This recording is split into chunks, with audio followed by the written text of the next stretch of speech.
Chapter 1. Navy Headquarters. Chen Mu had been in the pirate world for nearly a month, and today, as usual, he assembled under the command of an unknown colonel. Alas, while other protagonists often emerge as gods from the very beginning, I find myself relegated to the status of a mere private. Dismissed. Remember to hold your posts, there will be another drill this evening. With the temporary mobilization of the naval squad concluded, Chen Mu proceeded to a new area for his guard duties. Ding! You have arrived at a designated area. The fishing system is now activated. Activating gift package. Navy bait 10. At that moment, a mechanical voice echoed in his mind. Chen Mu gazed at the suddenly materialized fishing rod in his hands, momentarily taken aback before hastening towards the bay ahead. The fishing commenced. Ding! Congratulations, host, you have acquired the Saitama Physique. Ding! Congratulations, host, you have received Sea Prism Stone Bullets, Gem, Slot 2. Ding! Congratulations, host, you have obtained Door Gem 2, can be embedded. Ding! Congratulations, host, you have received Mimic Gem 2, can be embedded. Ding! Congratulations, host, you have acquired 50 million berries. Ding! Congratulations, host, you have acquired 100 million berries. Ding! Congratulations, host, you have obtained berries. The Saitama Physique? Chen Mu's eyes sparkled with excitement as an uncontrollable joy surged from within. He flexed his arms in an attempt to appreciate the formidable muscular strength, but it seemed no different from usual. Where is the supposed physique?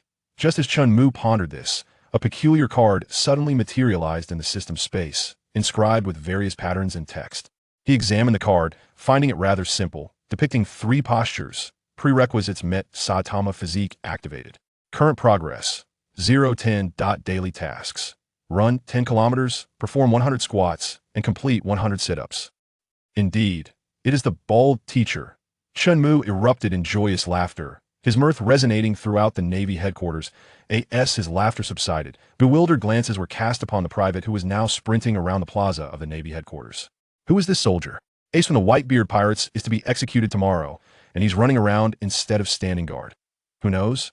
Just ignore him, let him stand guard, superiors will handle him later. Huff, huff. Chen Mu lay on the ground, breathing heavily. Indeed, it is exhausting. Let me see what changes my body has undergone. Ding. Saitama training chapter completed. Current progress, 110. Level increased by 100. Level, 100? I recall seeing Ace's level seemed to be only 55. Chen Mu mused, furrowing his brow. Ace's bounty was reportedly 550 million berries, 0.10 million berries 1 level. I remember that fellow, card 2, had a bounty of 1 billion. Right? What a surprise. Has a single day of training endowed me with the prowess of a card 2?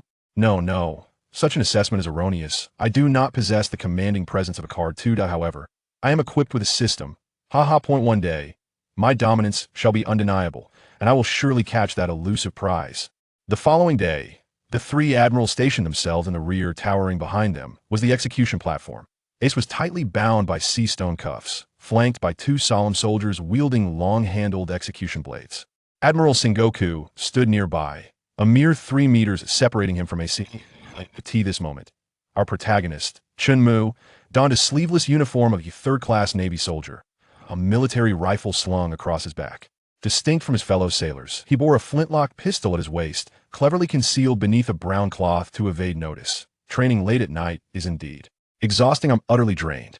Chen Mu stood amidst the other Navy soldiers on the square, occasionally stifling yawns as sleepiness relentlessly assailed him. Let us rewind to the early hours of dawn. Chen Mu was elated by a sudden surge in strength to level 100, yet insomnia plagued him. Nevertheless, he did not squander this wakeful time. Just past midnight, he stealthily ventured out to commence his training for the day, completing a 10-kilometer run around the base followed by 100 squats and sit-ups. Ding. The Saitama training segment is complete. Current progress, 210. Level raised by 100. Current level, 200. Feeling the enhancement of his abilities once more, Chen Mu nodded in satisfaction, just about to return to the barracks for rest when the system's voice echoed again. Ding. Task functionality activated. System rewards being dispensed. Armed bait X3. Ding. Congratulations, host.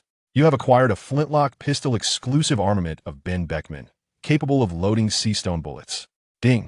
Congratulations, host. You have obtained a healing gem X1 can be embedded. Ding. Congratulations, host. You have received Thunderstone Gems X3 can be embedded. Ice. Fortune continues to smile upon me. Chen Mu. It's late at night, so I shall refrain from excessive laughter.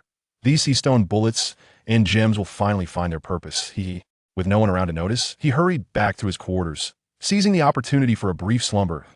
In contrast to the other soldiers vigilantly standing guard, Chen Mu not only dozed off, but also discreetly synthesized bullets within the system's storage space. Now that he possesses a firearm, why not experiment with the various gems? Ding. Synthesis successful, obtained imitation bullet X1. Ding. Synthesis successful, obtained door bullet X1. Ding. Synthesis successful. Gazing at the newly acquired special bullets, Chen Mu exited the system space with a contented heart. Now, all that remains is to await the arrival of Whitebeard. Yet, I ponder, must I remain entrenched in the Navy's ranks? I certainly do not wish for Ace to meet his demise. Chen Mu found himself ensnared in a web of inner conflict. With this system, I feel considerably more at ease. It is quite accommodating, indeed. However, what is this hidden mission? Based on my years of gaming experience, the reward for hidden tasks are invariably exceedingly bountiful. I must contemplate this carefully. At this moment, at the horizon of the sea, enormous silhouettes of black ships emerged, slowly navigating through the thick fog. They have appeared. The naval officers atop the lookout tower gazed in terror at the suddenly materializing fleet. All personnel, prepare for battle. The alarm reverberated throughout the naval headquarters. The naval soldiers tightened their grips on their rifles, beads of sweat cascading down their foreheads. Chen Mu scratched his head, ultimately deciding to lower the rifle slung across his back, otherwise he would appear too out of place. Rider Doma, Lord Makugai, Squadron Leader Skuyard, renowned captains of the New World, totaling 43 ships. No sign of Whitebeard or his commanders yet.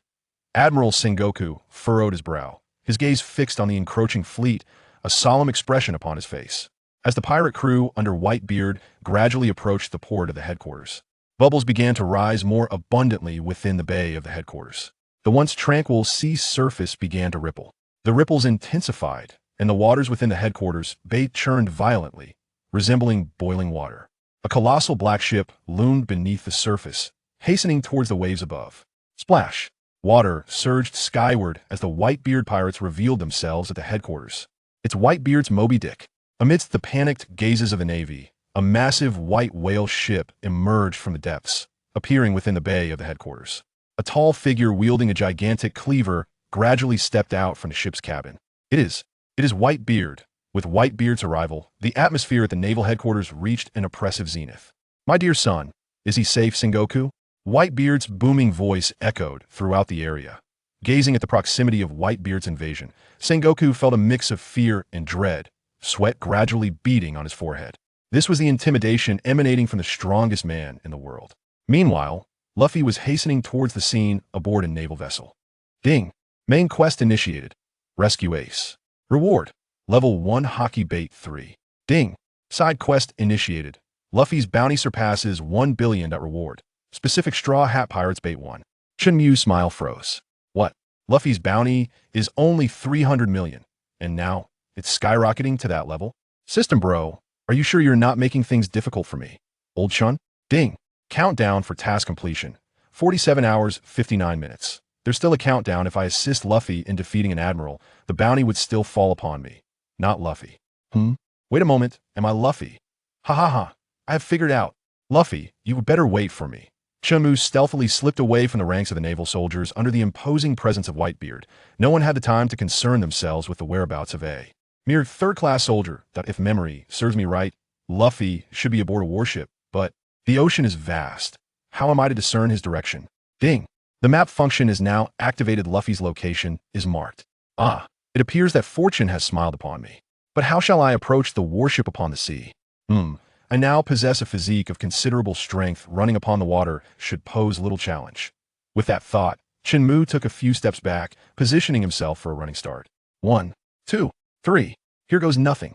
With resolute determination, Chen Mu lifted his gaze to the boundless sea, gathering his strength before his feet struck the ground with tremendous force, causing the earth to crack and a cloud of dust to rise. In an instant, Chen Mu transformed into a blur, vanishing from his original spot and dashing across the surface of the water.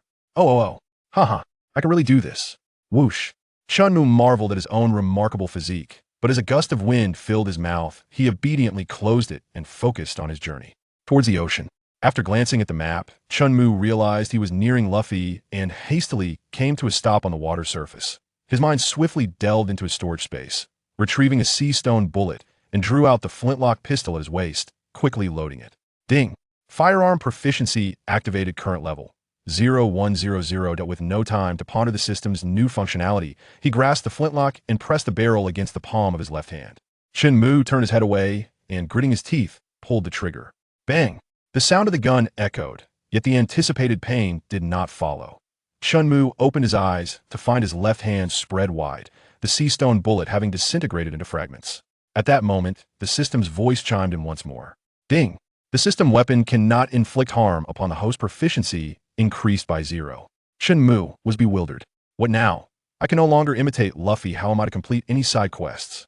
While Chen Mu was lost in thought, Luffy and his companions drew ever closer. Oh, Luffy, when will your father arrive? The flamboyant Ivankov inquired, leaning in with a mischievous grin. Ah, Ace and I do not share the same father. My father is Dragon, while Ace's father is Joel D. Roger. Quite impressive, isn't it? But keep it a secret, or Ace will be upset. Everyone aboard was taken aback. At that moment, Chen Mu, racing across the water, leaped onto Luffy's warship. Luffy, my apologies, Chen Mu called out as he charged towards him. Naval headquarters. Crack. Whitebeard extended his fists, shattering the air on either side with a resounding force. The sea trembled violently, and towering waves surged forth. Two towering walls of waves, each exceeding 100 meters, crashed violently against the headquarters. The three admirals stationed at the rear maintained an impassive demeanor. The green pheasant, positioned on the far right, slightly raised his gaze. In an instant, he vanished and reappeared high above the tumult. Ice Age. The monstrous waves froze at a remarkable speed, visible to the naked eye. Simultaneously, he launched an attack against Whitebeard, unleashing a barrage of ice spears that hurtled toward him. Whitebeard grinned widely, his right fist smashing forcefully into the space beside him, causing cracks to spread outward. The ice spears were shattered one by one, and the green pheasant's elemental ice form was fractured, plummeting toward the ocean surface. Crack! Crack! The sea surface, centered around the green pheasant, rapidly froze, transforming the entire naval headquarters bay into a vast expanse of ice. The newly solidified ice was perfectly suited for combat, prompting the pirates to leap from their ships and charge toward the navy. Just as the two sides were on the brink of conflict, a figure descended from heavens, crashing heavily between the navy and the pirates. Countless shards of ice erupted outward, and naval commanders and various captains halted, shielding their eyes with their arms against the onslaught of flying ice fragments. The combatants on the battlefield held their breath in anticipation. As the icy mist dispersed, the imposing silhouette gradually came into view. It's the Straw Hat Kid. Both factions were taken aback. On the execution platform, Ace gasped in disbelief, staring at his foolish younger brother, shouting, Luffy, what are you doing here? Go, hurry and leave. Simultaneously, Carp, seated beside him, opened his eyes, observing the now taller figure with a slight tremor, struggling to control his breath. This prompted a frown from Sengoku, who cast a worried glance in his direction. Luffy slowly straightened his body and leisurely emerged from the ice pit. Gazing at the assembled navy, he spat aside. A few stone fragments mixed in with his saliva. The time limit is only 10 minutes. I must act swiftly. Meanwhile, on the ocean surface, a group of prisoners clad in striped uniforms struggled to push a wooden plank, gradually making their way toward the battlefield. Luffy slightly bent his knees and, with a powerful leap, transformed into a blur, hurtling toward the 10 vice admirals at the forefront. The 5 who had participated in the Buster Call on Eni's lobby stepped forward in unison, coldly regarding Luffy. Huh, a little rat attempting to escape dares to show its face. How foolish. Vice Admiral Moles twitched at the corner of his eye, feeling insulted. The fierce-looking Vice Admiral Spider was the first to draw his sword, his eyes narrowing as he locked onto the rapidly approaching Luffy. Simultaneously, his long black hair rose ominously, twisting into 7 strands that coiled around the remaining 7 blades, lying in wait for Luffy's arrival. He was determined to deliver a lethal blow to this fleeing rat. The other vice admirals observed with cold indifference how audacious it was for a mere youth, whose bounty had just surpassed 100 million, to confront them, the 10 vice admirals. Such recklessness was truly a harbinger of death. With a fierce resolve, Vice Admiral Ghost Spider swung his blade downwards, momentarily halting Luffy's charge and causing him to pause. Luffy swiftly adopted a defensive stance, his right arm raised to intercept the descending weapon of the Ghost Spider. "Huh, an ignorant brat," sneered Vice Admiral Ghost Spider, as 7 blades, ensnared in his long hair, simultaneously descended upon Luffy. The sound of clashing metal reverberated through the air. Yet, as the dust settled, Luffy stood unscathed, causing the smile on Ghost Spider's face to falter. "Oomph, a vice admiral? You're nothing but this," Luffy remarked, lifting his head and licking his lips disdainfully. In an instant, he crouched low, pivoting on his rear left foot while sweeping his leg in a counterclockwise motion, delivering a fierce strike to the legs of the man before him.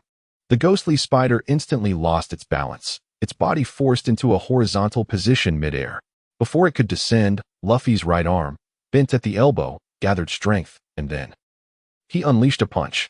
The moment his fist made contact with the cheek, a violent shockwave erupted, followed by the ominous sound of bones fracturing. A colossal headless corpse hurtled skyward, drawing the attention of everyone present. The other 9 vice admirals felt a tremor in their hearts, rendered speechless. The battle had barely begun, yet they had already lost a vice admiral, which left them in a state of alarm. Bang! The headless corpse crashed heavily onto the ice, jolting everyone on the battlefield awake. Admiral Sengoku glared at Luffy with clenched teeth. The skirmish had not yet officially commenced, and Carp's grandson had ruthlessly taken a vice admiral's life. If they did not regain control swiftly, the morale of the troops would falter. Ignoring Carp beside him, Sengoku transformed into a golden giant, swinging a mighty fist towards Luffy. Bang! Whitebeard appeared in front of Luffy in an instant, his left fist colliding forcefully with Sengoku's. An even greater shockwave radiated outward. The 9 vice admirals closest to them raised their arms defensively, their bodies rapidly retreating, carving long grooves into the ice beneath them. The distinctive laughter of Whitebeard echoed. "Sengoku, if you wish to strike, face me." Sengoku shot a resentful glance at Whitebeard, preparing to withdraw his golden fist. In that fleeting moment, an unexpected turn of events unfolded. Luffy darted out from behind Whitebeard, his eyes ablaze with battle intent, and his left fist, charged with power, struck Sengoku's golden wrist with ferocity. Crack! The sound of metal shattering resonated as Sengoku winced in pain, quickly retracting his arm, his left hand clutching his wrist. Glaring fiercely at Luffy, Whitebeard was equally astonished. He hadn't anticipated that this young man could shatter Sengoku's golden form. "Ha ha ha. You must be Ace's brother. You need not concern yourself with this. Go save my son," Whitebeard said to Luffy, laughing heartily. He then thrust his weapon, the Murakumajiri, heavily into the ground, releasing an invisible wave that billowed his white cloak behind him. Luffy raised an eyebrow and coldly scoffed. "Is this all the great Marine Admiral can muster? You, Sengoku." Infuriated, prepared to strike again, but a familiar coughing sound reached his ears. With a huff, Sengoku shot a resentful glare at Carp before turning towards the viewing platform behind the 3 admirals.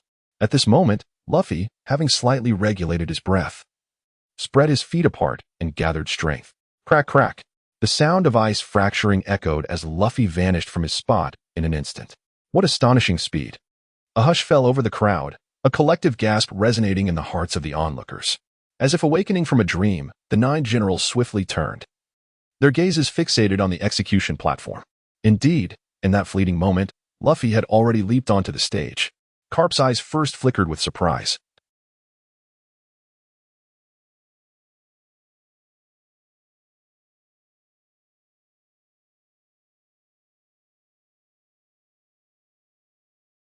Did not wish to endure the sorrow of losing 2 grandsons in a single day.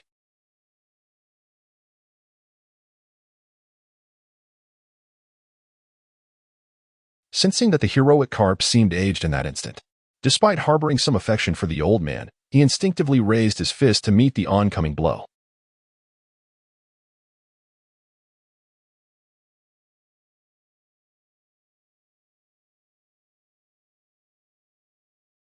This subtle shift in momentum allowed Luffy's powerful strike to land squarely on Carp's chest. Blood erupted from Carp, and his body was propelled backward with alarming speed. The defeat of the heroic Carp sent shockwaves through the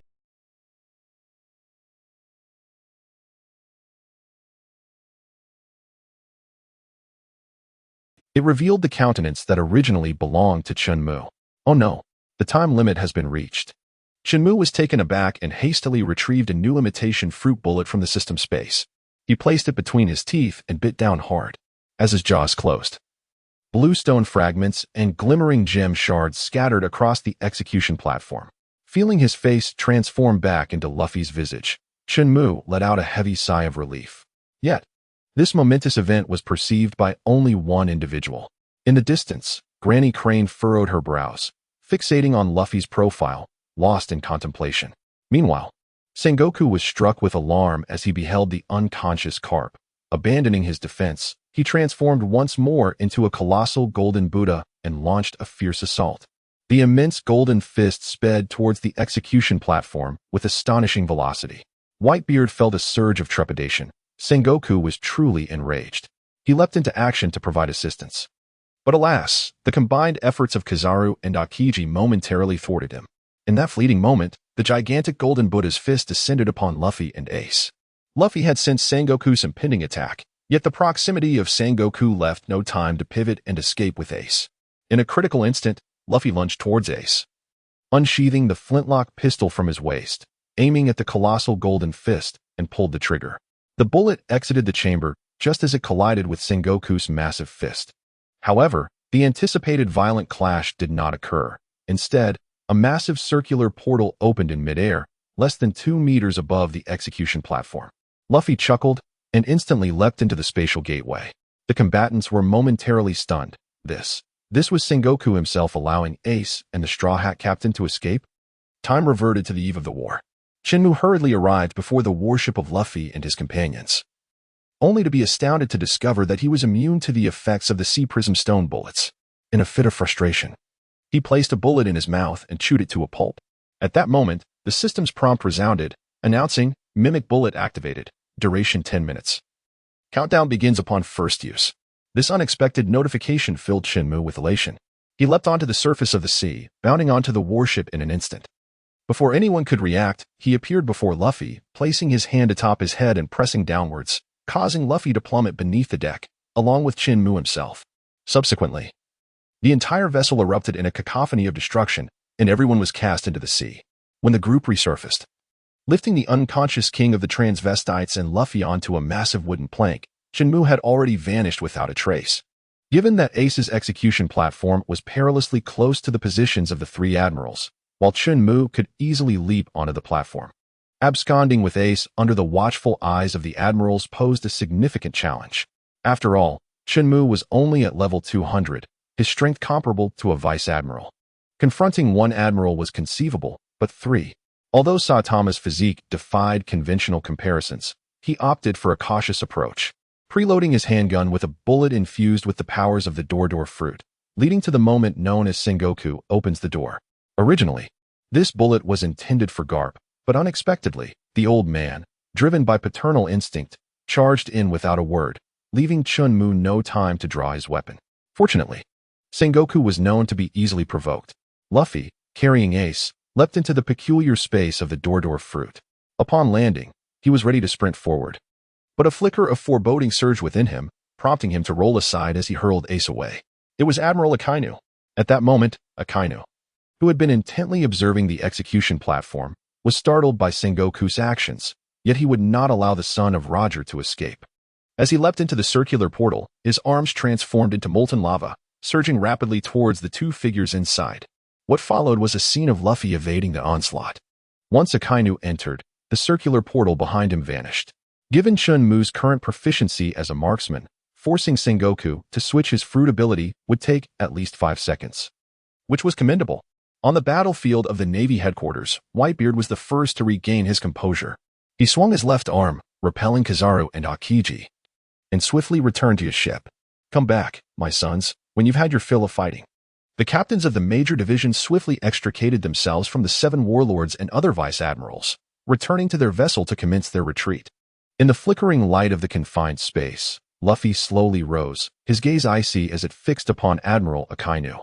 Akainu coldly stared back at Luffy, remaining silent. Both men took a simultaneous step back, their legs bending as they coiled their strength, poised for a monumental clash. Suddenly, the entire environment trembled slightly, causing Luffy's eyes to widen in shock as a wave of dizziness washed over him. Not again. The first time he boarded the warship, he experienced a brief bout of disorientation, which led him to be thrust down onto the deck, whereupon he unleashed a powerful strike with his left fist, obliterating the vessel and dispelling the vertigo from his mind. Yet now, that sensation returned, and Chen Mu realized that they were likely trapped within a cabin of the ship. The dizziness intensified, and Luffy's complexion gradually paled. He understood that he could no longer delay. With his right fist raised high, he prepared to smash through the ship.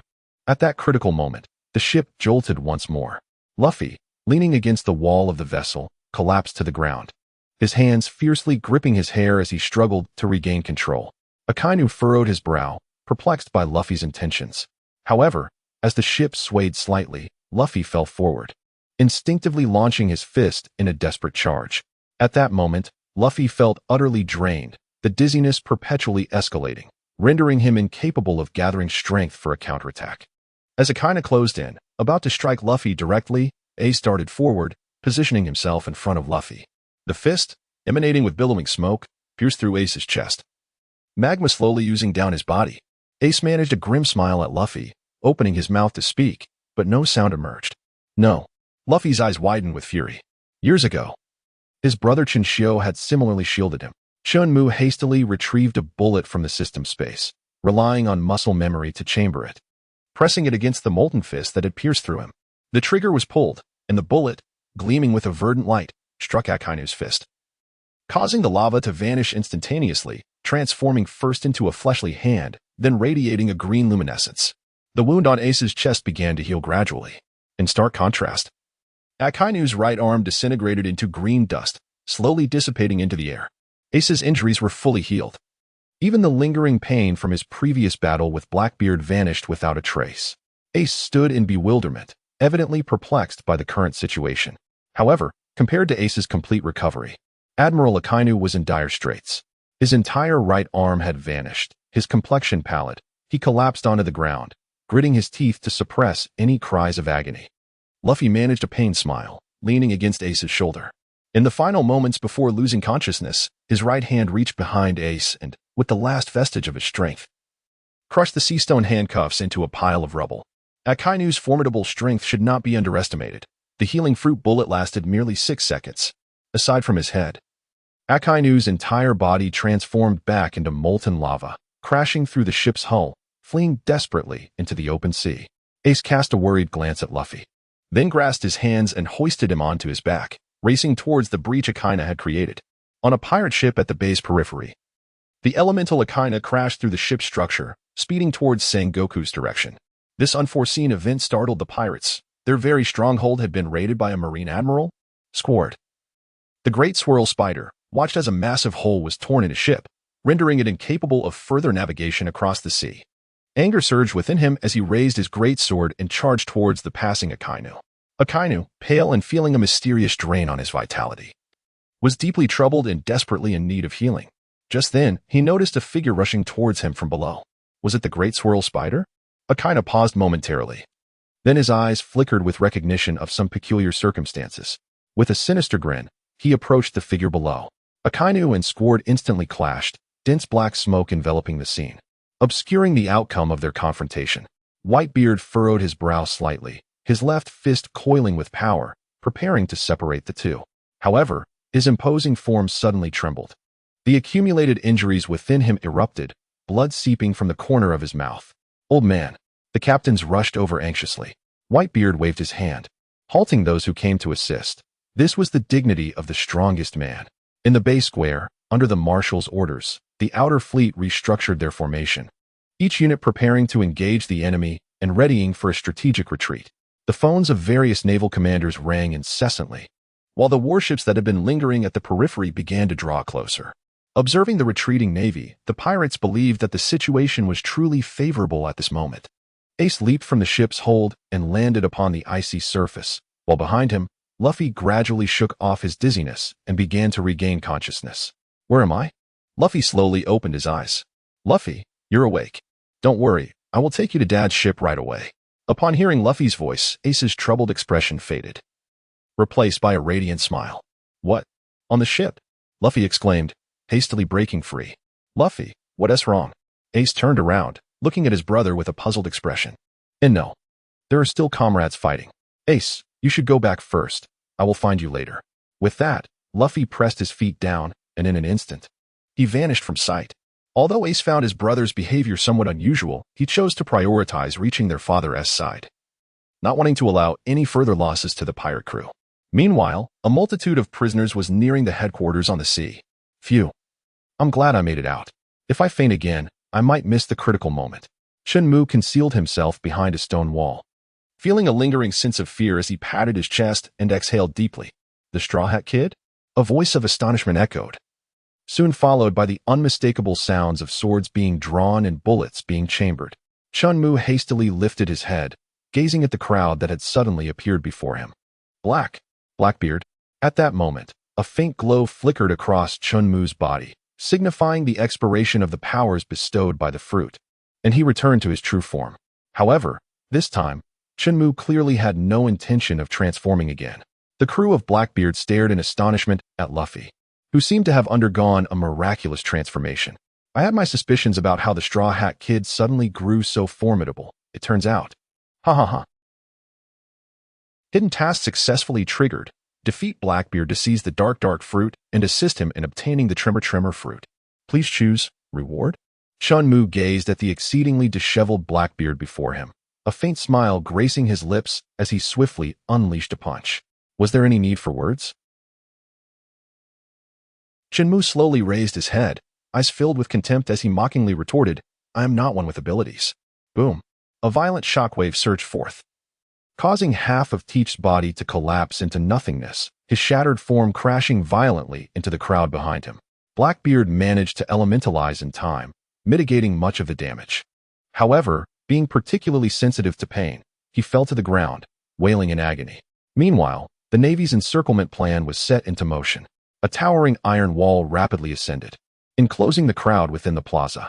Under the barrage of laser beams, the pacifist forces officially made their appearance. Ocean currents, shoulder throw. A colossal water tornado surged over the Navy's encirclement, descending into the plaza.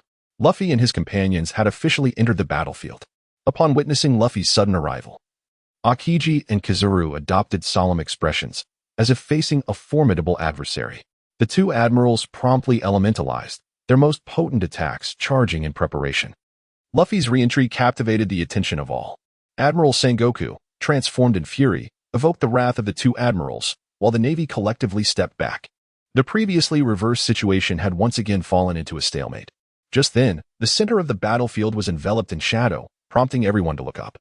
A massive figure blotted out the sunlight, plummeting swiftly towards the plaza. Quick, disperse. The Navy commanders snapped back to reality, shouting in alarm. Saitama, observing the colossal shadow, spat in disdain and ordered the peacekeeping forces to swiftly retreat from the plaza's center. Boom. The gigantic figure landed, shattering the icy surface of the plaza and revealing the blue sea beneath. Following this, several other figures descended in succession, landing atop this immense form. It was the colossal warship, Saint One Wolf. Those figures were members of the Blackbeard pirates. Both sides were taken aback. How could such a gigantic entity fall from such a height? As time ticked away, everyone realized that not a single member of Blackbeard's crew could rise. Could it be? Look, the sea has turned red. The pirates hastily returned to their ships, watching in horror as the waters surrounding the wolf turned crimson, concealed behind the broken wall. Chen Mu smirked faintly, satisfied as he clapped his hands. All set. Ding, congratulations to the host for completing the hidden task of defeating the Blackbeard crew. With a completion rate of 100, the reward range will be randomly selected. Please wait. Ding, reward, special weapon bait 1. Would you like to proceed with fishing immediately? Perhaps today is not suitable. I shall save it for tomorrow. Chen Mu curled his lip. The bald giant's greatest strength lay in his fists. For him, acquiring any weapon was superfluous. The Moby Dick, its teach. Ace's eyes widened with rage as he prepared to charge forward and seize him. Whitebeard furrowed his brow slightly, extending his hand to restrain him. In that fleeting moment, Kizaru appeared atop the massive form of the Saint One Wolf, marveling with the TSK. Truly terrifying. Subsequently, he dispatched the unconscious figures with a kick, sending them sprawling backward, where they were shackled by the Navy and led by Bartolomeo and the peacekeepers toward impelled down. The prisoners had all escaped. What on earth had Magellan done? Bartolomeo cast a resentful glance at the colossal figure on the sea, retreating from the battlefield with great reluctance. At this juncture, Chen Mu had successfully circumnavigated to the entrance of the main bay. Gazing at the towering, sturdy surrounding walls, he inhaled deeply, adopting a bow stance. His right arm's muscles taut. With utmost seriousness, he unleashed a punch. Boom. A tremendous roar reverberated across the battlefield. The pirates turned to see a cloud of dust billowing behind them. Whitebeard furrowed his brow, raising his sword, the tontada, and swiftly spinning it before delivering a fierce strike. A shockwave surged forth, colliding with the dust cloud as debris rained down, revealing a massive circular hole at the base of the towering walls. With a fissure slicing through above, "Karalalalala, my sons, retreat." Whitebeard stood at the bow of the Moby Dick, turning to Sengoku and declaring, "Sengoku."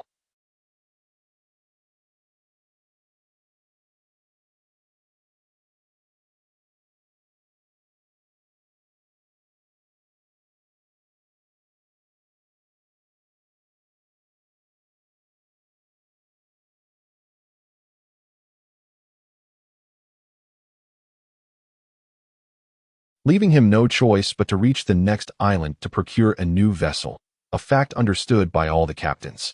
However, once aboard, Squard consistently sat alone in a corner, refraining from engaging in conversation with anyone. Even during banquets with the other captains, he remained taciturn.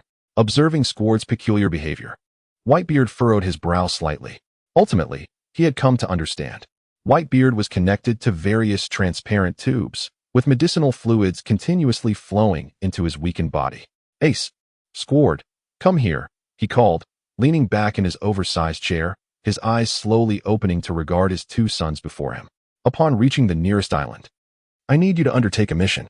His voice resonated only in their ears. Ace opened his mouth in disbelief, while Squard cast a teary glance at Whitebeard. "I have but one request. I need both of you to return alive."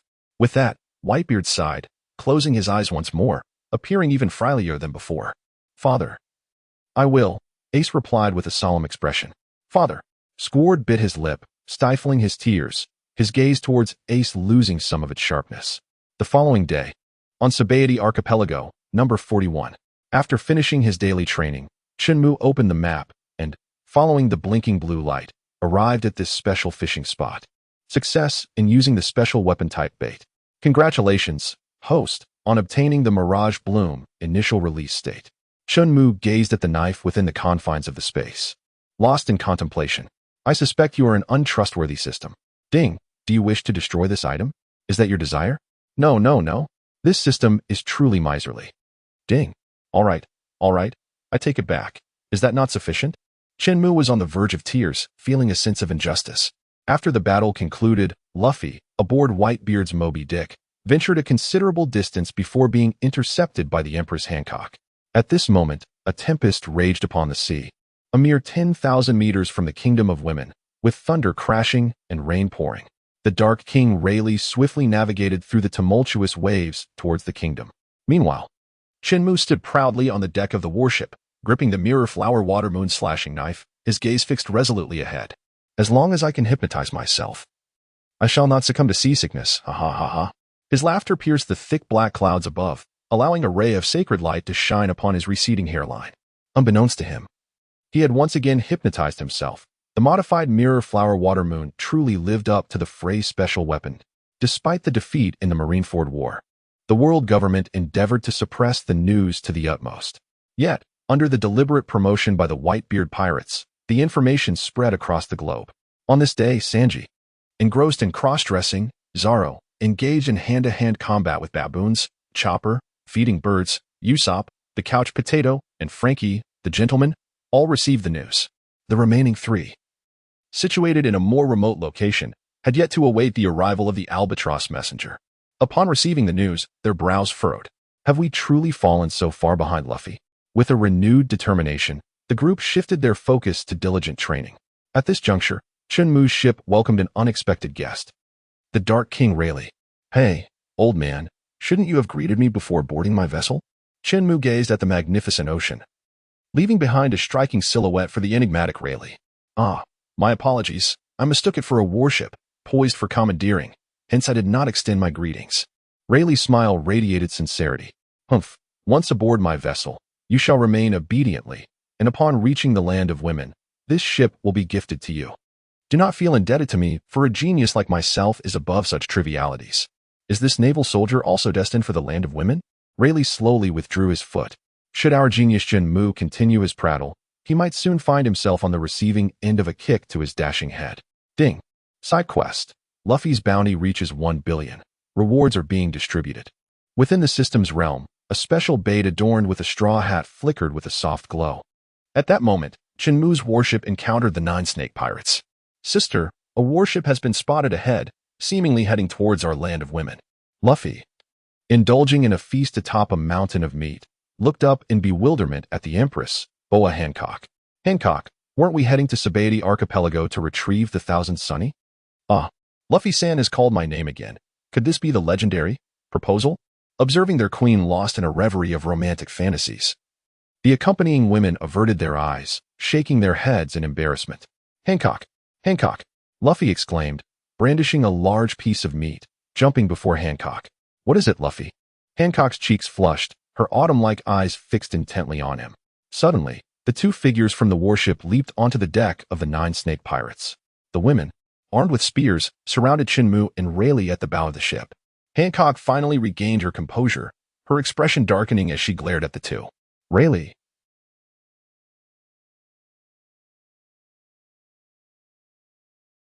Your ship has completed its coating. Rayleigh, with a radiant smile, waved at Luffy. Just as Luffy turned to greet him, Rayleigh's figure suddenly vanished, reappearing directly behind Luffy. In an instant, his right hand reached out, and before anyone could comprehend his movement, Luffy found himself grasped by the nape of his neck and lifted effortlessly. All in one fluid motion. From an unknown source, Rayleigh produced a sharp sword, deftly intercepting the descending blade aimed at him. As Rayleigh retreated several paces, his right hand gripping the sword trembled ever so slightly. Such immense strength. Rayleigh marveled inwardly, yet his assault did not falter in the slightest. With both hands firmly grasping the sword, he lunged at Chen Mu's face, his form moving with the swiftness of a flash of lightning. Chen Mu sidestepped, positioning his blade with his left hand resting on its back, successfully parrying Rayleigh's assault. The 2 exchanged knowing smiles before retreating simultaneously, drawing their swords anew. Once more, they surged towards each other, unleashing a tempest of furious attacks. The clashing of blades echoed incessantly, with the resulting shockwaves propelling onlookers several meters back. Their speed intensified, until within a 10-meter radius, only the flickering lights of their weapons remained visible. With a resounding clang, the heavy sound of metal meeting metal reverberated, prompting both to separate swiftly. The dark adornments on Rayleigh's sword faded, rendering it unable to maintain its form, fracturing inch by inch. In stark contrast, Chen Mu's blade, the Zanpakuto, remained as pristine as ever, its edge radiating an intimidating brilliance. Rayleigh, shaking off the ache in his wrist, chuckled lightly and remarked, "Who are you? Your prowess cannot possibly belong to a mere third-class Navy soldier." Despite being at a disadvantage, Rayleigh harbored no resentment, for the individual before him was undeniably a formidable opponent worthy of respect. "Humph, foolish mortal, does a genius such as myself require your validation of strength?" Chen Mu raised his chin, casting a disdainful glance at Rayleigh, his demeanor exuding utmost arrogance. The self-hypnosis effect of this modified Zanpakuto is truly remarkable, he chuckled. "You 2 have come to seek out Luffy, I presume?" Rayleigh casually tossed aside the hilt of his sword, slowly approaching Luffy with a smile directed at Chen Mu. "Humph. And what of it? Do you still intend to instruct this genius on how to act?" Upon hearing this, the atmosphere grew tense among the onlookers. Hancock positioned herself protectively in front of Luffy, her right index finger delicately tracing her lips, poised to unleash the arrow of captivity. Ding! A hidden quest has been successfully triggered. Become Luffy's mentor? Reward? However, Chen Mu remained ensnared in his self-hypnotic state of genius. Entirely oblivious to the notification of this ordinary system, Chen Mu let out a cold snort, turning his back with an air of disdain, as if to say, "I am a genius unworthy of your discourse." The crowd fell silent. Rayleigh furrowed his brow, although he had not exerted his full strength earlier. The composed demeanor of this individual after battle clearly indicated his exceptional prowess, suggesting at least a stellar level of capability. The atmosphere became exceedingly awkward in that moment. In the second tier, the rubber jet pistol, Luffy, enveloped in white steam, unleashed a rapid-air bullet directed straight at Chen Mu's silhouette. The onlookers were momentarily taken aback. Even the formidable Rayleigh could not intervene. "Luffy, your decisive action speaks volumes." Chen Mu tilted her head slightly, as the air bullet grazed her cheek, shooting straight into the distance. Chen Mu slightly turned his head, casting a frigid gaze towards Luffy, a palpable pressure emanating from him. Aside from Rayleigh, Luffy, and the Empress Hancock, all others present had succumbed to unconsciousness, lying prostrate on the ground. Conqueror's haki. It was indeed of the highest caliber. Rayleigh's eyes widened in astonishment. His smile abruptly frozen, his expression one of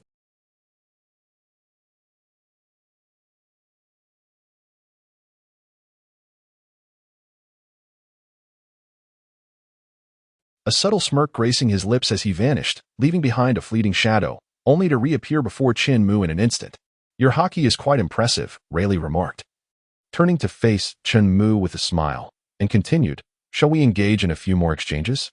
Without the slightest hint of warning, Rayleigh's left hand, now imbued with haki, transformed into a blade-like form, striking towards Chen Mu with astonishing speed.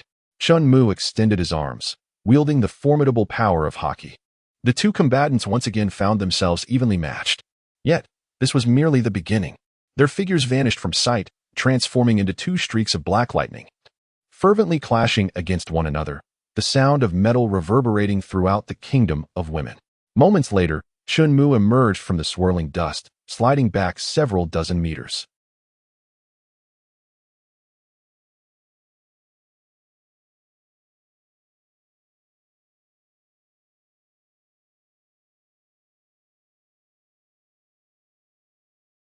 Chen Mu flicked the shimmering blade of his knife to the side, its sharp edge embedding itself into the ground, leaving only the hilt visible before the onlookers.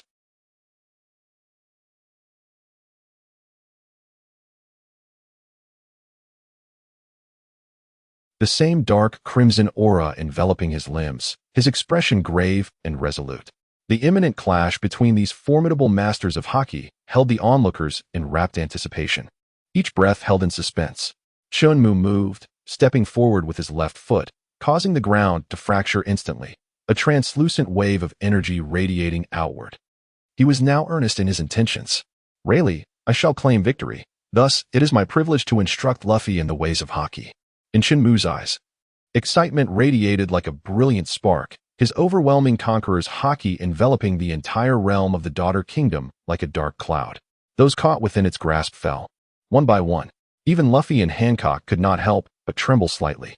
Well then, let it begin, as Rayleigh's words echoed. They served as a signal for battle.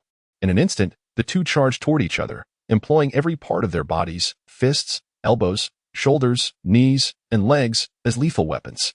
With a resounding bang, dust billowed into the air. A massive crater appeared on the ground, as if struck by a celestial meteor.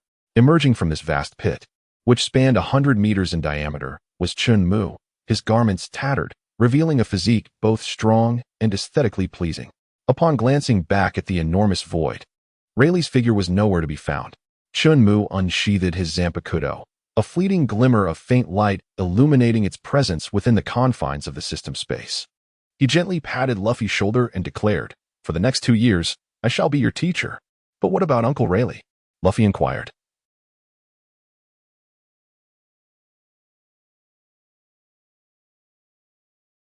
The current location is the Daughter Nation, and the blind box fishing is now open, with bait restricted to Luffy's exclusive items. Fortunately, it doesn't require me to spend 648. Ouch, ouch, ouch, ouch.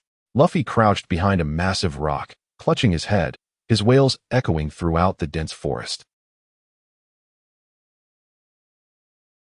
Chen Mu remarked with a sense of exasperation. Why does your punch hurt as much as my grandfather's? Because he too was a formidable warrior. Luffy, have you truly grasped the significance of this 1 billion bounty? Chen Mu wore an unusual expression, gazing at Luffy with an air of condescension akin to that of someone regarding a simpleton. It signified his immense strength, a source of amusement. No, what it truly indicated was that the next time Luffy faced capture, it would likely be at the hands of an admiral-level adversary. Should he remain as feeble as he currently is, Zoro, Sanji, and even Usopp might each meet their demise in efforts to save him. How tedious. They shall not perish. As captain, I shall safeguard them. Year 3rd, Gum Gum Giant Pistol. A colossal black fist surged toward Chen Mu, brimming with resolve. Yet it was effortlessly deflected by a mere flick of his right index finger. It has been a year, and I am still limited to using only basic haki. Alas, I find myself somewhat disinclined to continue teaching. Throughout this year, Luffy has endured hardships far beyond what one of his age ought to bear. Chen Mu level, 1000 Saitama training method. Perfectly achieved progress. 1010 Conqueror's Haki.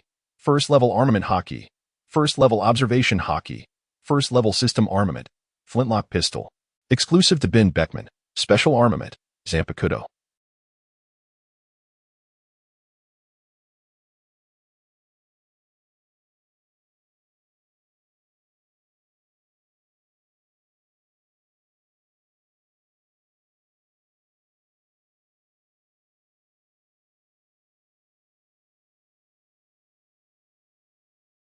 And Chen Mu had instructed Luffy for 2 whole years.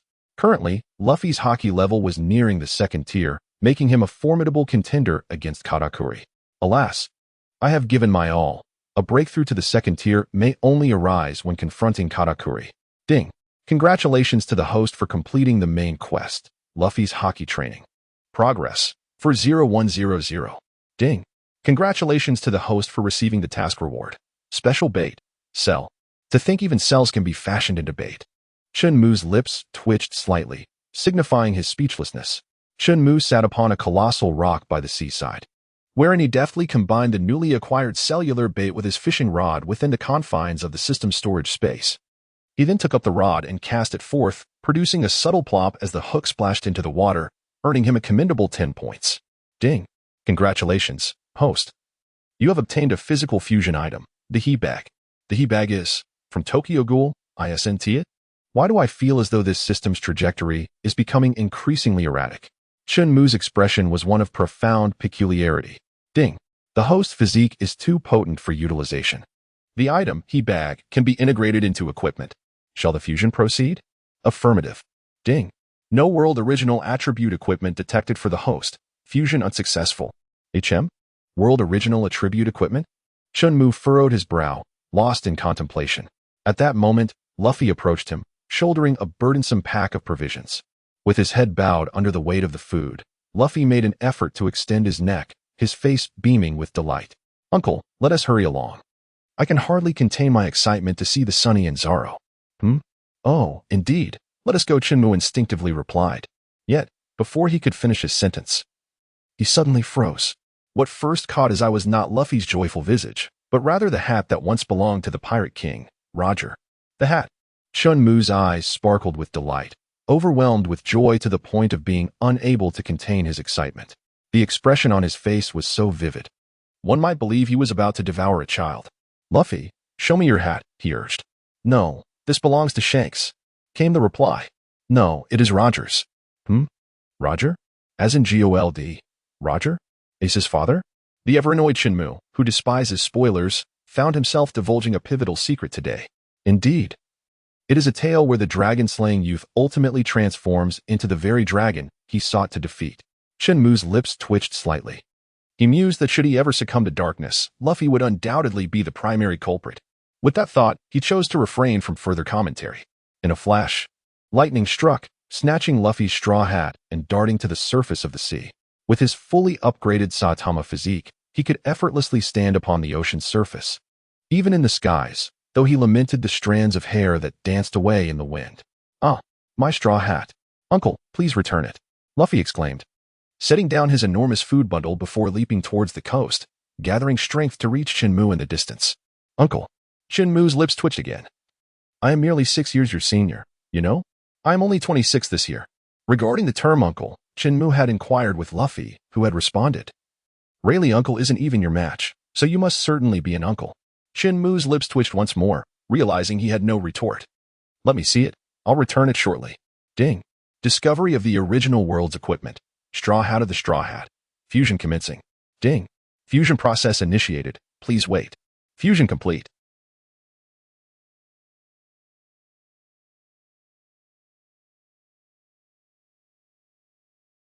Someone sitting on the stone rolled their eyes and remarked, Do not glare at me with that clenched teeth expression. You are fortunate, my boy, do you not realize?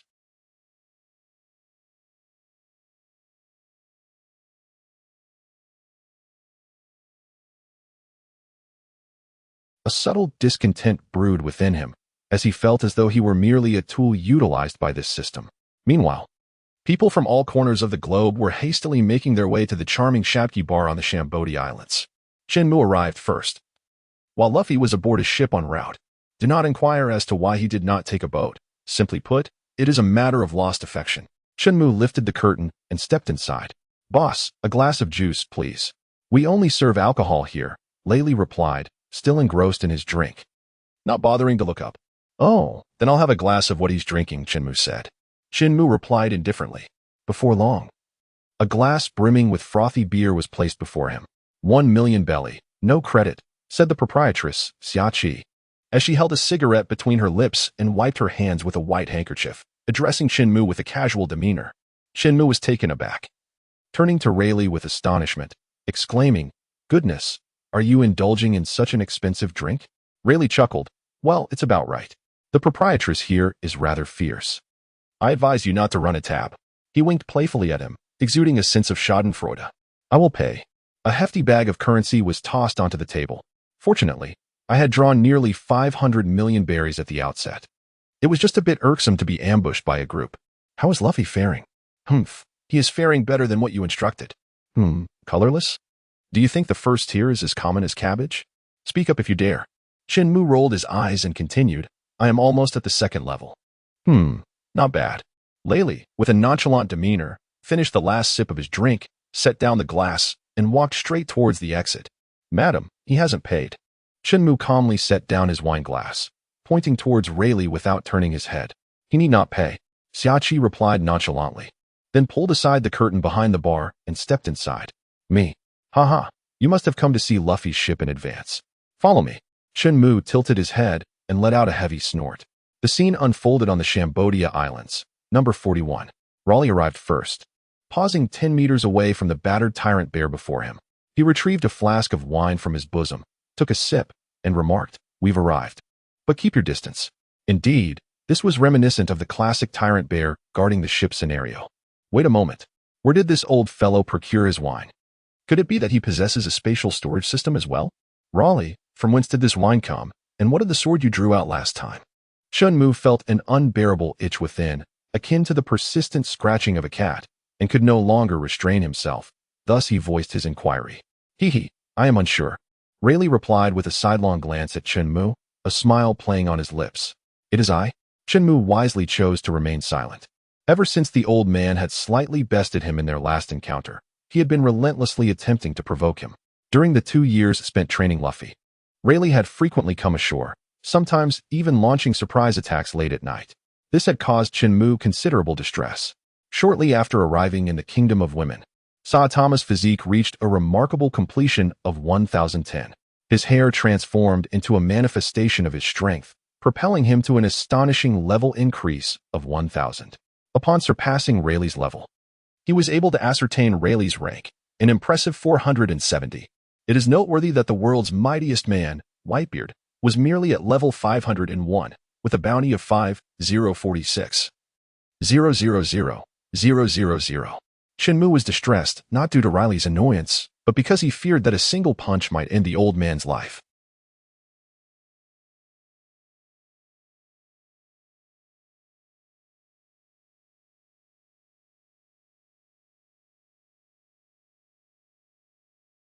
Enjoy your drink. Chen Mu turned around, waved farewell to Rayleigh, and proceeded towards the blue glimmer on the map. Rayleigh casually responded with a word. But as Chen Mu vanished from perception, a glimmer of amusement flickered in his eyes, and he nonchalantly tossed the wine flask aside. The flask emitted a faint splash as it landed, while Rayleigh had long since disappeared from sight. Side quest, Zoro's Arc. Engage in a fierce battle with Zoro, compelling him to once again wield the nine-sword style, Azura. Zoro is employing the nine-sword style? Chen Mu was momentarily taken aback by the concept of the nine-sword style. He struggled to recall the circumstances under which Zoro had employed this extraordinary technique. A sharp pang of frustration struck his mind. No, that couldn't be right. 2 years later, Zoro had yet to reveal his true prowess. How could he possibly master the ultimate three-sword style? Wait a moment. The ultimate technique, he chuckled to himself. Chen Mu's eyes sparkled with excitement as he swiftly turned and raced towards the Navy headquarters. Moments later, Zoro found himself lost, firmly convinced that he was not off course. Zoro was ultimately graced by the favor of Lady Luck, Perona, who guided him to the correct location. Meanwhile, The Navy headquarters was in utter disarray. A figure, seemingly a third-class soldier, burst into Admiral Kizaru's chamber, launching a surprise attack on the reclining admiral. Fortunately, the admiral remained unharmed, though his glasses were seized. After emerging from the naval headquarters, Chen Mu made his way directly towards the Sunny. The glasses worn by the yellow ape were indeed a mere facade, revealing Huang Dejiu as a false Navy man. The yellow ape expelled the blue stone fragments from his mouth, transforming into a fleeting shadow, darting swiftly through the streets of the Sabaody archipelago, kicking up a cloud of dust that obscured the sky. Meanwhile, Zoro, gazing at the desolate Sunny, yawned listlessly, preparing to recline and indulge in a comfortable slumber aboard the ship. At that moment, a familiar voice reached his ears. Zoro? Zoro's right eye snapped open. Could it be Guena? With a flash, he vanished from his spot, racing towards the source of the voice. At that instant, the third-generation Kitetsu, still sheathed, gleamed with a purple light. Zoro halted abruptly, a hint of ferocity flickering in his eyes. Taking a deep breath, Zoro composed himself, his right eye regaining clarity. Guena had long since passed. It was impossible for him to hear her voice again.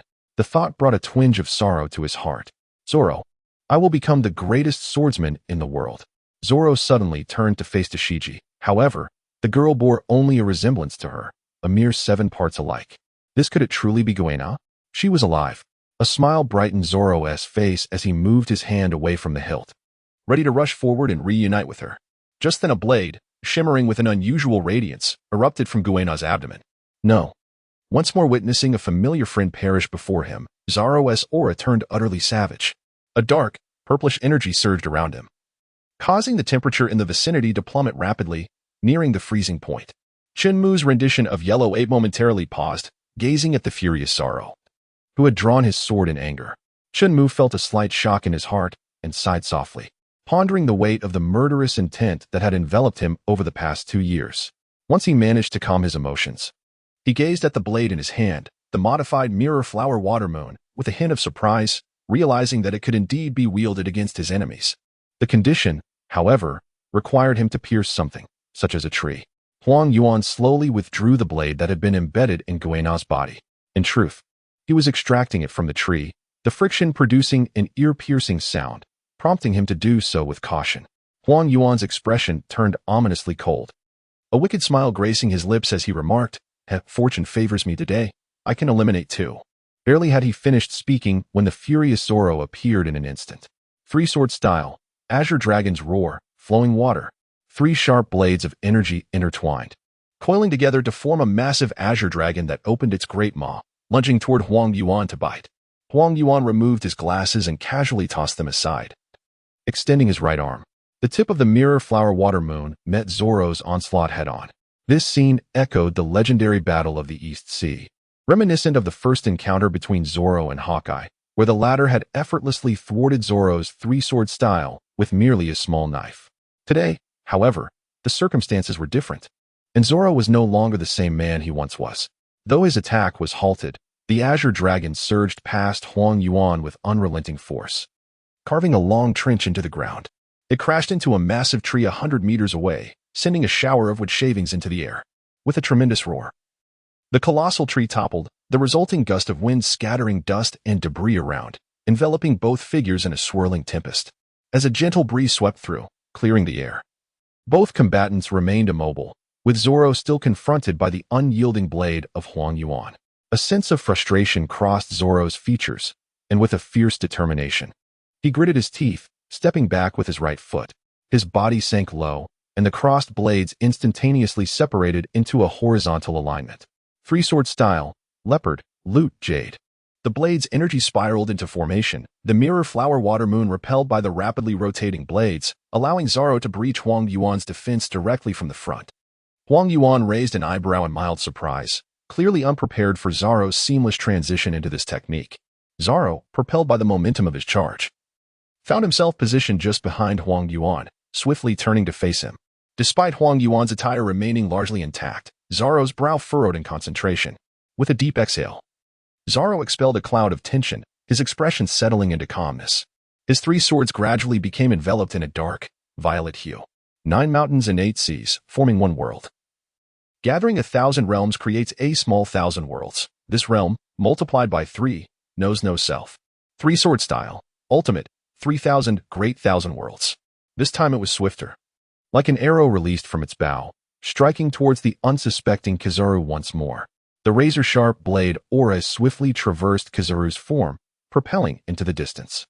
Thunderous crashes echoed as several towering trees were cleaved in half. In the aftermath of the instant attack, Zoro appeared dazed, murmuring incessantly, "How could this be? How could this happen? It's impossible to be unable to cut him." At the very moment the blade struck Kizaru's body, its momentum abruptly halted. Akin to the previous encounter with the leopard S-Jade, unable to inflict even the slightest wound. Kizaru's lips curled into a nonchalant smirk. Gazing disdainfully at Zoro as he slowly spoke, "If this is all you possess, then I shall have to retaliate." When Kizaru turned his gaze upon him, Zoro's body involuntarily shuddered slightly, a cold sweat gradually soaking his back. Is this the true might of an admiral? Zoro's palms were slick with perspiration, to the point where he felt as though he could barely maintain his grip on his sword. His eyes began to lose focus.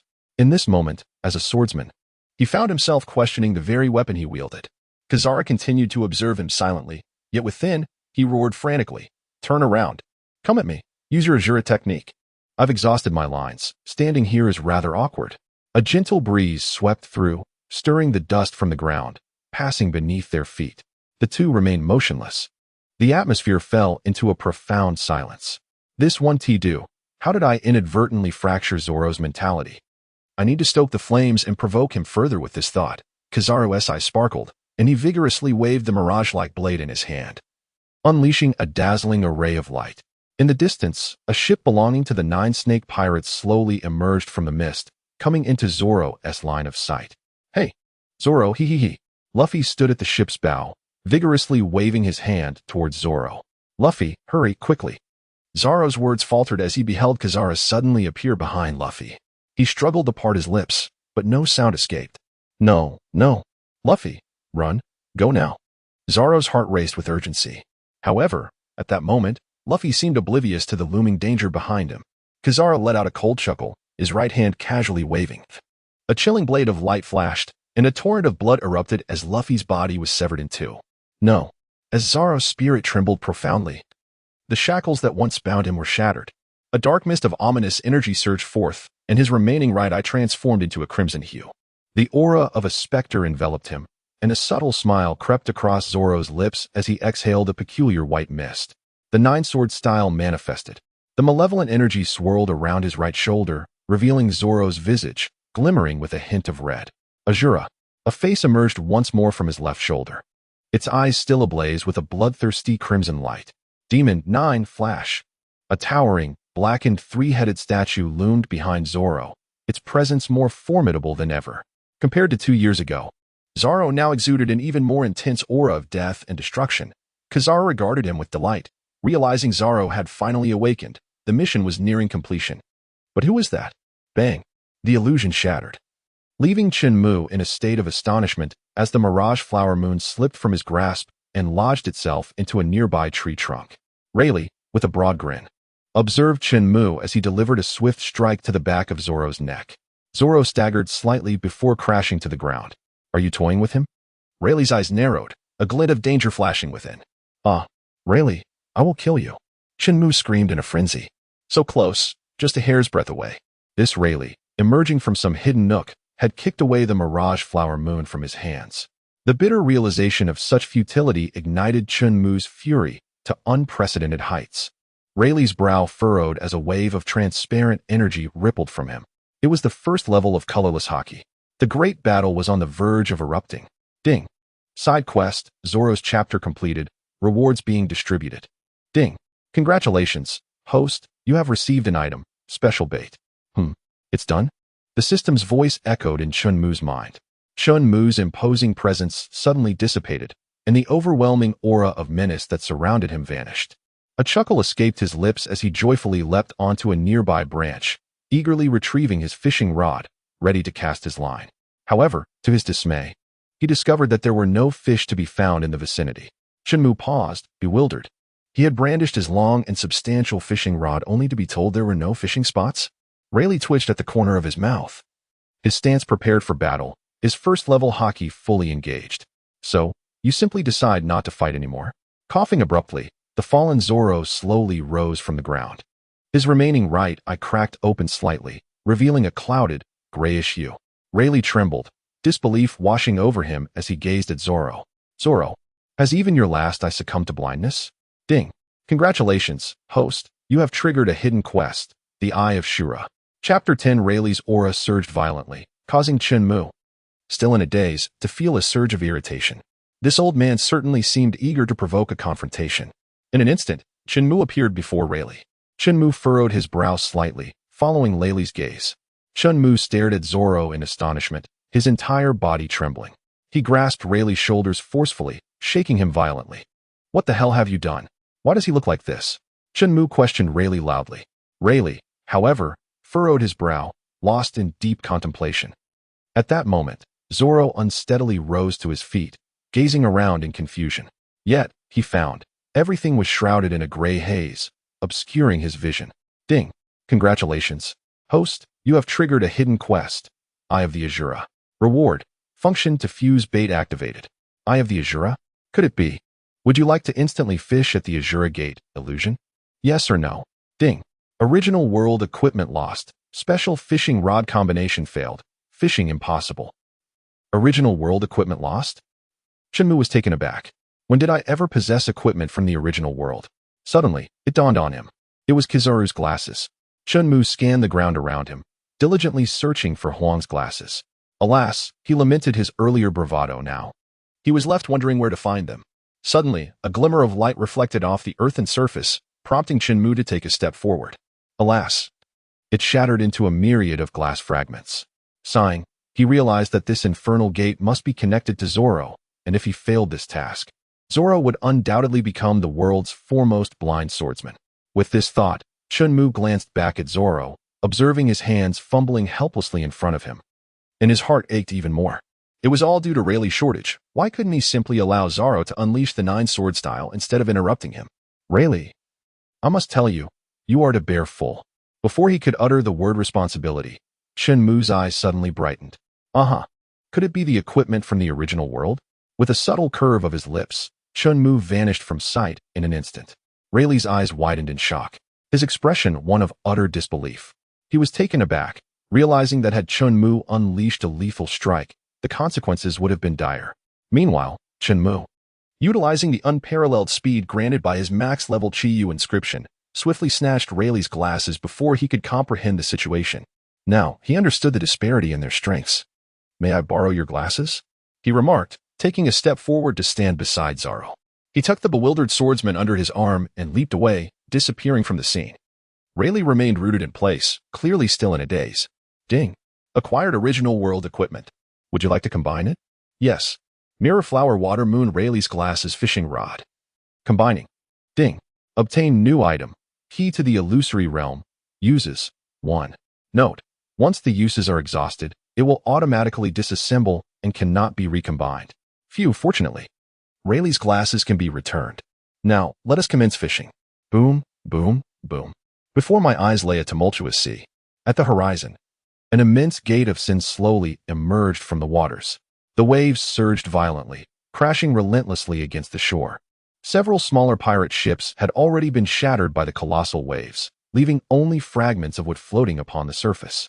With a resounding roar, the colossal gate of the Azura god completely rose from the sea, shrouded in layers of mist, which only added to the enigma of this evil deity portal, simultaneously diminishing the fear it instilled in those who beheld it.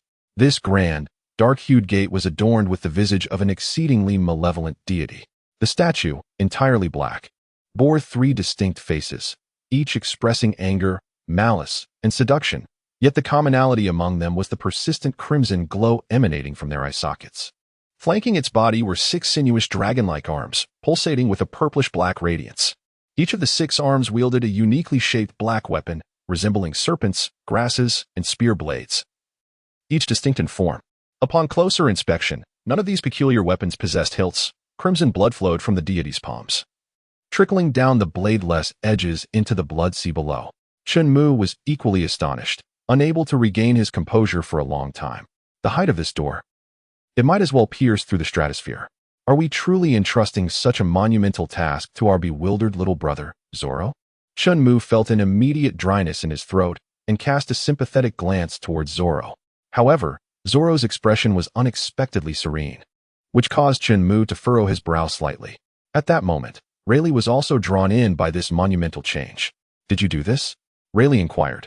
His brows knitted tightly as he fixated intently on the colossal gate. "Hand it over," he said calmly. Before Chen Mu, a hand momentarily froze, followed by a slight twitch of his lips. Heh, I'll give it to you later." Rayleigh cast a bemused glance at Chen Mu, then turned his gaze towards Zoro, who stood nearby. Despite the immense pressure surrounding him, Zoro maintained an air of tranquility, suggesting that this door was indeed a preparation made by Chen Mu for him. The prowess of Chen Mu grows increasingly inscrutable. Zoro gazed calmly at the towering celestial gate. As the closed left eye began to twitch rhythmically, while the haze in his right eye gradually receded, revealing a blood-red hue that filled his entire eye socket. "You require my strength, do you not? Is there any further hesitation?" he mused. "Your blade can no longer protect you, great swordsman. Ah ha ha ha." The seductive voice echoed incessantly within Zoro's mind. Silence. Zoro bellowed fiercely at the Shura divine gate. This sudden outburst startled both Chen Mu and Rayleigh. The former furrowed his brow momentarily before relaxing in understanding, while the latter looked on in perplexity. With Zoro's response, the colossal jaws of the Shura statue slowly parted, revealing its chillingly sharp fangs, which resembled blades akin to the legendary Sandai Kitetsu.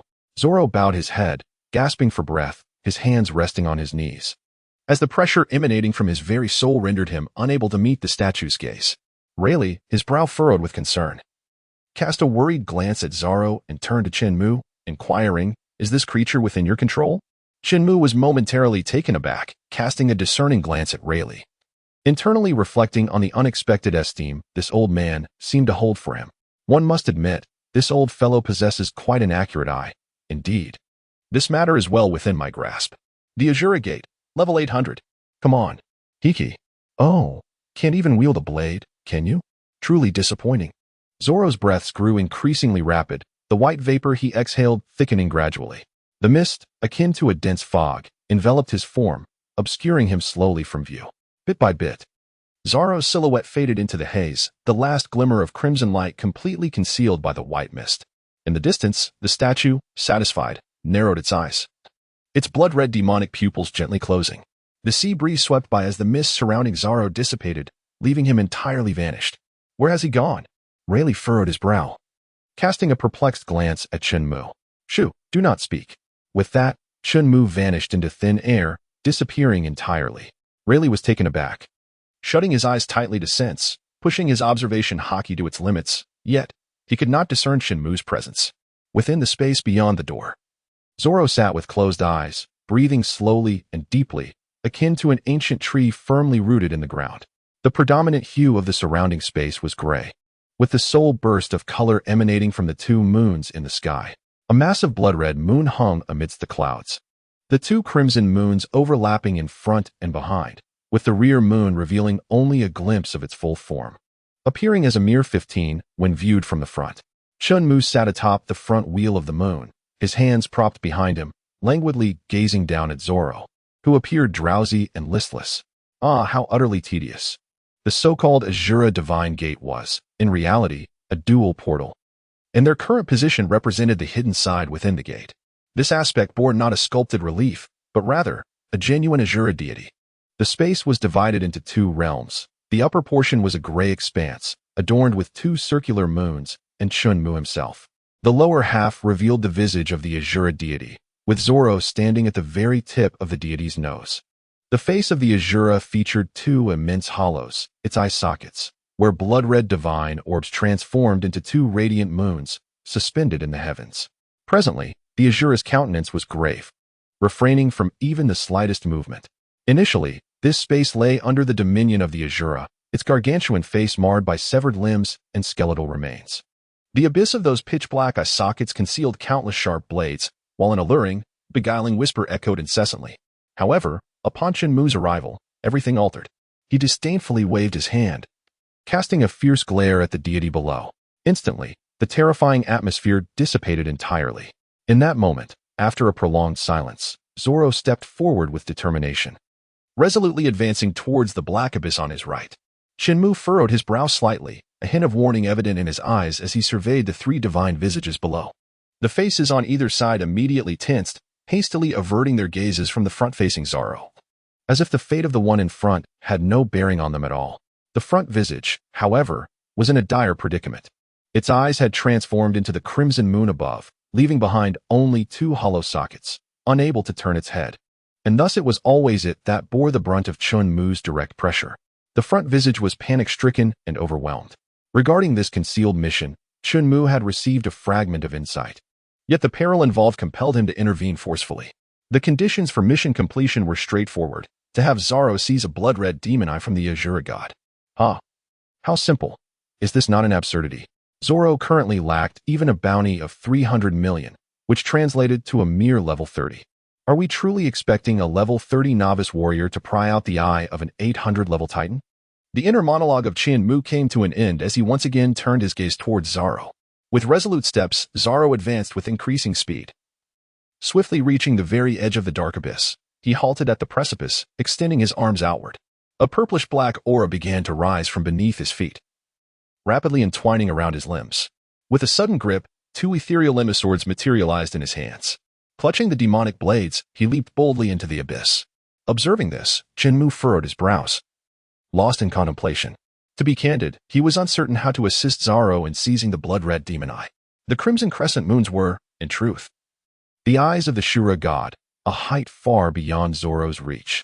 Meanwhile, Zoro, after a prolonged free fall lasting half a minute, finally landed on solid ground. The purplish-black aura enveloped him entirely, his eyes tightly shut, with a faint red glow flickering beneath his eyelids. This was the hollow right eye of the Shura god. Within this vast circular space, towering over 100 meters, the only safe spot was where Zoro stood, surrounded by razor-sharp blades. Swish! The first blade, shrouded in black mist, shot towards Zoro with alarming speed. He remained grounded, slightly leaning his upper body to evade it. Swish, swish, swish. The second, third, and fourth blades emerged from the earth, an increasing number of blades converging upon Zoro from all directions. Due to the system's protective mechanism activated for the Shura god's gate, Chen Mu was unable to directly observe the happenings within the abyss. However, the sudden surge of battle aura was unmistakable to him. Chen Mu clapped his hands, preparing to leap down and take command, which startled the three specters of Azura, who had been secretly observing him, causing them to shudder in surprise. Chen Mu gazed at the system prompt that materialized before him, abruptly halting his descent. The Shura Purgatory is in the process of activation. Current progress, 110. Shura Divine Gate level, 799. It appears that Zoro is adeptly extracting benefits from the Shura Divine Gate. Very well, I shall not interfere with his growth. In the external realm, upon the ocean's surface, the intention to transform Zoro into one of the Purgatory Blade Souls of the Shura Divine Gate has been thwarted by Chen Mu's intervention, resulting in the difficulty of the Shura Purgatory being reduced to a beginner's level, with power being inversely siphoned by the adversary. The Shura within the gate cowered in trepidation, while those outside launched ferocious assaults. The sea roiled violently, and an inky fog swiftly enveloped the vast ocean. At the forefront were the sea kings beneath the waves, their malevolent thoughts manifesting in crimson eyes, mercilessly attacking all life that entered their vision. The underwater combat intensified further, with blood mingling with seawater, stirred into chaos. Numerous pirate crews on the surface gradually lost their sanity, drawing their blades to strike at their own comrades. Only a handful of pirate ships, helmed by those possessing the Conqueror's haki, managed to escape the turmoil. Aboard the Moby Dick, Whitebeard removed the transparent tubes affixed to him, standing at the bow as his Conqueror's haki radiated outward, contending against the boundless black fog. Several captains endowed with the same haki set sail towards their respective crews. On a desolate, snow-covered island, red-haired Shanks stood at the edge, his brow furrowed as he gazed toward the east. The horizon was no longer glistening with waves. Instead, the black mist surged and swirled with abandon. Beneath the surface, countless streams of blood converged into an upward torrent, absorbed by the fog, illuminating with an eerie red glow. Clang, clang, clang. Within a pitch-black expanse, the incessant sound of clashing blades echoed. Zoro, his body marred with wounds, bore a gaping gash on his abdomen, nearly severing him in two. Yet, the black mist in this space consistently adhered to his wounds, providing him with healing. With a decisive clang, Zoro sent the last of the Katetsu blades flying, his demonic aura surging several-fold, violet-black flames rising. The three-headed, six-armed Ashura form was fully unleashed. The purple-black aura intertwined with strands of a beguiling red electricity, instilling both dread and awe. As a tempestuous power surged forth, Zoro's right eye regained its clarity, while a slowly rotating vortex emerged within his vacant left eye, drawing in all surrounding demonic energy. The scattered Katetsu blades transformed into black mist, flowing into Zoro's left eye. Chen Mu remained seated atop the blood-red full moon. Ding! Congratulations, host, on the completion of the hidden task. Rewards are being distributed. Ding! The bait fusion function has been activated. Oh, Zoro is quite swift, indeed. Zoro slowly emerged from the black abyss, his expression remarkably tranquil. A crimson flash flickered across his right eye before vanishing into obscurity. Boom, boom, boom. The entire space began to tremble violently as the two blood-red moons gradually descended, merging towards the eye sockets. Chen Mu was not particularly fond of the sensation of twerking, thus he leapt down as the blood-red moon began its descent. A flicker of murderous intent flashed in Zoro's right eye, and in the brief moment his left eye opened, a wisp of black mist emanated, swiftly enveloping his right arm before transforming into a new onigiri. The entire sequence of movements was executed in the blink of an eye, fluid and seamless as if choreographed by the heavens. Clang! The sound of metal clashing resonated. Chen Mu's left hand, with the front half of his index finger transformed into a deep crimson hue, effortlessly parried Zoro's onslaught. Zoro felt a jolt within. Despite being amplified several-fold within this realm of malevolent energy, he still managed to inflict a wound upon the individual before him. It was rather, well, not too shabby. Having plucked the essence of a level 10 adversary, his strength finally ascended to the realm of level 100. Chen Mu raised an eyebrow, continuously scrutinizing the figure of Zoro before him, and nodded in satisfaction. Let us depart. If we linger any longer, you may find yourself ensnared in this dilapidated portal, veering into another realm. No sooner had he spoken than Chen Mu vanished from this world in a flash. Meanwhile, Zoro, with an air of ominous energy surrounding him, swiftly traversed the void, managing to escape just before the colossal door sealed shut. As the black mist dissipated, the silhouettes of Chen Mu and Zoro re-emerged at the riverbank. Swish! Chen Mu emerged from the dense fog, and before he could even stretch, he heard the sound of the wind. He slightly tilted his head to evade Layli's fierce strike. Old man, have you become addicted to this? Chen Mu glared angrily. Layli let out a heavy grunt, turning his head slightly toward the sea, and coldly remarked, Humph, just take a look at what the world has become. Chen Mu and Zoro stepped out of the black mist, both gazing out at the sea before them. Their eyes fell upon the carcasses of colossal sea beasts, the remnants of shattered vessels, and pools of crimson blood that lingered ominously at the side of the Divine Gate. Shortly after their emergence, the Azura Divine Gate returned to its original realm, the black mist dissipating, leaving behind the unabsorbed fresh blood upon the water's surface. The two men furrowed their brows as the biting sea breeze carried a potent scent of blood, which was profoundly unsettling. Zoro's tightly shut left eye twitched slightly, a fleeting glimmer of red light flickering momentarily. Chen Mu cast a fleeting glance at the now composed Zoro before making his way into the island. He waved his hand to the two who remained lost in thought behind him, urging them, Enough staring, let us proceed. Remaining here will not mitigate our losses. The two exchanged a glance before departing from the shore. The calamity had struck with startling abruptness, catching the denizens of the pirate world completely off guard. Fortunately, the Shura Divine Gate, with its insatiable greed and bloodlust, had imparted most of its malevolent intentions directly to the formidable Sea Kings, resulting in considerably fewer casualties among humans. Days after the catastrophe, the Straw Hat crew finally gathered in full. It is a stroke of fortune that, amidst this brief disaster, the members, adorned with the aura of protagonists, emerged unscathed. Chen Mu stood alongside Rayleigh, observing the people aboard the ship. With a gentle smile, Rayleigh gazed at Luffy, who was waving farewell, and spoke softly, What are your plans? What concern is that of yours? Chen Mu retorted, rolling his eyes. Bring it to me. Rayleigh's smile faded, and he turned to Chen Mu, his expression now serious and intent. Chen Mu slightly curled her lip, feigning a search in the pocket of her trousers before returning Layli's glasses. After all, they were of no further use. Without any lingering sentiment, Chen Mu handed the glasses back. Chen Mu had been resting by the side of the ship for several days, intermittently encountering others. Yet he had not triggered any hidden quests. At present, he possessed only a single special bait, whereas the fusion function required a minimum of 3. It was disheartening to see a newly unlocked feature that he could only observe but not utilize, causing him considerable anxiety over the past few days, to the point where he felt he might lose all his hair. Oh, I almost forgot. He had long since parted with his hair. Damn it, I can't take this anymore. Observing the Straw Hat crew sinking into the sea, Chen Mu finally succumbed to his impatience, retrieved his fishing rod, and prepared the bait. Ding. Congratulations, host. You have obtained an item, Saitama's battle suit. Oh, splendid. Yet another exercise regimen and a bald head, and now they've bestowed upon me his attire. Are they inviting me to indulge in some interdimensional embarrassment play? It fits rather well, and the elasticity is quite commendable. Rayleigh's lips twitched. Witnessing a man change clothes for the first time was truly quite the spectacle. Ding. Main quest initiated. Accompany the Straw Hat crew into the new world. Reward. Special bait 3. Damn. If only they had mentioned this sooner. Chen Mu took a deep breath and plunged into the sea, swiftly swimming towards the location of the Straw Hat pirates. The 2 blue dots on the map were rapidly converging. Due to the unexpected emergence of the Gate of Azura, the immense population of deep-sea creatures and sea kings had dramatically diminished.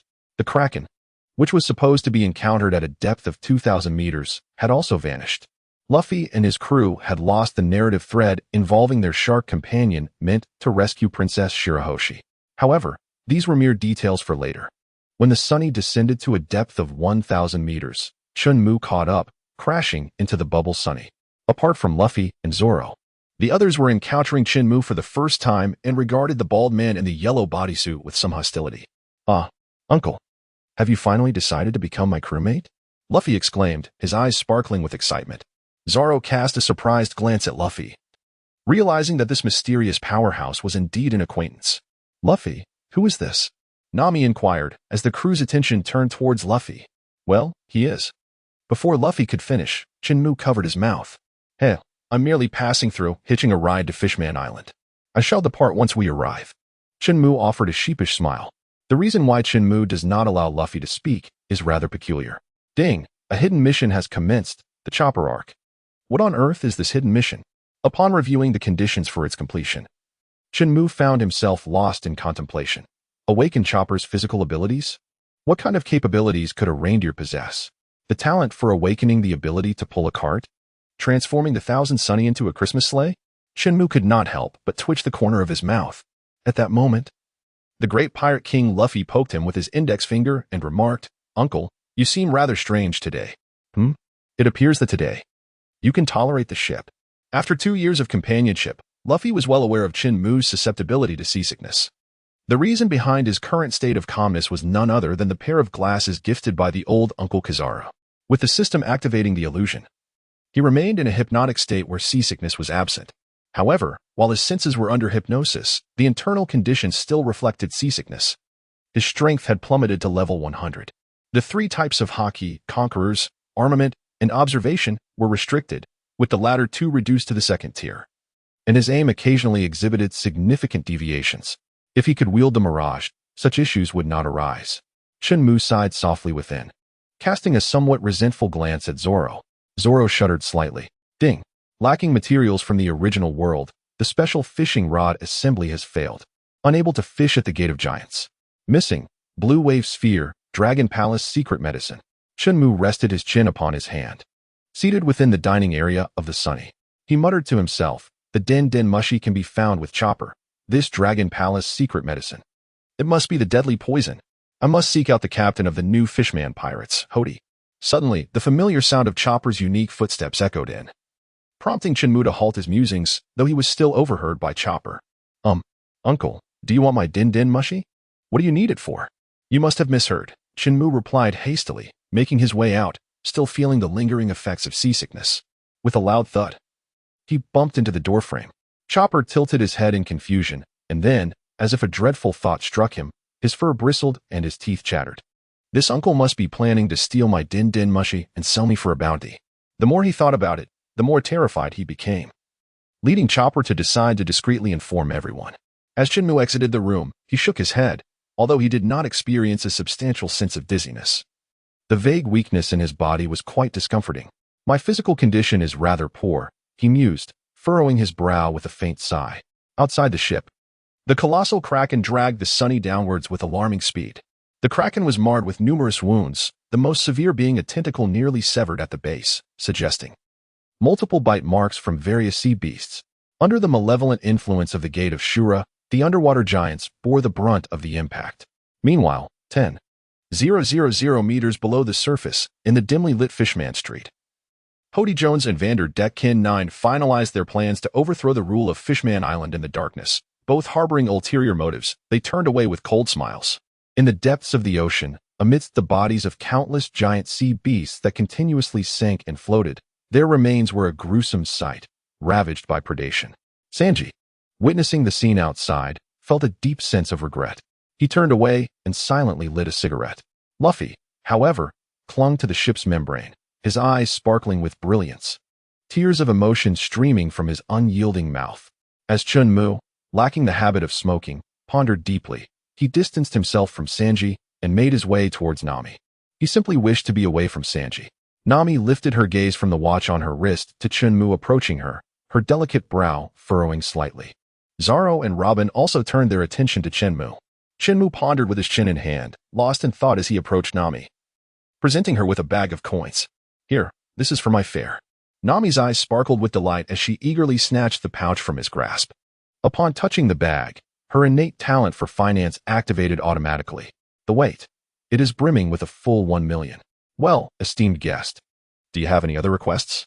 Chen Mu's lips curled slightly as he observed the little thief cat, a true embodiment of its reputation. I desire some grilled meat. Is that possible? Of course, it is, came the reply. Sanji, hurry and prepare it. Sanji glanced up at Chen Mu, initially reluctant, but upon witnessing Nami, hands on her hips and her chest heaving with palpable excitement, he eagerly dashed into the kitchen. All right, Nami-chan. Sanji's melodious voice lingered on the deck for an extended moment. Sanji, exercise some restraint. Chopper, hurry up. Understood, Usopp. Usopp and Chopper, clutching bags of blood, hurriedly followed suit. In the dining room, a pristine white table was laden with an array of delectable dishes, the aroma wafting through the air. Among the attendees, only Robin sampled a few bites, while the others were compelled to stand aside in a formal salute. Once the meal concluded, Chen Mu elegantly wiped his mouth with the tablecloth, casting a glance at Luffy, whose arms hung listlessly by his sides, and then at the beaming Nami. Before he could express his gratitude, a crisp, sweet voice broke the silence. Esteemed guest, your total bill for this meal amounts to 5 million berries. Nami's eyes sparkled with images of currency as she smiled at Chen Mu. No wonder even Luffy, the captain, was not permitted at the table. It was all becoming clear. Chen Mu's lips twitched as he withdrew 5 million from the system space. Once extracted, a large money bag materialized on the table. In a flash, before the bag had the chance to fully kiss the surface of the table, it vanished without a trace. Chen Mu's eyelids twitched slightly, prompting him to rise abruptly and exclaim, I sincerely appreciate your hospitality, but I require no further services, thank you. After a deep bow, he hastily slipped out. Nami, feeling utterly satisfied, made her way to her room. Luffy clung to Sanji, lamenting incessantly.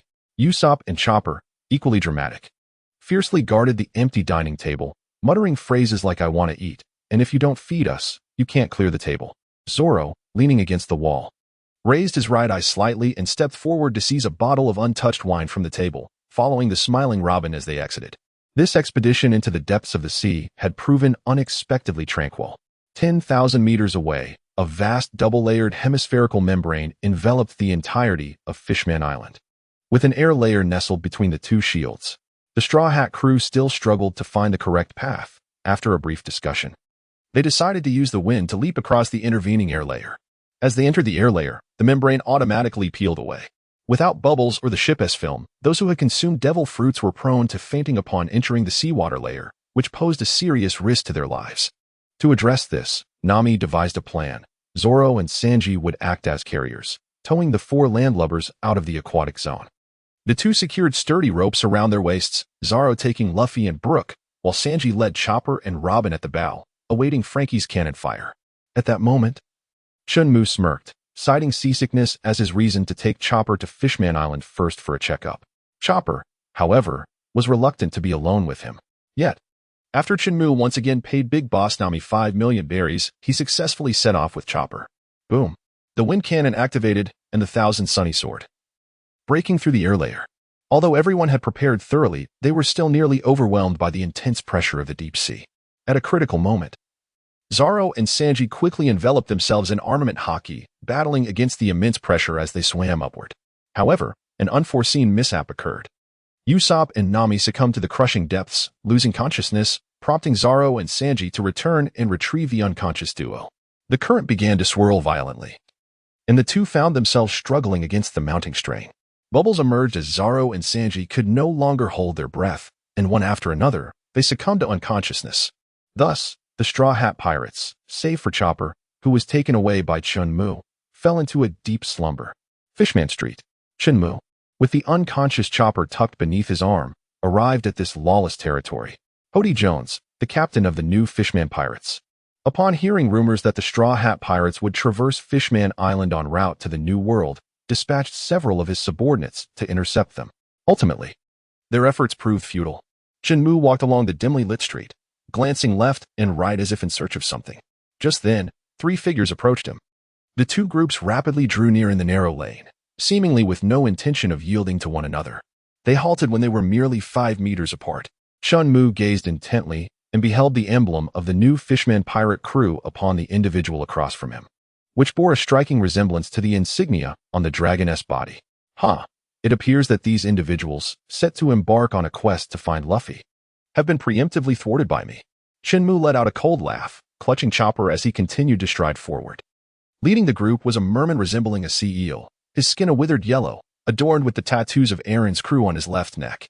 Beneath a black top hat, a mane of orange curls crowned his head, and his smile was both arrogant and sinister. Behind him stood an octopus swordsman, reeking of alcohol.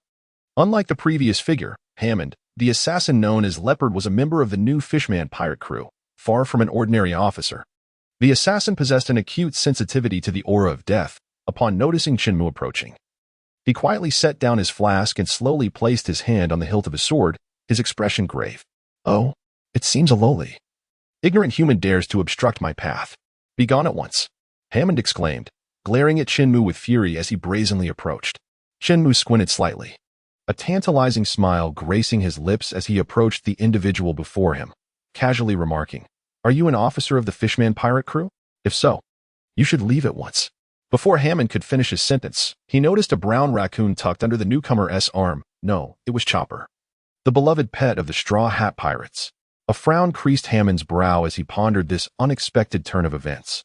Could it be that the Straw Hats were defeated upon their arrival on the island?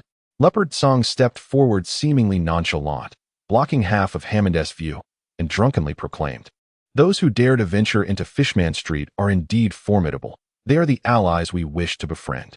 With that, he extended his wine flask towards Chen Mu. Chen Mu gazed at the wave-mouthed octopus swordsman before him, momentarily taken aback. He soon recalled that this creature appeared to be a blue-ringed octopus, and it seemed to be of the venomous variety.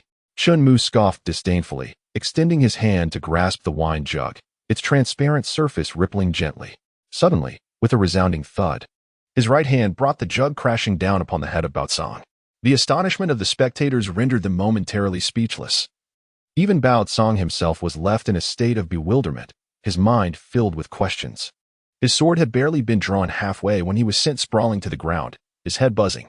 It is essential to note that for a formidable swordsman to execute a swift draw slash, such a sudden strike at such close proximity leaves little time for any ordinary person to react. Chen Mu skillfully seized the wine jug, armed himself, and with a single, fluid motion, struck him down, leaving the ground marred with deep fissures. Hammond stood momentarily stunned, gazing at the cracks sprawling beneath his feet. Then shifting his gaze to the concealed leopard at the center of the crevice, instinctively swallowing hard. A chill of perspiration trickled down Hammond's back as he beheld the smiling visage of Chen Mu, prompting him to instinctively take a step back. "What do you intend to do? Boss Hody is right here." Chen Mu waved his hand impatiently, forcibly interrupting. "Silence. Take me to meet your leader." Hammond stared at him in astonishment. This fellow, is he not afraid of death? Our new Fishman pirate crew possesses S-class deadly poison. Does he truly wish to enter our stronghold? Chen Mu observed the foolish expression on Hammond's face, feeling that continuing the conversation would inevitably lower his own intellect. With a twitch of his lips, he delivered a swift and decisive strike with his hand to Hammond's robust neck. Another resounding thud echoed as Hammond's head collided with the ground, new fissures spreading across the surface. Thus, Hammond followed in the footsteps of the inebriated swordsman, Leopard Song. Chen Mu stepped over the bodies of the two individuals and ventured into the darkness. Before long, a tall figure traversed the ruins, defeating a series of pirate officers, and appeared at the entrance of the new Fishman pirate group's stronghold. Oh, is there no one here? Chen Mu entered the dimly lit room, casting a glance around but failing to discern the presence of the Fishman leader, Hody Jones. Puzzled, he scratched his head, wondering if they had already arrived at Ryugu Palace. At that moment, a crimson treasure chest in the corner captured Chen Mu's attention, while Chopper, perched above his head, instinctively inhaled, detecting the scent of some sort of potion. During Chen Mu's formidable advance, Chopper had already regained consciousness, but upon witnessing the numerous vicious fishmen being defeated by Chen Mu, he opted to remain quietly compliant. Chen Mu took 2 steps forward and opened the crimson treasure chest, revealing a bountiful array of red pills that filled his vision. Chen Mu chuckled softly, gently stroking the head of Chopper atop his own. He silently rejoiced, feeling that his grand endeavor had reached a successful conclusion. Ding! Discovery of the original world's item, the lethal potion. With a sweeping gesture, Chen Mu rendered the treasure chest utterly devoid. As thousands of crimson pills materialized within the confines of the system's space, Chen Mu slightly raised his head, casting a glance upwards as he spoke. Chopper, please hand me the bombo ball. Chopper trembled all over, his expression one of sheer terror as he stared ahead, tears of fear involuntarily streaming from the corners of his eyes. This uncle intends to take my belongings. He truly is a villain. Luffy. Zoro. Chen Mu rolled his eyes, feeling somewhat speechless. Couldn't these thoughts remain unspoken in his mind? Must they be articulated aloud, resulting in such an awkward situation? Chen Mu let out a soft sigh, reached up to gently lift down the chopper from atop his head, scrutinizing it with a discerning gaze. He then slipped his hand into its yellow and white striped vest, meticulously exploring within. To his surprise, he unearthed 3 yellow orbs. Could it be the blue wave balls? Chen Mu raised an eyebrow, his expression peculiar as he silently berated the 3 yellow pills before him. Ding! Congratulations to the host for acquiring an item from the original world, blue wave ball. Ding! All items are complete. Automatic combination is commencing. Ding! The special fishing rod has been successfully assembled. The host is about to embark on fishing at the Giant's Gate. Please prepare accordingly. The ground trembled violently throughout Fisherman Street. Enormous fissures appeared in the street, rapidly spreading outward, causing the low-lying houses to collapse in large segments. With a powerful stomp, Chen Mu shattered the roof, gazing down at the catastrophic scene from above, his brow furrowed in deep concern, as this was a result of the system's automatic activation. It afforded Chen Mu no opportunity for preparation. On the ground, the more formidable officials began to awaken in succession, swiftly seizing their still-dazed companions and sprinting towards the distance. Chen Mu shook his head in resignation and let out a soft sigh. The street, labeled as a criminal syndicate, was in truth a vast orphanage for the fish people. The inept management of the upper echelon had led to the gradual decline of these already neglected beings. A rumbling echoed. The fissure continued to spread, cleaving the entire Fish People's district in 2, with houses reduced to rubble and collapsing boulders relentlessly bearing down upon the fleeing fish inhabitants. Chen Mu gracefully descended from the rooftop, his expression solemn. His right fist gradually drew to his waist, a translucent ripple emanating from the tip of his knuckles. With a deep breath, Chen Mu, standing at the end of the street, suddenly opened his eyes and unleashed a powerful punch. The sound of an explosive blast reverberated as a fierce gale surged forth, sweeping violently towards the opposite side. Where the shockwave passed, colossal stones were reduced to mere dust. Fortunately, the force of the punch rose 2 meters above the ground, allowing the unsteady mermen to narrowly escape disaster. The thunderous noise persisted. As the entirety of Fishman Street was utterly obliterated, a tremendous plume of white steam erupting from the fissures in the earth. Fishman Street had been transformed into a desolate ruin, and the enormous bubble that enveloped it began to shake violently, threatening to shatter at any moment. Chen Mu gazed at the bubble above his head, which was beginning to take on an unusual shape, and gently patted Chopper atop his head. This could not continue any longer. He carefully set Chopper down on the ground. In an instant, he vanished from sight, reappearing atop the colossal gateway, which at that moment revealed only a fifth of its grandeur. The white steam emanating from it was scaldingly hot, causing Chen Mu's scalp to gradually redden. Chen Mu held his breath, his legs spread apart, and his fists began to gather strength. With a resounding impact, he struck down twice with great force, causing the slowly rising colossal gate to momentarily halt. The thunderous roar ceased, and the ravaged earth returned to a serene silence. Chopper's eyes widened in astonishment, his small frame trembling uncontrollably, yet he steadfastly fixed his gaze upon the giant door. A voice echoed persistently in his mind. Do you desire complete acknowledgement from your comrades? Do you wish to surpass a bounty of 100 berries? Chen Mu leapt from the pinnacle of the towering structure, landing gracefully beside Xiaoba. Observing the terror etched across Xiaoba's face, he furrowed his brow slightly. Chen Mu extended his right hand, lifting Chopper with the intent to place him atop his head for comfort, when a deafening roar erupted from behind the door. Chen Mu swiftly turned around, gazing at the partially opened colossal door, which was rapidly fracturing. With a resounding crash, the first shard plummeted from the door. Gradually, an increasing number of fragments began to detach, crashing down upon the ruins at the base of the bubbles. Suddenly, an enormous pair of crimson hands emerged from within the door. The hands were devoid of skin, entirely composed of red muscular fibers, glistening with a viscous white slime. A thunderous roar erupted once more as the gigantic hands grasped the doorframe, straining to pull forth an immense head. The colossal visage was unveiled before the onlookers, white steam wafting from either side of its cheeks, drifting away into the air. Chen Mu, no longer hesitating, seized Chopper and tucked him under his arm, charging forward with great speed. With a powerful punch, he struck fiercely atop the giant's head. A thunderous crash echoed through the air, accompanied by the giant's anguished howl. As it was sent crashing into the doorway, Chen Mu pursued Chopper into the depths. The scene shifted to a dimly lit sky adorned with a few drifting white clouds, as the sun gradually descended towards the horizon. A man and a deer plummeted from the heights, landing upon the towering stone walls. A giant, nearly 60 meters in length, lay sprawled upon the ground, lamenting in agony. Chen Mu fixed his gaze, observing the giant's forehead, which was indented and marred by countless minute fissures that hinted at a slow unraveling. From their vantage point, they could just discern a half-formed silhouette at the nape of the giant's neck. Chen Mu raised an eyebrow, casting a peculiar glance at Chopper, silently lamenting. I am truly sorry, dear Chopper. In my carelessness, I have inadvertently squandered your potential. The giant continued to wail. Yet its injuries were visibly healing at an astonishing pace. Chen Mu let out a slight sigh of relief, genuinely fearing that a single punch would obliterate this object. Chen Mu knelt down, earnestly patting Chopper's shoulders, and said, Chopper, the next part depends on you. Give it your all. With that, he vanished in a flash. Chopper stared in terror at the giant slowly rising before him, tears brimming in his eyes. Just then, 3 yellow pills rolled to his feet. My bump ball. Chopper quickly scooped up the bump ball and tucked it into his pocket. With a thunderous crash, a massive hand landed on the city wall, sending debris flying. Chopper, witnessing the colossal palm merely 5 meters away, fled in a frenzy. Another giant hand descended, blocking his escape route. Before the battle even commenced, he was already in tears. Leaning against the towering wall, Chen Mu listened to Chopper's pitiful cries above, his forehead lined with dark furrows. A gigantic head gradually emerged from beneath the wall, its dark eye sockets holding only a tiny white pupil. An overwhelming sense of pressure enveloped Chopper. Chopper's brown fur bristled, and his entire body trembled in fear. The colossal giant opened its massive jaws, slowly preparing to bite down on Chopper. Crack!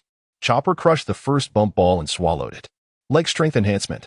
He transformed into a proper reindeer, escaping just before the giant's jaws closed in. Without hesitation, he leaped onto the giant's hand, sprinting away into the distance. The giant roared in fury, its hand reaching out to grasp Chopper. As he ran with his head low, the world around him darkened. With a powerful leap, he narrowly evaded the grasping hand below. A yellow pill popped out as he slapped his chest, caught deftly in his mouth, and he bit down hard. Crack! After consuming the second bump ball, Chopper's muscles bulged, becoming even stronger. Upon landing, he turned around, glaring defiantly at the giant. Antler enhancement. His antlers grew rapidly to 2 meters in length, charging fiercely towards the giant's face. Puff! A burst of white steam erupted, hitting Chopper and sending him flying backward, his fur scalded and reddened. He lay on the ground, a look of agony etched on his face. With his observation hockey gathered, Chen Mu shook his head with a sigh, preparing to leap onto the wall to intervene in the battle. Crack! Just then, a crisp crunch echoed through the air. Chen Mu paused momentarily, a subtle smile gracing his lips as he nodded in satisfaction. He chuckled, contemplating the activation of the berserk form. However, a thought struck him. Wasn't it supposed to be that according to the narrative trajectory, Chopper should have been able to briefly control his berserk form 2 years later? Chen Mu suddenly realized something was amiss. With his chin in hand, he fell into deep contemplation. A thunderous roar of a beast jolted Chen Mu from his reverie. Chen Mu no longer hesitated. He lifted his gaze towards the towering city walls, his legs subtly coiling with strength. The ground beneath him cracked, and in an instant, Chen Mu soared upwards, landing upon the ramparts. To his left, a colossal giant slightly raised its head, observing the immense beast across from it. Seemingly indifferent to Chen Mu's presence, Chen Mu gazed to his right, his expression gradually stiffening. No wonder the colossal giant towering at 60 meters must look up, Chopper. In this utterly berserk form, must be around 70 meters tall.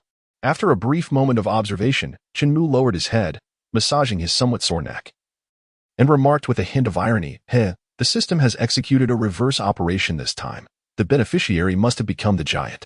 However, the two colossal monsters were oblivious to Chen Mu's thoughts, each raising their enormous hands to strike at one another. Bang! The titanic palms collided with tremendous force, producing a thunderous roar.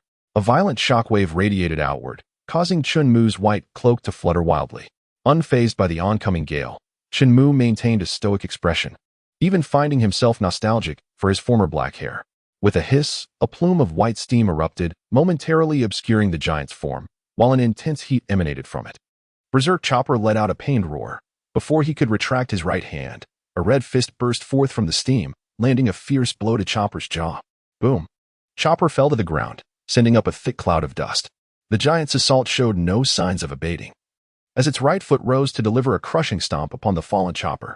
Upon witnessing this scene, Chen Mu's face was suffused with fury. His jaw clenched tightly as if he were on the verge of unleashing a punch.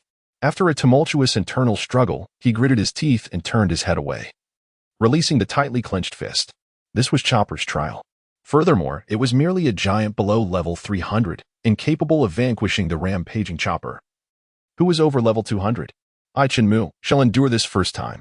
Upon closer inspection, he noticed the muscular contours of the giant's legs swell instantaneously, as it delivered a crushing blow to Chopper's abdomen, eliciting another anguished cry from him. Chen Mu's breath came in rapid gasps, and his fists clenched involuntarily. The giant's massive frame leaned forward, seemingly intent on concentrating all its weight upon its right foot, denying Chopper any chance of a comeback. Chopper, with his enormous, beastly head swaying, raised it high and let out a thunderous roar. His thick right arm swept through the air, the brown fur upon it billowing along. With a resounding slap, Chopper's black fingers gripped the giant's ankle, forcefully lifting upwards. The giant lost its balance, stumbling back 3 steps, nearly collapsing to the ground. The monstrous Chopper gradually rose from the earth, his violet glimmering eyes devoid of any hint of mercy, as his massive palms swung towards the giant in a furious strike. The gargantuan giant, slowly raising its arms, had yet to fully cross them when Chopper's colossal hand struck, sending both its fists crashing down onto its chest. With a resounding thud, the giant truly fell to the ground. Chopper raised his arms high, letting out a primal roar to the heavens. His black fingers clenched into a fist, and with a fierce gust of wind, he struck down upon the fallen giant. The sound of hard fists meeting flesh echoed as the giant's shoulders were pulverized. With its shoulders shattered, the 2 enormous muscular arms fell away, sending up a cloud of dust. Chen Mu narrowed his eyes, silently calculating the time. Only a few seconds remained until the 3-minute mark, and it was nearly time for him to act. Chopper had unleashed his colossal monster form, yet his vitality was rapidly depleting. There was no other choice. Although he could transform without the use of the rumble ball, the monster form in a conscious state paled in comparison to that of a towering giant. A puff of white mist escaped from the corner of Chopper's mouth, clearly a sign of his excessive exhaustion, as his towering figure swayed slightly, nearly toppling against the adjacent city wall, but he managed to regain his balance just in time. The giant roared in agony, prompting Chopper to take 2 steps back, his drooping arms reaching out towards the giant's ankle. At that moment, an unexpected turn of events occurred. A sudden whoosh of white steam erupted, obscuring the giant's form, and Chopper was forced to retreat another 2 steps, repeatedly howling in frustration. After a brief moment, the steam dissipated, and the colossal giant's silhouette had completely vanished. Chen Mu leaped into the air, grasping the enormous antlers, and instantly soared out of the realm of giants. Within the dim depths of the oceanic world, a colossal bubble was filled with remnants of shattered walls, as a massive door, nearly straining the confines of the bubble, cracked with a resounding shatter. Chen Mu emerged with Chopper in tow, as the colossal gate revealed merely a fraction of its entirety, with a significant portion still shrouded in the abyss below. Yet, this limited space proved sufficient for Chopper to maneuver sideways. With a soft pop, Chen Mu forcefully swung Chopper by his antlers, shattering the bubble overhead. A torrent of seawater surged in violently, causing the crumbling stone street to plummet, while the agile figures of the fishmen darted through the crevices of the massive rocks. As for Chopper, he had reverted to his endearing form, his petite face contorted in distress as he slowly sank downwards. Chen Mu pinched his nose with his left hand. His cheeks puffed out roundly.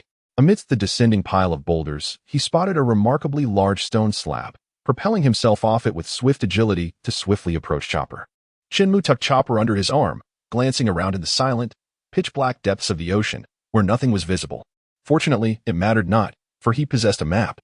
Unfurling his curled form, he swam towards the blue marker on the map. This blue marker naturally represented Luffy and the others, who at that moment were far more fortunate than Chopper. Following the narrative's course, Luffy and his companions were rescued by Kami, riding the bubble turtle as they ascended from the depths of the vibrant red coral apartment to the surface above. Before long, they emerged upon the ocean's surface, where graceful mermaids frolicked joyfully. The sight before them was nothing short of breathtaking. Was this paradise? Sanji, overwhelmed with emotion, dropped to his knees, tears streaming down his face. At that moment, a delicate white arm reached out from the side, grasping Sanji's wrist, accompanied by a melodious voice. Are you illegal immigrants? How wild. But it matters not. I am quite fond of pirates. With that, she pulled Sanji into the water, causing the other beauties to stifle their laughter. 2 years later, Sanji finally experienced the most beautiful moment of his life. Luffy and Chopper, encased in bubbles, sat on a nearby rock, watching Sanji play joyfully, bursting into laughter. Usopp, with gleaming eyes, remarked, "This truly is a fairy tale world, coral continent, mermaid bay, the dark depths of the ocean." Chen Mu held his breath, his right hand propelling him forward while his left hand clutched Chopper as he swam towards the blue marker on the map. He had been holding his breath for quite some time, although he was not suffering from oxygen deprivation. The experience of being submerged in the frigid ocean was far from pleasant. Moreover, it was uncertain how much longer Chopper could endure this ordeal. Suddenly, he noticed a ship ahead. Chen Mu's eyes lit up, and he accelerated his legs, hastening towards the bubble boat emblazoned with the emblem of Ryugu Castle. Meanwhile, within the cabin, the Neptune brothers were also making their way towards Mermaid Bay. The trio had encountered Sea Knight Jinbei in the Sea Forest, tasked with conveying the message to refrain from engaging in battle with Hody Jones and to meet afterward in the Sea Forest. Due to the sluggish exchange of information between Fishman Island and the outside world, Jinbei had taken the precaution of bringing along a stack of wanted posters. The eldest, Shark Star, with his flowing blue wavy hair, meticulously examined each wanted poster of the Straw Hat crew before passing them to the lanky second brother, Emperor Star, who sported a long tuft of red hair. Subsequently, the posters were handed to the third brother, Accident Star. After each brother confirmed the details, they exchanged glances, falling into an unusual silence. At that moment, a soft pop echoed through the air. Chen Mu traversed through the bubble and descended into the cabin, placing Chopper gently upon the floor. He spun rapidly in place, completing N revolutions, as droplets of water clinging to his combat suit shot forth like bullets in all directions. The unfortunate third prince and his cadre of Nautilus Knights had scarcely the time to encircle the newcomer before being mercilessly pelted by the onslaught of droplets. Soft cries of pain reverberated throughout the confines of the ship. Hearing the sound, Chen Mu swiftly halted his spinning figure and cast an apologetic glance at the individuals on the ground. He awkwardly addressed the bald man, inquiring, "Are you all right?" However, his query was met with a chorus of pained cries and the sharp intake of breath from the three princes. The atmosphere grew undeniably awkward. Having intended merely to hitch a ride, he had inadvertently caused the entire vessel to topple upon his arrival. Any claim of innocence would likely fall on deaf ears. Fortunately, the prostrate Chopper coughed up a couple of mouthfuls of seawater and promptly regained consciousness. The adorable little reindeer sat up, rubbing his head with his tiny hoofs, and gradually opened his eyes. Chen Mu gazed at the awakening Chopper, his brows slightly raised in a gesture of mild astonishment. He mused internally, as I suspected. The system has indicated the completion of the task. Chopper must have awakened a new physique. It appears he has acquired the regenerative capabilities of a giant. A jolt of shock surged through Chen Mu's mind.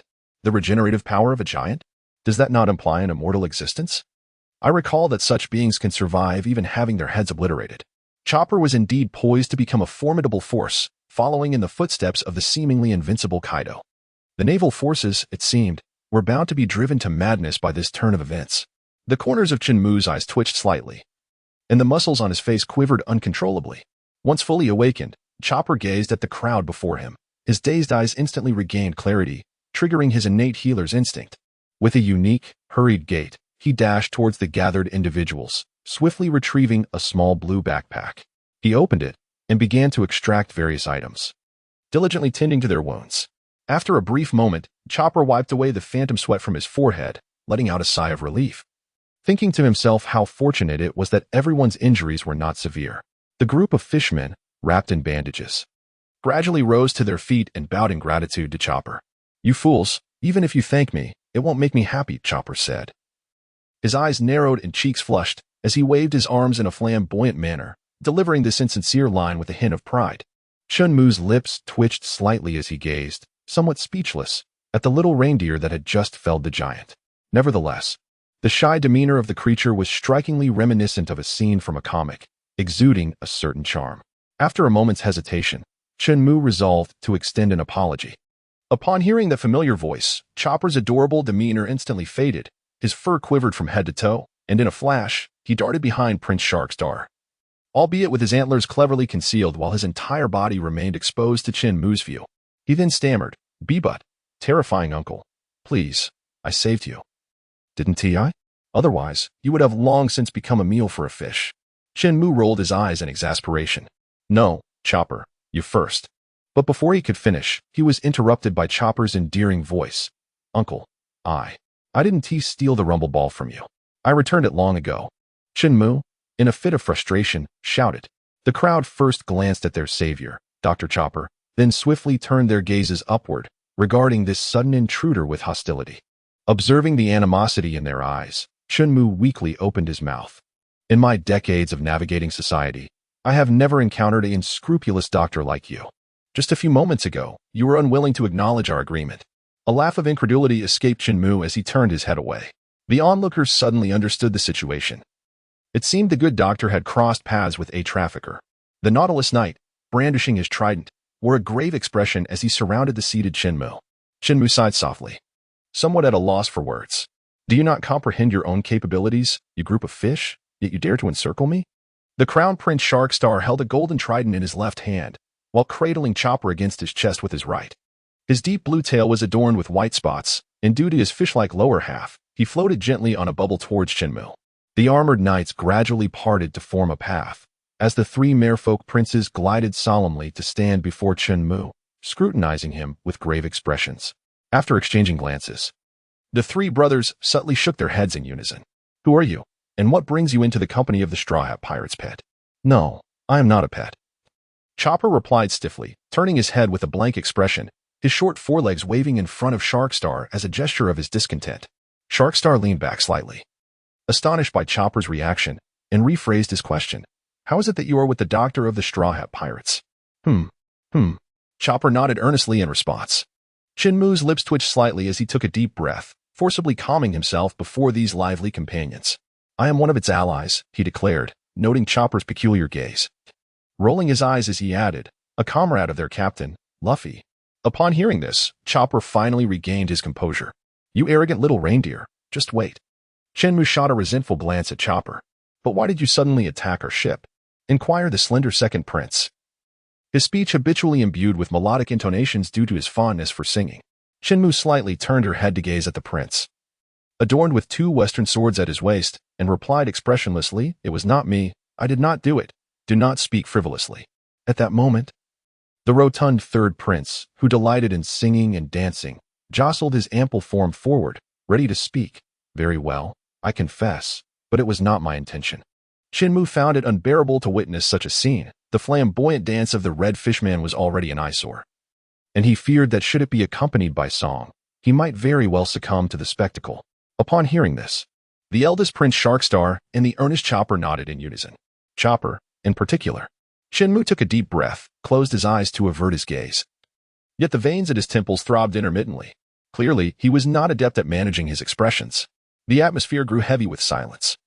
The assembly of Nautilus Knights turned their eyes toward the three princes, silently inquiring how to deal with the intruder. The princes exchanged glances, shaking their heads in resignation. This individual's strength was clearly beyond acceptable limits. The eldest prince waved his hand, signaling the knights to sheath their weapons, and turned to Chen Mu, saying, "Since you are an acquaintance of the Straw Hat Boy, please convey this message. Jinbei has asked you not to engage in combat with Hody Jones. Furthermore, he awaits your arrival at the Sea Forest." After speaking, he glanced at the bewildered Chopper and softly added, "Jinbei is a close friend of the Straw Hat Boy." "Oh, a new friend of Luffy's?" Chopper queried, tilting his head in confusion, a fleeting glimmer of uncertainty passing through his large eyes before it swiftly faded away. When intellect enhancement was not activated, he was merely an ordinary doctor, devoid of strategic brilliance. Chen Mu raised his eyebrows slightly, casually responding before closing his eyes once more. The rest of the group returned to their positions, awaiting the conclusion of their journey. At Mermaid Bay, Sanji, with an expression reminiscent of youthful infatuation, was thoroughly engrossed in playful antics with a group of beautiful mermaids. Meanwhile, Luffy, coated in a swimming lotion, sat idly on the shore, his feet splashing playfully in the gentle waves. The mermaid Cammy stifled a giggle as she observed Sanji reveling in the joy of the moment from afar. Usopp stood beside Luffy with his hands on his hips, turning his head towards Sanji and exclaiming, "I hope Sanji doesn't end up bleeding again. We still don't know where Chopper has wandered off to." "Oh, are you referring to Chen Mu?" Luffy responded, momentarily taken aback before seamlessly shifting the conversation. "By the way, Luffy, how well do you know him? He seems to be around our age, so why do you call him old man?" "Well, he is quite a formidable ally. You see, he defeated Rayleigh, and I think they're equally impressive, so I just call him old man," Luffy replied with a playful grin. Usopp and Cammy stared at Luffy, wide-eyed and incredulous. "Rayleigh possesses the strength of an admiral. You mean to say that Guy couldn't even defeat him?" Usopp questioned in disbelief. "Indeed," Luffy continued, his eyes squinting in amusement, adding, "Moreover, he taught me how to utilize haki." "He taught you to use haki?" Usopp exclaimed. "Oh, and it seems he also modified my hat a bit. Ever since then, it has felt somewhat different." Luffy took off his straw hat and stared at it in confusion, noticing its peculiar alterations. After a moment, he chuckled and, lifting the hat above his head, spun it around twice before placing it back atop his head, grinning as he declared, "Who cares? He wouldn't harm me anyway." "Hey, Luffy, you shouldn't be so easily trusting of others," Usopp whispered conspiratorially, glancing around suspiciously. Laughter erupted from Luffy, clearly unfazed by Usopp's warning. On the opposite side of the island, Frankie had successfully reunited with Robin and Nami, who awaited them at the shore, though the sudden leap from the water had startled Nami considerably. Meanwhile, the ship from Ryugu Kingdom had entered Fishman Island through the correct entrance. Chen Mu and Chopper stood by the ship's window, beholding the legendary Sun Tree Eve and the resplendent sunlight that penetrated the depths of the 10,000-meter sea. The duo, a man and a beast, were momentarily rendered speechless by the sheer wonder of the sight. As they basked in the warmth of the sun, they indulged in a delightful stretch, easing their weary bodies. The ship, Ryugijo, navigated smoothly along a designated route, successfully entering Fishman Island. Upon arrival, however, the vessel's pace slowed considerably. Bored, Chen Mu settled at the bow of the ship, retrieving his fishing rod to embark on a prolonged fishing expedition. His desire to fish was not merely to fulfill Chopper's task, as he intended to reserve the special bait for synthesis. Rather, he was drawn to the activity by the sudden illumination of the blind box function icon. This occurred after he had completed the collection of a box of E.'s deadly medicine. Ding! Congratulations, host, for successfully fishing with E.'s deadly medicine, earning a blind box 1. Shortly after casting his line, Chen Mu was surprised to reel in the blind box. He stowed away his fishing rod and immersed himself in the system space, gazing at the newly appeared white gift box in his storage area. Gently, he tapped it to open. Ding! Congratulations, host, for receiving 100 berry. Chen Mu's facial muscles twitched, and his hands trembled incessantly, clearly indicating his considerable agitation. "I refuse to believe it. Let me try again." Chen Mu once again retrieved his fishing rod, holding his breath in a fit of indignation as he settled at the edge of the boat to commence his angling. Ding! Congratulations to the host for successfully utilizing the E.'s ominous bait, resulting in the acquisition of a mystery box X1. Ding! Congratulations to the host for successfully utilizing the E.'s ominous bait, resulting in the acquisition of a mystery box X1. Ding! Congratulations to the host for successfully utilizing the E.'s ominous bait. Chen Mu retracted his rod. Having amassed 10 blind boxes for a moment of fortuitous chance, he silently chanted, "May the luck of the Emperor bless me." With a decisive call, he initiated the opening. Ding, ding, ding. 10 Congratulations to the host for acquiring 50 belly. Congratulations to the host for acquiring 250 belly. Congratulations to the host for acquiring. As a bonus for the 10 consecutive openings, an additional reward of 1,000,000 belly. Alas, Chen Mu, in a fit of frustration, felt an overwhelming urge to overturn the table. The meager sum at hand was scarcely sufficient to cover the cost of the meal that Nami had pilfered from him. He declared, "I am done. This wretched system is for those who wish to indulge. I shall not endure this indignity any longer." A moment later, a taciturn figure emerged from the cabin, head bowed, with an impassive expression as he took a seat at the bow of the ship, retrieving his fishing rod. Ding. Congratulations to the host for successfully using the lethal bait for fishing, earning a blind box 1. Ding. Congratulations to the host for successfully using the lethal bait for fishing, earning a blind box 1. Chen Mu, filled with resentment, clenched his teeth and consumed all the lethal potions at his disposal, managing to precisely acquire 100 blind boxes. How auspicious the number of blind boxes brought about by these deadly concoctions. Chen Mu's lips twitched a few times as he suddenly rose to his feet and kicked fiercely at the fishing rod beside him. Who was he celebrating for? Is it disdain for the single life? The lingering resentment of Chen Mu reverberated through the heavens, refusing to dissipate. After venting his frustration, Chen Mu took a deep breath and sank heavily onto the ground. His mind once again delved into the system space, fixating on the familiar fishing rod occupying the first slot of his inventory. Enraged by his helplessness, he frantically clicked on all the white gift boxes. The system's prompt echoed incessantly, while the numbers representing Bailey continuously ascended. This was perhaps the day Chen Mu loathed money more than ever. Ding. 100 consecutive openings granted an additional reward, the Jade Handbox, legendary level. Chen Mu remained ensnared in the cacophony of the incessant system notifications.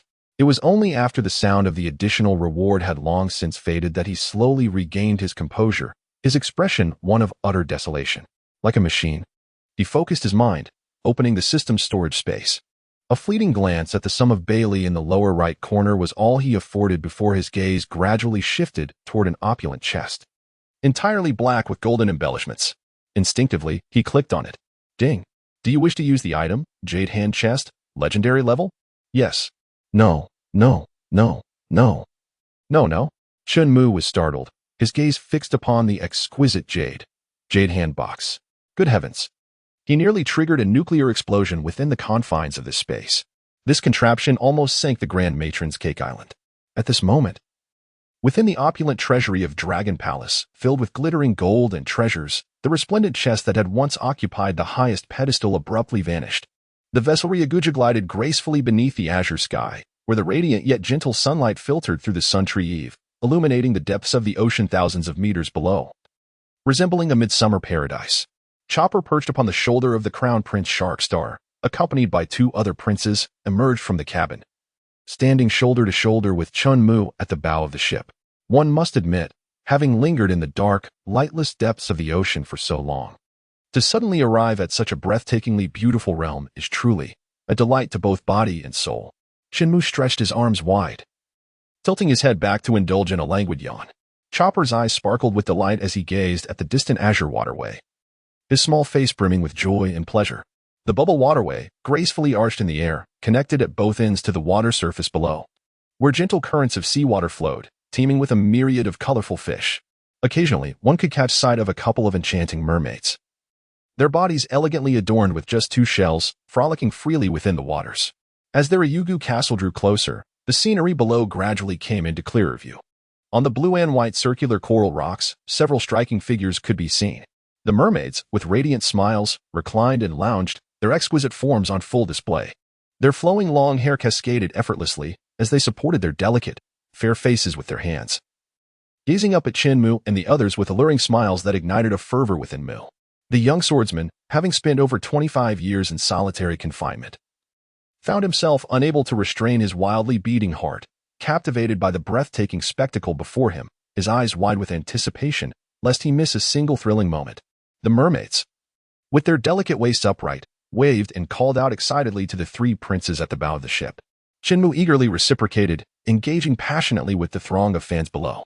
The vessel came to a halt 10 meters above the coral rocks as the enchanting mermaids erupted in jubilant cheers. A resounding blast of a horn echoed. And Chen Mu was the first to leap from the ship, followed closely by the 3 princely figures and a cadre of Nautilus Knights. Prince Shark. The beautiful mermaids were exuberantly animated at the sight of the noble princes, their enthusiasm reaching a fever pitch. Chen Mu's lips twitched slightly as he cast a disapproving glance at the trio of bandaged princes, silently making his way to the side. Ultimately, it is still about the fish. Their aesthetic sense is lacking, he mused, shaking his head in self-consolation. Your Excellency Chen Mu, the eldest prince, Shark Star, surveyed the surroundings, but could not find the Straw Hat crew. He addressed the desolate figure beside him. What are you doing? Chen Mu, feeling indignant, replied without turning his head. What do you want? Are you certain that the Straw Hat boy is indeed here? Are you questioning me? Chen Mu clearly had little desire to converse with this man who was basking in the limelight, responding dismissively. That's enough? You can leave me here. After speaking, he beckoned Chopper, who was perched on Shark Star's shoulder, with a finger. Chopper's small face scrunched up in dismay as he cast a reluctant glance at Shark Star, tears welling in his eyes. With a heavy heart, he slowly approached Chen Mu. Shark Star frowned slightly, not so much due to Chen Mu's attitude, but rather because he had not conveyed the message directly to Luffy, which left him feeling somewhat uneasy, especially since it was a task entrusted to him by Jinbei himself. Chen Mu observed the reluctant Chopper and, with a swift motion, grasped its collar, steering it toward the rocky outcrop where Luffy was concealed. He surmised that the reason the Shark Star and the others remained in place was rooted in their distrust, as the Straw Hat Pirate's bounty poster did not include him. Fortunately, he felt no inclination to engage in further dialogue, and simply summoned Luffy and the others directly. Chen Mu lightly leaped onto a pale pink coral reef and called down to Luffy below. Come out. These individuals have something to convey to you. After a moment's thought, he added, it was Jinbei who sent him to find you. Jinbei? Luffy raised his head, locking eyes with Chen Mu, his gaze sparkling with excitement. Yes. With that, Chen Mu turned around and plopped down, tossing Chopper onto Luffy's head. With a soft thud, Chopper's headgear perfectly settled atop Luffy's straw hat. Meanwhile, a group of mermaids bit their lips, their faces etched with worry as they gazed at the coral rock where Luffy was concealed, silently praying that he would remain undiscovered. The princes noticed the mermaid's unease and exchanged glances before slowly drifting towards Chen Mu. At that moment, Luffy, with a broad grin plastered on his face, dashed out from behind the rock, sprinting towards the princes. The knights reacted instantly, stepping forward to block the 3 princes, their tridents glinting menacingly, clearly signaling no entry. Luffy skidded to a halt, tilted his head, and waved at the princes behind the knights. Hey, did Jinbei send you to find me? Where is he? Has he decided to become my companion? This trio of inquiries, though brash, was quintessentially Luffy's style. Chen Mu rolled his eyes in exasperation and turned his gaze towards the distant sky. The eldest prince, Shark Star, retrieved a wanted poster and scrutinized it carefully. The 3 brothers exchanged glances and stepped forward from behind the knights. Yes, it's indeed Jinbei, Shark Star affirmed with a serious nod. Oh, Jinbei, you say? I didn't realize he held such a prominent position, ha ha ha. Luffy chuckled heartily, relishing the moment. The 3 princes felt their muscles twitch, sensing they had been somewhat insulted. Shark Star forced himself to compose, cleared his throat, and spoke earnestly. Jinbei has shared tales of your exploits with us, particularly praising your performance in the battle 2 years ago. Me? Luffy's smile faded as he pointed to his own cheek in confusion. Yes, Shark Star replied emphatically, a hint of reverence in his eyes. Jinbei said that were it not for your valiant struggle against the admirals, our benefactor, Whitebeard, might have suffered grievous injuries, or even at this point, the expressions of the 3 princes turned somber. Hearing this, Chen Mu's expression froze momentarily as he pondered the unfolding narrative. Although the storyline had been rewritten and Whitebeard had not perished in the Marineford War, he was still advanced in age. Moreover, the extent of his hidden injuries remained unknown. Fishman Island was currently under his protection, yet it was likely that in a few years it would fall into Big Mom's hands. Chen Mu's brow furrowed increasingly, and an inexplicable sense of anxiety began to envelop him. Wait, what does this have to do with me? Chen Mu suddenly awakened, pondering when he had become so benevolent. Ding! Congratulations, host, you have triggered a hidden mission to become the guardian of Fishman Island. The time limit is undetermined, and the reward remains unknown. Once again, an enigmatic reward, likely something of great value proportional to completion. However, the absence of a time limit this time raises the question, does Fishman Island still harbor untapped narratives? Chen Mu furrowed his brow in contemplation, repeatedly pondering the narrative of the Fishman Island arc. In the distance, the captain of the Straw Hat Pirates engaged in animated conversation with the three princes of Neptune, while Usopp and Sanji emerged from behind the coral rocks. A number of enchanting mermaids patted their ample chests, secretly sighing in relief. "Hey, uncle. We're heading to the banquet. Are you coming?" Luffy waved at Chen Mu. A banquet?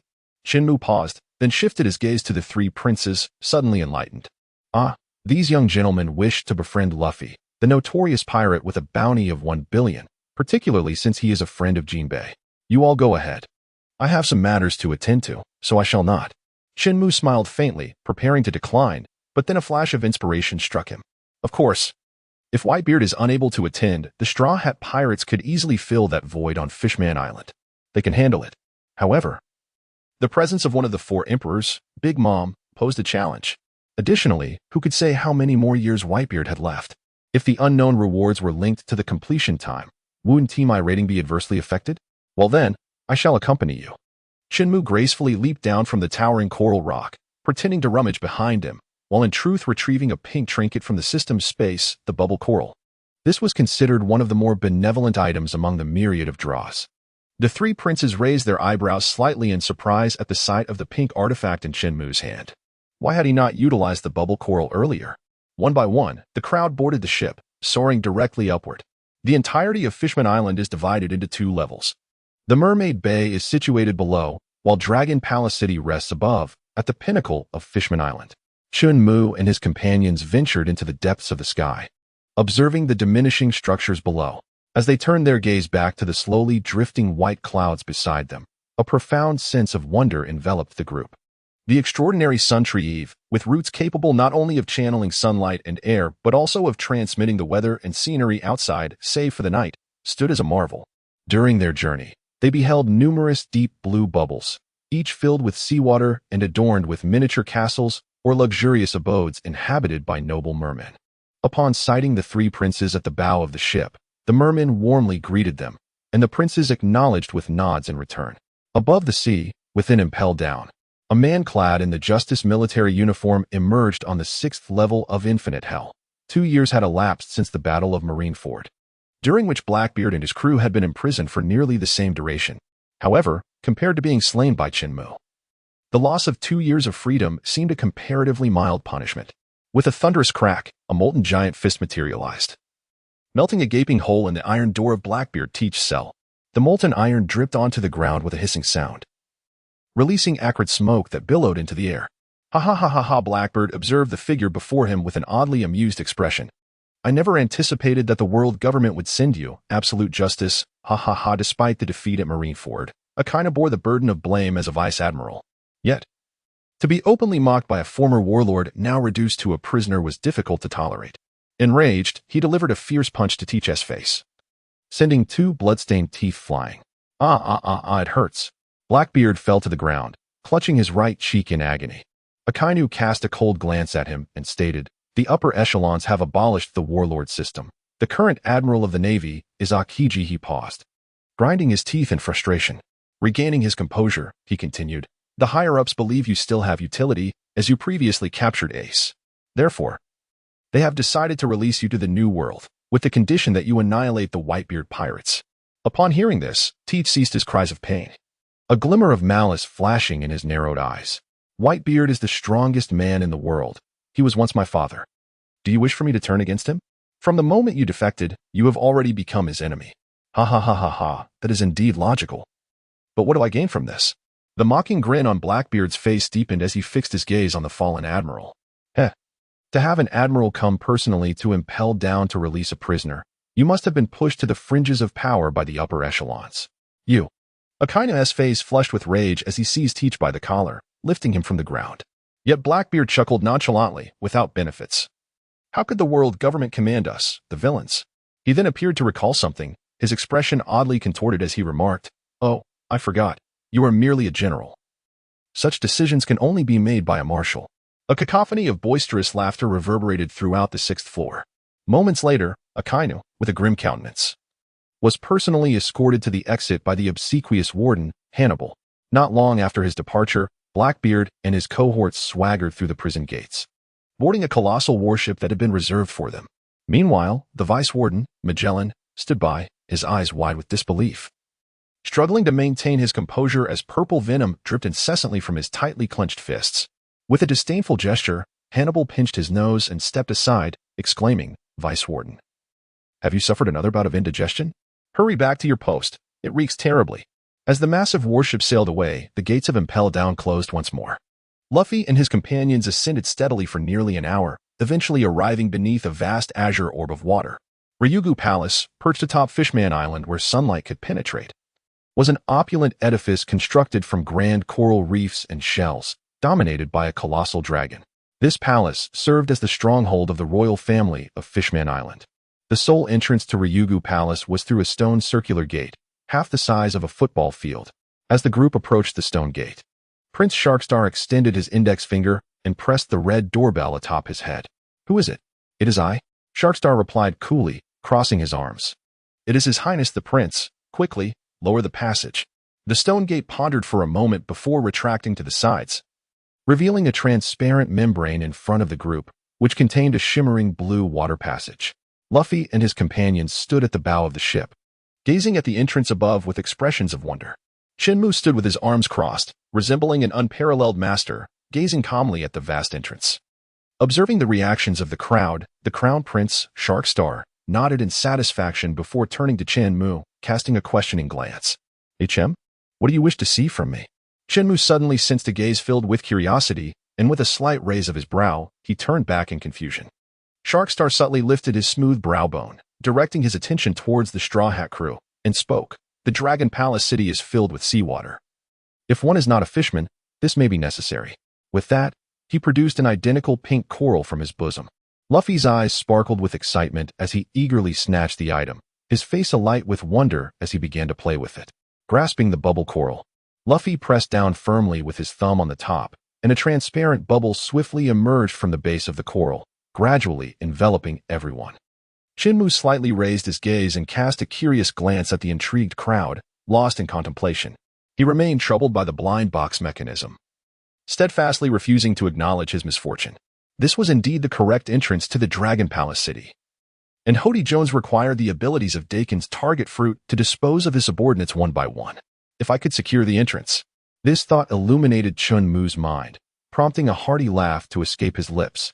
The onlookers regarded the mirthful figure before them with bewilderment. With a soft sound, the Dragon Palace glided into the water-laden Dragon Palace city, while the Ryugu swiftly ascended, revealing the vibrant and splendid underwater palace that awaited the astonished crowd. At that moment, Chen Mu discreetly slipped into the cabin, drifting away from the sight of others, and began to float towards the entrance, unnoticed by the group. Moments later, as the vessel departed the passage, gentle sunlight poured down, illuminating the scene and captivating everyone with the sight of freely swimming fish and the majestic, resplendent palaces, eliciting continuous gasps of wonder.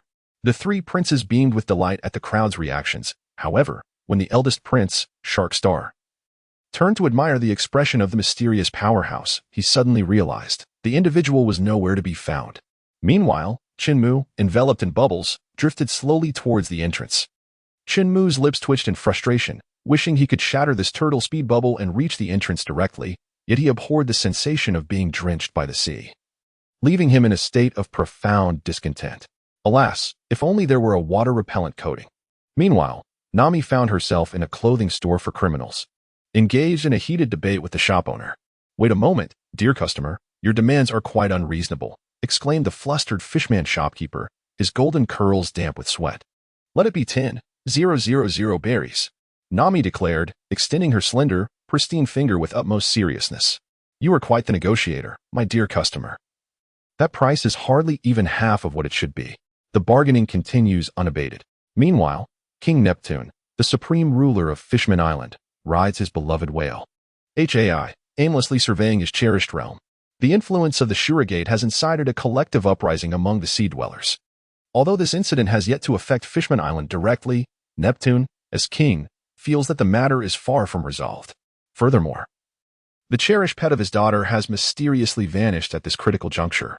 The shark clad in starry attire remains unaccounted for, leaving uncertainty in its wake. A colossal warship glides across the surface of the sea.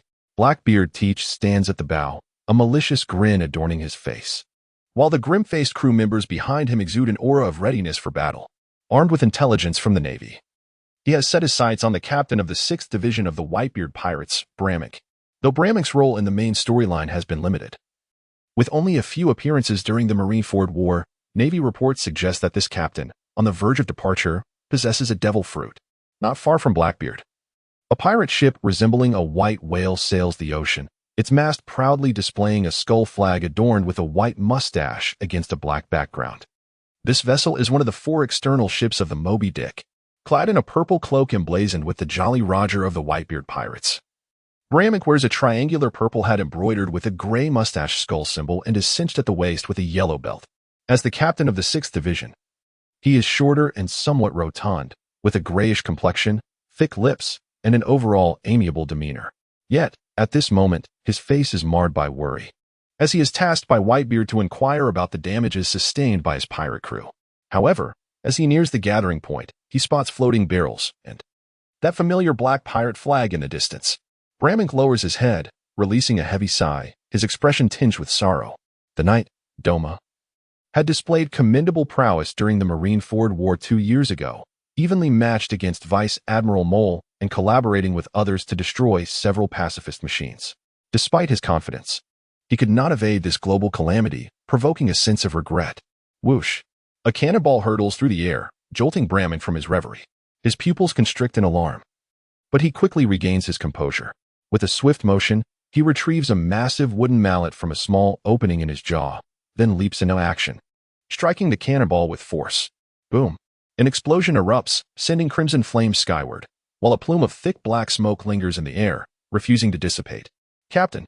Urgent cries ring out as the crew members gaze anxiously at the ominous black cloud above. Whoosh! With a howling wind, a rotund figure descended from the heavens, landing upon the bow of the ship. Bramik's countenance was shrouded in darkness as he exhaled a plume of black smoke, slowly uttering, "I am unscathed." The battle-hardened crew swiftly converged around him, while others dashed to their stations, the helmsman and gunners each fulfilling their roles, hastily gearing up for combat. It was the Navy. A pirate perched atop the mainmast, peering through a telescope, spotted the formidable warship in the distance. His pupils dilated in shock as he exclaimed, "No, it's Blackbeard Teach." The crew was taken aback by the revelation. Yet, the captain, Bramik, wore a grave expression, tinged with a hint of exhilaration. "Heh. The traitor that Ace could not vanquish shall fall by my hand. Everyone, prepare for battle. We must avenge the 2nd Division and eliminate this traitor." Bramik brandished a massive hammer from beneath his chin, his spirit ignited with fervor. Blackbeard observed the clash between Bramik and the cannon fire with a sinister chuckle, commanding his ship to accelerate. As time elapsed, the 2 vessels, one large and one small, rapidly approached one another. Notably, Blackbeard's warship was the colossal vessel employed during the Demon Slayer Order, comparable in size to Whitebeard's Moby Dick. Though the 4 outer ships of Moby Dick were somewhat smaller than this warship, the 2 ships collided, and Blackbeard's crew leaped from the warship, landing before Bramik with a cacophony of laughter. Jijijijiji. Blackbeard, recognizing familiar faces, erupted in a grotesque laugh, extending his right arm. A vortex of dark energy swirled in his palm. Dark water. Bramik surged forth with renewed speed, eliciting a broader grin from Blackbeard. The corpulent figure, seemingly out of control, swung the 2 massive hammers trailing behind him with ferocity, aiming to crush the traitor who had betrayed his comrades. Blackbeard's smile abruptly froze, his pupils constricting rapidly. While there were many agile portly figures, Blackbeard was clearly not among them. Just as the colossal wooden mallets were poised to strike Teach, a robust figure descended from the sky, landing behind Blackbeard. With brawny arms outstretched, he braced against the oncoming hammers. The impact resonated with 2 thundering sounds as would met flesh. "Well done, Bagus." Blackbeard's grin morphed into a menacing snarl as the pull of dark water intensified. Bramik stiffened, his ample belly pressing against Blackbeard's palm. Agonizing pain surged alongside a wave of weakness as Bramik's eyes rolled back, a sense of dizziness engulfing his mind, causing the hammer to slip from his grasp and crash heavily to the ground. "Captain!" The crew cried out, their eyes wide with fury, rushing forward with weapons drawn. Bang! With a resounding crash, Shiryu descended from the heavens, landing heavily before the crew, an intangible aura of murderous intent enveloping the scene. The advancing figures faltered, a flicker of dread igniting in their eyes. Shiryu grinned menacingly, unleashing Raijin as the blade shimmered with an eerie crimson light. With a forceful swing, an unstoppable arc of red slashed toward the astonished and furious pirates. Half an hour later, the 6th Division of the Whitebeard Pirates, including their captain, was utterly annihilated. Blackbeard stood aboard the warship, a sinister smile plastered across his face, clutching a pristine devil fruit in his hand. The white whale ship was claimed as a trophy and handed over to the original helmsman, Jesus Bages. Thus, the first external captain of the Blackbeard Pirates was born. At the entrance of Dragon Palace, Chen Mu gazed at the firmly shut stone door, his eyelids twitching incessantly. At that moment, a massive black flying axe whizzed through, slicing through the 2 layers of bubbles surrounding the Dragon Palace city, darting swiftly towards the northeast. Chen Mu gazed at the swiftly flying axe, lost in a daze. This scene felt oddly familiar. Suddenly, it struck him. This was the power of Van Dyken's fruit. His objective was the hard-shell tower of Princess Whitestar. However, the system's notification abruptly interrupted Chen Mu's reverie. Ding! Captain Braymakay of the Whitebeard's 6th Division has fallen. The Bag fruit has been successfully plundered by the Blackbeard Pirates, leading to a disruption in maritime supplies, medications. Ding! The influence of the Whitebeard Pirates is diminishing. Ding! A multitude of pirates is approaching. The crisis level at Fishman Island is escalating. Please prepare yourself, host. This incessant barrage of notifications echoed in his mind, leaving Chen Mu utterly bewildered. Was the Whitebeard pirate strength so feeble now? The loss of a logistics captain had diminished their deterrent capability? With a heart full of aspirations left unexpressed, Chen Mu felt an overwhelming urge to flip the table in frustration. As Chen Mu's anger intensified, he found himself nearly grinding his teeth to dust. Was it not merely a desire to adopt a more laid-back approach, allowing Luffy to gradually assume control of Whitebeard's power?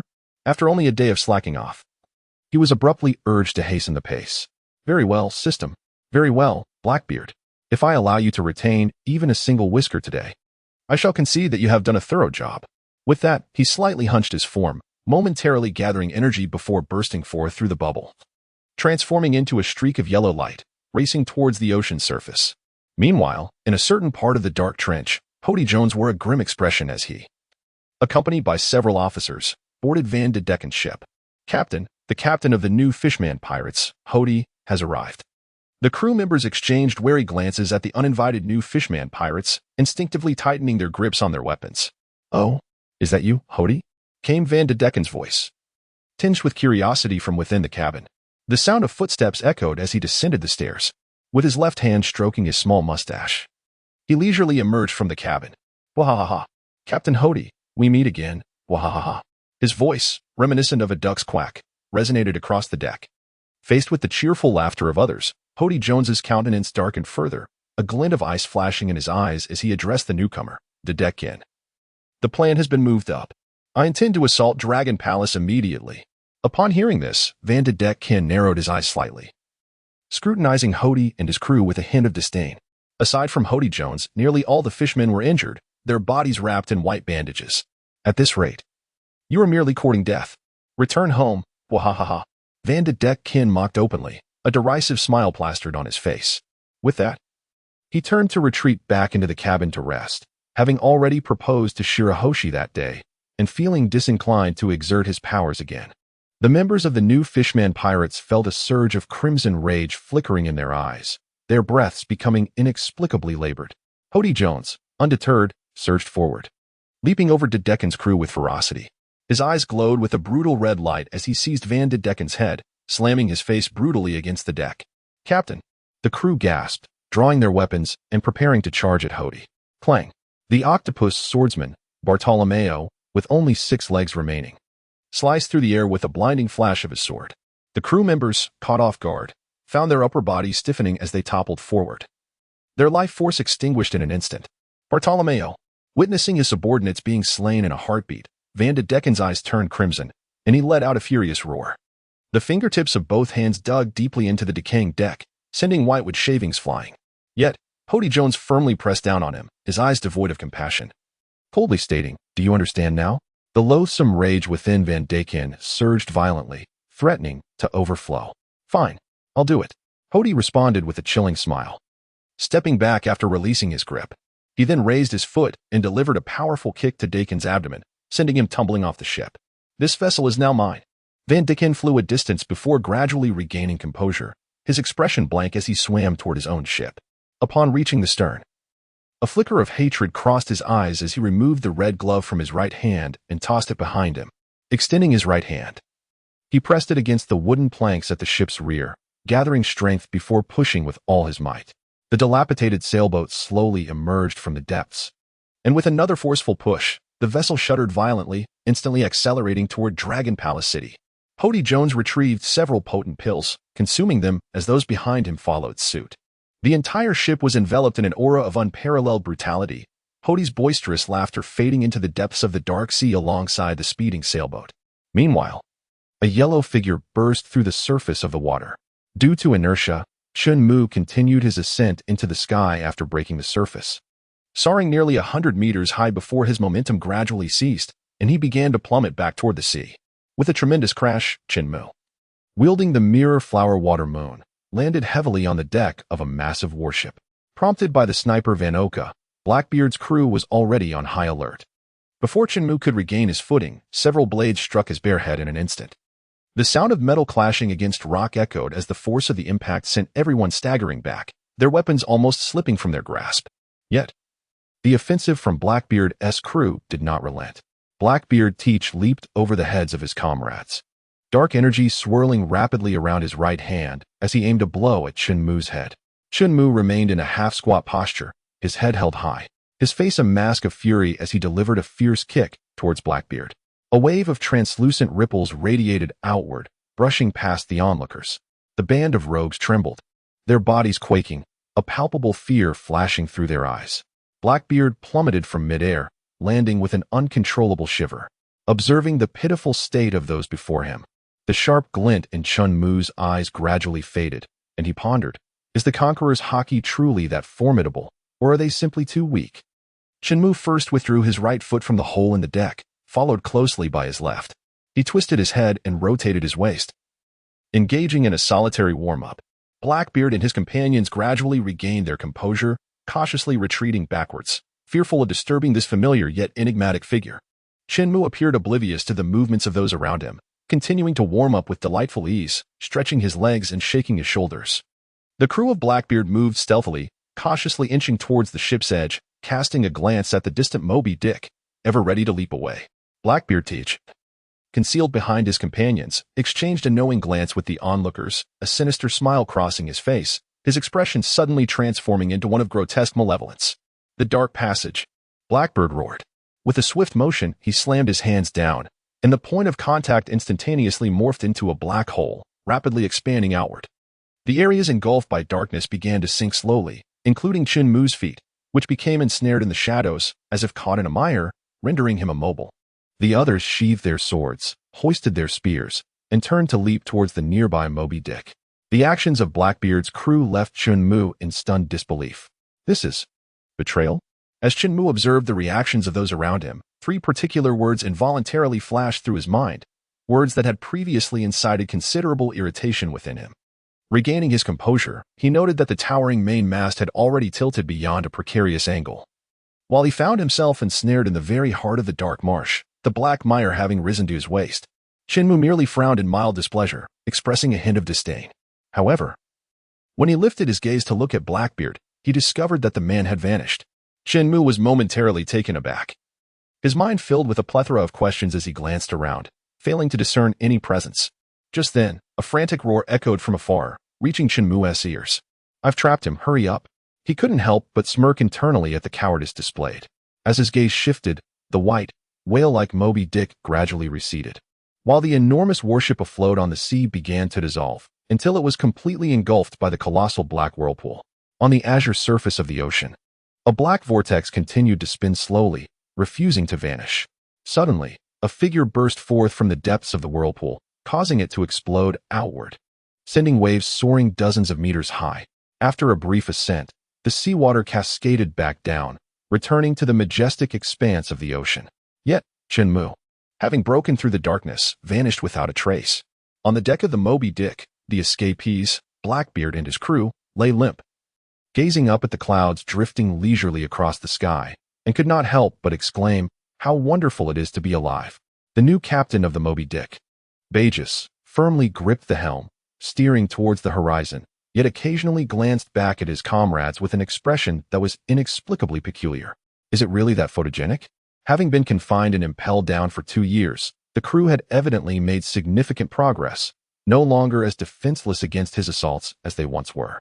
Reflecting on this, Bagus's gaze fixated on the towering figure ahead, Saint One the Wolf, a veritable giant of the pirate world, standing at an imposing height of 180 meters. Laboriously swimming while shouldering 2 thick ropes as if he were a boatman. One could easily believe there was something lurking behind him ready to devour him. He couldn't help but marvel again. Why so? Bang! The familiar sound resonated, accompanied by a well-known tremor. Chen Mu once again plunged his feet into the deck, causing Blackbeard and the others to tremble with fear, scrambling to their feet in a state of panic. What on earth is happening with this man? Is he so formidable that even the hidden pressure points cannot restrain him? Chen Mu slowly raised his head, his eyes narrowing slightly, as he unveiled a seemingly innocuous smile towards the panicking crowd. "Aha, I've caught you, Teach." In the face of Chen Mu's benevolent smile, Blackbeard and his crew felt an icy chill creep down their spines, an indescribable terror spreading within their hearts. They opened their mouths to speak, yet found themselves unable to utter a sound, as if a colossal hand had gripped their throats. Chen Mu held the mirror flower, water moon, in his left hand, while his right hand rested upon his knee. He gradually straightened his body and approached the crowd step by step. Although he exuded no overt aura, an inexplicable sense of pressure compelled the onlookers to retreat in alarm. In this instance, devoid of the external manifestation of his conqueror's haki, the crowd was afforded a fleeting moment of contemplation, yet their bodies trembled uncontrollably. Blackbeard sat slumped on the ground, one hand pointing at Chen Mu while the other instinctively shuffled backward, dragging his reluctant form along, a portrait of sheer terror. Chen Mu's lips curled slightly, and he inwardly scoffed. Is it not merely a matter of having struck you once, and that was 2 years ago? How can one aspire to be among the 4 emperors with such a meager disposition? Chen Mu only recalled having lightly struck them back then. Yet he remained oblivious to the arduous journey that Blackbeard had endured over the past 2 years. That was the fist of the formidable bald-headed Saitama. Although he had not reached his full potential, for someone who experienced pain at double intensity, it was truly the most dreadful calamity. Now, being pursued by this individual, he couldn't help but reminisce about his 2 years in prison, which had been heart-wrenching for those who heard the tale and tear-jerking for those who witnessed it. Clearly, despite the disproportionate numbers, the situation appeared overwhelmingly one-sided. Chen Mu stepped forward, and the crowd trembled as they retreated a step. Chen Mu regarded the panicked crowd with a sense of ennui. Suddenly, his gaze sharpened as it fell upon Shilio amidst the throng. His curiosity was piqued not for any particular reason, but rather to see whether the dwindling cigar would sear his lips. If it did, it would undoubtedly evoke a memorable moment reminiscent of a certain renowned streamer. A wicked amusement surged within Chen Mu, prompting an involuntary chuckle. His attention shifted towards Blackbeard and his associates. Positioned slightly behind Blackbeard, Yuji Shilio lowered his head, his expression entirely shrouded by the shadow of his hat. The grip of his left hand, clutching a crimson weapon, began to glisten with perspiration, while the knuckles of his right hand grew rigid. Time and again, he felt the urge to grasp the hilt of his sword, only to withdraw his hand at the very last moment. Fear had taken root within him. He found himself questioning the loyalty of a companion he had shared many years with. As a swordsman, to harbor doubt towards his own weapon was an emotion most unbecoming. Despite his earnest attempts to dispel such absurd thoughts, the figure of Chen Mu repeatedly invaded his mind, shattering his convictions with brutal force. Chen Mu expressed his innocence, asserting that he had scarcely laid a hand on Shilio. As for the profound psychological shadow he seemed to cast, he attributed it to the system. It must have been the after-effects of the Supreme Conqueror's haki programmed by the system. A hint of guilt flickered within him as he mused that perhaps he should refrain from using it in the future. It felt akin to striking a child, morally reprehensible. On the opposite side of Blackbeard stood Lafitte, a tall and slender figure adorned with a black top hat and a patterned white shirt. He concealed a purplish-red cane behind his back, gripping its shaft with his right hand as he began to spin it slowly. As the cane whirled ever faster, a look of burgeoning confidence illuminated his face, as if he were assured of victory. Chen Mu suddenly halted, casting a peculiar gaze upon the pallid-faced man. eagerly anticipating his next move. After all, in the narrative of his past life, Lafitte had audaciously participated in the Warlords Conference presided over by the warring states, ultimately securing the title of Warlord for Blackbeard. To suggest that he possessed no significant skills would be an assertion Chen Mu could not entertain. Clad in a crimson robe, Katarina Devon stood behind Lafitte, instinctively noticing her companion's unusual demeanor. After a moment of contemplation, she gradually grasped the situation. Her previously tightly sealed crimson lips began to curve upward, and the 9 pink, plush foxtails she possessed unfurled delicately. In what appeared to be a casual motion, wisps of ethereal pink mist began to rise and drift slowly towards Chen Mu. Chen Mu cast a fleeting glance at the ostentatious 9 foxtails, pondering whether it was the form of the mythical beast, the 9-tailed fox. How intriguing. With arms crossed, Chen Mu observed the crowd with an air of nonchalance. Gradually, a delicate pink mist enveloped his figure entirely. Lafitte stepped forth from the throng, exuding confidence and flamboyance, positioning himself 3 meters away from Chen Mu. He raised his spinning staff high above his head, then, with a sudden grip, halted its rotation, forcefully driving it into the deck before him. Lafitte threw his head back in triumphant laughter, spreading his arms wide as if Chen Mu were but a lifeless entity, devoid of any threat. Except for the still punished Shilio. The others unleashed their most formidable attacks. Like the assault on Whitebeard of yore, they surged forward, every strike landing squarely on the unsuspecting Chen Mu. The atmosphere fell into a sudden hush. Success. A wave of elation surged within the crowd, their excitement barely contained. Yet, a soft chuckle broke the silence. And the smiles of Blackbeard and his companions froze instantly. It seemed, the outcome was not as anticipated. As Chen Mu's voice faded, the once dense and lingering mist was instantly shattered, gazing upon the unharmed figure clad in yellow. The fear that had lain dormant within the hearts of the onlookers surged violently once more. Blackbeard stood agape, his forehead gradually beaded with fine droplets of sweat. His expression one of sheer terror. Flee. A tremor coursed through the crowd, and in an instant, they made their choice, turning to leap from the vessel in a hasty retreat, leaving no trace of regret behind. After all, what is a ship compared to one's life? Oh, only now do they think to escape. Could it be? Too late? Whoosh. A sharp sound of wind sliced through the air as Chen Mu's figure vanished from sight. In midair, Blackbeard and his companions perked up, swiftly turning their heads to witness the disappearing silhouette, their hearts plummeting as a series of audible swallows echoed ominously. It was over. Before they could fully comprehend the situation, the suddenly reappearing Chen Mu sent them flying back onto the ship with a swift kick. Bang, bang, bang. Shadows descended in rapid succession, crashing down upon the sturdy deck, creating numerous craters as splinters of wood flew about. Chen Mu descended gently, standing quietly on the deck, gazing at the several pits before him, his brow furrowed tightly. Something is amiss. Chen Mu's eyes suddenly narrowed with a glint of realization. A conjecture had already taken shape in his mind. With a forceful stamp of his right foot, the entire vessel abruptly sank halfway, only to rebound instantly, buoyed by the ocean's force, propelling the ship 5 meters into the air.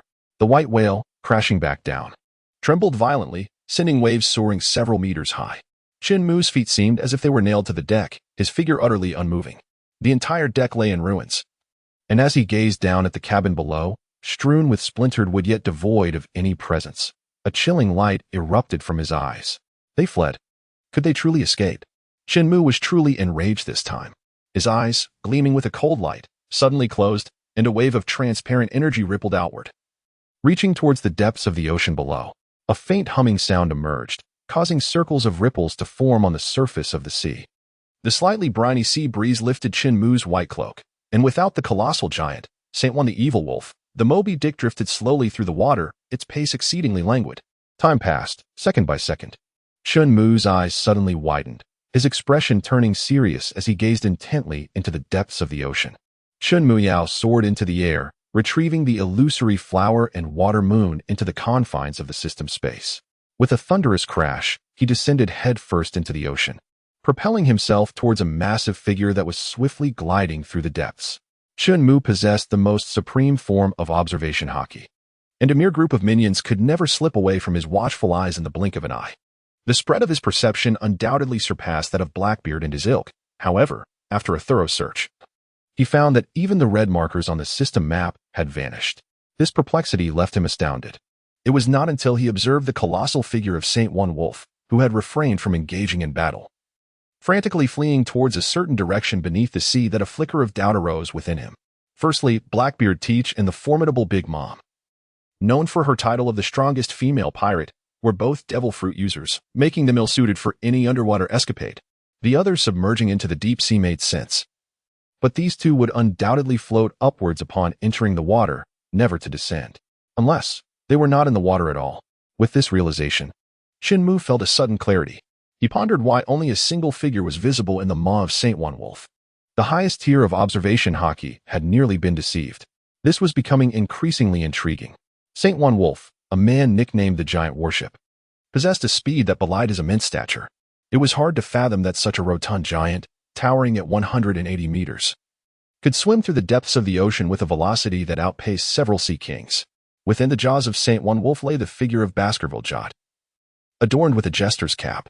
His inebriated visage reeked of alcohol, with bleary, bloodshot eyes and a gaping mouth from which a crimson tongue dangled. While the most prominent feature was his sausage-like nose, defiantly standing aloft. Unlike his usual appearance, he now bore 2 stitches on his chin. Baskerville Jot was one of the 4 pirates extracted by Blackbeard from the depths of the 6th level of the undersea prison, a notorious drinker. His entire body was flushed with a deep crimson hue. His typical attire consisted of a neatly striped black and white prison uniform, complemented by a massive gourd of liquor slung over his shoulder. Yet today, his ever-present gourd had mysteriously vanished. At a depth of 1,000 meters beneath the sea, Saint Wolf ceased his descent, altering his course to swim towards the upper left. In the distance, Chen Mu observed this scene, pondering to himself. I had thought you were a merman, diving so deep that you might suffocate. Subsequently, a certain individual, with cheeks puffed to a roundness, propelled himself off the underwater reef behind him, resembling a darting sword piercing through the layers of water pressure, swiftly swimming towards the colossal giant. The section of deep-sea reef that Chen Mu had leveraged suddenly cracked with a sharp crack, and immediately, fissures spread across its surface. As the first fragment detached, the enormous stone, towering 100 meters high, shattered entirely, plummeting into the dark, lightless abyss of the trench below. Above the sea, where the sky kissed the horizon, the orange sun was half immersed in the ocean. Approaching dusk, the shimmering surface of the sea was suddenly set ablaze with ripples that intensified as they spread.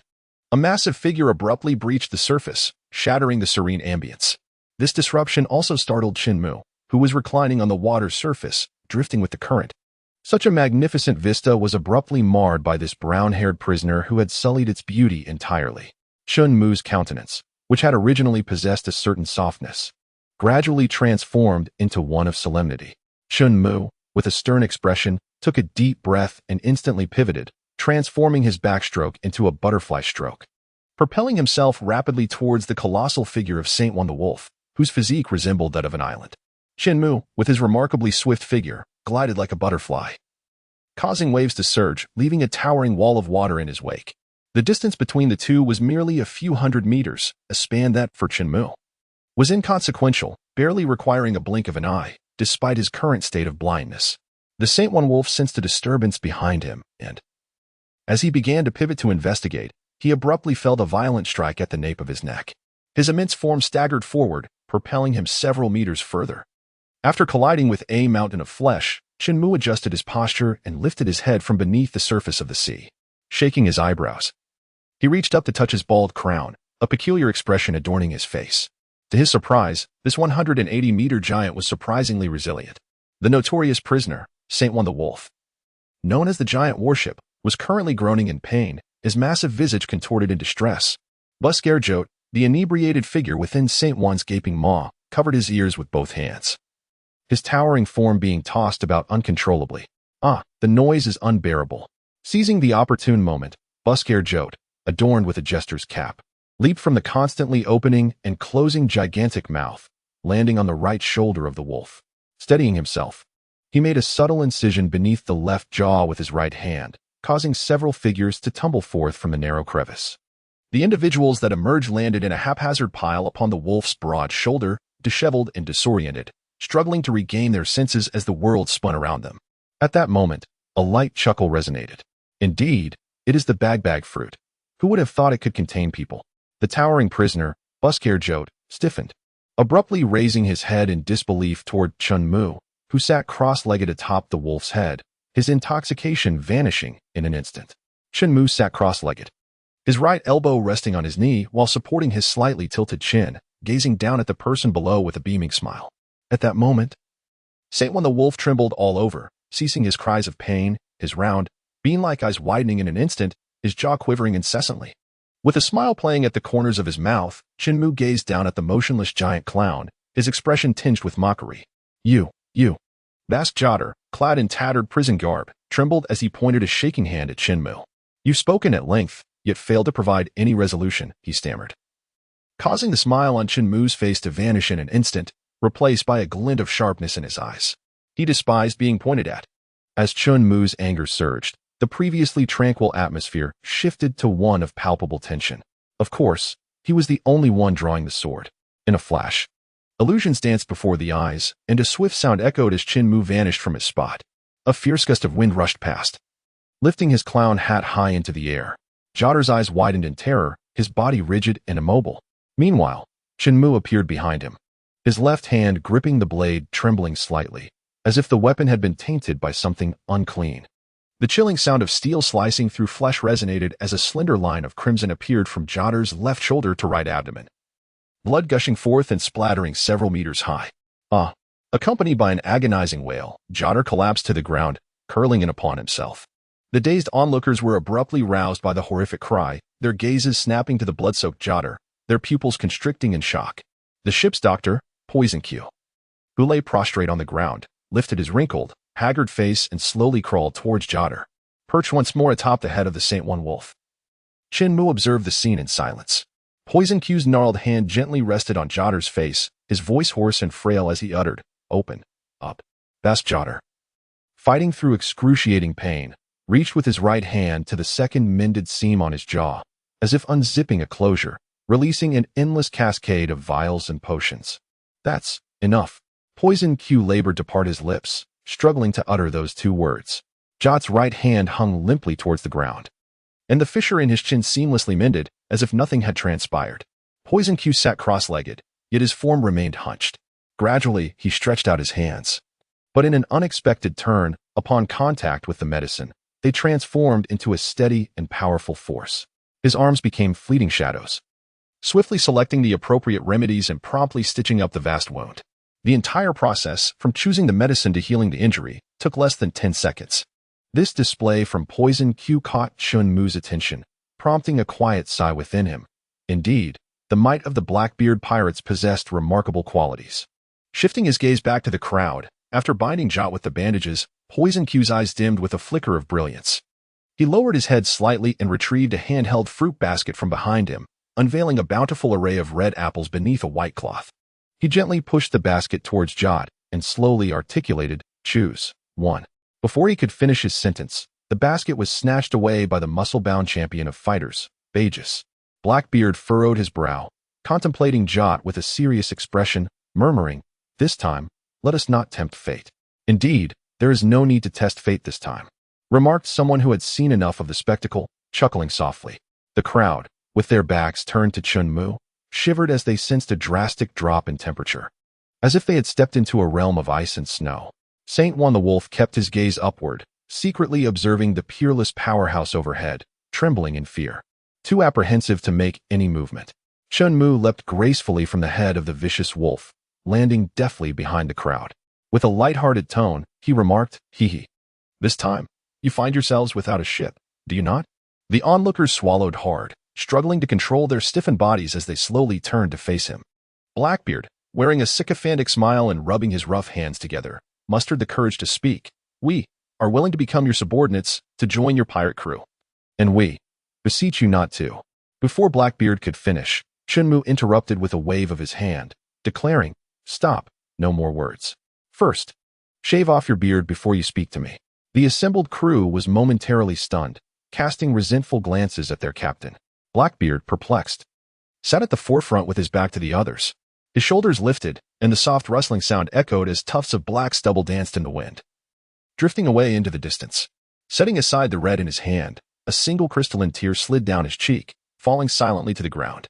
The crew fell into a profound silence, the atmosphere suddenly growing heavy with unspoken sentiments. Chen Mu rolled his eyes and could not help but internally scoff, wondering why something as trivial as shaving could be treated as if it were a funeral, particularly with Shilio, who was not the one being shaved. What was there to cry about? A prestigious blade, reduced to the mere act of shaving. It was, indeed, a renowned sword, a famed weapon. Shilio's heart was filled with sorrow and indignation, leaving him breathless. He reminisced about the days when he wielded this bloodthirsty blade, cleaving his way from level 1 to level 6, leaving countless fools in despair. Yet now, it was drawn solely for the purpose of shaving. Shilio turned his back to the crowd, seated in a secluded corner, removing his white military coat and repeatedly polishing his beloved sword. Chen Mu gazed at Shilio's face, which wore an expression of deep sorrow, and silently mourned for him for a brief moment. Chen Mu shook his head, dispelling the peculiar thoughts swirling in his mind, and gazed at the somewhat cleaner martial-D teach. He nodded in satisfaction, feeling an immense sense of relief within. This, indeed, is the price for the chaos you have brought me. Wait, something feels amiss. What has come over me today, suddenly so inclined to indulge in sarcasm? Chen Mu was abruptly awakened, feeling as though struck by lightning. He had believed he had reached the pinnacle and would no longer be influenced by the system's armament. Yet unexpectedly, he had still fallen into its trap, the mirage of dreams and illusions. At Fishman Island, in Mermaid Bay, the beautiful mermaids frolicking in the water suddenly sensed a shadow overhead as a massive sailing ship plummeted from the sky. The mermaids hastily dove to the depths, swimming frantically downward. With a thunderous crash, the ship crashed onto the water's surface, sending towering waves crashing toward the shore. After the ship gradually stabilized, no further sounds emerged. One by one, the mermaids cautiously surfaced, gazing at the pirate vessel that had unexpectedly descended upon them. They exchanged glances, pondering, could it be an empty ship? But that was unlikely. Vessels entering Fishman Island typically flowed towards the sea forest, so how could it have suddenly landed in Mermaid Bay? Their doubts deepened. Just then, the sound of splashing echoed from beneath the water. A group of pirates, brandishing sharp blades and wearing menacing expressions, suddenly appeared around the mermaids, driving them toward the shore. A cacophony of harsh laughter erupted, and there stood Caribou at the ship's bow, tall and slender, his face twisted into a sinister grin. Behind him followed a burly man wielding a shovel, adorned with a green chameleon. The wet-haired Caribou and his foolish brother Crib made their official entrance. The mermaids gazed in terror at the band of pirates, their gentle eyes glistening with helpless tears. The Caribou brothers leaped from the ship, landing before the frightened mermaids. Their eyes brazenly roamed over the exquisite beauties, admiring their flawless, delicate skin and graceful figures. Caribou extended his long tongue to lick his parched lips, a glimmer of greed flickering in his gaze. This group of enchanting mermaids would surely fetch a high price. As he stood, his feet sank into the ground, transforming into muck that gradually spread toward the panicked mermaids. Chen Mu crossed his arms and sat atop the head of the Saint One Wolf, gazing steadfastly ahead. The remnants of the infamous Blackbeard pirate crew stood on either side of the giant's shoulders. Now that you find yourselves without a ship, what are your plans? Chen Mu suddenly spoke, drawing the attention of everyone present. The crowd exchanged glances, pressed their lips together, and fell into a contemplative silence. Chen Mu turned his head to glance at Teach, the inquiry evident in his expression. The younger Teach, mustering his courage, stepped forward and pondered aloud. Perhaps we should seize a new pirate ship. How did you acquire your warship? As he spoke, he gestured with his hand, indicating its impressive size. It must be a vessel of the demon-slaying order, right? Was it also taken by force? The cold moonlight poured down, illuminating the smooth expanse of Chen Mu's head, making it remarkably conspicuous. Blackbeard was momentarily blinded by the dazzling light, rendering him speechless as he forgot to respond. Chen Mu cleared his throat awkwardly twice to signal his reminder. Blackbeard Teach shook his head and turned his gaze back to Chen Mu, saying it was sent by Admiral Akainu of the Navy.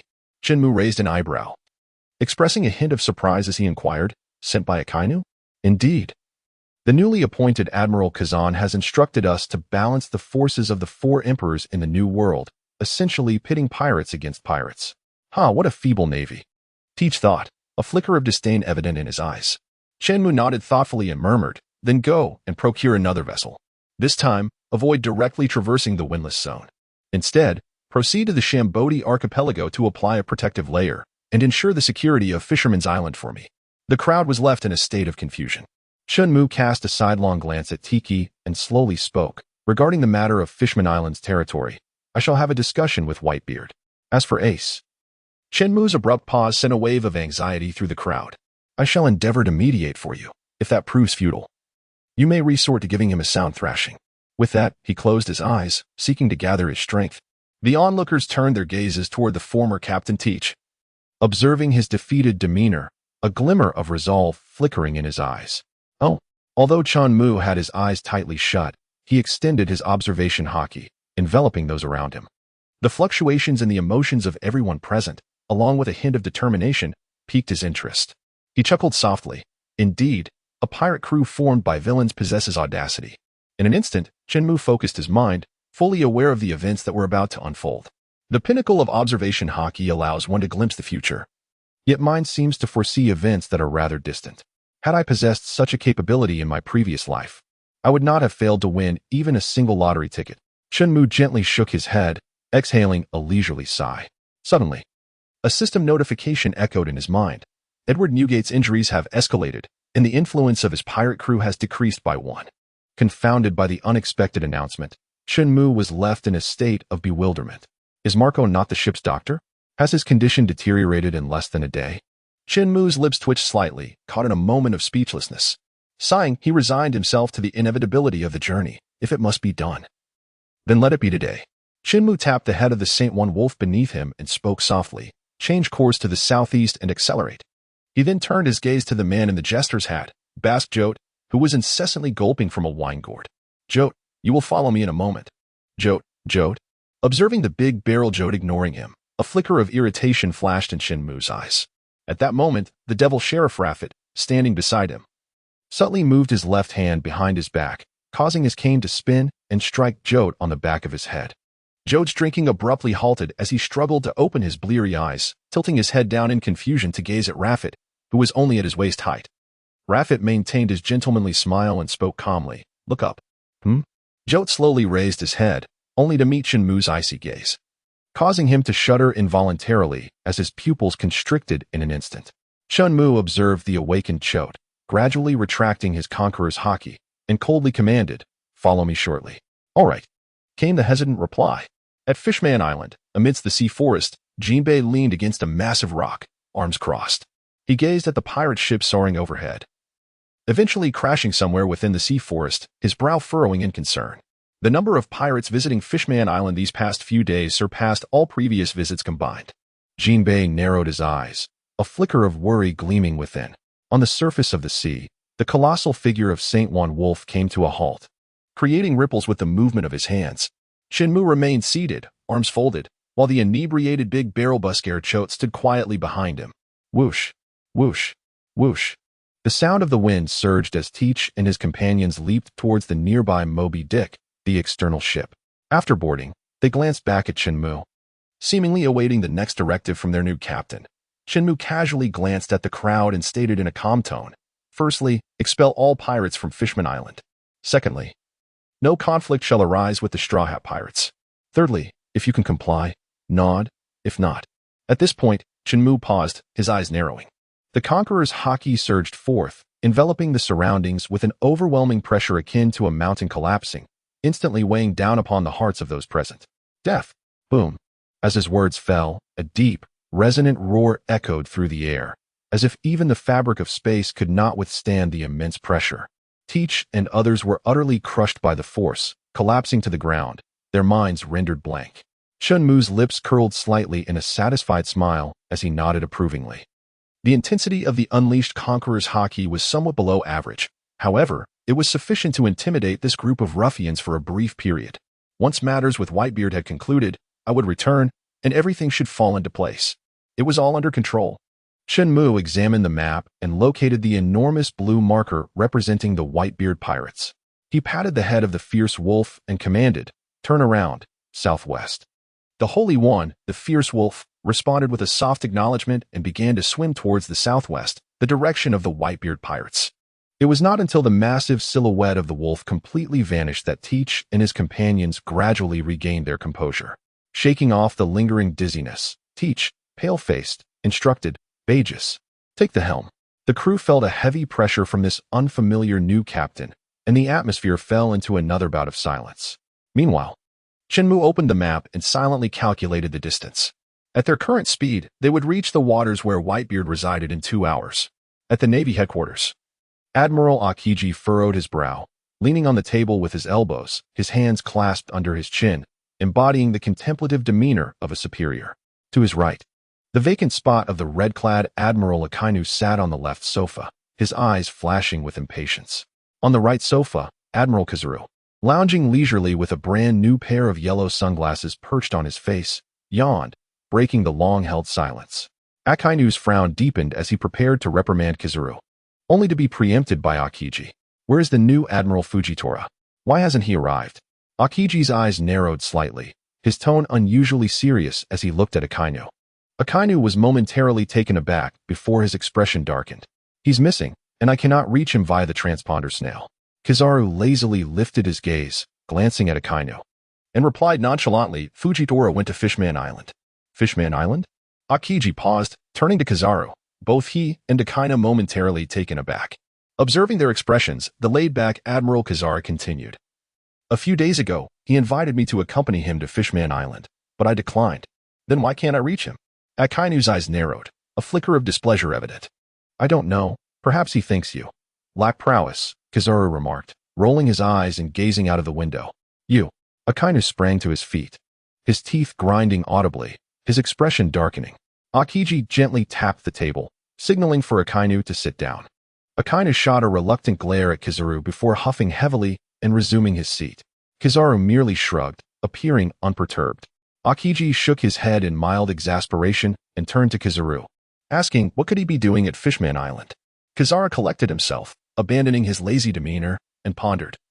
He received intelligence that the dark forces on Fishman Island are selling a dreadful drug to pirates worldwide. Is it the notorious drug? Indeed. Unbeknownst to the two, who remained oblivious to the gravity of the situation, Kizaru reiterated, the 4 emperors have also dispatched their subordinates. The atmosphere within the office abruptly darkened, an invisible pressure enveloping the entire room. These restless individuals. Akainu clenched his left fist, rising in indignation as he strode towards the door. Just then, the snail phone on Akiji's desk began to ring. Hello? Akiji's brow furrowed in contemplation as he instinctively answered the call. On the other end, the voice of Fujitora resonated with gravity. One of the 4 emperors, Kaido, is personally heading to Fishman Island. I require the assistance of an admiral.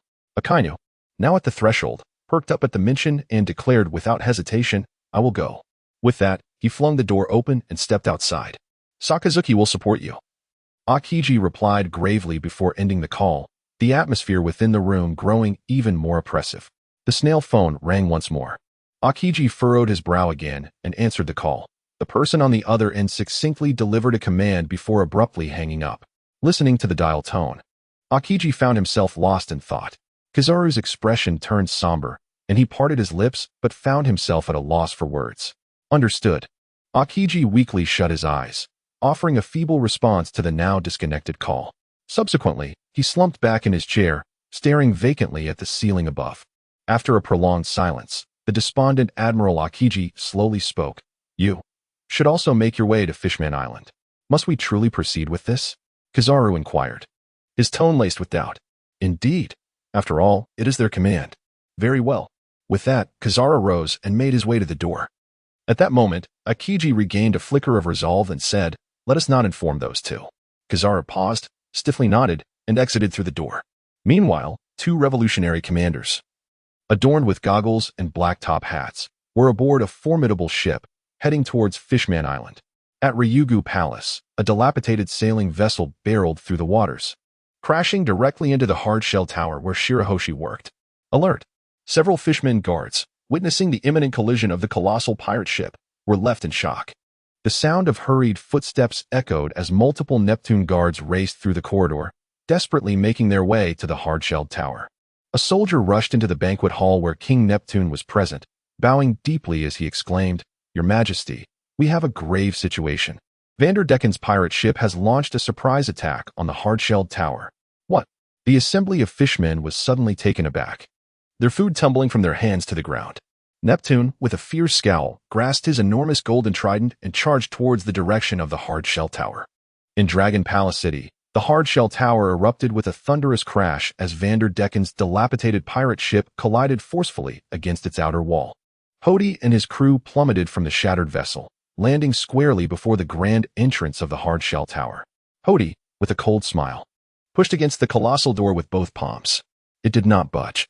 Hody's smile abruptly faltered as he retrieved a crimson pill from his pocket and tossed it into his mouth. Thud! The sound of his heart pounding echoed. And Hody Jones's pupils constricted. His eyes turned blood-red, with his pupils shrinking to mere pinpricks, complemented by his sharp fangs, evoking an unsettling chill. The veins in his arms bulged as he pressed against the door, his gray arms expanding dramatically.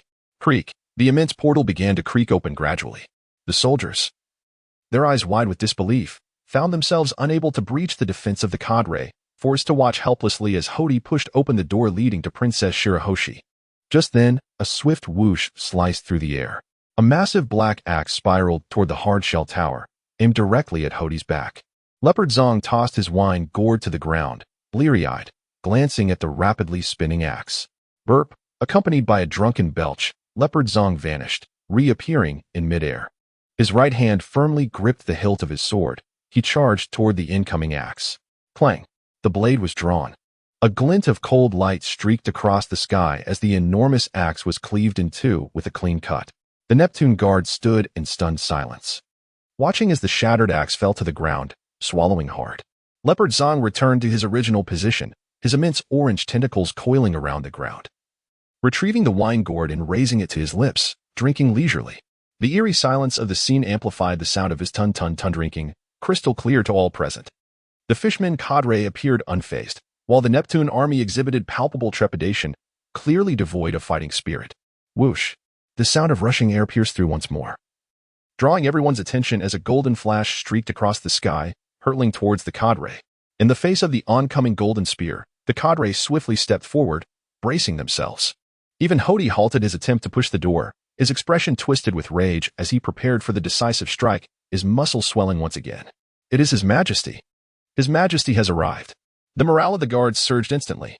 The Sharkman with twin buns, Cadre Dos, brandished his warhammer and boldly confronted the colossal spear. A resounding clang echoed, reverberating within the ears of the onlookers, followed by a visible wave of white shock that rapidly spread outward.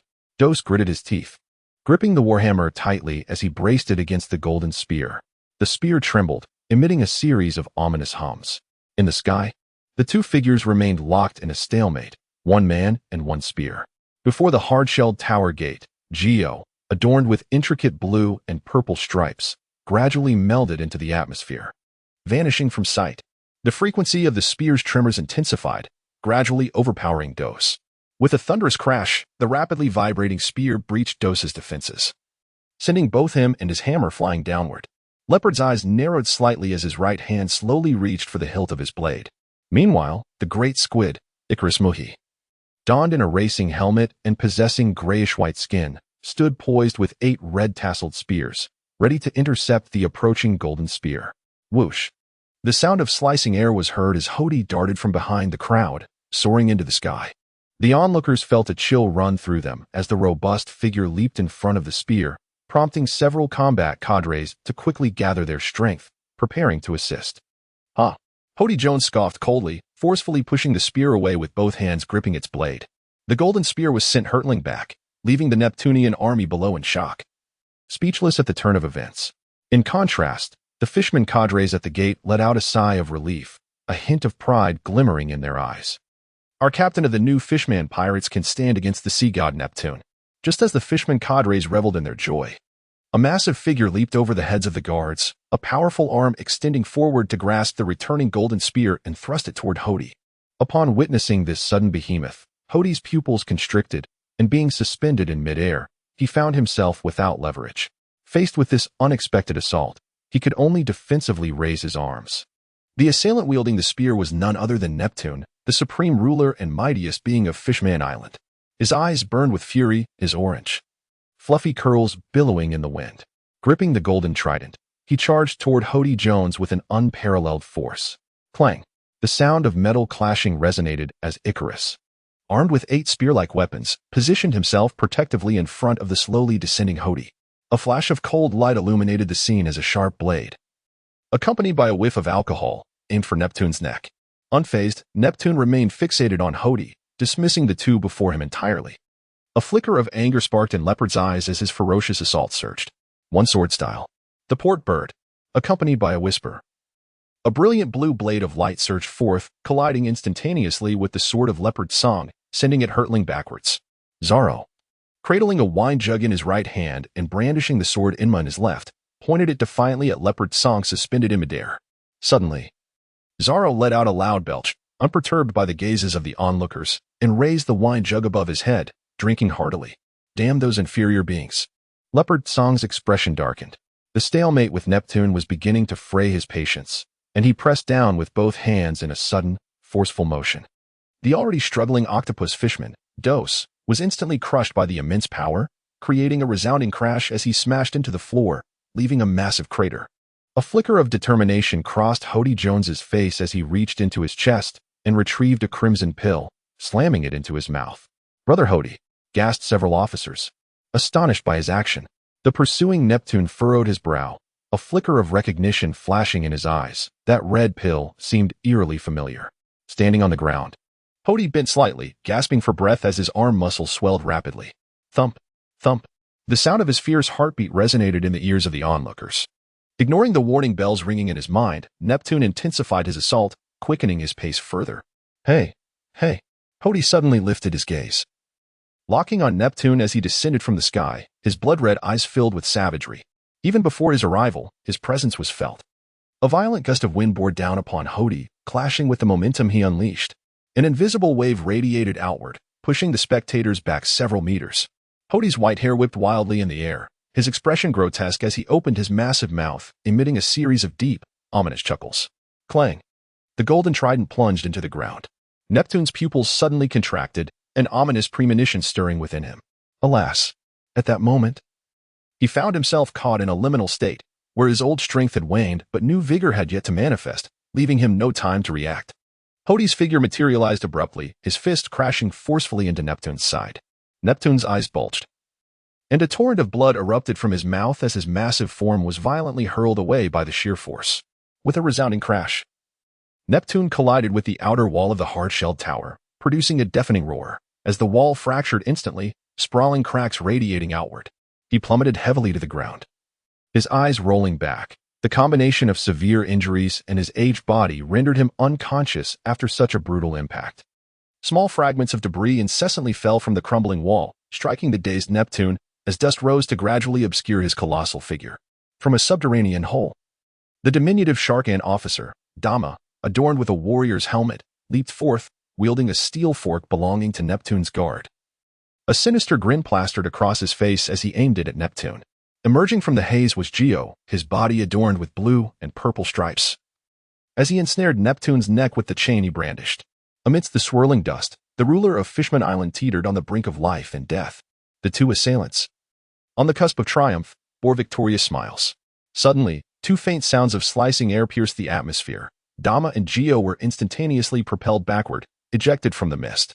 As the haze gradually dispersed, Luffy, his skin flushed crimson and white vapor rising from his body, appeared before Neptune. "This is my friend. Whoever harms him shall not escape my wrath." Upon seeing the one who had vanquished the formidable dragon brother before him, Hody felt a surge of excitement, licking his lips. In a flash, he vanished from sight.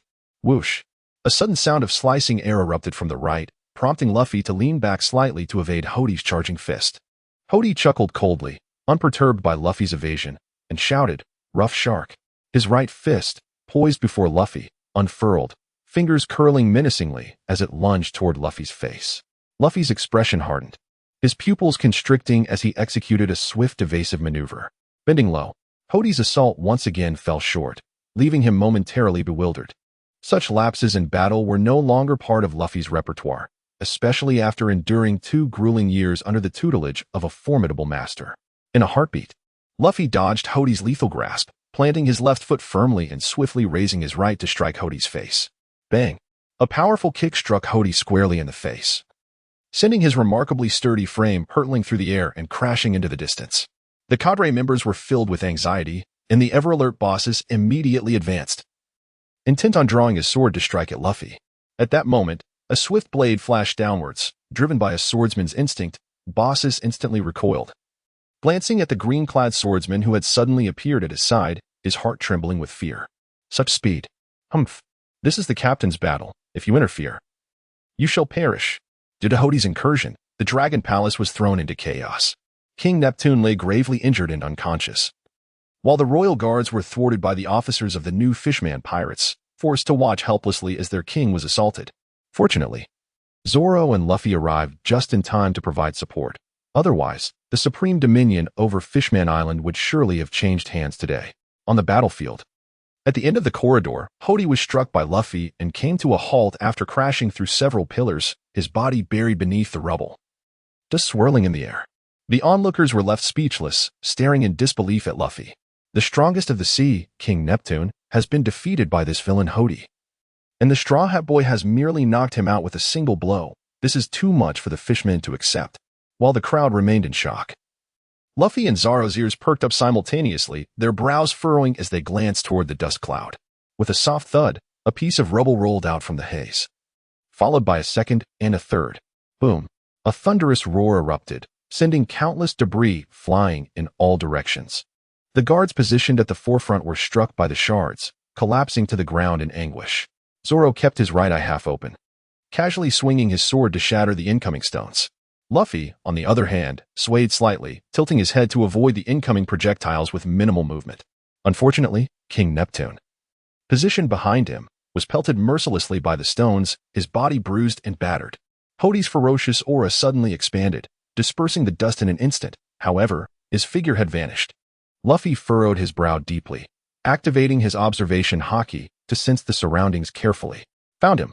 Luffy's narrowed eyes widened suddenly as he looked skyward, locking eyes with Hode, who was descending from above. Rubber jet, double pistols. After a brief moment of charge, Luffy's fists, enveloped in a swirl of white steam, surged rapidly toward Hode above. Crack! As fists collided, an invisible shockwave rippled through the air, accompanied by a fierce wind that rustled the garments of those present. Hode Jones smirked coldly, swiftly closing his palms to firmly grasp Luffy's fist. His mouth gaped wide, revealing sharp, menacing teeth as he lunged to bite down on Luffy. Sipping languidly, Zoro cast a drunken glance at Luffy, tossing an empty sake jar to the side, which fortuitously struck the face of a small fishman emerging from the ground. Dealing with such a feeble ambush hardly warranted Zoro's attention. In the midst of the fray, Luffy, undaunted despite having his fists ensnared, narrowed his eyes as a dark hue began to spread from his forehead to envelop his entire head. Armament haki, harden. In an instant, Luffy completed the hardening of his head, arching his body back at a 45-degree angle, his iron-like skull pressing down, with the back of his head nearly touching the ground. Rubber jet, gong, whoosh. Luffy's headbutt struck first, colliding forcefully with Hode's toothy maw. Bang, crack.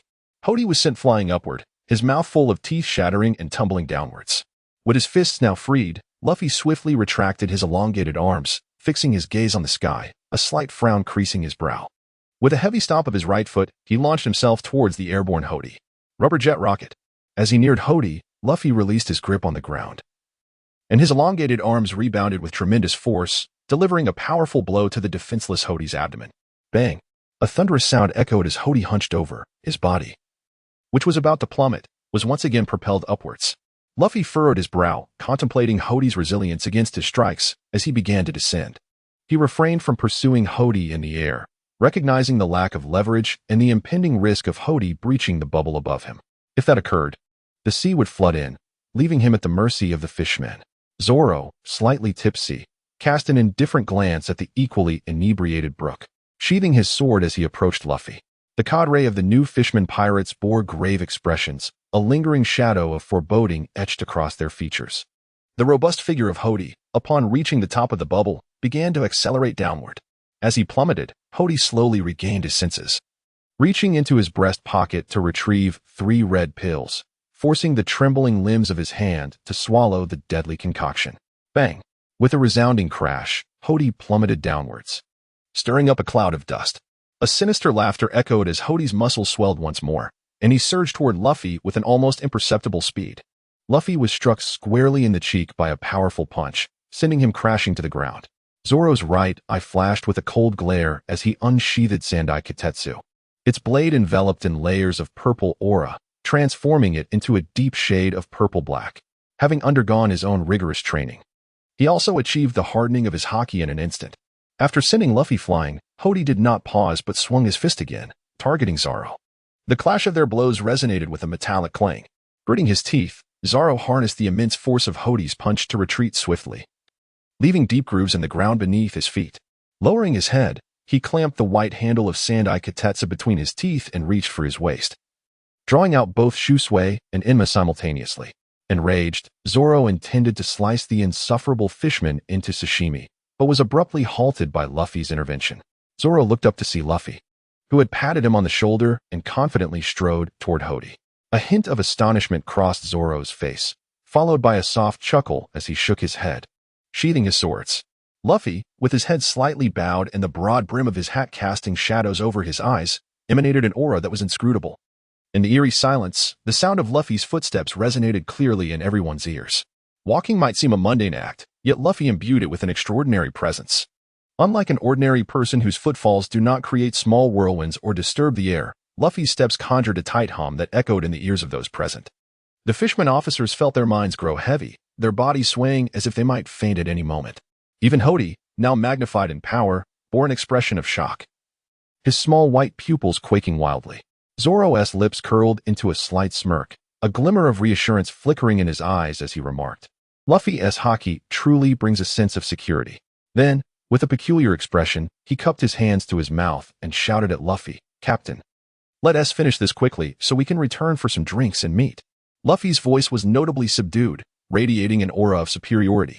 In this contest of presence, it was indisputable that Luffy held the upper hand, while Hody's defeat became evident.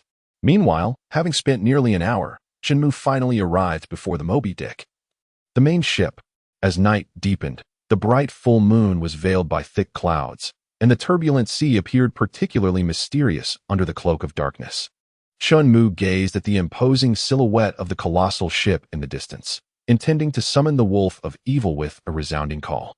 However, he was unexpectedly preempted by a powerful male voice. "Fire Fist." Though the figure was yet to be seen, the sound heralded its arrival.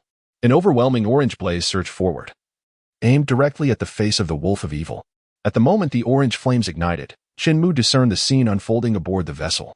Ace, with a fierce scowl, leaped into the air, launching a fiery punch towards the massive form of the wolf, his display of might formidable.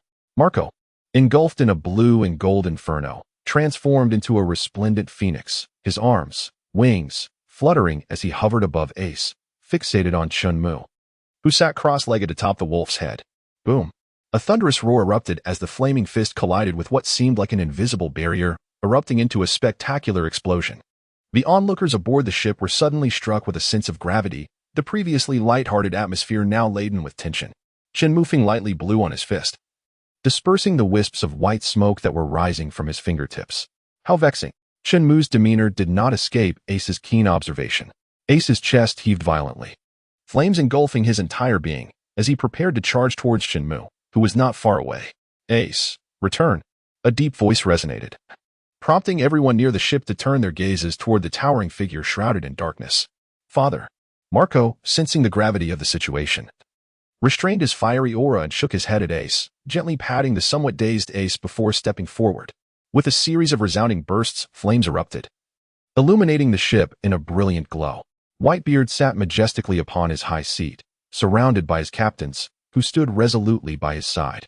Behind the captains, several enormous golden basins blazed with bright flames, casting light as bright as day. Ace gradually returned to the group, positioning himself alongside Marco, both standing steadfastly at Whitebeard's side. Chen Mu leaped gracefully onto the colossal vessel in the blink of an eye. With a cursory glance at the assembled crowd, he calmly made his way towards the man known as Whitebeard. Despite this individual bearing the title of the strongest in the world, Chen Mu felt no particular sentiment towards him. At merely level 500, the so-called strongest man was rather underwhelming, he mused, as he placed his hands behind his head and let out a slight, bored click of his tongue. Chen Mu halted 10 meters away from the imposing elder, who was adorned with an array of intravenous tubes. A deep sigh escaped his lips as he contemplated the ravages of time. Alas, how swiftly the years usher in the inevitability of aging. Chen Mu steadied himself and smiled, saying, "Whitebeard, It is indeed somewhat awkward for me to speak such words upon our first meeting. However, I find myself with no alternative. A flicker of confusion passed through Whitebeard's eyes as he gazed at Chen Mu, eagerly anticipating his continuation. From this day forth, Fishman Island belongs to me. Chen Mu wore a gentle smile, exuding an air of calm composure. The crowd was momentarily taken aback, but their expressions quickly shifted, plunging the atmosphere aboard the ship into an icy silence. Whitebeard narrowed his eyes slightly and remarked with a hint of amusement, Fishman Island, is it? Neptune happens to be my dear friend. So, you wish to increase the price? Chen Mu was momentarily taken aback, then shook his head with a light laugh, saying, indeed. It is the Fishman Island of Neptune. Did Teach send you here? Upon hearing this, the others suddenly recalled the towering giant on the surface of the sea. That individual was a member of the Blackbeard Pirates, a notorious villain known as the Giant Warship, standing an impressive 180 meters tall. The captains cast a glance at Ace, who remained silent with his head bowed, before turning their attention to the wolf, a flicker of murderous intent flashing in their eyes. Well, that is not quite accurate, was the ambiguous reply that left Whitebeard momentarily stunned, prompting a somewhat amused remark, it seems you are not particularly pleased with your captain. Curiously, Whitebeard appeared more talkative than usual today. Chen Mu furrowed his brow slightly. Captain? No, he is merely a subordinate worker under my command. Chen Mu raised an eyebrow, feigning indifference as he spoke. Recalling the system's prompt, he continued, currently, Fishman Island is besieged by a multitude of pirates. I shall send him to take the lead, and as for the rest, I will handle it myself in due course. Whitebeard fiercely tugged at his chest with his right hand, instantly dislodging several 4 tubes dripping with medicinal liquid.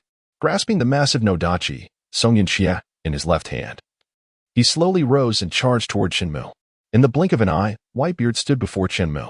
His formidable frame came to an abrupt halt. He then assumed a wide stance, leaning forward as he wielded the colossal blade, Songyunxia, delivering a powerful downward strike aimed at Chen Mu. The movement was fluid and seamless, a testament to his prowess. As the blade sliced through the air, a slender black fissure manifested in its wake, the immense force even tearing through the very fabric of space. Chen Mu's gaze deepened slightly as he raised his left hand. The mirror flower and water moon positioned above his head, effectively countering the formidable onslaught of the white-bearded opponent. At the epicenter of their weapons clash, the space quaked, sending a wave of transparent ripples swiftly radiating outward. The captains of various squads stepped forward in unison, their palms extended, successfully intercepting the force of the impact. Chen Mu gazed expressionlessly at the imposing figure before him and calmly remarked, I advise you not to throw a punch. Unfazed by Chen Mu's subtle threat, the white-bearded man released his grip on the long-handled broadsword, and in an instant, both fists glimmered with a radiant white light as they descended toward Chen Mu's head. I knew he wouldn't heed my warning. Chen Mu sighed inwardly, executing a swift spin and sweeping kick, resembling a crescent moon gliding through the air, his right leg striking forcefully against the back of the white-bearded man's fist. The collision of fist and leg resulted in a brief stalemate, but ultimately, the white-bearded man succumbed, his robust form toppling to the side. Father! The crowd cried out urgently. The captain's expression sharpened. Like a cheetah pouncing on its prey, the 5th squad leader, Swordflower Bista, launched an immediate assault on Chen Mu, his agile form darting low to the ground. In the blink of an eye, he closed the distance. Twin swords rising from below in a diagonal thrust aimed at Chen Mu's chest. Chen Mu sidestepped deftly, his left hand sweeping downward, the blade glinting as it traced ethereal afterimages, aimed at Bista's head. In response, Bista swiftly retracted his dual swords, rotating his wrist with precision, and simultaneously raised the blades horizontally to parry Chen Mu's onslaught. The resounding clash of metal echoed through the air. Gustav's formidable frame was driven down by the immense force, his feet sinking into the deck beneath him. Chen Mu cast a sidelong glance at Bista, observing the grim determination etched on his face. With a slight furrowing of his brow, he relinquished a fraction of his strength, allowing Bista a moment to breathe, yet ensuring he remained ensnared. A piercing cry echoed from the heavens. Marco transformed into a blue flame phoenix, with the elemental ace perched upon his back, clutching the semi-crystallized jaws in his talons as they dove towards Chen Mu. Chen Mu gazed at the peculiar ensemble above him, a smirk gracing his lips. He first sent Bista flying with a swift kick, then raised his right palm overhead to gently push against the descending Marco. A fierce gust erupted from his palm, striking Marco's left wing. A cry of pain resonated as Marco, losing his balance, plummeted downward. The diamond-skinned jaws, released by his claws, completed his full crystallization in midair, curling into a ball to spin rapidly and crash toward Chen Mu. Ace extended his arms, transforming his hands into blazing flame guns, closely trailing behind Jaws. With his limbs arched backward, Ace dragged forth two slender lines of fire. The diamond figure of Jaws reflected the flames through the myriad of mirrors across his body, casting an added glimmer of light in the pitch-black night. Chen Mu extended his right palm, unwavering and directed towards the space before him. Seemingly unperturbed by the dual assault from Jaws and Ace, requiring no effort to evade. In the air, the rapidly spinning diamond Jaws collided with the palm of Chen Mu in the blink of an eye. With a resounding thud, Chen Mu's palm firmly imprinted upon Jaws' face. Observing the furious visage within the diamond surface, Chen Mu smiled faintly. With a subtle accumulation of power, he thrust his palm forward, propelling Jaws backward at an accelerated speed, crashing into the approaching Ace. The human-shaped flame in the air was dispersed by the impact, yet it did not extinguish.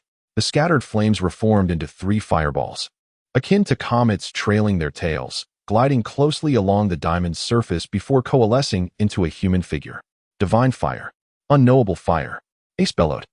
His hands suddenly thrust forward, one to the left and one to the right, striking Chen Mu's temples. The flames surged forth, instantly engulfing Chen Mu's head. Following this, Ace bent his legs and pressed down on Chen Mu's chest, pushing off forcefully, transforming into an arc of fire that returned to the side of the captains. The onlookers gazed at the figure in the distance, whose head was consumed by flames, a flicker of anticipation igniting within their hearts, hoping that Ace's fatal attack would bring sorrow to this enigmatic powerhouse. A refreshing sea breeze swept through, lifting the garments of the spectators, leaving only the crackling sound of flames burning in the air. Time passed quietly, yet the crowd remained fixated on Chen Mu, a glimmer of disappointment flickering in their eyes. They felt a bitter heaviness, as if a colossal stone weighed upon their chests. Observing the unyielding stance of Chen Mu, Ace lowered his head slightly, extending his hands forward, softly uttering, "Firefly, fire, Dharma." Countless tiny green orbs, reminiscent of fireflies, erupted from Ace's palms, soaring towards Chen Mu in the arena. The green orbs gradually enveloped him, and from a distance, he appeared as a humanoid chrysalis, albeit in a vibrant green hue. Boom! The swarm of fireflies encasing Chen Mu detonated simultaneously, transforming the ground beneath him into a realm of blinding daylight. The crowd shielded their eyes with their arms, desperately resisting the onslaught of the scorching heat wave. The searing gust persisted for a full 10 seconds before finally dissipating. As the spectators lowered their hands and turned their gazes back to Chen Mu, their half-closed eyes, after a moment of sharp focus, widened in disbelief. How is this possible? The crowd stood in stunned silence, gazing at the figure whose attire remained unwrinkled, their faces etched with shock, struggling to comprehend the scene before them. "I warned you, do not strike me." Chen Mu lowered his head, and a voice tinged with slight irritation emerged, rousing those around him from their stupor. As their senses returned, the crowd turned their gaze towards Chen Mu, or more accurately, towards the imposing figure looming behind him. It was the old man. The silent, robust elder raised his right arm, and his fist radiated an intense white light. The circular brilliance enveloping his fist pulsed as if it were alive, causing the surrounding space to fracture with ominous cracks, reminiscent of a shattered mirror. Clearly, the old man with the white beard had once again disregarded Chen Mu's warning. Or perhaps it was his unwavering conviction that no one could sway. As the energy coalesced, the luminescence of the elder's fist ceased its flickering, replaced by a dense humming sound that resonated in the ears of those present, inducing a sensation of pressure in their minds. However, Chen Mu, standing at the forefront, felt no discomfort. Sensing the elder's resolute intent, Chen Mu let out a resigned sigh, twirled the hilt of his knife in his palm, and thrust it towards the elder behind him in a reverse grip. Chen Mu's assault was so swift that onlookers could only perceive a fleeting shadow, followed immediately by the chilling sound of blade piercing flesh. "Father!" At that moment, the scene seemed to freeze in time, as the crowd's eyes widened in horror, erupting in anguished cries. Chen Mu lowered his head, concealing his expression from view. Behind him stood a towering figure, an imposing presence of 5 meters in height, whose physique resembled that of a statue cast in bronze and iron. A mere glance at this formidable figure instilled an overwhelming sense of dominance. As the gentle sea breeze wafted by, Chen Mu parted his lips slightly, and a soft murmur reached the ears of the white-bearded man. "Sleep now." An overwhelming wave of drowsiness washed over him, and the white-bearded man gradually closed his eyes. His right arm hung naturally at his side, while his left hand grasped a long-handled broadsword, standing resolutely upright. Even in slumber, he exuded an aura of grandiosity and majesty. Chen Mu parted his lips slightly, exhaling gently, his expression bearing the weight of profound experiences. At that moment, a cacophony of furious shouts erupted, causing Chen Mu to suddenly lift his gaze, inwardly lamenting his misfortune. Faced with this unruly assembly of hot-headed brutes, he rubbed his throbbing temples, feeling an intense headache. "Silence, please." Chen Mu furrowed his brow in anger, and an overwhelming aura of Supreme Conqueror's haki enveloped the entire arena. The atmosphere fell into a profound silence. Chen Mu cast a satisfied glance over the crowd and remarked, "He has merely fallen asleep. You, and you, come forward and carry him over." With that, Chen Mu strode towards the edge of the ship, muttering under his breath, honestly, at such an age, still so irritable. One would think they would be wary of straining their back. Upon reaching the ship's railing, he paused, waving at the dazed figures of the wolf and Jot, signaling them to approach. The two, appearing somewhat bewildered, instinctively nodded in acknowledgement. The wolf, managing his considerable bulk, glided toward the Moby Dick, sending ripples cascading across the tranquil surface of the sea. Shortly thereafter, the wolf came to a halt beside the vessel. Jot, adorned with a distinctive jester's hat, leaped onto the deck at Chen Mu's beckoning. Chen Mu gazed at Choate before him, internally lamenting the fact that today he found himself dealing with these towering giants, each standing 5 meters tall, a true strain on the neck. The sentiment of thoughts arise from the heart resonated with Chen Mu, as he indeed felt a slight ache in his neck. Turning around, while twisting his neck, he instructed Choate behind him, open it up and return their belongings. Choate hesitated but, recalling Chen Mu's formidable combat prowess, ultimately complied, dutifully unfastening the seam and spilling forth a vast quantity of supplies, which piled up into a small mountain. Meanwhile, the others helped the old man with the white beard back to his giant chair, watching as the ship's doctor, Marco, began to tend to his injuries. Wiping the sweat from their brows, they collectively exhaled in relief. Only then did they turn their attention to Chen Mu and the imposing figure behind him. "Is that?" asked Choate. Given the prison garb and jester's hat he wore, it must be him. "Yes, I have seen him and impelled down." Ace's deep voice interrupted the conversation between Jaws and Vista. The two looked at Ace, whose solemn expression left them puzzled. As Marco finished his treatment and approached, shaking off the residual blue flames from his palms, he pondered aloud, "Has he always been a devil fruit user?" Ace narrowed his eyes, shaking his head grimly. It was only then that the others snapped back to reality, glancing at Choate's chin in the strikingly familiar scene. "What a blamake. Has he returned?" Jaws inquired, scanning the faces around him. Silence enveloped the group. Observing their reactions, Jaws already harbored an answer in his heart. "Damn Teach. Damn Choate." Fueled by rage, he stomped forward, charging at Chen Mu and the other. Midway, his powerful arms crystallized. The wind howled as Ace and Marco rushed ahead, intercepting the furious Jaws. Transforming into a phoenix, Marco hovered in midair, firmly pressing his palm against Jaws' forehead, speaking in a calm tone. "Stop." Jaws glared at Marco, irked by his overly composed demeanor. Ace, standing before Jaws, reverted from his elemental form, his tone equally icy. "You are not his match." At the sight of Ace's back, Josh trembled, incredulously exclaiming, "Ace, how could you?" As a team captain and part-time ship's doctor, Marco's need for calm was understandable. But Ace should not be like this. Doubt crept into Jaws' mind. He began to question whether he had misjudged him in the past, and in his sorrowful gaze, disappointment flickered intensely. "So, let me handle this." In an instant, flames erupted from Ace's entire being, igniting from the waist down in a fierce blaze. He surged forth like a comet of fire, charging towards Choate, who was still in the midst of unloading supplies. Chen Mu furrowed his brow slightly.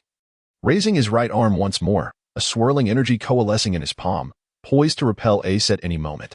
It was not that he wished to protect Choate, rather, he simply desired that this individual return the supplies and medicines that rightfully belonged to Whitebeard, after which he could embark on his mission without any lingering concerns. "Ahem, Ace." "Return," came Whitebeard's frail voice. Ace froze in his tracks, halting 5 meters away from Chen Mu. Then, with a fierce grit of his teeth, he shot a disdainful glare at the grinning Choate before turning and soaring back. Chen Mu slowly retracted his right hand, tilting his head slightly to cast a fleeting glance at the grinning Xiaote, a glimmer of coldness flashing in his eyes. Xiaote shivered involuntarily, his smile vanishing instantly as he resumed his work. Whitebeard coughed discreetly into his hand, his voice barely above a whisper. You came, merely to discuss the affairs of Fishman Island? Observing Whitebeard's deteriorating condition, Chen Mu furrowed his brow slightly. With a soft sigh, he remarked, how many more years can you safeguard Fishman Island? Moreover, the island is currently embroiled in internal strife. Even the Navy and one of the 4 emperors, Kaido, have personally headed to Fishman Island. The severity of the situation has surpassed your control. However, I possess the means to intervene. Whitebeard fell silent. A chill descended upon the crowd. Even the seemingly immortal Kaido was on his way to Fishman Island. What calamity had transpired there? With a self-deprecating laugh, Whitebeard gazed at Chen Mu. Can you elaborate on what has occurred? Do not inquire. I cannot provide you with an answer. For I am equally in the dark regarding the events that have summoned them all to Fishman Island. Furthermore, I have no need to know. Capture them. Thrash them one by one, and the troubles will dissipate. Perhaps if it were you, it might indeed be possible. Chen Mu replied, well, I have completed the 2 matters I intended to address, so I shall take my leave. With that, he turned and gracefully leapt atop the head of the wolf. While Chiao-Te cast a wary glance at the others before hastily following suit. As they watched Chen Mu depart, a collective sigh of relief washed over the group. Ace turned to Whitebeard. Old man, allow me to go to Fishman Island. Whitebeard's eyes fluttered shut, appearing as if he had drifted into slumber. Jozu could not restrain himself and spoke up, old man. Nearby, Marco crossed his arms, observing the 2 with a calm demeanor, as long as that man remains. You cannot defeat Teach and Chiao-Te. A flicker of unwillingness crossed Ace and Jozu's eyes. They wished to retort but found themselves at a loss for words. Seeing the speechless crowd, Whitebeard sighed gently, you all should return and rest. In the dim, lightless depths of the sea, Daikin 9. Having endured the agony of losing crew members in the ancestral pirate ship, retrieved the transponder snail, harboring a final glimmer of hope as he dialed Princess Shirahoshi's private line. However, her subsequent rejection left him utterly disheartened. This time, he did not erupt in rage as he usually would. Instead, he calmly hung up the phone. With heavy steps, he ascended onto the Noah Ark. Hody, with a head full of white hair, lay battered among the rubble, his body bruised and bloodied. His cadre stood by, equally wounded and gasping for breath. Luffy and Zoro stood side by side, their expressions devoid of emotion as they regarded the group of fishman pirates. A heavy pressure weighing upon the hearts of all the fishmen. Luffy spoke. Zoro, feeling somewhat bored, yawned and cast a puzzled glance at Luffy. Is it over? Luffy replied with a calm expression. Zoro turned his gaze towards the trembling fishman subordinates, disdainfully curling his lip as he responded, yeah, it's done. Well then, let us return to feasting on meat. With that, he promptly turned away and began to walk down the corridor, Zoro trailing closely behind, his brow furrowed. There was an unsettling feeling, as if something was amiss. At the entrance of Fishman Island, a faint ripple suddenly spread through the air. The striped fishman, Jess, who blended seamlessly with the surroundings, abruptly appeared at the gate, pulling down with both hands. He, accompanied by a chilling laugh. The grand gates of Fishman Island slowly creaked open, revealing throngs of fishmen and human pirates surging forth. Meanwhile, Chen Mu, following the map's markers, located Teach and the others. Chen Mu, how can you, Blackbeard, lack such resolve? You are destined to become one of the 4 emperors. Chen Mu gazed at the sycophantic expression on Teach's face, inwardly mocking him with fervor. Chen Mu remained seated atop the head of the ferocious wolf, gazing at Teach on the ship and inquired, why have you yet to apply the coating? Teach chuckled awkwardly, replying, heh. I'll be on it right away. Chen Mu curled his lip and said, there is no need to go. Let us wait here. Wait. Teach and the others were bewildered. Wait. Upon finishing his words, Chen Mu closed his eyes. Busker Jot, donning a jester's hat, cautiously glanced at Chen Mu before leaping towards the white whale ship. Amidst the puzzled gazes of the crowd, Jot approached Teach and whispered in his ear, Boss, Whitebeard has lost. Teach's eyes widened in astonishment as he turned to Jot. Did you see it with your own eyes? Jot looked at the crowd that had gathered around them, hesitated for a moment, and then solemnly nodded. Yes. A chorus of gasps echoed. Accompanied by the incredulous expressions on everyone's faces, it was simply astounding. Chen Mu curled his lips, discreetly withdrawing his observation. On board a massive warship, the languid Kizaru and the stern Akaina stood side by side at the bow, gazing into the distance. The atmosphere was slightly awkward. Kizaru rubbed his nose and remarked to the pensive Akainu, it's a bit chilly. I think I'll head back. Akaino's expression stiffened as he turned to watch Kizaru's nonchalant departure. He opened his mouth, hesitated for a moment, then swallowed his words. It was futile. He wouldn't extract any valuable information from that fellow. Shaking his head, he was about to retreat to his quarters when, at the horizon, a small island emerged. How could there be an island here? Akaino pondered, squinting to see better. It was Saint Wolf. Suddenly, Akainu's demeanor turned grave as he commanded the ship to accelerate towards the island's silhouette. After covering some distance, the massive warship arrived before the wolf. Gazing at the foolish giant, Akainu coldly inquired, "What are you doing here? Where is your captain?" The wolf blinked with his round, bean-like eyes but offered no reply. Akainu, incensed by the silence, felt smoke billowing from his shoulders, and fiery lava began to cascade down his arms. At that moment, Chen Mu, reclining in the wolf's mane, slowly sat up. "What is this? Do you wish to engage?" As he perched atop the wolf's head, a sense of vigilance surged within Akainu. "Who are you?" Chen Mu couldn't suppress an eye roll at the clutch question. Not wishing to respond, he remained silent. Akainu, sensing the tension, transformed his physical form into an elemental state. With a pungent smoke rising, he instantly entered combat mode. The thick, crimson lava dripped, causing black smoke to erupt from the deck, creating numerous small craters. "How terrifying, Sakazuki. Do you intend to burn the ship?" Just as the words left his lips, glimmers of golden light materialized beside Akainu, coalescing into the form of a radiant figure. It was Admiral Kizaru. Chen Mu raised an eyebrow, his gaze fixated on the unexpectedly appearing yellow ape, or more precisely, on the new spectacles adorning the yellow ape's visage. A faint smile graced his lips. This old fellow's new glasses were quite impressive, even superior to the previous pair. Chen Mu began to ponder the spoils of this encounter. The yellow ape, under Chen Mu's scrutinizing gaze, felt a chill run down his spine, his body bristling with unease. Casting a discreet glance around, he ultimately spotted Chen Mu, whose countenance bore a light-hearted smile amidst the disheveled foliage of hair that resembled a thicket. Why did my observation haki overlook this individual? The yellow ape's brows furrowed in rare perplexity, a wave of doubt washing over him. In a flash of azure light, a slender blade, the Zanpakudos, materialized in Chen Mu's hand. Chen Mu smiled faintly and said, "I shall borrow your ship for a moment." With that, his figure flickered and vanished from the sight of the onlookers. The two generals exchanged a glance, leaning against one another as they simultaneously expanded their observation haki to encompass the entire area. Akainu's left arm transformed into molten lava, his clenched fist coalescing into a ferocious hound, ravenous and poised to devour. Meanwhile, Kizaru, with palms facing outward, drew his hands apart, summoning a glimmering golden rapier into his grasp. The technique's canine biting red lotus and Amatsukami, Cloud's sword were executed in an instant. A cacophony of hurried footsteps echoed as 5 vice admirals and a throng of soldiers emerged at the bow of the ship. The crowd first cast a glance at the vigilant general before shifting their gaze towards the imposing figure resembling a small mountain, Saint Wolf. Upon recognizing the giant's visage, the vice admirals felt a flicker of alarm within, their eyes narrowing with a hint of caution as they scanned their surroundings. Hee. With a malicious chuckle, the beardless Teach leaped onto the shoulder of the wolf, presenting himself before the assembly. "Indeed, it is you, Teach." A flicker of ire crossed Akainu's eyes. Upon sighting the wolf's colossal form, he had already surmised that Teach would be nearby. Yet, under Chen Mu's pressure, he was compelled to focus his attention on him. "Oh, is that the new warlord of the sea? Quite formidable indeed," Kizaru remarked, turning his head to scrutinize Teach, secretly exhaling a sigh of relief. If he is merely a fool, there should be no threat. Just as Kizaru prepared to relax, a sense of foreboding surged within him, an indistinct warning flickering in his observation haki. Whoosh! The wind suddenly surged, sending soldiers tumbling off the warship and plunging into the frigid sea. The vice admirals, having sensed the impending danger in advance, crouched down in time to evade the onslaught. Chen Mu stood by the side of the ship, retracting his left leg that had been poised to kick, a flicker of surprise momentarily flashing in his eyes.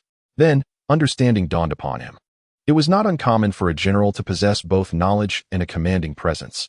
Besides, my intention was merely to send them tumbling away. As soon as Chen Mu's thoughts began to form, before they could fully materialize, a dazzling golden light pierced through his perception, descending sharply towards his head.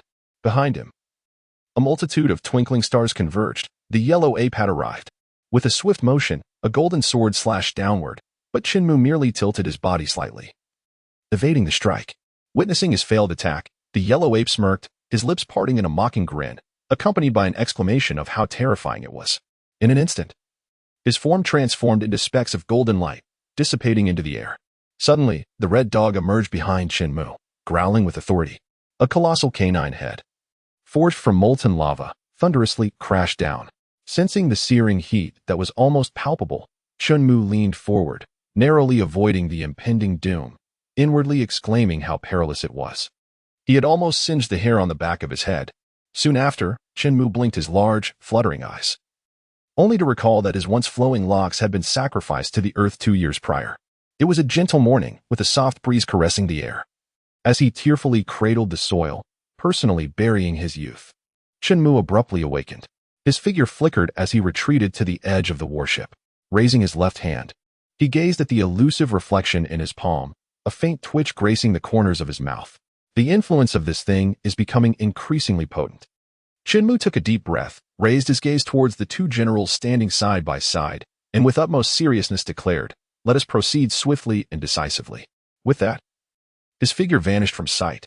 "Be cautious," the weary lieutenant generals exclaimed anxiously. Akainu furrowed his brow and turned his head, only to be met with the rapidly enlarging instep of a foot. Boom! Chen Mu executed a swift kick, striking Akainu squarely on the face, resulting in an explosive dispersal of his entire upper body. Kizaru narrowed his eyes slightly, observing the obliterated Akainu, his expression involuntarily taking on a more serious demeanor. Subsequently, a flash of golden light erupted, transforming into shimmering starlight that scattered gently with the breeze. Chen Mu's expression remained composed, seemingly unfazed by Akainu's reaction. He lightly stepped on the deck and swiftly pursued Akainu. 8. G. Mirror. Chen Mu suddenly raised his head, gazing at the resplendent golden monkey hovering in midair. A glimmer of brilliance flickered in his eyes as he abruptly halted his forward momentum, striking his hands downward. Utilizing the rebound force, he propelled himself toward the golden monkey. The monkey, with a mocking cry, emitted a blinding beam of light that instantly enveloped Chen Mu. The beam pierced through him, then refracted, striking the mainmast, and subsequently reflected back toward Chen Mu in the sky. Chen Mu was enveloped in a golden beam, forcibly suspended in midair. The yellow ape's palm pulsated with flickering light, as beams of refracted light penetrated Chen Mu's body from all directions. This phenomenon, perceived as penetration by the yellow ape, elicited no special sensation from Chen Mu. In fact, he found it rather amusing. A warm and comforting feeling enveloped him, prompting Chen Mu to close his eyes in enjoyment, unable to suppress a heartfelt sigh of contentment. The onlookers stood in stunned silence, witnessing the yellow ape's display of prowess. Akainu, unwilling to concede, emitted a cold grunt and raised his magma-infused left arm, targeting the suspended Chen Mu with a powerful hellhound. The massive arm of lava rapidly elongated, trailing thick black smoke as it surged towards Chen Mu. With a resounding explosion, the golden beam vanished, and the dense smoke swiftly dispersed, intermittently erupting with bursts of red flames. Those perched upon the shoulders of the fearsome wolf, including Teach and his companions, were expressions of shock, yet a glimmer of anticipation flickered in their eyes. They silently prayed for the demise of this formidable adversary. In comparison, facing Chen Mu's overwhelming presence daily, they would rather see him perish in battle. It was no wonder Teach and his cohorts harbored such resentment towards him. Without his oppressive dominance, they would be free to rampage across the seas without restraint. Before long, a sea breeze swept through, dispersing the billowing smoke, restoring tranquility to the heavens and the earth. A pale light emerged on the eastern horizon, and gentle sunlight bathed the faces of the onlookers, who squinted their eyes in pleasant contentment. Chen Mu sat atop the head of the fierce wolf, his eyes narrowed as he gazed towards the rising sun, unable to suppress a sigh of contentment. This is my first time witnessing a sunrise over the sea. Indeed, this sensation is profoundly delightful. The others, sharing in his sentiment, nodded in agreement, their faces gradually brightening with smiles of happiness. However, the expressions of the group soon froze. As they collectively turned to look at the suddenly appearing Chen Mu, their smiles vanished in an instant, replaced by a look of sheer astonishment, betraying their inner shock. Chen Mu lowered his head, casting a cheerful glance at the crowd, and even waved to greet them. "Are you not feeling quite disappointed?" Chen Mu's smile radiated warmth like the sun, yet to the likes of Tiki and others, it felt as frigid as the depths of winter, enveloped in an endless chill. Chen Mu slowly opened his narrowed eyes, his smile fading into a more serious demeanor. He cast a cold glance at the crowd and said, "Now it is your turn. Go and seize the warship for me." Chen Mu's eyes glimmered with a chilling coldness, his frosty tone akin to a multitude of icebergs, encasing everyone within their frigid grasp. A collective shiver coursed through the crowd, and in the face of this undeniable command, they despondently turned away, one after another boarding the warship. Chen Mu watched as Tichi and the others leaped onto the warship, a smile dancing in his eyes. He shifted into a more comfortable position, preparing to indulge in the unfolding spectacle. Lying on his side, he propped his head up with one hand while the other grasped the red apple from the poisonous queue, taking a bite. This apple is quite delightful, the sweetness surprising him. With a look of astonishment, he glanced at the fruit basket, silently commending the poisonous queue for its selection. Subsequently, he gently patted the head of the fierce wolf, remarking, "It seems your fur could use a bit of grooming. It's rather prickly." The fierce wolf, with a fearful glance, nodded in response. "Hey, steady now." Chen Mu swiftly grasped the fruit basket, lightly chiding with a word. The fierce wolf, startled, felt its muscles tense, and even its breathing slowed. The gaze returned to the warship. A flash of gold marked the descent of Kizaru as he landed back on the vessel, standing shoulder to shoulder once more with Akainu, both casting solemn looks towards Chen Mu. Freed from Chen Mu's overwhelming presence, the vice admirals finally regained their composure, stepping forward to stand behind the two admirals. Soldiers who had been blown into the sea climbed back aboard via the rope ladder. Akainu, with his left hand resting behind his back, glared at Teach and the others before coldly commanding, "Teach, step aside immediately." Teach cast a glance at the fierce wolf behind him, then looked at the smiling Chen Mu, shaking his head in resignation. "Sakazuki, what do you say we let me take this warship?" Feeling the murderous intent radiating from Akainu, Teach swallowed hard, hastily adding, "I'll increase the completion rate by 10%. Upon hearing this, a flicker of hesitation crossed Akainu's eyes. Kizaru, somewhat surprised, glanced at Akainu, the inquiry evident in his expression. Akainu bowed his head in silence, seemingly in deep conflict. "Sakazuki, you would do well not to act foolishly. Do not forget who issued this order." At this, Akainu abruptly lifted his head, a flicker of alarm flashing in his eyes. Gritting his teeth, his left arm erupted with flowing magma as he unleashed a hellhound punch aimed directly at Teach and his companions. The great battle commenced in an instant. "Dark water," Teach shouted, pushing forth with both hands as the black vortex in his palm spun rapidly, forcefully countering Akainu's magma punch.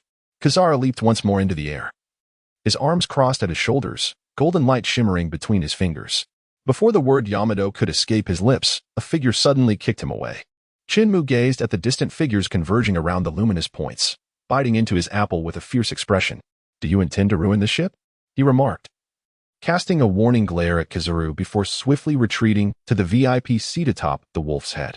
The crowd's pupils constricted as they witnessed Chen Mu's display of power, which seemed even more formidable.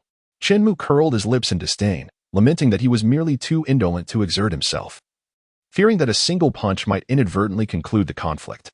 As Chen Mu turned back, the Navy personnel collectively exhaled in relief, tightening their grips on their weapons, each choosing their respective opponents and charging forth. Scattered golden sparks began to coalesce, revealing the figure of Kizaru gradually to the onlookers. With his left hand nursing his aching abdomen and his right hand limply resting on Akainu's shoulder, he resigned himself to the thought of returning to exchange for a different warship. Upon hearing this, Akainu furrowed his brow in irritation, casting a furious glare at him, inwardly cursing, "It's you that I intend to fight. It's you that I wish to avoid. Do you take this war lightly?" Kizaru, seemingly oblivious to Akainu's wrath, calmly turned away, disregarding the skepticism in the eyes of the onlookers. He proceeded to the stern of the warship, lowered the lifeboat, and leaped down. "Lord Kizaru." A group of soldiers called out urgently, only to witness the fleeting silhouette of Kizaru as he descended. The onlookers exchanged bewildered glances, subsequently fixing their gazes upon Admiral Akainu. "This scoundrel." Akainu silently gritted his teeth, casting a sidelong glance at Teach and the others. "Do not forget your promise." With that, he turned and led the others to abandon the ship. Teach and the others were momentarily taken aback. The battle had already commenced, yet he chose to depart without hesitation. Chen Mu let out a bored sigh, reflecting on his earlier decision to kick with less force. In this delicate atmosphere, Teach seamlessly took command of the warship. With a sycophantic grin, Teach approached the bow of the ship, looking up at Chen Mu and said, "Hee, we can prepare to set sail." Chen Mu tossed the fruit pit behind him, watching it float down gracefully. As he passed by Teach, he remarked, "This ship is too small to accommodate the wolf." Teach was momentarily taken aback, He glanced at Chen Mu's retreating figure before turning to the innocent-looking wolf, attempting to advocate for his subordinate. However, before he could utter a word, he was silenced by Chen Mu's next statement. "What are you staring at? You all should leave." The crowd, bewildered, pondered in vain about how they might have offended this esteemed figure. "Ah, yes, the navigator and the helmsman stay. Yes, you too, Lafitte and Burgess." With that, Chen Mu vanished from their sight. Jot, feeling unsettled, looked toward Teach, his expression betraying his hesitation. "Captain, I." At that moment, Teach, still slightly agape, had yet to process the situation. Shiryu, wielding his famed blade, and Van Auger, shouldering a long-barreled sniper rifle, were the first to respond, calmly approaching the wolf. With a light leap, Shiryu landed on his shoulder. Following closely was the blue-bearded and blue-haired king of tyranny, Abelo Pizarro, dressed in a pink robe. Katarina Devon passed Teach with an impassive expression, launching herself to join Shiryu. The slowest to react, the ailing Poison Q, coughed as he walked by Teach, muttering, "Cough. It's time to go, Captain." Upon hearing Poison Q's words, Teach lowered his head slightly, concealing his expression, and turned to leave. He added, "Jot, come." Burgess scratched his head in confusion, glancing at the pale Lafitte. After a long moment of contemplation, determination flickered in Lafitte's eyes as he stepped toward the wolf. "Lafitte, you and Burgess stay behind. I will come find you later." Teach's voice resonated, causing Lafitte to pause mid-stride, his right leg suspended in the air. Observing Lafitte's reluctant demeanor, Teach reiterated, "This is the captain's order. Wait for me at Fishman Island. Do you understand?" "Yes." Lafitte nodded emphatically, lowering his head as he passed Burgess, casually gripping his champion's golden belt to pull him back. "Let us go, set sail for Fishman Island." Inside the cabin, Chen Mu rested his hands behind his head, reclining on the sofa, with the corners of his mouth twitching occasionally. Is it truly necessary to be so melodramatic over merely commandeering your labor? It feels as if we are facing a separation akin to life and death. With a faint sigh, Chen Mu turned over, choosing not to dwell on it further. Thus, the white, whale-shaped Moby Dick, a large vessel, carried Titch and his companions towards the Sabaody archipelago for their coating, while the colossal warship, under the guidance of Navigator Lafayette, sailed to its designated location, plunging into the depths of the ocean. In the Dragon Palace City, within the banquet hall, Chopper stood on tiptoe atop a crimson gold chair, each hand clutching a pink-coated donut, taking delightful bites in a charmingly clumsy manner. Usopp held a large piece of meat, chewing vigorously. Upon hearing footsteps, he turned his head just in time to see Luffy and Zoro returning through the side door. "Hey, Luffy, where's the old king of Dragon Palace?" Usopp called out, waving at the two. "Ah, my meat." Usopp raised the sea beast meat high above his head, brandishing it at Luffy, revealing a row of clear bite marks. Luffy's expression fell, a wave of hunger washing over him. Swoosh. Luffy's right arm suddenly elongated, swiftly snatching the sea beast meat from Usopp's grasp, and just as quickly retracting like a spring. Usopp gasped, "Luffy." Witnessing Luffy's voracious consumption, Usopp, momentarily stunned, quickly seized another piece of meat from the table, turning his back to Luffy and taking large bites. Zoro lifted an eyebrow, glancing at the childish duo, shaking his head with a light chuckle as he made his way to the other side of the dining table, sitting beside Chopper. With a gentle nudge of his robust right arm, he pushed a few plates of desserts closer to Chopper, then picked up a wine jug, drinking heartily. Chopper turned, flashing a sweet smile at Zoro, and continued his diligent work of tasting the desserts. In the Jalanko Square, a plaza on Fishman Island, Princess Otoheim once addressed the residents here, only to meet her tragic demise at the hands of Hody. In the events of the previous timeline, Hody attempted to execute Neptune in this very place but failed, leading to a climactic battle against the Straw Hat crew. It was also during this encounter, 2 years later, that Luffy first wielded his Conqueror's Haki on the battlefield, knocking out 50,000 pirates in a breathtaking display of power. However, in this timeline, due to Chen Mu's intervention, the narrative has shifted. Hody Jones, once the central figure of the Fishman Island incident, now finds himself imprisoned. Naturally, his defeated subordinates accompany him in confinement, returning to normalcy. To the north of Fishman Square lies a magnificent ocean, where a colossal warship is anchored by the shore.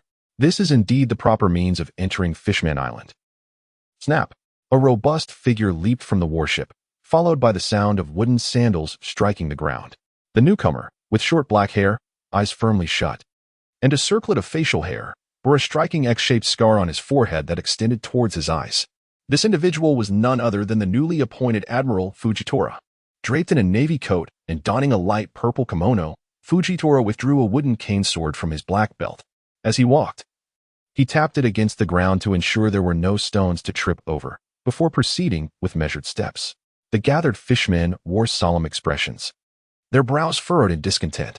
After all, the legendary fisherman hero Fisher Tiger had perished indirectly at the hands of the Navy.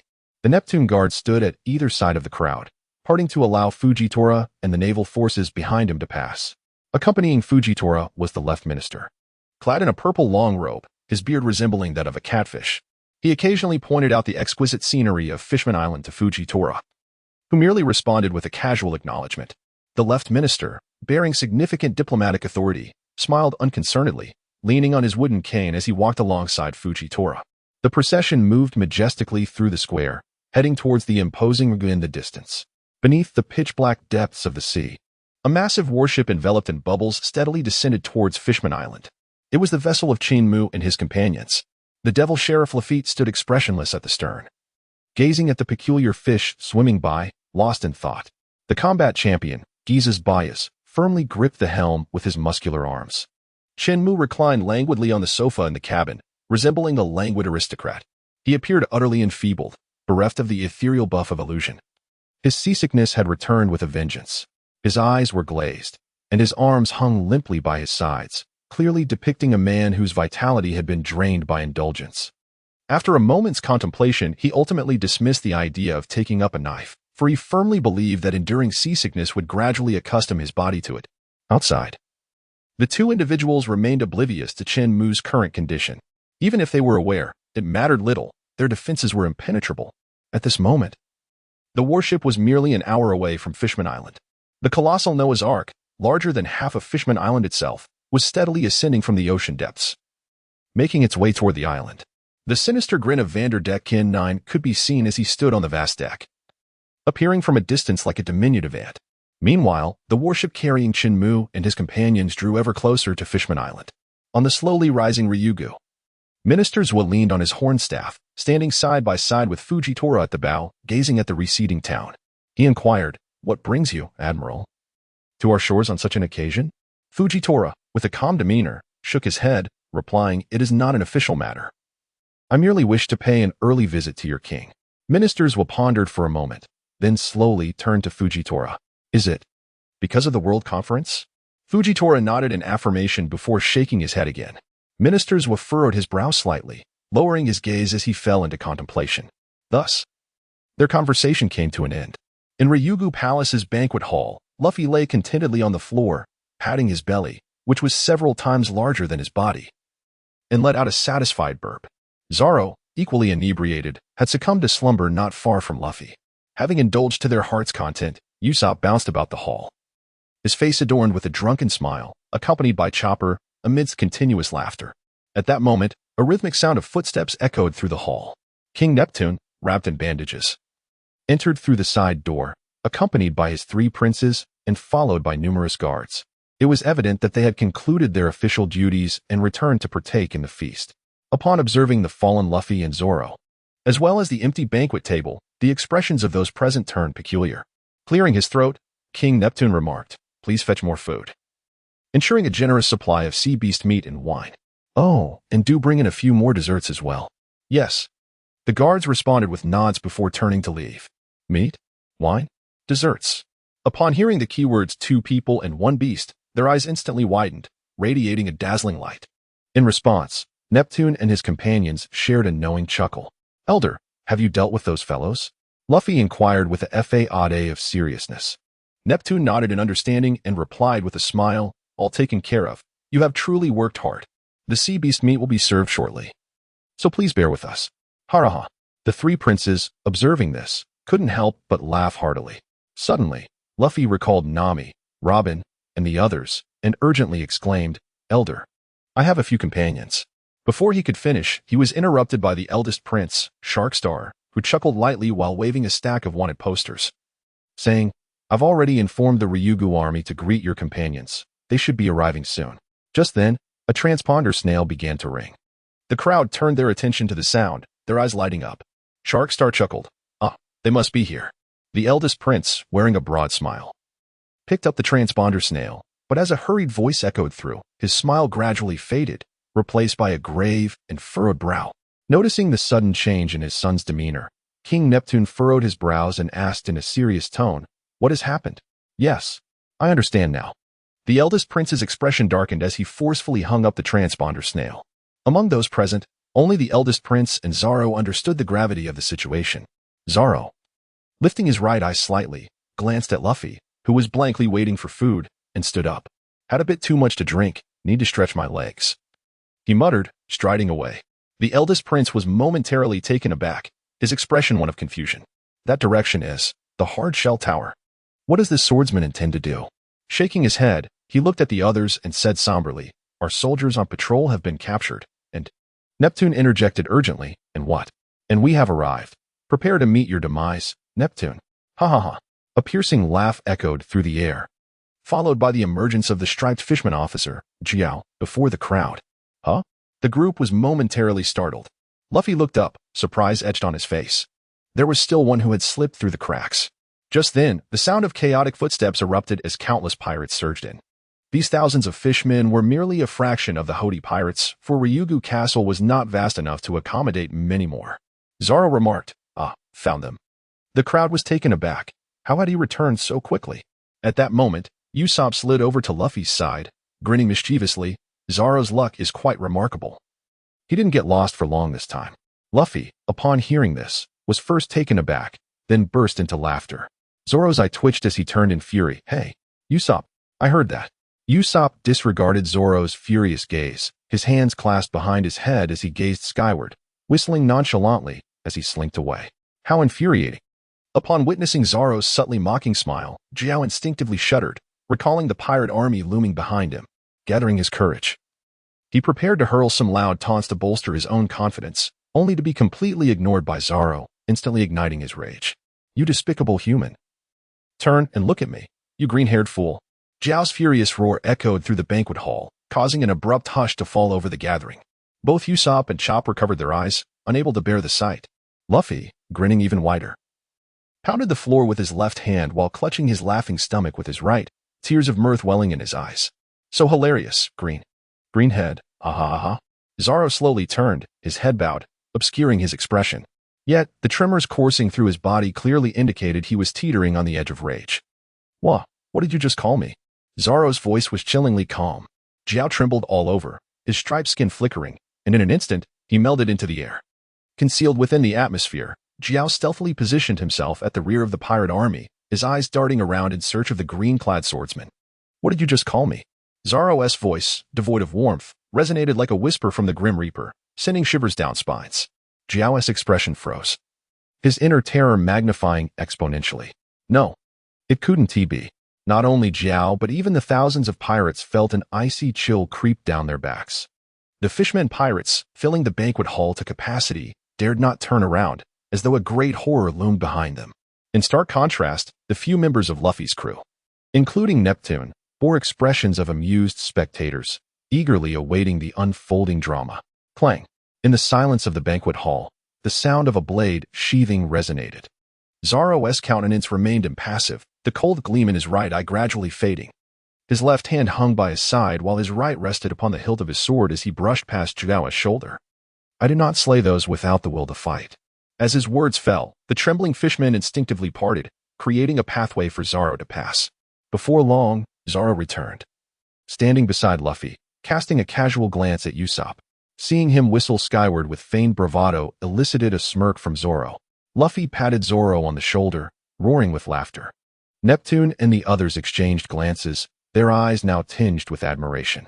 "Your Majesty, the food and drink are prepared. Should we bring them out now?" A seahorse fishman clad in a white apron and sporting a chef's hat approached Neptune from behind, whispering softly in his ear. After a brief moment of surprise, Neptune smiled and replied, "Bring it forth."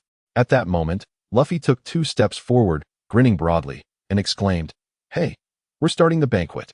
Will you join us?" The group of fishmen shook their heads and retreated 2 steps, their faces etched with caution. In the rear of the army, Jiao took a deep breath, forcing himself to maintain composure as the stripes on his body flickered, allowing him to blend seamlessly into the air once more. Zoro raised an eyebrow, casting a fleeting glance in the direction of Jiao's disappearance before returning to his drink, unconcerned. The atmosphere was decidedly awkward, with a throng of menacing fisherman pirates clustered together, blocking the entrance to the banquet hall, while Neptune and his companions indulged in a sumptuous feast. The onlookers exchanged perplexed glances, uncertain of how to proceed. Just then, the agitated pirates began to stir. Jiao is missing. Hey, don't say that. How could Jiao abandon us? Jiao. Oh no. Now even Jiao has vanished.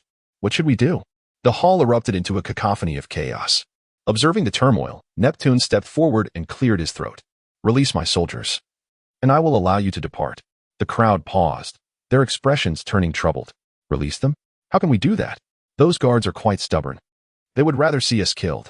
Noting their silence, Neptune furrowed his brow, his voice cold as he demanded, Speak. Where are my soldiers? The pirates lowered their heads, remaining unresponsive. The eldest prince, Shark Star, encased in a transparent bubble, swiftly approached the foremost fishman pirate, seizing his collar and bellowing, Speak quickly. Where have all those soldiers gone? The fishman's facial muscles twitched, his gaze evasive, fear preventing him from answering. From the shifting eyes of the man, Shark Star gleaned the answer, anger igniting within him. With a forceful push against the fishman's chest, he sent the gray-skinned sharkman staggering back several steps, colliding with others before finally halting. At that moment, a series of bubbling sounds erupted. The crowd turned their attention to Neptune, who retrieved a golden-haired, snail-like den mushy from his pocket. With a massive finger, he pressed it, connecting the call. Hello, who is this? Your Majesty. What is the situation with these pirates at the entrance of the Dragon Palace? The sound of Minister Zhuo's thunderous roar emanated from the telephone book. Neptune removed the device from his ear, wincing slightly, his expression tinged with embarrassment. Once the minister's voice subsided, Neptune cautiously brought the telephone bug back to his face, awkwardly stating, it's the new fishman pirate's sudden attack? I'm not quite sure. Before Neptune could finish his sentence, he was interrupted by Minister Zhuo, who said, Enough, Your Majesty, there is no need for you to blame yourself. This time, we owe a debt of gratitude to Admiral Fujitora. Please ensure he is well received later. Certainly. Neptune hastily ended the call, exhaling deeply. In the past, the Queen, Otoheim, could manage the situation, but now, all that remained was this loquacious Minister Zhuo. Neptune shook his head in resignation, then recalled the late Queen Otoheim, his expression instantly clouded with sorrow. The second prince, Hoshi, approached his father with a concerned look. Father, being perceptive, he noticed Neptune's troubled countenance, understanding that such a demeanor only emerged during visits to the sea forest to mourn their mother. Neptune shook his head, signaling that he was fine, then paused before addressing Luffy and the others. Everyone, I kindly ask you to step aside for a moment. Our Minister of Foreign Affairs is accompanying an admiral from the Navy, and the situation has arisen unexpectedly, so I beg your forgiveness. After speaking, he slightly bowed to Luffy and the others. Neptune's face betrayed his regret, and internally, he was in turmoil. They had just risked their lives to save him and had helped suppress the rebels. Yet here he was, turning around to invite an admiral from the Navy, an admiral who had also aided in eliminating a significant number of rebels. Sigh. Being a king who must attend to every detail is truly arduous. Neptune lamented inwardly. Navy? An admiral? Usopp exclaimed, his face a mask of shock, causing the piece of meat he held to slip from his grasp. Fortunately, someone's outstretched arm caught it. Luffy retracted his arm, gripping a piece of sea beast's thigh meat, and turned, his expression grave. Which admiral? Luffy remained haunted by the terrifying strength of the admirals. He did not wish to be forcibly separated again so soon after reuniting with his friends. Neptune replied, Admiral Fujitora. Fujitora? The group was left in a state of confusion. Luffy turned to Zoro, who looked to Usopp, while Usopp scanned the room before finally noticing Chopper, who was still partially hidden behind a chair. Usopp, you don't see me. Quickly, turn away, Chopper stammered. The others could only respond with blank stares, sweat beading on their foreheads. The eldest prince, Shark Star, perceived their bewilderment and explained, after the Battle of Marineford 2 years ago, Admiral Sengoku stepped down, and Admiral Akiji took his place. To compensate for the vacancy of the Navy's highest combat strength, the world government specifically recruited globally for the position of admiral, and Fujitora was appointed through this initiative. The cost of travel seemed to nod in a somewhat perplexed manner before turning its gaze back to Zoro. Feeling Luffy's inquisitive eyes upon him, Zoro's mouth twitched slightly, and with an eye roll, he said, "What are you staring at? Hurry up and move. Do you wish to face the Admiral once more?" Luffy responded, "Oh." He sprang from the dining table, leaping down and waving his hand at Usopp and Chopper, who were hiding behind a pillar. "Stop hiding. Let us go." Zoro shot a disapproving glance at the trio, rather, two beings and one creature, and spoke in an authoritative tone. "Follow me." "No, I refuse," Usopp declared with an expression of disdain, waving his hand dismissively. "I don't want Zoro to lead either," Chopper chimed in, resting his tiny head on Usopp's. Zoro turned his head, smirking slightly, and muttered under his breath, "Honestly, do the third and fourth always speak to the first like this nowadays?" Usopp, indignant, exclaimed, "Hey, we heard that. And why are you bringing up the order of arrival?" "TCH." Zoro turned away, leaving Usopp to glare at his retreating back. "Well then, how about I take the lead instead?" A booming voice suddenly interrupted the squabble from outside the banquet hall, silencing the room instantly. The group turned their attention towards the throng of fishermen pirates, who parted to reveal a middle-aged man donning a navy coat, tapping a wooden cane rhythmically against the floor, producing crisp sounds. After standing at attention for quite some time, the fishermen created a clear path towards the entrance. At the end of the line stood a man of high authority, the left minister, cautiously accompanying this individual. It became apparent to everyone that this was the newly appointed Admiral Fujitora. "Admiral Fujitora has arrived. I assume this is the captain of the Straw Hat Pirates, Captain Luffy," Fujitora said, stepping out of the crowd and halting 10 meters away from Luffy with a gentle smile. "Blind man," Usopp exclaimed, his facial muscles stiffening as he voiced the collective concern of the group. Even Neptune was momentarily taken aback, as it was his first encounter with this newly appointed admiral. "How dare you show such disrespect?" the left minister chastised, noticing the crowd's rudeness towards Fujitora. He then turned to Neptune, saying, "Your Majesty, why are you so close to these human pirates? Have they taken you hostage?" Guards. The tension in the room escalated, with veins throbbing on everyone's foreheads. "At least give us the chance to speak." Neptune chuckled awkwardly. "Well, they are my guests." "Guests?" The left minister, enraged, trembled with indignation as he gazed in astonishment at the simple-minded emperor before him. Subsequently, he rushed forward, dragging the long, dark tail resembling that of a catfish, and raised his horned wooden staff to forcefully strike the area that was presumably the emperor's knee. With a face full of disappointment, he inquired, "Pray tell, these pirates, are they indeed your invited guests?" The three princes, looking skyward, whistled mockingly, displaying an expression of utter indifference. "Yes, indeed." Neptune realized that his sons had disregarded his plea for help and reluctantly acquiesced. He hastily added, "They also assisted us in capturing the traitors. Hody and his ilk are now imprisoned in the tower." The three princes and the right minister, whose arm was encased in a plaster cast, nodded in agreement. Only then did the left minister relent, bowing and stepping back. The old minister, in a moment of panic, had inadvertently offended his majesty and humbly requested to be reprimanded. His tone was remarkably sincere. "Not at all, not at all." Neptune scratched his head and chuckled awkwardly. The dialogue between the sovereign and his ministers concluded, plunging the hall back into silence. Fujitora, eyes tightly shut, bore an X-shaped scar on his forehead, which augmented his imposing presence.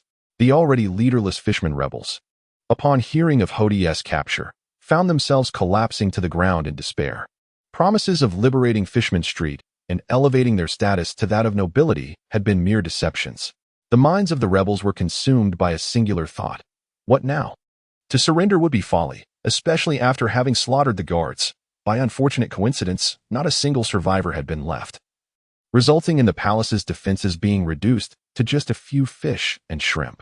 Engaging in direct confrontation would be futile, particularly against that green-clad swordsman, who could effortlessly dispatch them like chopping vegetables.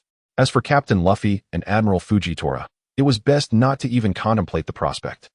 The life of a fish was indeed fraught with difficulty. The thought of spending their days in the prison tower brought tears to the eyes of the rebels. On the other side, from the moment Fujitora stepped into the banquet hall, Luffy's gaze remained fixed upon him. This seemingly amiable middle-aged admiral exerted immense pressure on Luffy and his comrades. Even Usopp and Chopper were poised for battle at a moment's notice. Under this oppressive atmosphere, Zoro furrowed his brow, intently focused on Fujitora's cane. His instincts as a swordsman alerted him that it was, in fact, a concealed blade. Clang. Zoro bit down on the white-handled Wado Ikemanji, gripping in his right hand the flame-patterned Sandai Kitetsu. while his left hand held the dark-backed, purple-toothed Akushu. All three renowned swords, belonging to the grade of great swords, were drawn. As Fujitora's ears twitched, he sensed an inexplicable battle intent, instantly focusing all his attention on Zoro.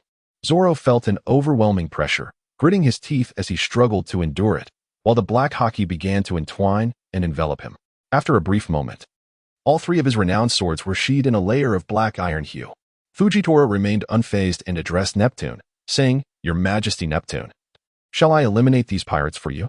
Though his words appeared to be a mere inquiry, he was already advancing towards Zoro. Clang! The resonant sound of metal filled the air as Zoro, gripping his dual swords, managed to parry the descending staff sword. Damn it, such a heavy blade. It was only through their clash that he realized the true weight of Fujitora's swordsmanship. Gear second. Luffy activated his second gear in an instant, his figure flashing above Fujitora. With bent elbows, the haki surged upwards from his fists, rapidly enveloping his forearms. Goma Goma no Jet, Rocket Barrage? A thunderous explosion echoed as his fists broke the sound barrier with astonishing speed.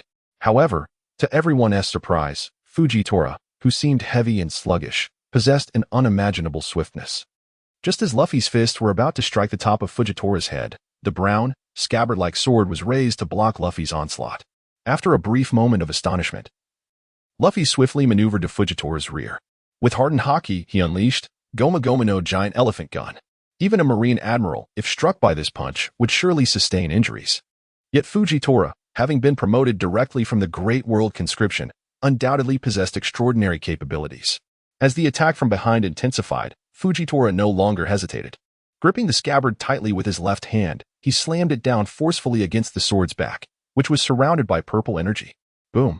The violent purple aura exploded outward, causing the ground beneath to cave in dramatically. The pressure in the air surged tenfold, and Zoro, at the epicenter, felt as if his bones were about to shatter. A mouthful of blood spewed forth, nearly escaping with the words of his sword technique. Struggling against the immense pressure, Zoro slightly retracted his arms before suddenly expanding them. Rapidly spinning. Black rope, great tornado. From Zoro, a massive whirlwind, shimmering with black light, erupted. He adeptly escaped the oppressive force, blood trickling from the corner of his eye due to the overwhelming weight. Meanwhile, Luffy was pinned down by the gravity, his giant elephant gun creating a vast crater as it dragged him deeper into the ground. Luffy, unable to lift his head under the oppressive weight, could only lower it and roar in frustration as he fought to stand. Usopp, Luffy. Usopp, no longer hesitating, extracted several green seeds from his satchel and loaded them into the enormous black slingshot, aiming at Fujitora.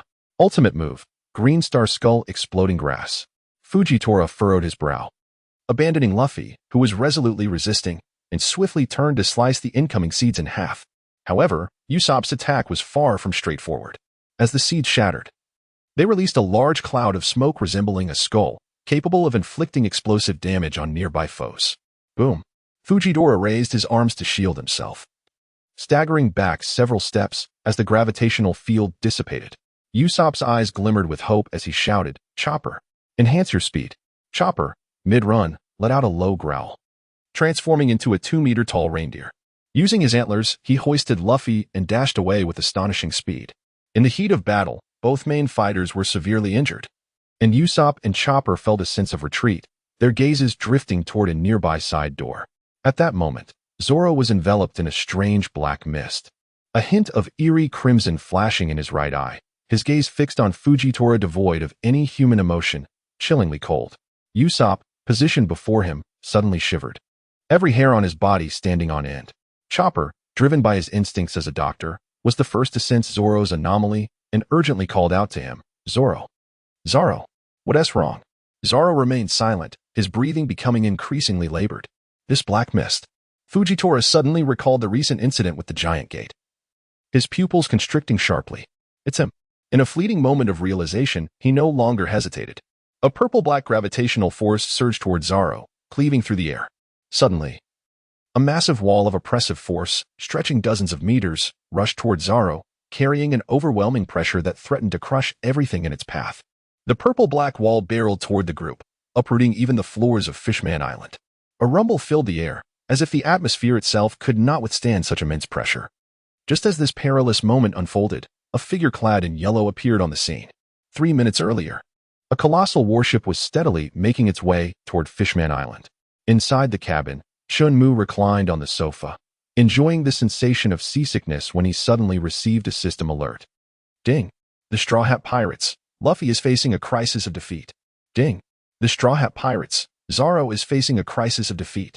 Chen Mu abruptly sat up, his face etched with confusion as he blinked in disbelief, awaiting further communication from the system. 5 seconds, 10 seconds, 30 seconds, 60 seconds. A minute passed, yet the system remained as silent as a child who had unexpectedly drifted into slumber. In exasperation, Chen Mu activated the system map, observing as the markers for Luffy and Zoro transformed into a conspicuous crimson hue. This situation, it was a glaring sign of impending peril. With a sharp glint in his eyes, Chen Mu retrieved the mirror flower water moon from the system space, vanishing instantaneously within the confines of the cabin. At the stern of the ship, the inexplicably melancholic Raffet and the blissfully naive Beges suddenly felt their hearts race. The two exchanged a startled glance, focusing intently on Chen Mu, who had abruptly materialized on the deck. Before either could react, Chen Mu bent his legs, gathering his strength, and with a resounding crash, the deck shattered, splintering wood flying in all directions. Chen Mu transformed into a golden beam of light, piercing through the membrane above the warship, then making a swift turn in midair, angling toward the depths of the sea. This direction led to Fishman Island, yet it was not the correct entrance. Beges wore a puzzled expression as he glanced at Lafitte, his eyes brimming with inquiry. After a moment of contemplation, Lafitte calmly shook his head and softly said, "Proceed forward. We shall regroup within the island."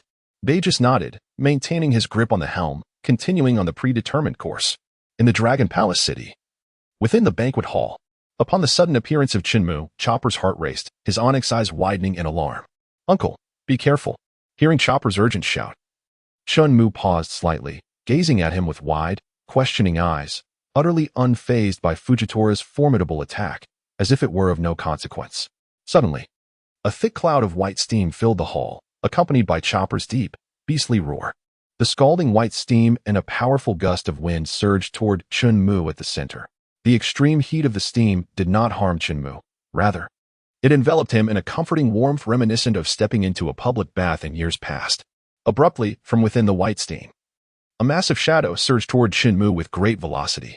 Chen Mu gazed expressionlessly as the shadow rapidly approached, then clenched himself tightly and shifted sideways. Boom! The violent weight of the wall collided fiercely with the massive, brown-furred arm of Chopper. Chopper roared in pain. Enduring the excruciating agony, he directed his words towards Chen Mu, saying, "Uncle, you must escape with everyone. I will hold him off." With that, he hurled Chen Mu towards Usopp's direction, while he himself abruptly turned, extending his dark fingers to strike down at Fujitora below. Stampede, Coconut. In the face of Chopper's ferocious descending paw, Fujitora's expression remained unchanged, his heart devoid of any turbulence. As the colossal paw approached within a meter of his head, he suddenly drew his sword and swung it rapidly. Instantly, a purple halo appeared above him. 1, 2, 5. Ultimately, the number of purple rings stabilized at 5. Gravity. Repulsion. Accompanied by a soft command, Fujitora sheathed his sword. The purple rings above him surged with power at the very moment the blade returned to its scabbard. The heavy pressure of the violet rings expanded and descended above him. Shortly after Fujitora's blade was sheathed, Chopper's gigantic paw made contact with the rings, causing his downward motion to momentarily freeze. However, as Fujitora sheathed his sword, Chopper's massive paw began to tremble violently. No matter how much force he exerted, the giant paw could not press down another inch. As the purple rings continued to expand and rise, Chopper's dark, enormous paw ultimately lost its ability to suppress and was instead repelled upwards, along with his colossal body. He was sent crashing backwards, propelled away from the ground. Chen Mu, with remarkable agility, executed a forceful chop that rendered the soon-to-be demonized Zoro unconscious. Following this, he delivered a sweeping kick, conjuring a powerful gust that sent the bewildered Usopp hurtling into the distance. The immobile Luffy and the unconscious Zoro were likewise propelled away. Having accomplished all this with ease, Chen Mu felt a shadow cast over him. Raising his gaze, he beheld the enormous beast descending upon him and, with a sense of resignation, shook his head. Boom! Chopper collapsed to the ground, sending shards of stone flying in all directions. Chen Mu stood beside Chopper with a peculiar expression, gazing at its unblemished giant paw and body, unable to suppress a TSK of astonishment. Ah, such remarkable regenerative ability. It seems that before one could even reach the hospital, the wounds would have already healed autonomously. Yet, it appears that the sensation of pain cannot be so easily dispelled. As Chen Mu's thoughts returned, he cast a glance at Usopp, who was slowly rising in the distance, and at the still astonished crowd of Fishman Island, shaking his head ever so slightly. Alas, their penchant for gossip truly aligns with their feeble personas. Once again, he found himself mocking them. Chen Mu curled his lips in disdain, discreetly sheathing his Zanpakuto as he approached Fujitora. The admiral's ears twitched, his hands gripping his cane sword tightly, ever ready to draw. Observing Fujitora's wariness, a flicker of boredom crossed Chen Mu's eyes. What is this air of suspicion about? Do you truly think it necessary to guard against me? A general of your stature, and I just dispatched 2 of your kind with ease. Chen Mu rolled his eyes. Upon reaching Fujitora, he addressed him. I present you with 2 choices. Before Chen Mu could finish his words, he was abruptly interrupted by the sharp sound of a blade being drawn. Fujitora, gripping his sword staff, unleashed the blade with a swift motion, its edge glinting ominously as it sliced through the air, aimed directly at Chen Mu's neck. In the face of Fujitora's powerful and forceful strike, Chen Mu tilted his head slightly, a flicker of impatience crossing his eyes as he silently grumbled to himself. At least allow me to finish speaking before you attempt to strike. Are all of you so-called admirals of the Navy this discourteous? Ignoring the unscathed Chen Mu, Fujitora retreated after sheathing his sword. As the blade slowly returned to its scabbard, the gravity surrounding Chen Mu suddenly intensified, causing the ground beneath him to crack rapidly. The sound of splintering echoing incessantly. Chen Mu gazed at the rapidly expanding chasm beneath his feet, his brow slightly furrowed. At that moment, with a resounding clang, the blade of the vine tiger sheathed itself. The floor within a 10-meter radius of Chen Mu crumbled entirely, transforming into massive stone slabs that threatened to plunge into the abyss below. The onlookers could all sense the immense gravitational pull of that area, yet Chen Mu remained composed. Gradually lifting his left foot, bending his right leg to gather strength, and with a gentle leap, he exited the zone of gravity just before the vast, dark pit emerged. The vine tiger's body trembled, gazing at Chen Mu with incredulity. The sound of clothes being padded echoed through the air. As Chen Mu leapt out of the gravitational zone, he disdainfully brushed off the dust from his clothing, raising his gaze to meet Fujitora's with an expression rife with contempt. A brutish oath. How can you? Fujitora's demeanor was stiff, his disbelief palpable. Do not utter a word. Chen Mu interjected sharply, interrupting Fujitora's halting speech. With a face full of indignation, he approached Fujitora. Continuing, you are, after all, a senior admiral of the Navy, a figure cloaked in the radiance of justice, and yet you exhibit the most fundamental lack of courtesy. Are all the high-ranking officials in your Navy nothing but brutes? Speak up. Fujitora, utterly astonished, remained unresponsive even as Chen Mu drew near. Hey, I am addressing you. Have you lost your voice? Upon witnessing the persistent silence of the bewildered figure before him, Chen Mu couldn't help but furrow his brows. The seemingly feeble right palm pushed toward his shoulder. Instinctively, Fujitora drew his sword, responding to the acute awareness inherent in a swordsman. The sharp sound of metal echoed as the blade glimmered, but before it could be fully unsheathed, Chen Mu's right hand, propelled by a sudden shift, sent it back. You dare to draw your sword? Chen Mu seethed, casting an incredulous and scornful glare at Fujitora. Do you lack common sense? We are in Dragon Palace City. At the ocean floor, thousands of meters below the surface. Exhaling heavily, Chen Mu continued, his anger still simmering. If this place is destroyed, prepare to meet your demise beneath the waves. Do not think you can rely on coral bubbles. Even if you possess them, I could effortlessly pierce through them. With that, a profound silence enveloped the scene. Chopper, glancing at the imposing Chen Mu, instinctively recoiled, retracting his monstrous transformation to tend to Luffy and Zoro's injuries. Usopp's jaw dropped in astonishment, his face a canvas of disbelief as he beheld Chen Mu, the bald man whom Nami had often hailed as a walking ATM, swallowing hard. The rebel forces huddled together, trembling with fear. Meanwhile, Neptune and his companions wore expressions of shock, their hearts pounding with an overwhelming sense of dread. It was fortunate they had refrained from apprehending this individual earlier. The consequences would have been unimaginable. The 3 princes, who had previously greeted Chen Mu, wiped the imaginary sweat from their brows, their hearts racing with trepidation. The focus shifted back to Chen Mu and Fujitora. Clearing his throat twice, Chen Mu, with clarity in his gaze, contemplated and said to Fujitora, Now, where were we? I present you with 2 choices. Just then, Usopp's slightly trembling voice echoed from the distance. Chen Mu first cast a glance at him, then struck his palm with a fist, declaring, "Indeed, you are correct. As I mentioned earlier, I offer you two choices. First, you can leave promptly. Second." At this juncture, Chen Mu paused, leaning forward to whisper in his ear, "Like Kizaru and Akainu, you can receive a thrashing from me before departing in disgrace." Having said this, Chen Mu straightened his posture, crossing his arms over his chest, and fixed a leisurely gaze upon Fujitora, awaiting his decision. The thought that this individual had managed to intercept Kizaru and Akainu sent a surge of anxiety through Fujitora's heart. The atmosphere in the room grew still once more. Just then, the dragon-shaped transponder snail on the stone table began to ring. All eyes shifted towards it. Minister Zwa, forcing himself to regain composure, approached and answered the call amidst the watchful gazes of the crowd. "Hello, who is this?"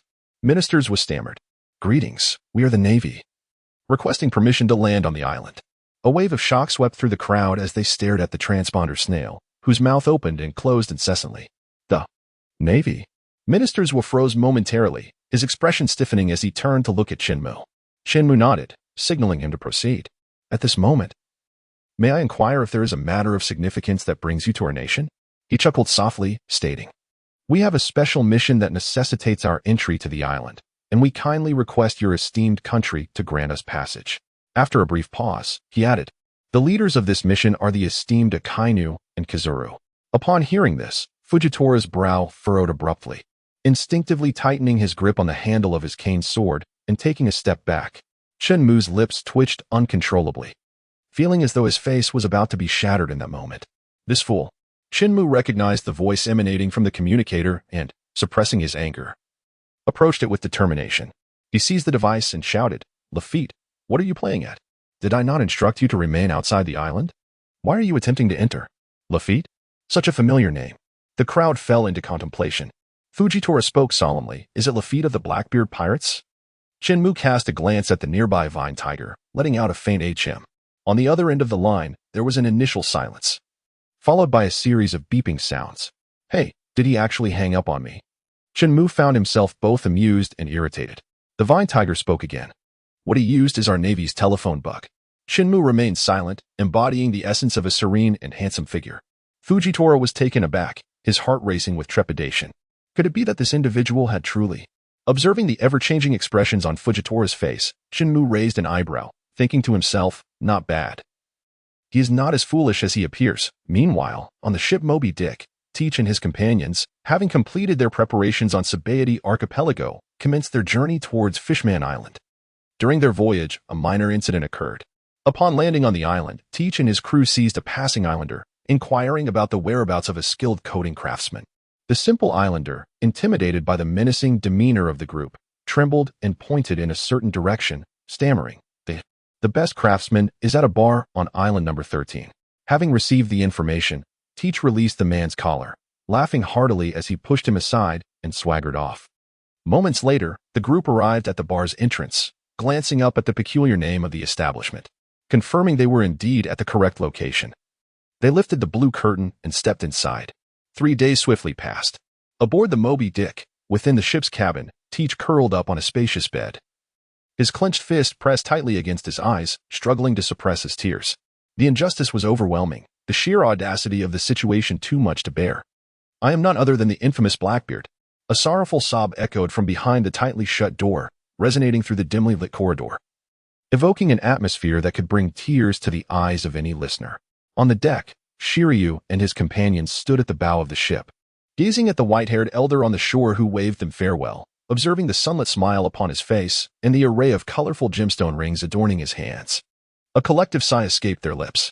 In the dilapidated banquet hall of Ryugu Palace, Fujitora, clad in a navy coat, bowed solemnly before King Neptune, expressing his profound apologies. Without a moment's hesitation, he turned and departed, leaving behind a group of despondent fishmen rebels, slumped on the ground, surrounded by guards wielding spears. These guards were fortunate, having accompanied Minister Zwa to welcome Fujitora, thus narrowly escaping this calamity. Amidst the ruins of Fishman Street, an enormous ancient ship soared through the sky, heading towards the upper reaches of Fishman Island. Vanderdecken 9, clad in a yellow shirt, stood on the vast deck, his face twisted in a sinister grin, his eyes flickering with deep-seated hatred. At that moment, The banquet hall, filled with the rich aroma of wine, had seen delays in service due to the previous battle. With the conflict subsided, the guards escorted thousands of rebels to Fishman Square, preparing to impart ideological education upon them.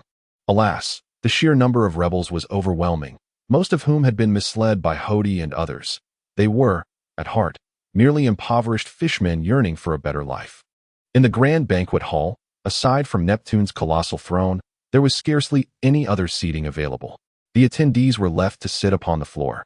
Fortunately, a pristine white tablecloth covered the ground, laden with an abundance of food for everyone to enjoy. Burp. This sound belonged to Zaro, whose eyes were bandaged. Another burp. A sign of fullness emanated from Luffy, who lay weak and sprawled on the ground. Hey, Luffy, don't stick your tongue out at the food. Usopp, seated cross-legged beside Luffy, quickly pushed the dishes away from Luffy's reach with a piece of meat in his left hand. Ah, my, meat. Luffy protested weakly, his eyelids drooping. Honestly, Usopp sighed, rubbing his forehead, before retrieving a piece of thigh meat from afar and offering it to Luffy's mouth. Luffy's eyes sparkled with determination as he summoned the last vestiges of his strength, opening his mouth wide and taking a hearty bite, tugging at the morsel in a desperate attempt to savor it. Ultimately, Chen Mu could no longer bear to watch. He grasped the back of Luffy's neck and gave a firm pull, allowing the captain to finally relish his long-awaited feast. Afterward, Luffy gazed at Chen Mu with tear-filled eyes, overwhelmed with gratitude. Yet, our protagonist Chen Mu was a man of principle. How could he allow such an exuberant display of affection from a boy so easily? At that moment, he forcefully pushed him away, successfully averting the tragic fate of having his clothes stained with tears and mucus. Meanwhile, due to the overwhelming number of rebellious captives, a portion of the prison guards had been hastily reassigned from the prison tower, resulting in a weakened oversight. Seizing this opportunity, the remarkably stealthy Jo slipped inside. Within the vast iron cell, Jo, the last remaining officer of the new Fishman pirates, found Hody and others in the lowest dungeon. Upon witnessing the frail state of his comrades, Jo froze, his voice trembling as he uttered, "Hody, brother Hody?" Hody, with hair resembling white, withered grass, struggled to lift his head and managed a faint smile at the visibly distressed Jo. This smile, however, distorted his already wrinkled visage, making his pallid complexion all the more unsettling. Jo's heart raced, instinctively taking a step back as he surveyed the emaciated figures in the cell. "You. What happened to you?" Overcome with shock, Jo found himself at a loss for words. Hody parted his parched, pale lips with great difficulty, asking Jo, "Do you have the medicine?" He extended his bony arm toward Jo, reaching through the iron bars. Jo gazed at the trembling, skinny hand in utter disbelief, struggling to reconcile this frail figure with the spirited Hody, the very leader who had once guided the new Fishman pirates out of darkness. Instinctively, he retreated 2 steps, vigorously shaking his head in denial. "I need alcohol." The similarly aged Bakang also reached out toward Jo, his once powerful tentacles now reduced to a pitiful state. At that moment, a ghostly voice whispered from behind Jo, "Oh, you possess that kind of thing, don't you?" A tall, slender figure materialized behind him, murmuring into his ear. Jo shuddered, his eyes bulging as he struggled to breathe. "Shoot, don't speak. Once you're dead, the item will still belong to me." The chilling voice resounded again. Jo clenched his fists against his throat, as if trying to pull something back. Moments later, his breath ceased, his life force extinguished. Watching their fallen comrade, Hody and the others could only weakly reach out their hands. Just then, they caught sight of the figure behind Jo. It was a young man in a Navy uniform, sporting sunglasses and golden hair. This young Navy officer wore a shadowy smile, and as he raised his left hand under the light, a glimmering white thread became visible, coiling around Jo's neck. The young Navy crouched down, rummaging through Jo's belongings, and retrieved 3 red pills, grinning widely. He slowly rose, placing the pill into his pocket, and walked towards the prison cell where Hody and the others were. Hody and his companions stiffened, beads of sweat beginning to form on their foreheads. The man stood outside the iron bars, casting a cold smile at those within the cell. Then, extending his right hand, he forcefully grasped the air, and the sturdy iron bars were instantly severed, alongside the bodies of Hody and his comrades. Thus, in that dimly lit prison cell, they were compelled to end their own lives. 5 nearly transparent threads hung in the air, crimson blood slowly flowing along these threads towards the man. More precisely, it flowed towards the vial of serum in his hand. Shaking the filled red vial, The shadowy smile of Doflamingo grew increasingly ethereal as he mused. Is this the essence of life? How exquisite. Subsequently, he carefully placed one vial of blood into a red box with golden edges, chuckling ominously, I shall generously leave one for those 5 old men, but the price. He, accompanied by the sound of polished shoes echoing, the sinister and cold Navy figure vanished at the end of the prison. Meanwhile, Fujitora led the Navy back to the warship, heading towards Fishman Island. At the bow of the ship, Fujitora stood quietly, leaning on his brown cane. A solemn-faced vice admiral followed closely behind. After a moment of intense inner turmoil, the vice admiral made a decision and murmured, Admiral Fujitora, it seems our mission this time is not. I know. Fujitora calmly interrupted. The vice admiral, taken aback, cast a puzzled glance at Fujitora's profile and nodded, stepping back a pace. Just then, the sky suddenly darkened. The vice admiral looked up to see a massive ship floating above them, his pupils constricting in alarm. With great difficulty, he swallowed hard and stammered, Sir, it appears we cannot leave. Fujitora's ear twitched slightly, as if sensing the anomaly.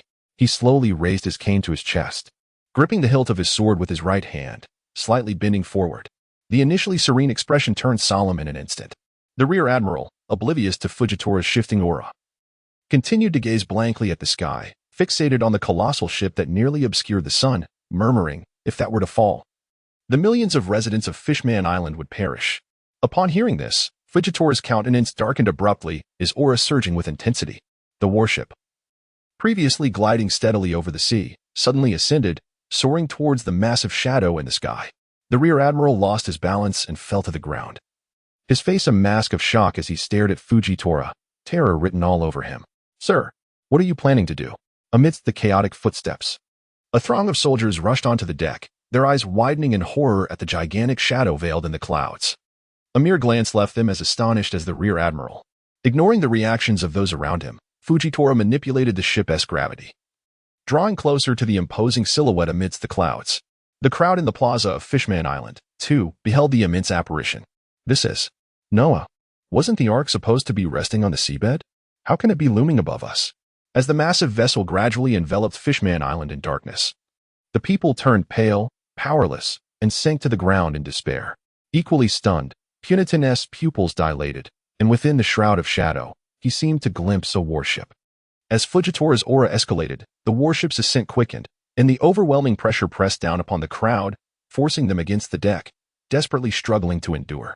Moments later, they found themselves less than 100 meters from the gigantic shadow. Fujitora gripped his staff sword tightly, awaiting the opportune moment to strike. 500 meters, 300 meters, 200 meters. The crowd, gripped by terror, gasped in horror, calling out, Sir. Clang. A glimmer of cold light flashed before their eyes as Fujitora swiftly drew his sword, creating a peculiar flourish in the air, then bent low, the blade gradually returning to its sheath. With only 100 meters left, they were about to collide with the atmospheric membrane above Fishman Island. The crowd swallowed hard, a glint of despair flickering in their eyes. Buzzing sounds erupted, and a massive purple ring ascended rapidly, piercing through the 2 layers of bubbles surrounding Fishman Island, directly targeting the ancient colossal ship cloaked within the enormous bubble. The Ark of Noah, descending slowly upon Fishman Island, halted abruptly. On the deck of the Ark of Noah, Vanderdecken 9, standing on all fours, felt his smile freeze, his body uncontrollably beginning to levitate. Why? Can I not control my body? Accompanied by an increasingly piercing hum, the Ark of Noah, as vast as half of Fishman Island, defied the ocean currents and was gradually pushed away from above the island. Fujitora exhaled softly, the heaviness on his face easing slightly. The Navy collectively sighed with relief. They had narrowly avoided disaster, as the colossal vessel Noah was on the brink of colliding with the outermost bubble of Fishman Island. Had it truly breached this barrier, they would have sunk into the depths alongside the island. In Fishman Plaza, as the immense Noah receded from above, the crowd released a collective breath, their expressions reflecting the relief of having narrowly escaped catastrophe. The gargantuan bubble ship, the Ark of Noah, was thrust hundreds of meters skyward by Fujitora's gravitational force, tilting at a 45-degree angle, nearly grazing the outer bubble of Fishman Island as it descended into the dark abyss below. Meanwhile, Vanderdecken 9, clad in a yellow cloak, was propelled out of the ship's hull just as it ceased its fall, thanks to the repulsion force. Fortunately, a layer of aquatic coating on him spared him from dire consequences. As for whether he would encounter other dangers lurking in the deep sea, that remained uncertain. Ding. Congratulations, host, for completing the hidden task and becoming the guardian of Fishman Island. Completion status is being assessed. Please hold on. Ding. Defeated the new Fishman Pirates insurgents. Completion status 30. Ding. Territorial ownership of Fishman Island altered from the former Whitebeard Pirates. Completion status 30. Ding. Prevented the Oath vessel from descending. Completion status 10, maximum possible 40. Rewards are being distributed. Please hold on. Ding. Congratulations, host, for unlocking the equipment transformation feature. Reward, special bait X7. Hee. At last, I can merge the bait. Fusion. With a low exclamation, Chen Mu drew the attention of the crowd. Having eaten and drunk their fill, Luffy and the others gazed at him in astonishment, their minds swirling with questions. It's nothing, please carry on. Chen Mu gestured for them to continue. Observing Luffy and Zoro swiftly succumb to slumber, a smirk crept across Chen Mu's face as he chose not to dwell further on it. Instead, immersing himself in the depths of the system space. A chime echoed, signaling successful fusion, and congratulations resonated for the host. Advanced, Rainbow Fish Bait 2. Chen Mu was taken aback. High grade. With so many peculiar baits available, it turns out there are distinctions in quality. Chen Mu couldn't help but ponder. Does this mean I have been using inferior bait all along? Chen Mu's facial muscles twitched, and he shook his head to reorganize his thoughts. Concentrating his mind on the shimmering, multicolored lure. This time the bait was unexpectedly in the shape of a hook-shaped jade. Advanced, rainbow lure, not usable. Chen Mu, unyielding in his convictions, fervently tapped on the colorful jade pendant suspended in the air. Unable to use. Destination, fish point not reached. Unable to use. Destination, fish point not reached. Unable to use. Not. Very well, Chen Mu conceded. Meanwhile, the insurgents who had collectively endured the existential plight of the residents of Fishman Island felt an overwhelming sense of guilt. King Neptune, softened by their plight, was inclined to grant them release. Yet, with Fishman Street reduced to ruins, they found themselves bereft of refuge. Thus, the golden-haired, golden-bearded catfish man, minister left, proposed that they be employed to fill the vacancies in the royal guard. However, cognizant of the lingering resentment among the surviving members of the original guard, King Neptune stifled this proposal for the time being. In another corner, the satiated gathering reclined on the ground, basking in contentment. The adorably rotund Chopper patted his plump belly, a radiant smile adorning his face. Suddenly, Chopper sprang up with a start, recalling a matter of great importance. Luffy, Zoro, Usopp, wake up, quickly. He scampered back and forth among the group, dashing to shake Luffy, then leaping onto Zoro to pat his cheeks, at times even vaulting onto Usopp's back, tugging insistently at his head. It's breaking. It's breaking. My neck is going to snap. Chopper, please stop. Usopp exclaimed, frantically pounding the floor in desperation. He was merely a ranged attacker, unlike Luffy and Zoro, who were the brawlers and fighters. After a brief moment, the group managed to prop themselves up with great effort. Upon the colossal chair of Chen Mu, a peculiar expression adorned his face as he gazed down at the assembly below. The figure of Luffy lay there, still with his eyes unopened. A belch escaped from Zoro, whose eyes were shrouded in bandages. Easy now, Chopper, he cautioned, as Chopper diligently administered treatment to Usopp, who was in the process of having a neck brace fitted. I'm so sorry, Usopp, Chopper lamented, his two ebony-like eyes shimmering with glistening tears. Like Zoro, who had first tapped into the system power, Chopper too was experiencing lingering effects. Zoro, in his Azura mode, had essentially transformed into a thoughtless killing machine. Meanwhile, Chopper retained a modicum of rationality, yet struggled to control the aftermath of his newfound strength. Indeed, Zoro's cheeks bore several vivid imprints of two-fingered hoof marks, and Luffy's crimson vest lay tattered in shreds upon the ground. This realization caused Chopper to glance nervously at the two still in a dazed state, and he quietly exhaled a sigh of relief. Chen Mu propped his elbows on the armrest, resting his chin upon his hands, and looked at Chopper with a hint of amusement. After a brief moment of struggle, everyone finally regained their composure. They greeted Neptune, who had just returned, and prepared to search for their scattered companions, ready to embark once more. Chen Mu gracefully leaped down from Neptune's throne, approached him, and raised his head to speak. You may raise a pirate flag. Neptune, perplexed, glanced at the equally bewildered Luffy and others. Chen Mu calmly continued. I have made a pact with Whitebeard. He promised that upon his passing, I would oversee your Fishman Island. As for why you should raise the pirate flag now, you wouldn't comprehend even if I explained. It was not Chen Mu's pretentiousness. The truth was that they would not understand. For this insight had been imparted to him by the system half an hour earlier. Ding! Hody Jones's blood sample has arrived at Vegapunk's laboratory. The second phase of guarding Fishman Island has commenced, aimed at preventing incursions by the Marines and pirates. Note, this is a permanent mission, should Fishman Island be destroyed. It will be deemed a failure. Faced with such an obligatory task devoid of rewards, Chen Mu could only smirk in resignation. After all, in the narrative of his previous life, the E.S. Venom was merely pilfered and utilized by Hody, having escaped the notice of dark forces. In this life, however, his presence altered the trajectory of events, drawing the attention of major factions worldwide, thereby thrusting this forbidden drug into their view. Sighing softly, Chen Mu mused. While Whitebeard can still hold out for a few more years, I must swiftly elevate the Straw Hat Pirates to the status of the Four Emperors, so I can enjoy some peace. Reflecting on Chen Mu's considerable prowess, Neptune contemplated that perhaps his assertion of their ignorance stemmed from the unique considerations of a strong individual.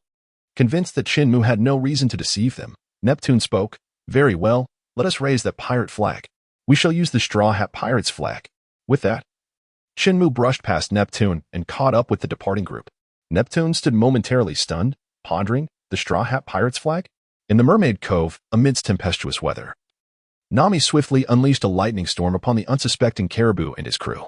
A dark cloud loomed ominously above them, crackling with golden lightning and occasionally accompanied by the resounding roar of thunder. As the electric bubbles merged, the storm culminated in its full form. With a crack, several bolts of lightning descended upon Caribou's group, striking them fiercely, while they were still pondering the identity of the beautiful girl who had appeared on their ship. The furious bolts of lightning rained down, leaving them charred and emitting the acrid scent of singed flesh. One by one, their eyes rolled back as they succumbed to the onslaught, enveloped in clouds of smoke. Nami, having stowed her weather staff, clapped her hands and beamed, "Come forth, Kami." As Nami's voice faded, a striking mermaid with vibrant green hair emerged from behind her, gazing at the fallen pirates below with a sense of relief as she patted her chest. "Nami, you've become quite formidable." "Of course," Nami retorted, tossing her hair with an air of pride. The joy of reuniting with a long-lost friend was already delightful, not to mention the praise she received. With a resounding splash, as Caribou fell, several beautiful mermaids, consumed by the swamp, were cast forth, appearing scattered across the deck. Upon seeing the sudden arrival of her companions, Kami's large eyes glistened with moisture. "Everyone, it's truly wonderful to see you," she exclaimed. However, the mermaids remained silent, their brows furrowed, their faces etched with pain. "Nami." Kami looked at Nami with a worried expression, signaling for help. Nami focused on them for a moment, then gently shook her head. "They're fine. They just need a bit of rest. Don't worry too much." With that, Nami twisted her waist and took light, brisk steps toward a section of the cabin. Kami, puzzled, glanced in the direction Nami had vanished, but chose not to dwell on it and hurried to tend to her sisters. Meanwhile, Luffy and the others had once again boarded the Ryugu under the guidance of Prince Sharkstar, heading towards the sea forest where Jinbei awaited. "Ah, where's Nami?" Luffy suddenly slammed his palm, finally recalling his missing companions. Chopper, hands on his hips and brimming with pride, looked at Luffy. "Humph, I had it all arranged." He shot a triumphant glance at Prince Sharkstar. Understanding the implication, the prince nodded and spoke. "Yes, just moments ago in Ryugu Castle. Chopper asked me to relay the message that you would be waiting for them in the sea forest." "Ah, Chopper, you're quite clever." Usopp grinned widely, giving Chopper a thumbs up. "You fool, even if you compliment me, I want to be happy," Chopper retorted, his cheeks flushed with embarrassment as he shyly fidgeted. On another note, Chen Mu and Zoro stood side by side at the stern of the ship, engaging in casual conversation. "That sword in your hand looks quite familiar," Zoro remarked, seemingly indifferent as he gazed at the scenery outside the ship. Chen Mu was taken aback for a moment, suddenly recalling the Guena incident from that day. With a swift motion of his eyes, he calmly shook his head and said, "This sword was seized from the Navy yesterday." Zoro frowned, his gaze towards Chen Mu filled with skepticism. "The Navy?" "Indeed," Chen Mu replied with a composed nod. Chen Mu clearly did not wish to linger on this topic, turning to head towards the cabin. However, Zoro swiftly positioned himself in front of Chen Mu and spoke calmly, "Let us engage in a duel." Without responding, Chen Mu walked expressionlessly towards the left side of Zoro, attempting to circumvent him. Clang! The white-handled Wado Ikamanji was swiftly drawn, positioned before Chen Mu. How is it that you can repel Admiral Fujitora, yet hesitate to accept my challenge? Zoro turned his head, a glint of icy determination flashing in his eyes. Chen Mu let out a helpless sigh and said, I will only make one move. If you can withstand it, then I concede. Arrogance. Zoro glared with fierce eyes, a flicker of anger igniting within as he gritted his teeth and replied, Very well. He then stepped back a few paces, placing the words Wado Ikamanji to his lips, biting down on it. Simultaneously, he unsheathed both the Shusui and Sandai Katetsu, casting a solemn gaze upon Chen Mu. Noticing Zoro's preparedness, Chen Mu slowly turned around, bending his left arm to gather strength with the Kyoka Sujetsu. His tone was deliberate and grave. Ordinary slash. Upon uttering this, he thrust his left hand, gripping the hilt of the sword, directly toward Zoro. Zoro was taken aback. His extraordinary observation haki instinctively prompted him to evade.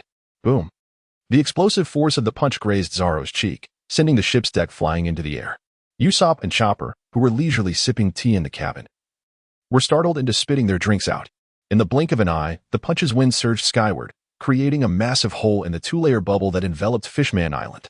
Endless seawater began to pour in.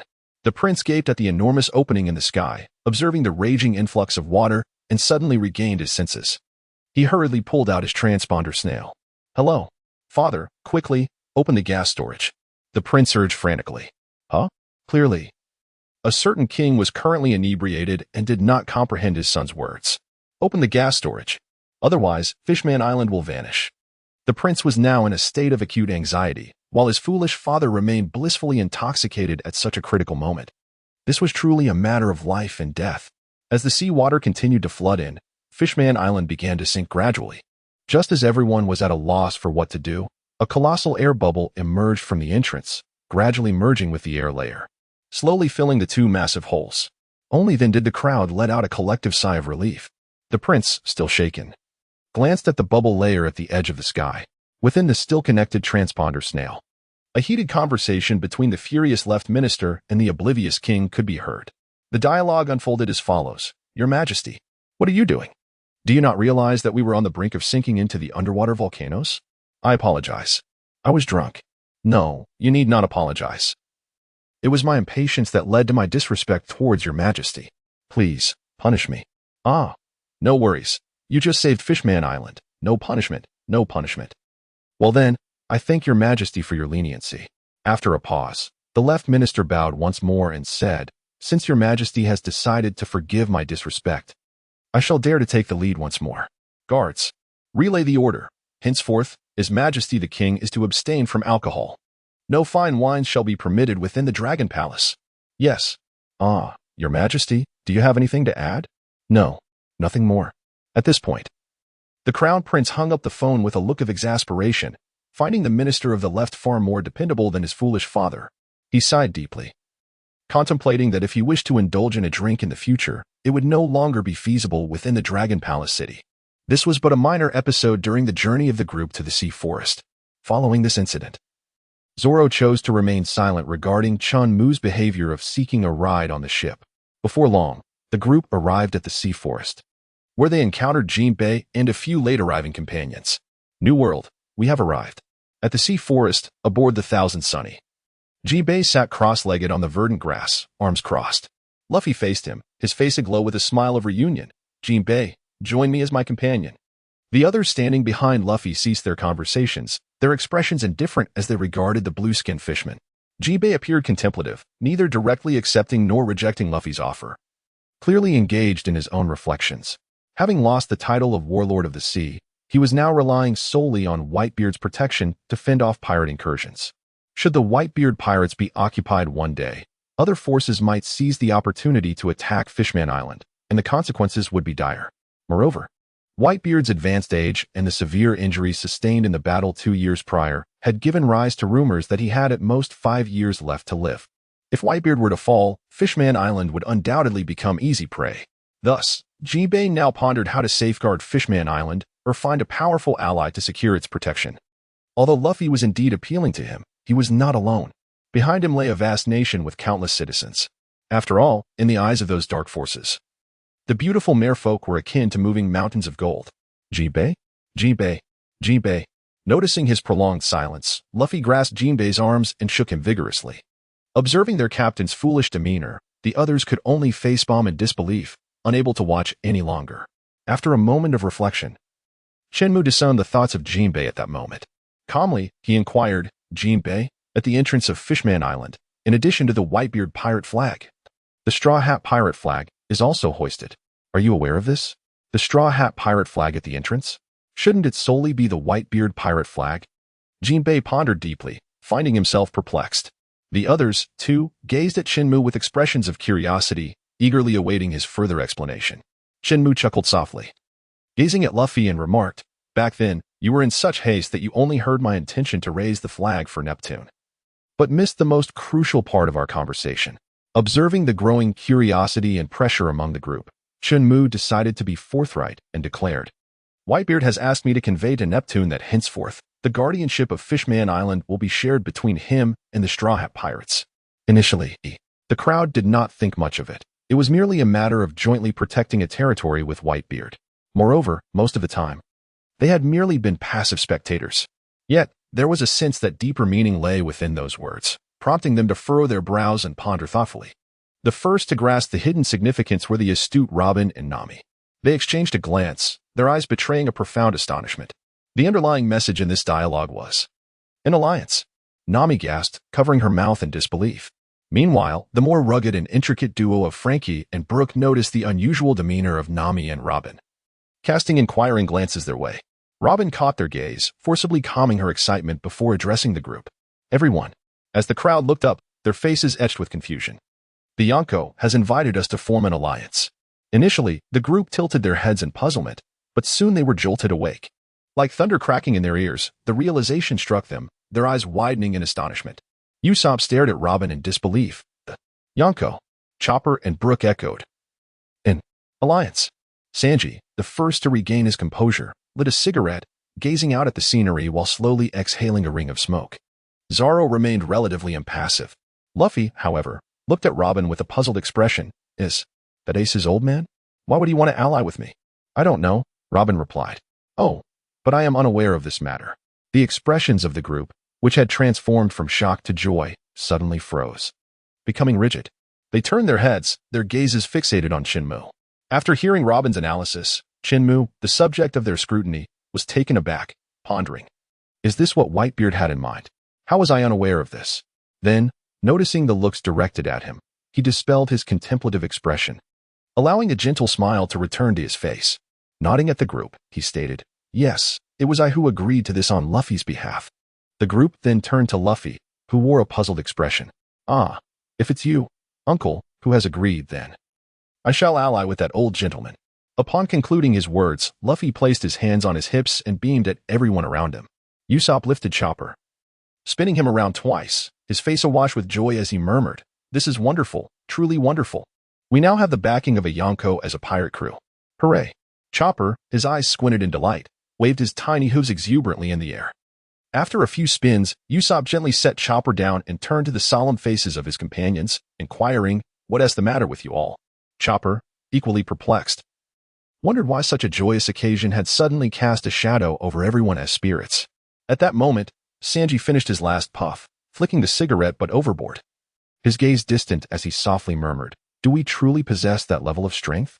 Usopp, still missing the crux of the situation, hurriedly replied, "Hey, Sanji, don't say such things. We are allies, not enemies." As he spoke, realization began to dawn on Usopp, and his pupils suddenly constricted. Robin affirmed, "Indeed. Our future adversaries will be of the caliber of the Yonko pirate crews." Silence enveloped the group. Among the principal trio, one member strolled into the kitchen with his hands in his pockets, while the other sat cross-legged on the ground, nonchalantly polishing his 3 beloved swords with a piece of white cloth. He then rose and made his way to the training room.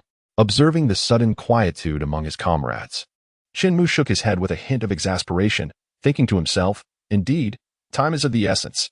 Just then, Jinbei spoke up. "Luffy, I am willing to join."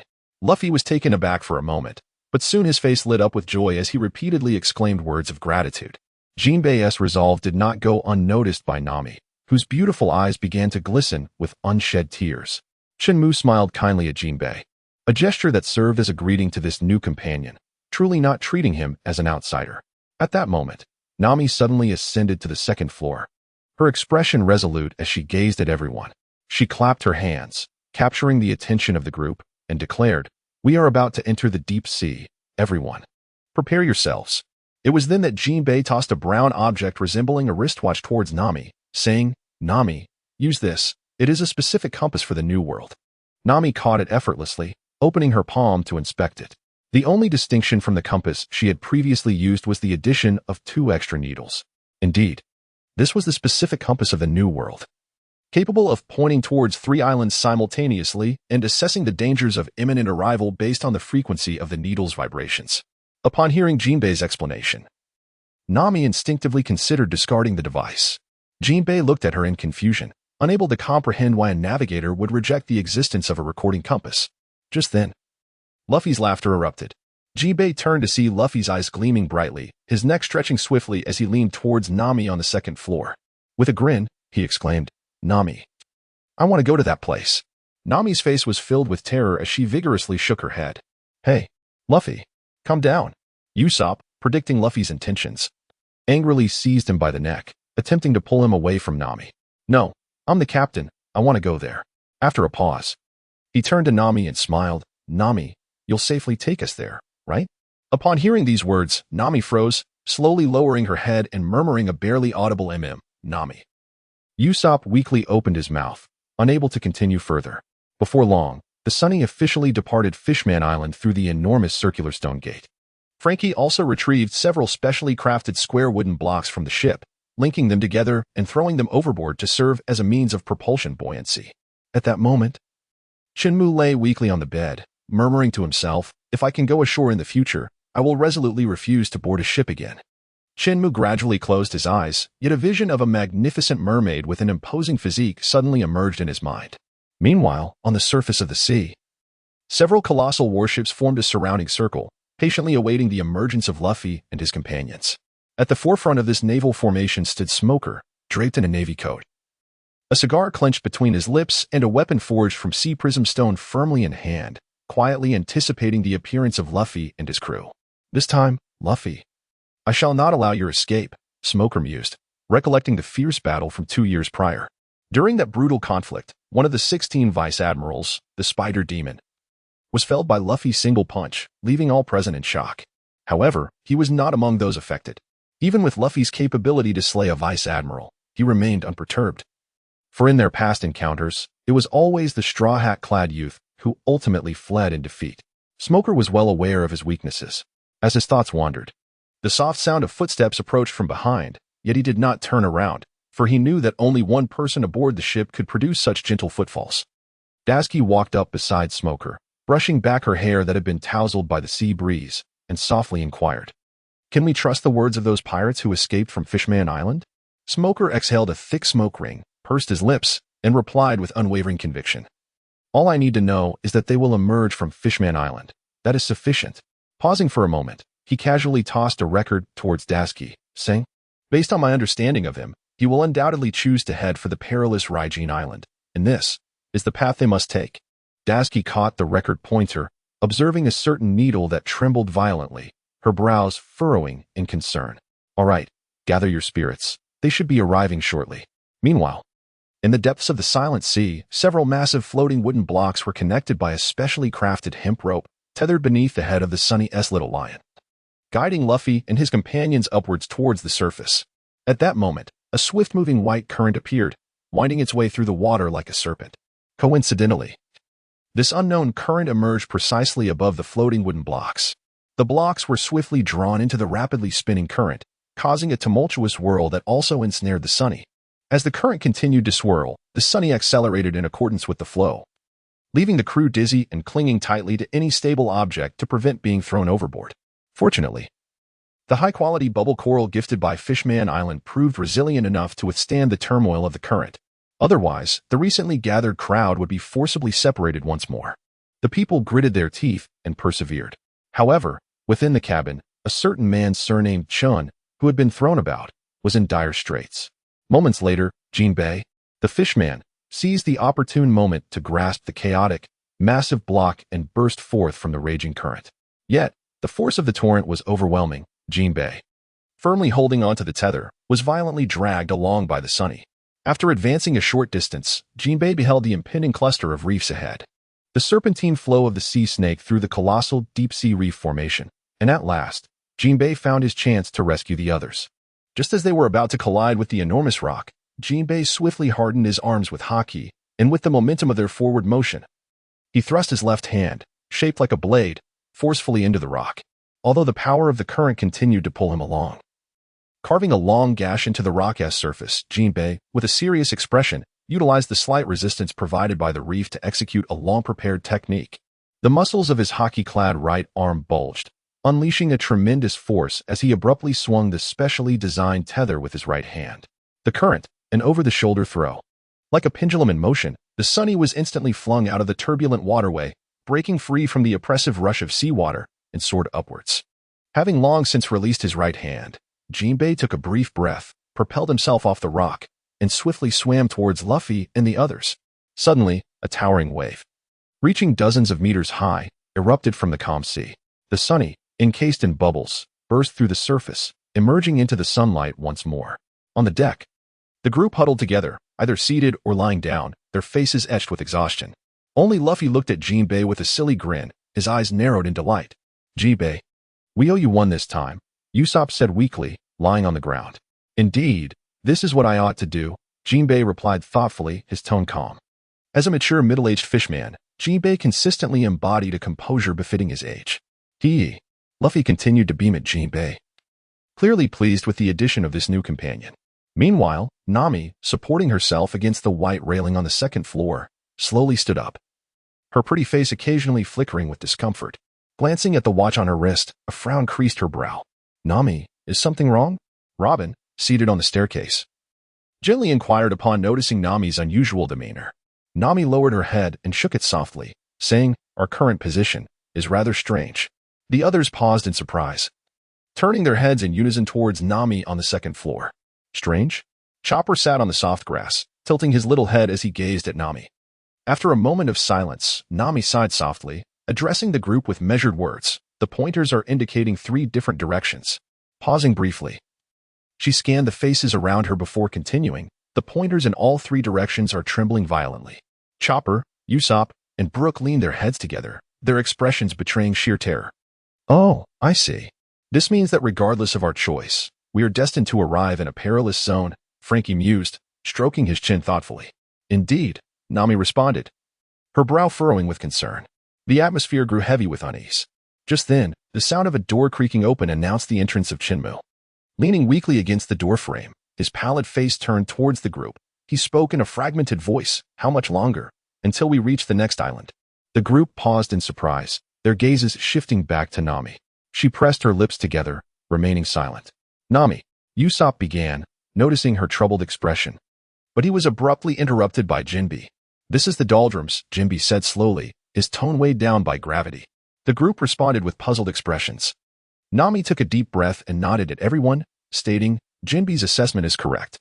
Our current dilemma is not about which island to land on, but rather how to escape this windless zone." As the group found themselves at a loss, the tension in the air was palpable. In Chen Mu's mind, the system's notification echoed. "Ding! A new fishing spot has been discovered. Bait available. Advanced rainbow fish bait."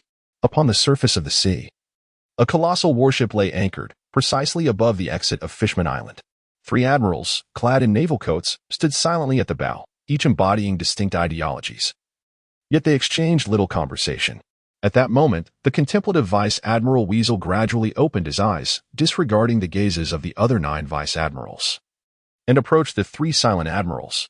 "Your Excellencies," Weasel stated gravely, halting 5 meters behind the trio. "Oh?" Kazara raised an eyebrow, turning slightly in curiosity towards the bowing Vice Admiral. Fujitora maintained his expression, leaning on his cane while gazing into the distance. Akainu's face flickered with displeasure. He merely turned his head slightly, casting a sidelong glance at the respectful figure behind him, his tone frigid. "Speak." At Akainu's prompting, Weasel lifted his gaze slightly, though he did not dare to meet the 3 admirals' eyes directly, and calmly reported, "I have just received a report that Vice Admiral Smoker from the G5 branch did not intercept the Straw Hat Pirates at the entrance of Ragin Island, one of the 3 exits of Fishman Island." Pausing, and noting that the three admirals showed no intent to interrupt, he continued. He suspects that Luffy and the others have headed to the least dangerous punk hazard. He has requested to proceed alone and mention. Weasel hesitated, abruptly stopping his narrative. Akainu, engrossed in the report, suddenly noticed the silence behind him. He turned sharply, a flicker of anger in his eyes, his tone impatient. What else did he say? Speak. Weasel bit his lip, momentarily hesitating before revealing. He stated that he would personally go to Punk Hazard to pursue the Straw Hat Pirates, to prevent any unforeseen circumstances. He urged us to set an ambush at the entrance of another island. After that, he did not allow me the chance to respond and simply hung up. Humph, arrogant. Akainu bellowed, furrowing his brows in anger. Fujitora also turned slowly, striking his cane forcefully against the deck, causing numerous cracks to appear in the hard wooden surface. Kizaru sidestepped to avoid the spreading fissures, a smirk on his face as he quipped, damaging the warship without engaging in battle will require compensation. Seeing Fujitora remain silent, Kizaru shrugged with mild annoyance and turned to Weasel, saying, You tell him that he is to guard the entrance of the other island. As for Punk Hazard, the three of us will handle it personally. With that, Kizaru leisurely turned away, murmuring softly, a mere vice admiral, truly courting death. Understood. The flying squirrel nodded respectfully to the three individuals before turning and making its solitary way to the communications room. The other 9 vice admirals maintained a stoic demeanor, their gaze fixed as if they had not heard the murmured lamentations of the yellow ape. The reason was simple. It was a matter of dignity for the vice admirals. They inwardly scoffed, thinking to themselves, a vice admiral is a vice admiral. Why must vice be emphasized? Do we not have our pride? The thoughts of the assembly were unbeknownst to the yellow ape. Akainu, with a fierce gesture, commanded in an authoritative tone, change course. Set sail for Punk Hazard. Aye. The admirals and soldiers responded in unison. Meanwhile, in the distant sky, a serpentine figure advanced swiftly, shrouded in layers of mist. The Sunny. Upon realizing they were currently in a windless zone, everyone fell silent. The atmosphere grew heavy with tension. After a brief respite, the dizziness that clouded their minds slowly began to dissipate, with the exception of Chen Mu. Usopp turned to Frankie beside him and inquired, Can we use the wind cannon? Frankie shook his head, replying, No, each use of the wind cannon requires 3 barrels of cola, and its maximum range is only 1 kilometer. Then let us use it multiple times. Usopp's words were cut short by Nami's firm shake of her head. No, the windless zone is teeming with sea kings. We must conserve the wind cannon for critical moments. At this juncture, Jinbei interjected, his tone measured. I performed a cursory observation just now. The expanse of this windless zone spans at least 50 kilometers and beyond. A chill swept through the group, their spirits sagging as their eyes lost focus. Nami, too, furrowed her brow, her expression clouded with concern. Hiki, Jinbei, you could pull. Luffy exclaimed, hands on his hips, energetically patting Jinbei's arm with a gleeful expression. Absolutely not. Jinbei remained fixated on Nami, his rejection delivered in a calm tone. Ah, Jinbei. Luffy slumped down, a woeful expression on his face. Tears and snot mingling as he gazed at Jinbei. The others were rendered speechless. Jinbei's lips twitched, thoroughly exasperated by Luffy's insistence on persuading him to venture into the sea to tow the ship. At that moment, unable to bear it any longer, Chen Mu, holding the mirror-like water flower with an unfazed demeanor, approached the ship's edge. Yet the faint pallor that lingered on his face was a testament that he was, indeed, the greatest sufferer of seasickness. The crowd remained furrowed in thought, oblivious to Chun, who had already retrieved his fishing rod and commenced angling. Ding! The fishing has begun. Utilizing the exquisite rainbow fish bait, the system requested the host to exercise patience. 1 minute, 3 minutes, 10 minutes. An hour had elapsed. Just as Chen Mu felt the urge to overturn the table, the long-awaited system notification finally rang out. Ding! Congratulations, host. You have acquired the innate ability Sea King. Innate ability? Sea King? The emergence of this novel term momentarily startled Chen Mu. After attaining the pinnacle of the Saitama physique, he had not encountered the opportunity to enhance his own strength. The system tasks and rewards had solely been directed towards empowering others. Today, at long last, it was his turn. The muscular man shed tears of joy. Chen Mu calmed his emotions and immersed himself in the system. After a series of aimless searches, he abandoned the idea of locating a personal panel, secretly deriding this inept system for lacking even a basic personal information section, truly antiquated. Then, shifting his thoughts, he directed his focus to the storage space, observing the scattered items haphazardly arranged within the vast 100 by 100 storage compartment. A smirk involuntarily crept across Chen Mu's lips. His gaze then descended, and in the farthest corner, the lower right, he discovered a white card. Chen Mu casually tapped it. The crumpled white paper, having been folded multiple times, soared into the storage compartment and gradually unfolded before Chen Mu's eyes. Life card. Chen Mu gazed at the 3 bold black characters inscribed on the white paper, momentarily taken aback. What purpose does this serve? Filled with perplexity, he concentrated his thoughts and once again tapped the floating white paper within the system's realm. A faint whisper echoed, and the paper slowly rotated, revealing the information on its reverse side before Chen Mu's eyes. Physique, Max. Level 1000, Ability. Sea King, Level 15. These 2 pieces of information occupied merely the upper half of the white sheet, encompassing only 1/5 of its area, while the remainder lay blank. After swiftly perusing these seemingly inconsequential details, Chen Mu silently exited the system space. During Chen Mu's prolonged hour of fishing, the others engaged in various discussions regarding potential scenarios, yet each was swiftly dismissed. Although they occasionally cast glances toward Chen Mu, they refrained from extensive commentary about this outsider, for he had indeed paid his dues. Just as the group immersed themselves once more in contemplation, Chen Mu nimbly leaped onto the white railing of the boat, clapped his hands, and declared, "Ladies and gentlemen, I have found a solution, the Sunny." Chen Mu stood at the white railing, striving to maintain a composed expression, attempting to render the smile upon his face more natural. Today marked the inaugural day of his endeavor to conquer seasickness. Commencing with the resistance against the illusion of mirages, the crowd turned their heads, observing Chen Mu, whose rigid smile betrayed his forced calmness, while his white cloak billowed in the sea breeze, leaving them all filled with perplexity. Chen Mu's facial muscles twitched as he forced a smile reminiscent of a gentle spring breeze, addressing the crowd, "Ladies and gentlemen, I have found a way to escape this windless zone." The crowd paused in surprise, and their gazes towards Chen Mu were tinged with a hint of pity. While seasickness is not a disease, those who experience such severe hallucinations as he does certainly require treatment. Usopp, rubbing his forehead, shook his head with a sigh. "Chopper, I'm counting on you." "Understood." Chopper, with a serious expression, approached Chen Mu, his little legs moving quickly. As he walked, he offered comforting words. "Uncle, please come down. I will help you recover." Chen Mu's eyes twitched, and beads of perspiration formed on his forehead. The crowd, observing Chopper's approach to Chen Mu, resumed their contemplation of strategies, no longer paying them much attention. Suddenly, a prolonged shoo echoed in their ears. The crowd looked up in confusion, turning their attention to Chen Mu at the ship's edge.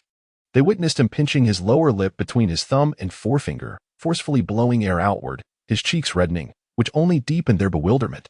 Meanwhile, Chopper looked on with great concern for this patient. Usopp blinked in realization, then pointed his index finger at Chen Mu and remarked to Frankie beside him, "Is he trying to whistle?" Frankie nodded solemnly, his expression serious, responding with a weighted yes. Thank goodness, someone finally saw through his stubbornness. In his heart, Chen Mu silently applauded Usopp. "Uncle." Chopper's small face was etched with worry as he gently called out to Chen Mu. Before he could finish his sentence, Chen Mu suddenly toppled backward. In the blink of an eye, he plunged straight into the sea before the eyes of the crowd, sending up a splash of white foam that crashed against the white railing. The water scattered, half returning to the ocean while the other half sparkled upon the grass-covered deck. "That fool." Sanji's eyes twitched as he braced himself against the railing, flicking away his cigarette, ready to leap in to rescue him. However, Sanji suddenly halted, taking a step back, and raised his arms defensively. The others were left bewildered, about to inquire when they were distracted by a sudden whoosh. Turning their gazes toward the ship's edge, a massive white wave, towering dozens of meters high, surged forth, its height nearly crashing down upon the mainmast. It was clear just how formidable this wave was. After facing various tempests, the crowd, following a brief moment of panic, swiftly assumed defensive stances. After all, the ship would not capsize, they merely needed to ensure they were not swept overboard. Smack! The colossal whale descended with a thunderous crash upon the individuals in the deck of the Sunny, causing the vessel to sway violently before gradually stabilizing as the waves subsided. The group, who had been sprawled on the ground, shook their heads and slowly rose to their feet. Nami rubbed her shoulder, sore from the impact of the waves, and gazed out over the side of the ship. There, she beheld Chen Mu, arms crossed and wearing a look of serene satisfaction, slowly ascending from the water. As the dazed group regained their senses, they noticed Chen Mu's gradual rise, shifting from a level gaze to one of awe. When Chen Mu's height surpassed that of the main mast, the onlookers finally comprehended the enormity of the creature beneath him. It was an immense whale, its length upon surfacing measuring 3 times that of the Sunny, and its height eclipsing the main mast, casting a shadow over the group that enveloped them in darkness. Ahoy! Everyone, have you witnessed the method I spoke of? Chen Mu's voice rang out from above, and before anyone could respond, he continued, Frankie, I shall instruct Young to open its mouth shortly. You will need to secure a rope around its teeth, and I will have it tow us onward. Furthermore, I shall remain aboard. When it's time to alter our course, Nami can inform me. Upon hearing Chen Mu's words, the group slowly emerged from their state of shock. He can actually summon sea kings. They gasped internally, gazing incredulously at the massive creature. Meanwhile, Frankie entered the control room. Opening the 2 square windows beneath the small lion's head, from which 2 thick, black iron chains shot forth. The massive rings at the ends perfectly encircle the whale's smallest molar. With a resounding clash, as the whale's enormous jaws closed, waves surged, causing the Sunny to rock once more. Thus, the group set sail again, heading towards the nearest island. Nami felt a sense of helplessness regarding their choice of landing on the closest island, as the 3 pointers oscillated erratically with nearly identical frequency, indicating that whichever they chose would be perilous. Hence, they opted for the nearest isle. On the other side, a massive warship navigating towards Punk Hazard gradually came to a halt upon the ocean's surface. The admirals stood solemnly at the bow, their expressions grave as they fixed their gaze upon the enormous sailing vessel approaching them.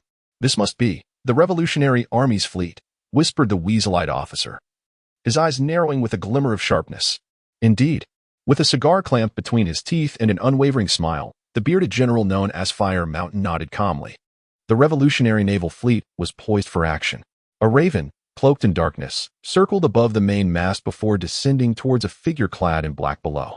A tall, slender man, adorned in a coat of black feathers and wearing a beak-like contraption over his mouth, slowly raised his arm to catch the raven as it swooped down towards him. After a brief exchange of glances, the feathered man waved his arm, causing the raven to meld seamlessly into his dark plumage, akin to a droplet merging into the ocean. The chilling presence of the Northern Army commander, the raven, narrowed its eyes as it surveyed the distant warships, its tone cold as it remarked, There are 10 vice admirals, and it seems a general hides among them. Pausing, it glanced at a nearby alluring woman, adorned with a red top hat and a crimson shawl, her long skirt trailing behind her, and added, Shall we engage? Bello Betty. The commander of the Eastern Army, with a cigarette dangling from his lips, lowered his red-tinted glasses and cast a disdainful glance at the raven, scoffing. We shall spare them this time.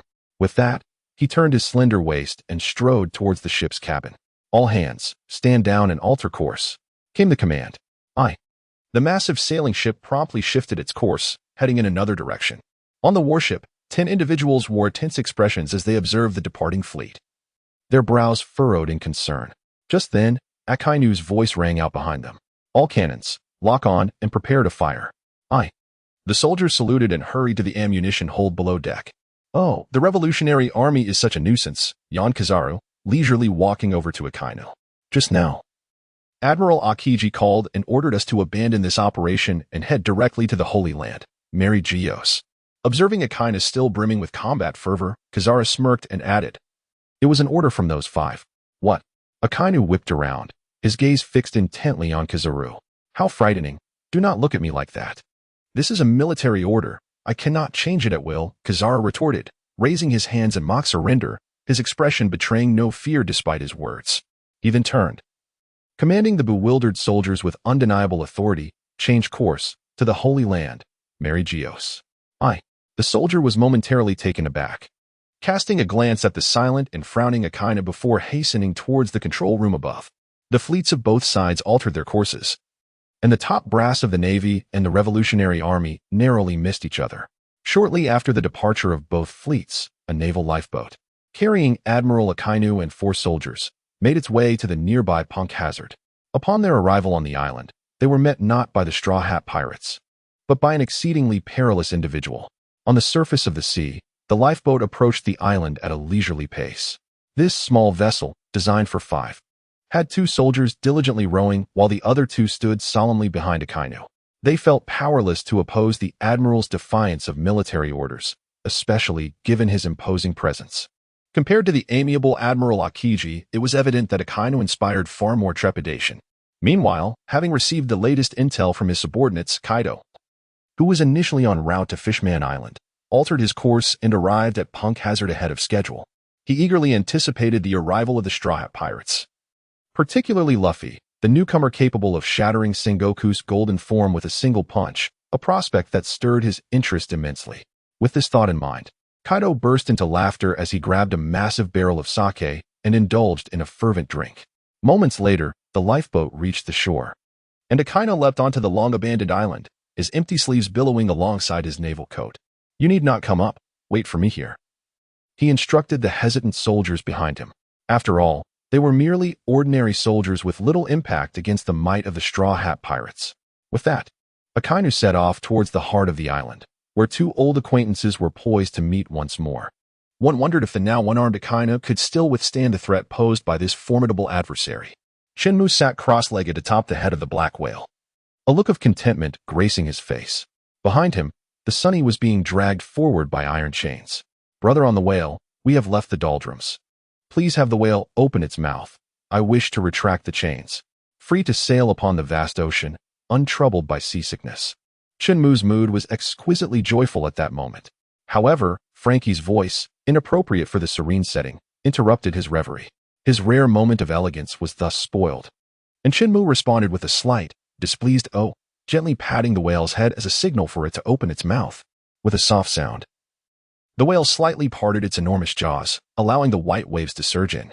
The previously secured iron ring gradually slipped from its mouth, slowly being drawn into the small window beneath the Sunny. Chen Mu also slightly raised his eyebrows. In this era of wind-powered navigation, the development of wheel propulsion by the Navy's scientific department is indeed commendable, and it is quite remarkable that Francie has achieved such success. Of course, much of this can be attributed to his 2 years of advanced study in the laboratory of the greatest scientist, Vegapunk, in his hometown. The Straw Hat crew exhibits impressive performances in various fields, seemingly evolving towards the path of a standard elite group, reminiscent of the red-haired pirates. Chen Mu smiled faintly, recalling his drifting thoughts. With arms outstretched, he took a deep breath and reclined, gazing at the azure sky, the pristine clouds, and the gently falling snowflakes. A blissful curve unconsciously formed at the corners of his mouth. Such leisurely moments were not afforded to him in his past life, for the life of a laborer was one filled with ceaseless toil. Chen Mu rested his left hand behind his head, while his right hand reached out to grasp the gently falling snowflakes. With a delicate pinch, they disintegrated into gray dust, slowly dispersing into the air. At that moment, a pungent odor wafted towards him, prompting Chen Mu to furrow his brow. Although he had seldom witnessed snowfall in his previous life, he was well aware that one of the characteristics of snowflakes was their lack of scent. Just then, a series of slight coughs and Nami's calls echoed from below. Everyone hurried inside, realizing that what was falling outside was volcanic ash. This was soon accompanied by the orderly sounds of footsteps. Finally, Luffy greeted Chen Mu, who was covered in ash, but Chen Mu politely declined. "Pfft, what is volcanic ash compared to seasickness?" With that, he gently patted the Ajane, and the black whale began to gradually submerge beneath the ocean's surface. Ultimately, everything below Chen Mu's lips was submerged in the seawater. Inside the room, Nami, clad in a rainbow swimsuit, faced away from the others, her gaze fixated on the increasingly rapid-moving hand on her left wrist. Her brows knitted in contemplation, as if she were hesitating whether to change course, for the frequency of those two hands was indeed unusual.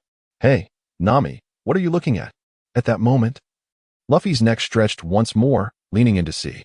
Nami's expression froze, and she turned her head with difficulty to meet Luffy's eager gaze. She thought to herself, "Oh no. Wow, this needle is so intriguing. It gives me a sense of adventure." Luffy exclaimed with a grin, seizing the moment before Nami could respond. He retracted his neck, placed his hands on his hips, and addressed the curious crowd. "Everyone, the course has been decided. Prepare yourselves." With that, he dashed towards the door, arms outstretched, aiming for a distant little lion, then propelled himself into his exclusive VIP seat. Usopp was taken aback. He dashed past the stunned crowd and approached Nami with concern. "Nami, is everything really all right?" The choice of these 3 routes could be a matter of life and death. Nami smiled wryly, gently shaking her head at Usopp. Seeing this, Usopp sighed softly, resigning himself to fate, for after all, Luffy was the captain. The falling volcanic ash ceased, and one by one, the group exited the room and stepped onto the deck. Luffy, observing his companions emerge, broke into a wide smile, then turned, resting his right hand on his forehead as he gazed into the distance, seemingly eager to set foot on the island. Huh? Luffy uttered with curiosity, focusing on a floating wooden plank in the sea, noticing that a certain piece of wood seemed to be reflecting light incessantly. Just then, Chen Mu guided the massive whale upward, and as he surfaced, he also caught sight of that peculiar wooden plank. It appeared to be the silhouette of a figure.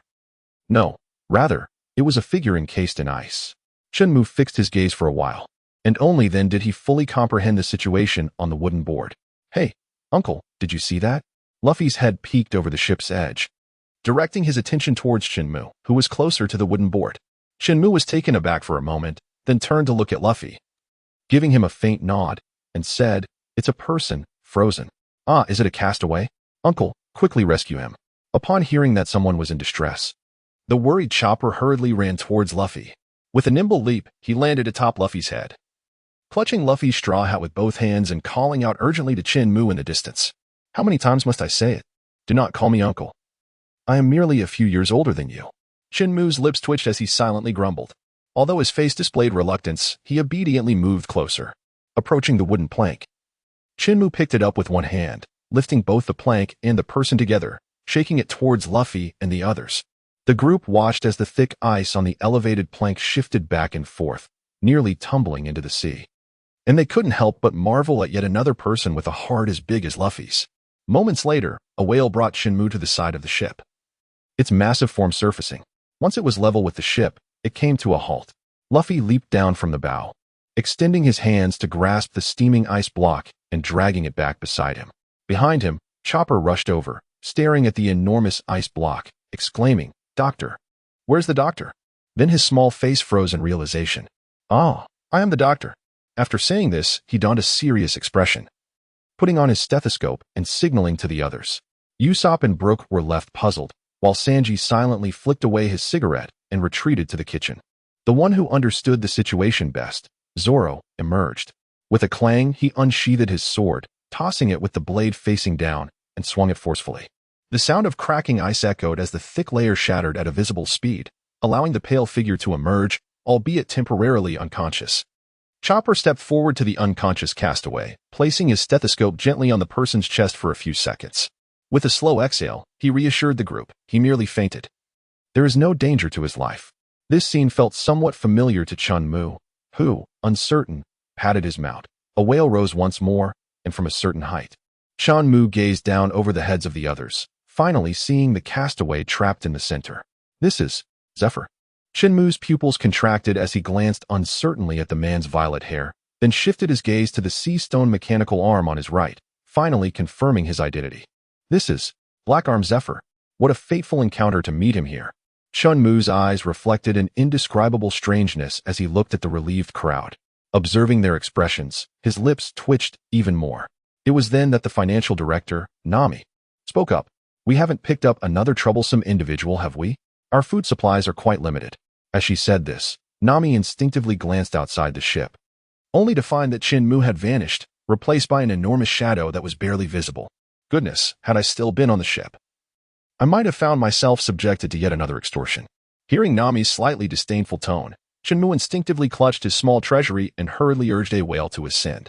At the same time, he patted his chest, feeling a sense of relief wash over him.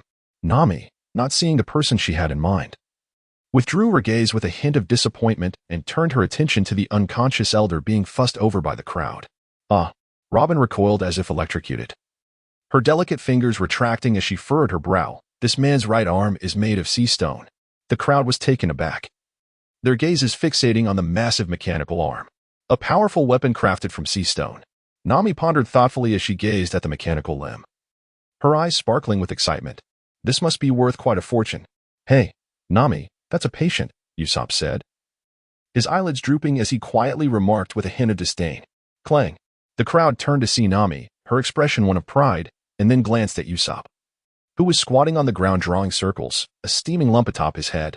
The group was left speechless, beads of sweat forming on their foreheads. Frankie hoisted Zephyr onto his shoulder, following Chopper's lead as they placed him onto the sickbed. Meanwhile, Luffy, unable to contain his curiosity, touched the mechanical arm twice, exclaiming, "So cool," before weakly leaning against Usopp. "Hey, Luffy, that thing is specifically designed to counter abilities. You shouldn't touch it," Usopp said with a hint of exasperation. This weapon seems to be made precisely for dealing with you ability users." Sanji quietly lit a cigarette, his gaze on Zephyr becoming increasingly intriguing. "Hey, you stinky cook. You wouldn't want to use him as an ingredient, would you?" Zoro, noticing Sanji's unusual demeanor, nudged him with his elbow and grinned. "Shut up, mosshead. A chef's knife is meant only for food," Sanji retorted. "Oh, I was just saying it casually. Why are you getting so worked up?" Zoro replied nonchalantly, turning away from Sanji and muttering under his breath, "I can hear you." Sanji panted heavily, casting an angry glare at Zoro's retreating figure. At that moment, Nami traversed the space between them, a hint of concern etched on her face as she glanced at Zephyr lying on the sickbed. He could very well be an adversary. In the New World, we cannot afford to be careless, and besides, we already have 4 devil fruit users aboard. It feels far too perilous to keep him around. The others paused momentarily, their minds racing as they comprehended Nami's apprehension. Indeed, this individual posed a significant threat. As the group deliberated whether to restrain him and subsequently transport him to the nearest island, Luffy spoke up. "Hey, where's the old man? Why isn't he here?" Luffy glanced around, failing to spot Chen Mu's figure. Nami, somewhat puzzled, turned her gaze toward Luffy, while everyone else was preoccupied with concerns for their safety. He appeared more interested in someone else's whereabouts. Suddenly, Nami's expression shifted as a realization dawned upon her. Her beautiful eyes darted around, and she hurried outside. Calling up to Chen Mu perched high above, "Uncle, please come down. We need to ask for your opinion on something." Chen Mu, idly seated and momentarily taken aback, looked down to see Nami waving at him, and alongside her, the magnificent sight of the vibrant bikini swaying gently in the breeze. Chen Mu's eyes narrowed as he surveyed his surroundings. After a moment of contemplation, he let out a mature cough and said, "You go ahead. I shall follow shortly." Quietly praising the grandeur before him, he pushed himself off the ground and leapt down. Just as Nami ascended to the second floor, she was startled by the sound of something heavy hitting the ground behind her. Turning around, she beheld Chen Mu crouched down, gripping the familiar long blade in his left hand. He gradually rose to his feet and, upon catching Nami's gaze, bestowed upon her a gentlemanly smile. Nami, somewhat puzzled, turned back, pondering to herself, "Why is this gentleman no longer seasick?" She then shook her head and stepped inside. Chen Mu promptly entered the health room on the second floor. As he walked in with an air of tranquility, a fleeting smile crossed the faces of those present. They also took note of the unsheathed blade in his hand, and a glimmer of astonishment flickered in the eyes of a few perceptive individuals, who then lowered their heads, lost in contemplative thoughts. Could it be that this gentleman harbored intentions? Just then, Luffy interjected, interrupting Robin and the other speculations. "Uncle, what do you think about keeping this old man as a companion?" Luffy inquired with a playful grin. The others were left speechless, pondering how utterly oblivious their captain truly was. Chen Mu waved his right hand with an air of indifference and remarked, "No, you would do well not to entertain such thoughts." After a brief pause, he added, "I have already stated that I am merely a few years your senior. Please refrain from addressing me as uncle." The group fell silent for a moment, then collectively turned their gazes towards Brook, who was busy tallying on his fingers. "He doesn't count," Chen Mu said, his expression downcast and his voice low. "Oh." The others nodded, their expressions a blend of comprehension and confusion. Chen Mu had evidently relinquished the hope of altering their perspectives. He chose to disengage from the distressing topic and addressed Nami, inquiring, "Is there something you wish to discuss by calling me down? I must clarify that I see no funds remaining." Nami's eyes initially sparkled with brightness, only to dim shortly after as she spoke with a hint of weariness. "I merely wish for you, dear uncle, to assess the danger posed by this individual. If he proves to be excessively perilous, we plan to." Chen Mu interjected, Your intentions are sound. Let us cast him into the sea." Having uttered this, he cast a lingering glance at the graceful Nami before briefly surveying the statuesque Robin, feeling a twinge of reluctance as he turned away and strode towards the exit. Alas, this sense of frailty enveloped him, evoking a feeling akin to the fading vigor of manhood, which was quite unsettling. "And no, uncle," Nami quickly corrected, sensing the peculiar gazes of her companions. "We do not intend to dispose of him. We merely plan to bind him first, and then transport him to the nearest island before releasing him." "Is that so?" Chen Mu turned back, his expression one of perplexity as he scrutinized Nami. After a brief pause, he continued, "Why complicate matters? We shall have to deal with him eventually." This time, it was the others who found themselves momentarily taken aback. What did he mean by eventually dealing with him? Was this elderly gentleman truly that formidable? Usopp, the ever-loquacious one, seized the moment to voice the collective confusion. "Uncle, why must we confront him? Has this old man grown so powerful that he poses a threat to you?" Chen Mu thought to himself. "Why am I being included in this? He is merely your disaster. Let there be no misunderstanding. I am not part of this group. I am merely a paying passenger." The fear instilled by Nami resurfaced in his mind. "No, he cannot threaten me, but he certainly poses a danger to you." Chen Mu glanced at Zifa on the hospital bed and spoke in a flat tone. "Aren't we comrades?" Nami gazed at Chen Mu with a look of sorrow, her autumn-like eyes shimmering with tears, embodying a heart-wrenching vulnerability that stirred something soft within him. Sighing, he conceded, "Very well. In a critical moment, I shall protect you. But ultimately, you must rely on yourselves, lest you fall into the hands of your enemies." Zoro let out a dismissive grunt, turning his head away. As a man of strength, he believed he did not require the shelter of others to grow. Chen Mu raised an eyebrow slightly, glancing at the nonchalant Zoro and Sanji. Then turning his gaze to the subtly relieved Usopp and Chopper, feeling a wave of amusement wash over him. "That uncle, do you know his identity?" Nami blinked her large, watery eyes, pitifully pointing at the person on the sickbed. "Yes, I do." Chen Mu replied with a slight smile, nodding at Nami. "Is he truly dangerous?" Nami continued to feign cuteness. "Indeed, he is very dangerous." Chen Mu maintained his smile, occasionally casting his eyes toward a certain direction. Nami seemed to notice Chen Mu's gaze and instinctively puffed out her prominent chest, stating that uncle must surely be aware of his own identity. Chen Mu's gaze sharpened, and he nodded absent-mindedly, saying, "Yes, his name is Zfa, and he is the teacher of Huang Yuan and others." The pupils of the gathered crowd constricted, and the infirmary fell into an immediate silence. After a brief moment of dazedness, Chen Mu regained his composure. He diverted his gaze from Nami and, observing the frozen expressions of the others, silently lamented the blunder of revealing too much. Noting their astonished faces, he sighed in resignation and reassured them, "Rest assured. He currently wields no real power and cannot mobilize the nearby naval forces. Neo, the new naval faction, slaughters even the navy. They shouldn't be considered part of it."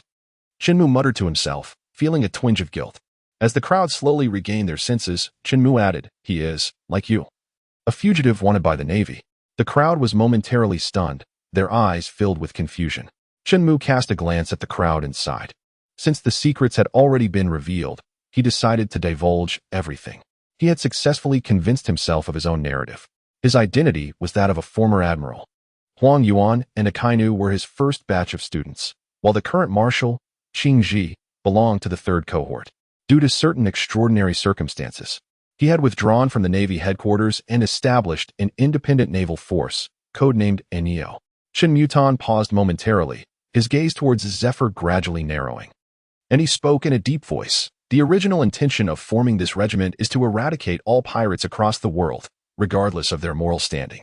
In an instant, everyone turned their attention to the rugged elder, their eyes reflecting a profound wariness. The absolute loathing for pirates, coupled with formidable strength. This individual, as the elder has stated, is indeed perilously dangerous. At this moment, Nami concealed her bashfulness, her face twisted in contemplation as she regarded Zephyr with a furrowed brow.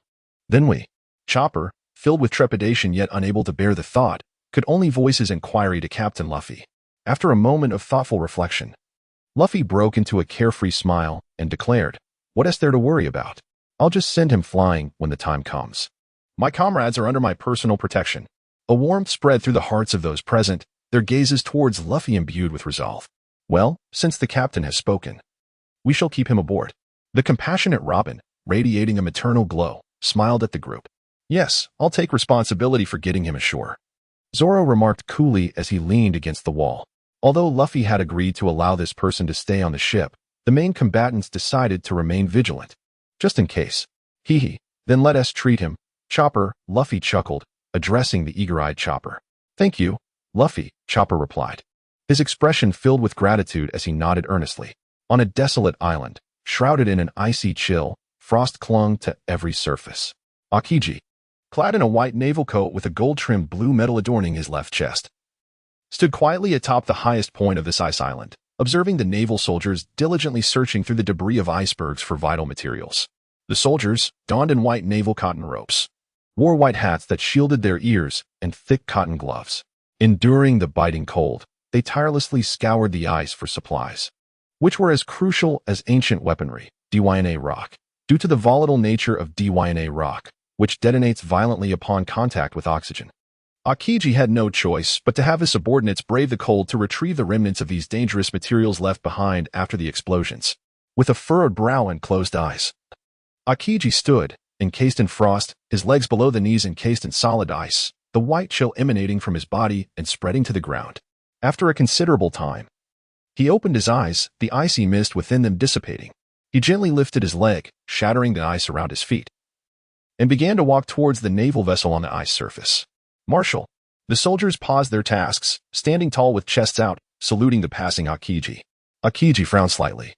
Being averse to complications, he could only muster the patience to respond. Once he reached an open area, he glanced around, confirming that no one was present. The chilling aura rapidly coalesced around him, concentrating at his feet before erupting forcefully, propelling him towards the distant warship. Moments later, Aokiji landed upon the vessel, his icy demeanor retracting. Countless luminous particles suddenly gathered around him, gradually coalescing into a distinct silhouette. "Oh, how frigid," Kizaru remarked with a raised eyebrow, teasingly observing the icy fragments of the shattered island. "Ah, you've arrived," Aokiji replied nonchalantly. "Have I arrived late?" Kizaru inquired. He has escaped." Faced with the current circumstances, the term teacher lingered on the tip of Aokiji's tongue, yet he opted for silence, sighing inwardly. "Is that so?" Kizaru mused, his hands tucked into his pockets, casting a meaningful glance at Aokiji. Aokiji exhaled a breath of cold air, turning away with indifference, brushing past Kizaru. Just as he approached the edge of the ship, he halted, not looking back, and stated, "The mission at Mariawa is cancelled. You will handle the recent DYNA rock incident." Finally, recalling Kizaru's character, he pondered aloud. This task was entrusted by those five. With that, Aokiji retrieved a bicycle from the ship's edge, an icy staircase extending toward the sea. Kizaru winced, watching the newly appointed admiral ride away on his bicycle without a backward glance, leaving him to grapple with this mess. "What a nuisance," Kizaru lamented, rubbing his temples in frustration. Inside the Sunny's infirmary, Zephyr's left fingers twitched slightly as he gradually emerged from his unconscious state. Luffy, with his head lowered and eyes closed, suddenly lifted his gaze, a fleeting glimmer of sharpness flashing in his eyes. On the other side, Chen Mu's ears perked up, having caught a faint sound of a sword's whisper from outside, and a subtle smile graced his lips, silently acknowledging the alertness of his comrades. On the sickbed, Zephyr struggled to prop himself up, fighting against his weakened body. Chopper leaped down from his chair, eagerly presenting a steaming bowl of medicinal soup to Zephyr. "This is a warming tonic. You must drink it." Zephyr, pale and weary, turned his head slightly to regard Chopper in the corner of the room, managing a strained smile. "Thank you for saving me, Doctor." After expressing his gratitude, he extended his trembling left arm, which was attached to an four, to accept the bowl. Ignoring the scalding heat, he tilted his head back and gulped it down. Burp. Zephyr shuddered, a satisfied belch escaping his lips, observing the slight flush returning to Zephyr's complexion. Chopper let out a heavy sigh of relief. Luffy exclaimed, "Uncle, that thing in your hand looks so cool. Where can I get one?" Upon hearing the words, Zephyr was momentarily taken aback, then let out a self-deprecating chuckle and shook his head, saying, "This was severed by some scoundrel pirate and subsequently affixed by a deranged scientist from the Navy. It is referred to as the crushing prosthetic." At this revelation, Chen Mu was momentarily stunned, reflecting on the fact that Whitebeard was still alive, and wondered if his nominal son, Whitebeard II Edward Weevil, had made an appearance. Unlike Chen Mu, who had descended into contemplation, both Luffy and Chopper gazed at Zephyr's right arm with wide, gleaming eyes. Noticing the spark of curiosity in Chopper's eyes, Zephyr chuckled lightly and remarked, "I wouldn't recommend you wield such a heavy apparatus, Dr. Chopper." "How impressive." Chopper seemed oblivious to the warning, his eyes shining ever more brightly. Luffy, reluctantly tearing his gaze from Zephyr's mechanical arm, shifted his attention to the myriad wrinkles adorning Zephyr's face and asked, "So, are you a Navy officer, sir?" "No, I resigned due to my advancing age," Zephyr replied, shaking his head, his expression turning melancholic as if recalling a distant memory. In stark contrast to Zephyr's sorrowful demeanor, Chen Mu emerged from his reverie, silently crouching in a corner, drawing circles, a picture of profound desolation. To think that I, at merely 26, am being referred to as uncle alongside men of such advanced years. Although initially taken aback by being mistaken for an uncle, Chen Mu gradually grew accustomed to it over time. After a brief period of sorrow, Chen Mu cleared his thoughts. Rising quietly, he fixed his gaze upon Zephyr's mechanical arm, familiar fragments flashing through his mind. Zephyr's timeline indicated that he was attacked at the age of 65, with his students, save for Ein and Binz, nearly all perishing at the hands of Edward Weevil. Then, at 70, he assembled his mechanical arm and formed a pirate guerrilla group to commence hunting pirates. It was during that same year that Ein and Binz joined him. Yet, even at this juncture, Zephyr remained a member of the Navy. Chen Mu pondered deeply, weaving together all the events, and once again fell into a state of contemplation. The 7 warlords of the sea under the king. Chen Mu's eyes suddenly sparkled with realization as he recalled the most crucial element. Indeed, Zephyr's departure from the Navy stemmed from the heinous actions of Edward Weevil, who had slaughtered his students and was subsequently recruited into the warlords of the sea. From that moment, Zephyr's fondness for the Navy evaporated entirely, even leading him to become their adversary. Understanding the intricacies of the situation, Chen Mu nodded slowly, gazing at Zephyr with a hint of compassion. What a pitiable old man. Observing the deeply wrinkled face of Zephyr, Chen Mu was momentarily taken aback, his brow furrowing once more. It felt as if he had overlooked some vital information. Luffy glanced at Chen Mu, who was lost in thought, and directed a questioning look at Zephyr, who was beginning to move his body. What does that uncle intend to do? Should we drop you off at the next island? Zephyr extended his left hand towards Luffy, revealing a torn white piece of paper that swayed slightly in his palm as he chuckled. There's no need for such trouble. They should be arriving shortly. Luffy stole a brief glance, grinned, and replied, well, that's good. It's much better that you're not part of the Navy. Considering we're pirates, which can complicate things. Emerging from his reverie, Chen Mu rolled his eyes, feeling defeated by Luffy's intellect. Your provocation could not be more blatant. Perhaps next time, you should just take action. Chen Mu's forehead was adorned with beads of sweat. Upon hearing this, Zephyr paused momentarily, then clenched his teeth, forcing out a stiff smile as he remarked, oh, pirates, you say? Uncle, are you planning to take action against us? Luffy continued to regard Zephyr with a beaming smile. Zephyr, with his head slightly bowed, concealed his expression as he trudged heavily towards Luffy. A sudden rush of wind erupted, and a massive mechanical arm, propelled by fierce gusts, came crashing down towards Luffy's smiling face. Luffy! Chopper exclaimed in alarm upon witnessing the assault. As Luffy stared at the colossal fist hovering before him, his pupils dilated, momentarily frozen in place. After all, they had saved you. It seemed rather inappropriate to act so hastily. Chen Mu slightly raised his left arm, deftly securing the iron pipe on the mechanical arm, rendering it immovable. Meanwhile, the mirror flower water moon slashing knife was gripped firmly in his right hand. Upon noticing the sudden appearance of the bald man, Zephyr's gaze sharpened, and he prepared to wrench his arm to hurl the intruder away. Yet, despite his immense effort, he found himself unable to budge even an inch, prompting an outburst of frustration. Who the hell are you? I? Chen Mu paused, suddenly recalling that since his departure from the Navy headquarters, he had seemingly become a being of blank identity. Contemplating this notion, a frown formed as he sank into deep thought. Observing Chen Mu's momentary distraction in the midst of battle, a flicker of scorn crossed Zephyr's face. With a powerful downward swing of his right arm, he struck with such force that the ship's deck splintered, dragging Chen Mu into the pit below. He swiftly retracted his mechanical arm, preparing to charge toward Luffy. Suddenly, the entire room trembled violently, tilting to one side, scattering various items across the floor. The abrupt shift threw everyone off balance, causing them to tumble to the ground. Outside the ship, just as the sounds of combat erupted, the crew was about to rush in to investigate when the sudden tilt of the Sunny caused them to lose their footing. Panic ensued as they desperately grasped for nearby railings or door handles. Among them, the one who managed to clutch a door handle was none other than Usopp, who had been eavesdropping outside. Usopp, stop shouting. Nami, her brows furrowed in annoyance, chastised the high-decibel noisemaker. At that moment, an even louder buzzing sound erupted, causing everyone to feel as though their eardrums might burst. The very culprit behind nearly capsizing the Sunny appeared before them, a massive black whale. The crew was bewildered, questioning why their usually docile pet, a whale, had suddenly become so agitated. Could it be that something had happened to the old man? The collective heartbeat of the crowd seemed to skip a beat as they swallowed hard, their eyes fixed on the suddenly agitated creature. A sense of dread crept into their hearts, conjuring thoughts of dire consequences. Uncle Chen has been defeated. The two primary fighters, Sua Shan and his companion, remained focused, their gazes narrowed and poised for battle. Meanwhile, a whale appeared utterly innocent. It had been lounging by the side of the ship, patiently awaiting Chen Mu's return. Yet, a lewd man clad only in his undergarments accused it of blocking the sunlight. With its large, pleading eyes, it reluctantly sank beneath the surface of the sea, exposing only a small portion of its back. Then, feeling quite put upon, it slowly closed its eyes, intending to take a brief nap.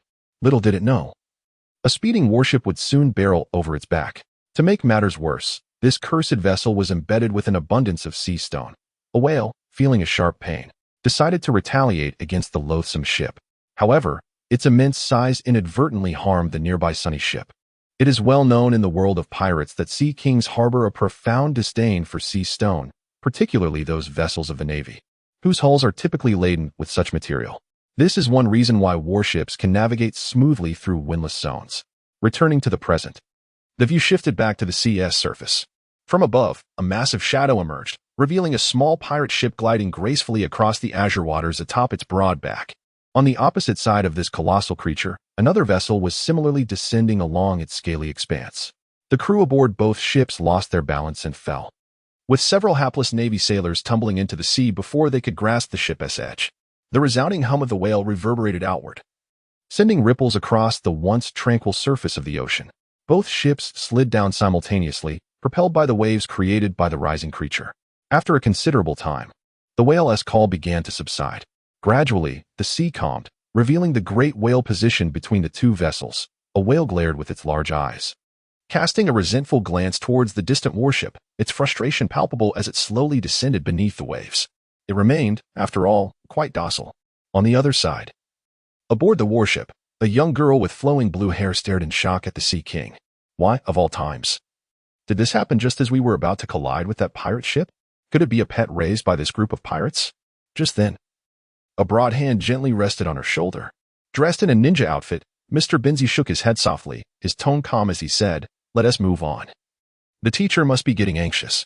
As the Inyo naval forces gradually turned their ships, the enormous axe blade suspended at the bow was aimed squarely at the Sunny. The fleet advanced steadily, flanked by several warships that began to surround from both sides. On the tranquil sea, the warship, adorned with the massive axe blade, hurtled toward the Sunny with alarming speed. Surrounding it were 5 standard warships, drifting like a school of fish, encircling the Sunny and the flagship of the Inyo New Navy. The Sunny began to stabilize, and the crew slowly rose from the ground. Nami grasped the white railing on the second floor, shaking her head gently to dispel the dizziness clouding her mind. At that moment, she noticed a glaring white light reflecting off the distant sea. Raising her hand to shield her eyes, she peered through her fingers toward the horizon. Suddenly, Nami's pupils constricted, and her eyes widened in alarm as she shouted to her comrades who had just regained their footing, "Everyone, prepare. The Navy is approaching." Turning urgently to Frankie, she urged, "Frankie, quickly, hard to port. Avoid the collision with the naval flagship." "Don't worry, Nami, my Sunny is exceptionally sturdy," Frankie replied with a grin, flashing his pearly whites and giving an okay gesture. "Ho ho ho, Frankie is really reassuring," Brooke chimed in, approaching with a smile and patting Frankie on the shoulder. Nami's clenched fist trembled with tension as she retorted angrily at the overly confident duo. "Their bow is a giant axe." Frankie's smile vanished instantly, his expression shifting to one of seriousness as he rushed to the edge of the ship, gazing at the swiftly advancing warship. His pupils dilated in shock, and after a brief moment of hesitation, he sprinted to the bow, gripping the helm tightly to steer hard left. From the second floor, Nami scanned the surroundings frantically and spotted several ominous black silhouettes in the distance. Her face grew grave as she declared, "No, we are surrounded by warships. Everyone, prepare for battle." With a thunderous crash, the door to the infirmary exploded, splintering into countless sharp wooden shards that shot toward Nami. "Watch out!" Robin exclaimed from the left staircase, swiftly crossing her arms in front of her. Blooming too. Robin's voice rang out once more. Still in shock, Nami was suddenly pinned down by 2 delicate arms that sprouted from her shoulders, narrowly avoiding the incoming shards. "Thank you, Robin," she said gratefully. Robin nodded in acknowledgement, her expression serious as she turned her gaze back toward the infirmary. A cry of pain erupted as Luffy was flung from the room, crashing through the white railing of the second floor and landing on the deck's grass. "Are you all right, Luffy?" Robin gripped the railing tightly, casting a nervous glance towards Luffy. "It hurts so much." Luffy sat on the ground, rubbing his reddened face, while gesturing dismissively at Robin on the second floor. Zoro's expression darkened as he unsheathed his sword, the Sandai Kitetsu, and charged into the room first. Sanji, with a frosty demeanor, followed closely behind. The room resonated with the sound of metal clashing. Occasionally, Sanji's furious shouts could be heard. Regaining his composure, Luffy sprang to his feet, joining the fray.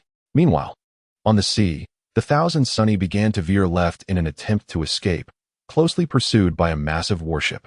The distance between the two vessels was rapidly diminishing. "We can't avoid it. Everyone prepare for battle." Nami's brow furrowed as she waved and shouted to the crew below. On the enormous warship, a gleaming, formidable axe blade drew ever closer, now merely a few meters from the stern of the Sunny. "Frankie, think of something quickly," Usopp cried out anxiously, gazing at the immense warship that eclipsed the sunlight. "It's too late." Frankie was also drenched in cold sweat from the urgency. Just as the colossal axe blade approached, ready to kiss the mainsail emblazoned with the Straw Hat Pirate's emblem, a yellow figure shot out from the second floor, racing down the mainmast towards the lookout tower at the top. The crew barely had time to register the sight. As if a golden streak of light had flashed by, in less than a second, the figure clad in yellow appeared atop the lookout tower. Chen Mu's velocity surpassed the speed of sound. As the crowd beheld his emergence atop the lookout tower, the delayed sound of the sonic boom finally reached their ears. With a resounding clash, sparks erupted as the blade met its match. Beneath the weight of the colossal axe, Chen Mu gripped the Mirage, Water Moon with his left hand, firmly positioning it before him to withstand the blow.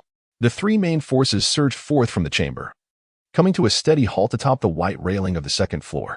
Luffy crouched on the railing, tilting his head back, his left hand gripping the lower bar while his right hand shielded his brow as he gazed up at Chen Mu, a glimmer of brilliance flickering in his eyes.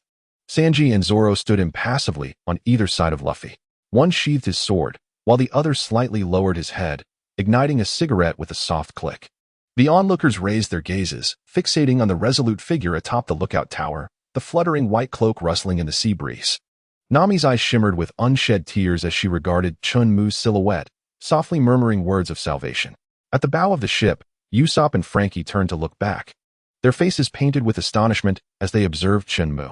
Or rather, their attention was drawn to the shadow he held aloft in his right hand, the very source of calamity.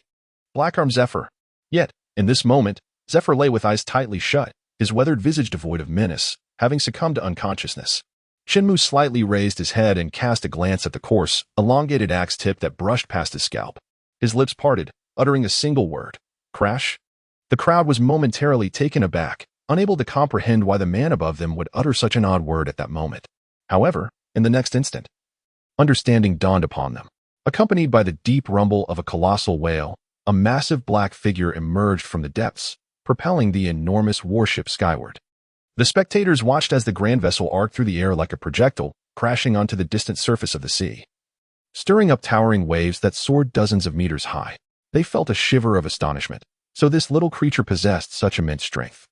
A thunderous roar echoed in their ears, snapping them back to reality. Gazing at the towering waves that obscured the sunlight, their minds went blank. If that wave crashes down, the Sunny would surely sink. Chen Mu gazed at the towering wall of waves crashing towards him. A faint twitch at the corner of his mouth as he inwardly lamented, this foolish whale. Chen Mu relaxed his right hand, allowing Zephyr to plummet freely, while his left hand, still grasping the knife, extended forward in unison. Then, a prolonged inhalation resonated, causing Chen Mu's cheeks to flush crimson, his face puffing up like a balloon. With a powerful exhale, a fierce gust of wind erupted. Standing atop the ship, Chen Mu summoned his breath, dispersing the towering wall of waves nearly 50 meters high into a chaotic spray. Task accomplished.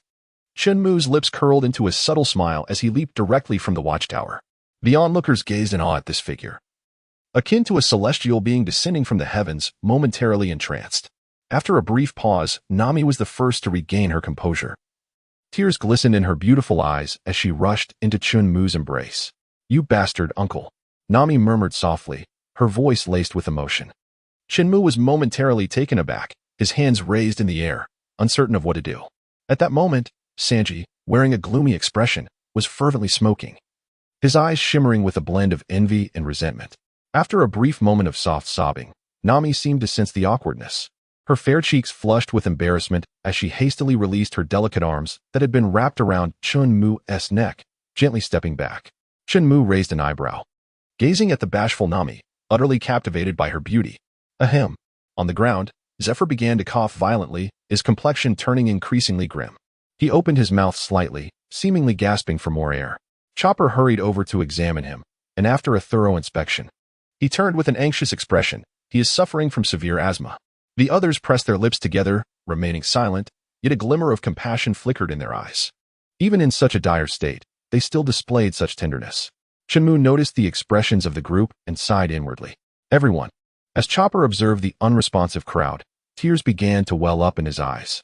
Chen Mu shook his head, approached Chopper, and with a deft flick of his right foot, hoisted the thrown Zephyr onto his shoulder, striding towards the staircase leading to the second floor. Just as he was about to ascend, he paused, glancing back at the crowd, and declared, "I will keep watch over him this time." He then turned to Chopper on the other side, offering a gentle smile. "Isn't there a patient in need of treatment? Dr. Chopper, do you not intend to come along?" Chopper, momentarily taken aback, responded with a hearty mm. His face beaming with joy as he followed closely behind Chen Mu. The atmosphere felt somewhat oppressive. Captain Luffy, with a playful grin, addressed the group. "I trust the uncle."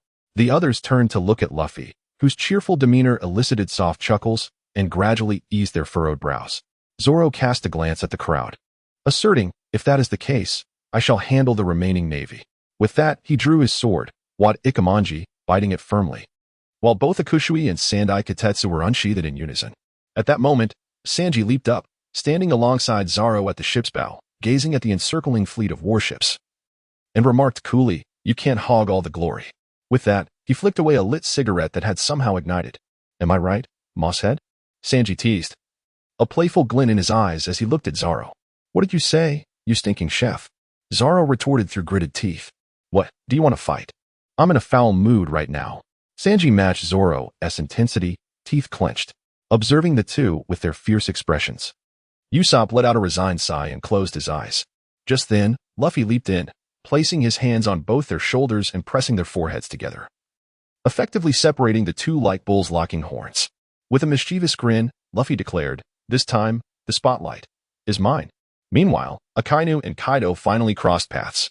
Damn it, how did this bastard get here? Akainu's mood darkened as he beheld the imposing figure of the horned man.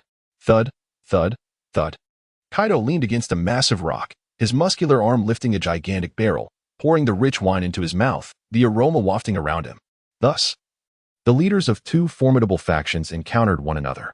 After a considerable time, the last drop of wine slid down the barrel's rim, falling into Kaido's mouth. Heaving a sigh, Kaido lifted the barrel with a grunt, provoking a low, resonant whistle.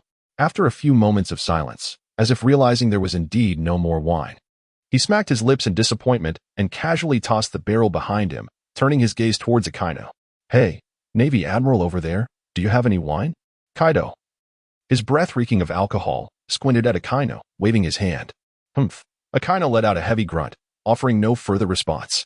Kaido smacked his lips again, slowly propping himself up with both hands, his legs crossed in a meditative posture. His drooping eyelids gradually lifted, revealing a fierce battle spirit igniting within his eyes. He chuckled darkly, "It seems you haven't fought in a while." Unfazed, Akainu released an overwhelming aura, his left fist clenched tightly as billowing black smoke emanated from him. Molten lava dripping with intense heat onto the ground, producing a series of hissing sounds. "Humph. It appears you cannot prevail against me now," Kaido remarked, tilting his head to glance at Akainu's empty sleeves.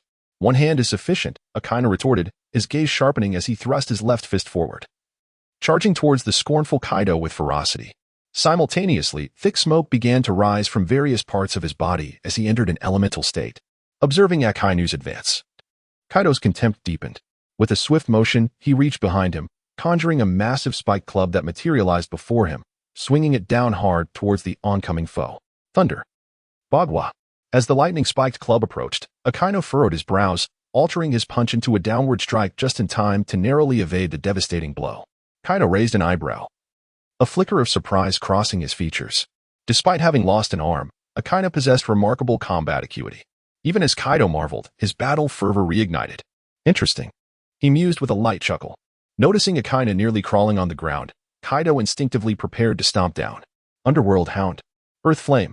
Akainu shouted, momentarily halting Kaido's descent. In that fleeting moment of distraction, the lava on Akainu's left arm ceased its flow. The ground began to sizzle, turning scalding hot, with crimson fissures appearing, radiating intense heat as they spread outward. After a brief pause, Kaido's eyes ignited with fierce determination, his aura surging explosively, scattering the scorching flames that had erupted from the earth. With a mighty crash, he brought his raised foot down heavily upon Akainu's back. Yet the sound that echoed was that of his foot striking the ground. Kaido's gaze sharpened as he peered closely. The thick black smoke parted, revealing the searing magma continuously scorching his battle boots, while Akainu's figure had vanished without a trace. Feeling a sense of being outmaneuvered, Kaido experienced a surge of frustration, unable to suppress an enraged roar that resonated across the entire island. Akainu. Meanwhile, Akainu, submerged in the magma beneath the surface, gradually emerged from behind a colossal tree. Great. Fire, breath. After 2 long years, he unleashed this technique once more, albeit this time only with his left arm at his disposal. Akainu could not help but recall the bizarre scene that transpired 2 years ago within the ship's cabin, remembering that enigmatic strike from the Straw Hat Boy, which transformed his anticipated victory into a devastating defeat. One day, I will make you pay 100-fold, Straw Hat Boy. Akainu gritted his teeth in resentment. Recollecting his thoughts, Akainu's gaze fixated upon the colossal dragon shadow high above, with the molten power accumulating in his left arm reaching its zenith. A gigantic molten fist, nearly the size of half a dragon's body, surged with fervor towards Kaido, who hovered in the sky. Kaido, in a fit of rage, sensed something amiss. His enormous dragon head turning downward to behold the rapidly approaching molten fist, his pupils narrowing in alarm. In that critical moment, the battle-hardened Kaido instinctively unleashed a more searing breath of fire. The howling wind roared as the 2 intensely heated attacks collided. Boom. The clash of these fierce assaults maintained a fleeting moment of tranquility, only to be followed by a deafening roar and a towering inferno that engulfed the entire island. On the sea, ripples spread outwards, pushing the rescue boats moored at the island's edge further into the open waters. For naval soldiers stared wide-eyed, unable to comprehend the magnitude of what had just unfolded. On the opposite side of the island, aboard a pirate ship gradually drifting away, a man adorned with horns and shrouded in a mist of energy glared with fury at the burning island. Damn it, I have to find a new laboratory.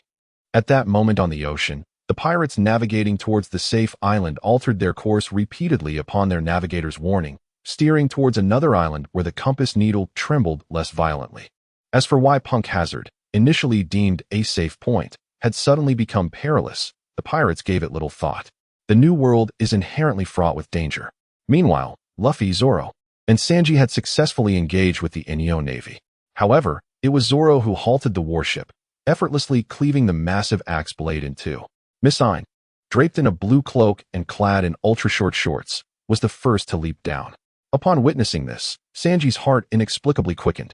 Return the teacher, or you shall face the concentrated fire of all the warships. Ain's beautiful eyes glinted coldly as she glared at those aboard the Sunny. The swordsman is mine, Zoro declared, positioning his sword before Sanji and calmly striding towards Ain. A soft whisper of wind heralded the arrival of Mr. Benz, garbed in a black ninja suit adorned with yellow cloud patterns, who appeared in an instant behind Ain, standing silently on the white railing of the Sunny. Damn it. Then I shall entrust this peculiar man to you. Sanji cast a reluctant glance at the tall Miss Ain. His gaze filled with frustration as he diverted his attention to the ninja-clad Mr. Benz.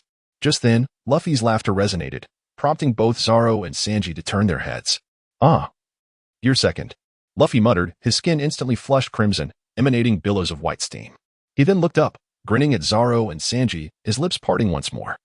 Gum Gum Jet Pistol. No sooner had the words left his mouth than Luffy's figure appeared directly above Ain's right side, with his left palm outstretched. He unleashed a powerful right fist. Ain turned to look back, only to hear a pop and the faint sound of an explosion, followed by a gaping hole torn through the verdant vines. Thank you, Mr. Benz, Ain remarked without glancing back. No need for thanks, came Benz's response as Luffy swiftly returned to Zoro and Sanji's side. Hey, Luffy, leave the swordsman to me, Zoro protested, his face contorted with displeasure. Hiki. Luffy continued to grin, ignoring Zoro's evident frustration. Sanji chose not to engage in their trivial banter.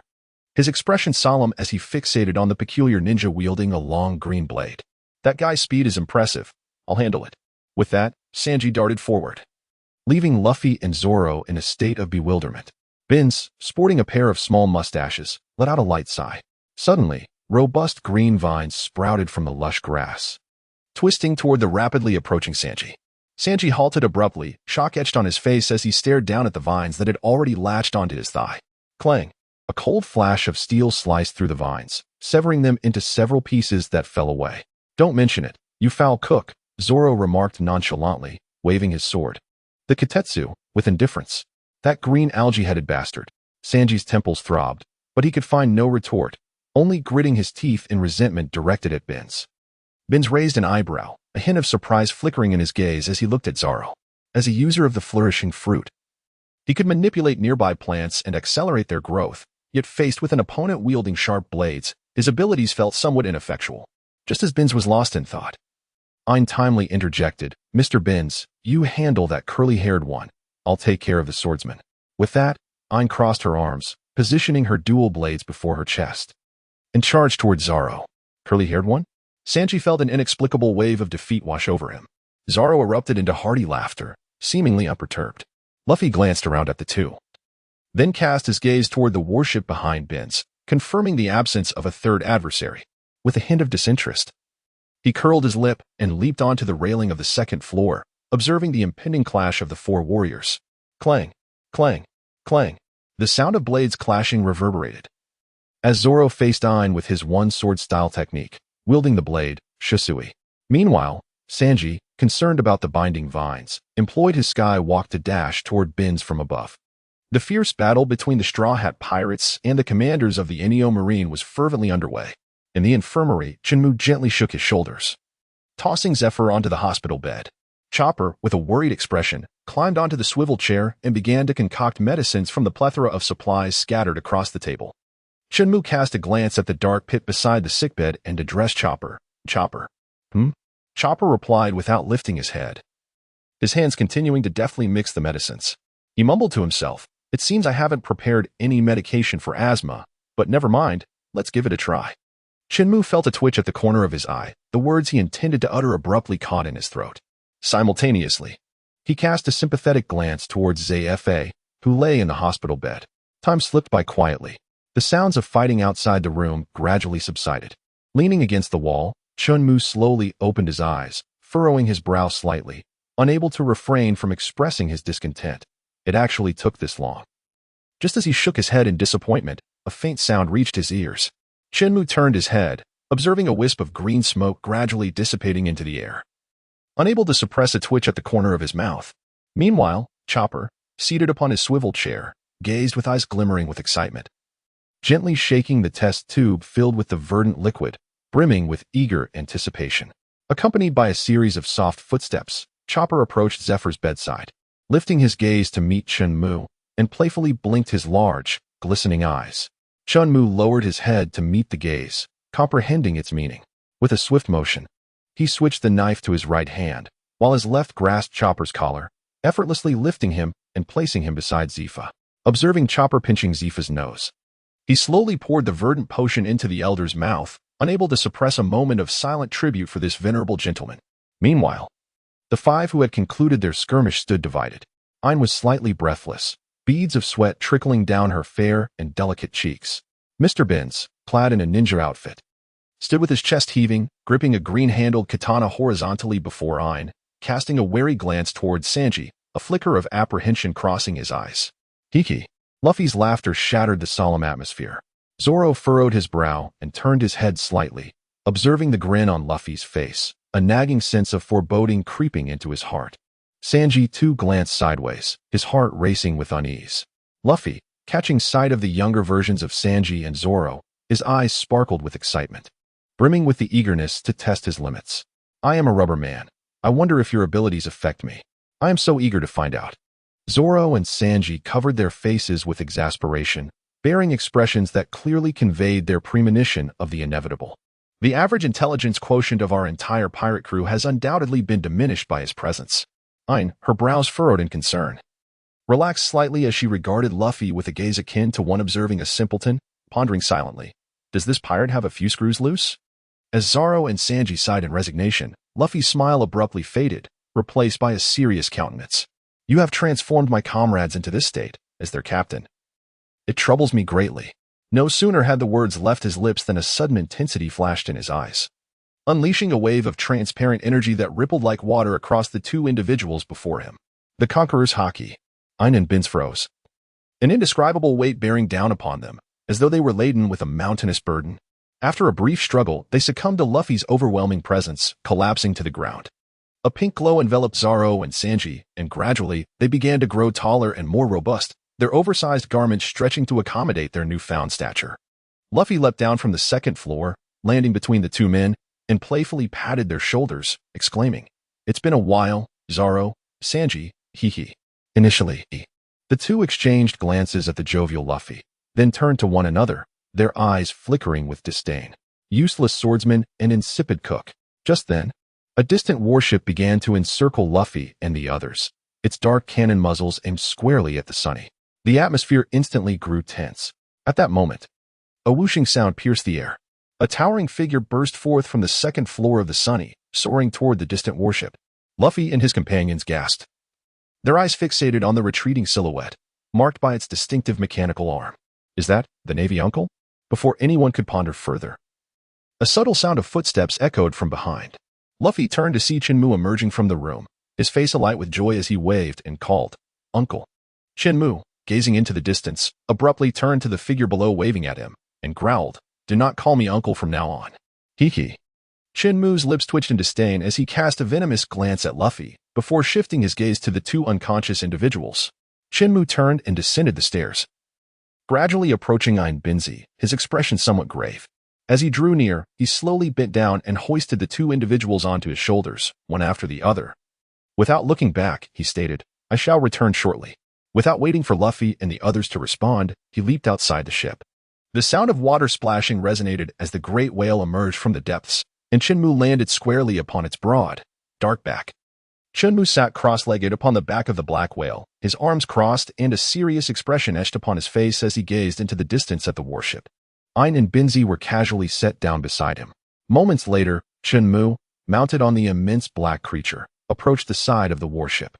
A contingent of soldiers stood at the edge of the vessel, their faces betraying a palpable tension, each aiming the dark muzzles of their rifles squarely at Chen Mu, who was a mere 10 meters away. Meanwhile, they kept a vigilant guard over the unconscious Zephyr, shielding him in the center of their ranks. Observing the new navy, whose faces were shrouded beneath brown hoods, Chen Mu smirked and muttered under his breath, "If it weren't for the long rifles in your hands, I would almost mistake you for sorcerers." Thus, Chen Mu remained seated atop the black whale, calmly observing the soldiers on the warship. Noticing that the newcomers seemed devoid of any aggressive intent, the soldiers collectively exhaled a sigh of relief. Murmur. As Chen Mu's ear twitched, an exceedingly faint sound reached him. He turned his gaze towards Ein, who had just begun to rise from the ground, eyes tightly shut, a visage marred by agony as he clutched his forehead. After a brief moment, he gradually opened his eyes, surveying the surrounding scenery and the unexpectedly appearing bald young man. "Who are you?" Ein inquired, his pupils narrowing in response to the sudden presence of the bald youth. Instinctively reaching behind him, he drew 2 pistols and aimed them at Chen Mu, firing 2 shots in rapid succession. Chen Mu's lips twitched, and his upright posture abruptly reclined, allowing him to evade the 2 utterly harmless bullets. The gunfire naturally attracted the attention of those aboard the warship. However, due to the immense size of the A-whale, the soldiers could not directly witness the unfolding events above, leaving them scratching their heads and exchanging bewildered glances. As uncertainty loomed over whether to initiate an attack, a faint cough broke the tension. The soldiers parted to either side, gazing at Zephyr, who was slowly rising from the ground. Zephyr gasped, his breath short and labored, his weathered face betraying a hint of exhaustion. After a brief moment, his breathing steadied, and he opened his eyes, meeting the eager faces of the soldiers with a gentle smile, assuring them, "I am fine." Yet, as he glanced around, an unsettling premonition surged within him. Where are Ein and Binz? The crowd lowered their heads in silence, the atmosphere suddenly thickening, enveloped in a somber stillness. Following a brief silence, a flurry of gunfire erupted, accompanied by a voice that was all too familiar. Sheng. Upon hearing his pupil's voice, Zephyr's brows furrowed, and he turned his gaze toward the colossal figure nearby. Could it be a Sea King? Stunned, Zephyr stared in disbelief at the immense creature. The warships were embedded with numerous sea prism stones. How could a sea king approach so closely? After a moment of shock, Zephyr's eyes sharpened with determination. Without further hesitation, he leaped over the heads of the crowd, deftly maneuvering to reach the upper deck of the warship. There, he beheld the scene atop the giant creature. It was him. Zephyr's pupils dilated as he discerned the familiar silhouette clad in a white robe, alongside his students Ein and Binz, who were embroiled in a fierce battle. For a moment, he stood transfixed. The man who had nearly crushed his skull sat nonchalantly, indifferent to the blades that struck his bald head, the clangs echoing incessantly. "Ah, you're awake?" At that moment, Chen Mu, sensing the shift, leisurely turned his head towards the dazed Zephyr and remarked, "I was about to fall asleep waiting for you."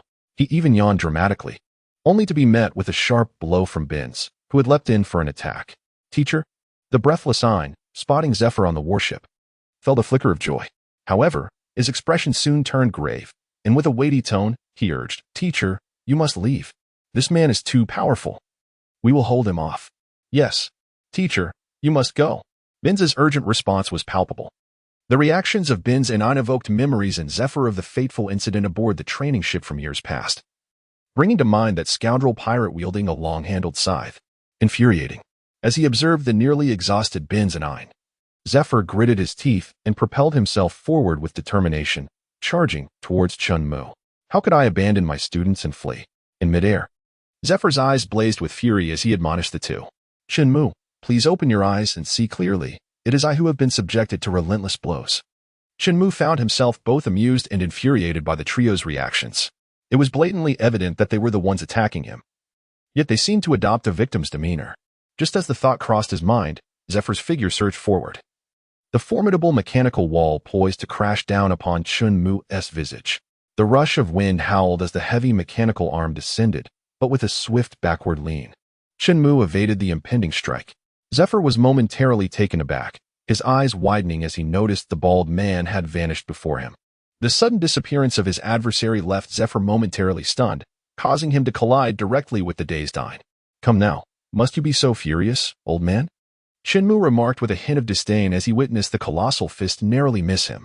With a deft motion, he seized Zephyr's ankle, halting his forward momentum abruptly. "Could we not sit down and discuss this amicably?" Upon hearing these words, Zephyr was propelled backward at an accelerated pace, embedding himself deeply into the stone wall of the ship's upper deck. "Apologies for the miscalculation," Chen Mu said, feeling a twinge of embarrassment as he scratched his head, observing Zephyr's less than graceful entrance through the window. Turning his gaze to the two astonished individuals, he suggested, "Perhaps you should assist him first, and then return to continue the fray?" Chen Mu offered a sheepish smile. Witnessing Zephyr being repelled, uncovered her mouth in surprise, her eyes reflecting profound concern. At this moment, upon hearing Chen Mu's audacious remarks, she shot him an irritated glare and leapt toward the distant ship. Binz, discarding his nearly dulled longsword, promptly followed suit. Accompanied by the sound of rushing winds, Ein and Binz returned to the ship, each taking hold of one of Zephyr's arms, extracting him from the wall. As they descended from the ship's upper deck, a throng of worried soldiers quickly surrounded them, inquiring about Zephyr's condition with great concern. Ein and Binz exchanged glances and shook their heads, signaling that their mentor was unharmed. Subsequently, they entrusted Zephyr to a burly soldier, who bore him away toward the infirmary, and then navigated through the crowd, approaching the edge of the vessel. After a moment of hesitation, she raised her delicate face and addressed the whale with its round, glistening eyes. "You are not a pirate thus. I am willing to converse with you." Perched upon the whale's back, Chen Mu momentarily paused, then shook his head with a soft chuckle. It was about time this happened. With a splash, the massive fish began to descend, stirring up waves. Once it reached a sufficient depth, Chen Mu gently patted its broad back, signaling for it to halt. He then turned to Ein with a serene smile and said, "Let us converse." Ein pressed her lips together, her gaze towards Chen Mu gradually solidifying, and she slowly began, "What do you want?" "Explosive rock." Chen Mu replied with a calm smile. Observing Ein's expression morphing into one of astonishment, he added with a grin, "Just give it to me. After all, you have no use for it." Ein chose to disregard the latter part of Chen Mu's statement, her shock evident as she exclaimed, "How do you know we possess explosive rock? You cannot possibly know we have it. You are a Navy officer." After a brief moment of contemplation, Ein swiftly connected the dots regarding Chen Mu's identity. Chen Mu, however, found no need to elaborate, as he had indeed been a Navy officer in the past, with a nonchalant smile. He stated, "Hand over the explosive rock, and I shall allow you to leave." An lowered her head, her lips pressed tightly together, anxiety swirling within her. The explosive rock was a pivotal component of her teacher's plan, and it was imperative that it remain secure. Yet, this individual was far too formidable. After a moment, An lifted her head, a flicker of determination crossing her fair visage, and she nodded resolutely. "Very well, I can give it to you. But you must tell me what you intend to do with it." Chen Mu cast a peculiar glance at Ein before curling his lips in a dismissive manner, stating, "Let me tell you, you wouldn't comprehend." Pausing for a moment, he rested his chin on his left hand and surveyed Ein and the soldiers behind him with an impassive tone, placed the explosive rocks onto a lifeboat. "And you may depart. It would be wise not to attempt any tricks. I would notice if even a single piece were missing." The hooded soldiers maintained their vigilant stance, seemingly unconcerned by Chen Mu's words. "Very well." Ein lowered his head, his tone laden with gravity. Observing Ein's despondent demeanor, Binzi slowly retracted his outstretched hand. Turning to the dazed soldiers, "Everyone, execute the orders." "Ah yes." The soldiers, startled by Binzi's authoritative command, hurriedly rushed towards the ammunition depot. Watching the dispersing crowd, a subtle smile crept onto Chen Mu's lips as he mused, "It seems I may indulge in another surprise box. According to my knowledge, the explosive rocks possess a power comparable to ancient weaponry, and their destructive capability post-explosion is formidable. If stored aboard Luffy's vessel at that moment." A somewhat skeptical voice emerged from behind Chen Mu. "What the hell? You startled me." Chen Mu abruptly turned around, his expression betraying his surprise. "Jinbei? When did you arrive?" He glanced behind Jinbei but saw no sign of the Sunny. "I swam over," Jinbei replied with unwavering seriousness. Chen Mu was at a loss for words. "Why did you follow me? Where were you during the battle on the ship?" Noticing Jinbei's earnest expression, Chen Mu decided to shift the topic. "The Sea Kings you summoned nearly capsized the Sunny, and I ended up falling into the sea." Chen Mu cast a nonchalant glance at Jinbei, exuding an air of skepticism. "You still Haven T, answer my question report. All explosive rocks have been stored in the lifeboat." At that moment, a soldier saluted Binzi and Ein's backs while loudly delivering his report, simultaneously capturing the attention of Chen Mu and Jinbei. "Well done," Chen Mu quietly praised, then leapt onto the small boat piled high with red canisters. Without looking back, he instructed, Jin, take Jinbei back to the ship. I shall join you shortly." With that, he lay flat at the stern of the boat, gripping the edge tightly, inhaled deeply, and then exhaled forcefully. Whoosh! The sudden rush of wind erupted, transforming the rowboat into a motorboat, sending two white wakes shooting forth into the distance. Before long, Chen Mu vanished from sight. A solitary boat floated serenely upon the boundless sea, surrounded solely by the vast expanse of azure waters. Chen Mu stood at the stern of the boat, his face alight with excitement as he rubbed his hands together, murmuring to himself, "Let me see what peculiar and extraordinary items the system has bestowed upon me this time."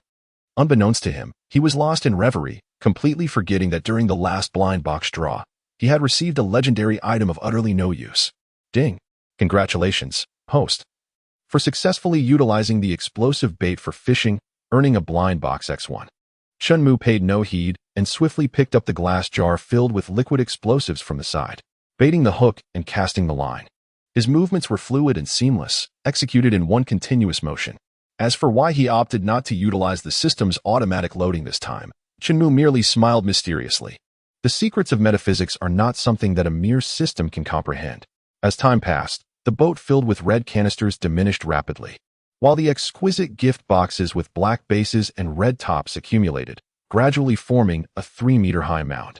When the last red canister was cast into the sea, accompanied by the familiar ding sound, Chen Mu nodded in satisfaction and deftly stowed the fishing rod away in the system's space. Now was the moment to witness a miracle. With a commanding shout, Chen Mu erupted in a dazzling radiance. "Open for me." In Chen Mu's eyes, a gleam of brilliance flashed, as his hands transformed into fleeting shadows, dismantling each gift box with a speed that was scarcely perceivable. The mountain of black and red gift boxes visibly diminished before his eyes. Ding, ding, ding. A series of system notifications resonated within Chen Mu's mind. After swiftly unwrapping nearly 100 gift boxes, Chen Mu let out a long sigh, wiping the beads of sweat from his brow. "Come forth, let me witness the arrival of the luckiest of the lucky."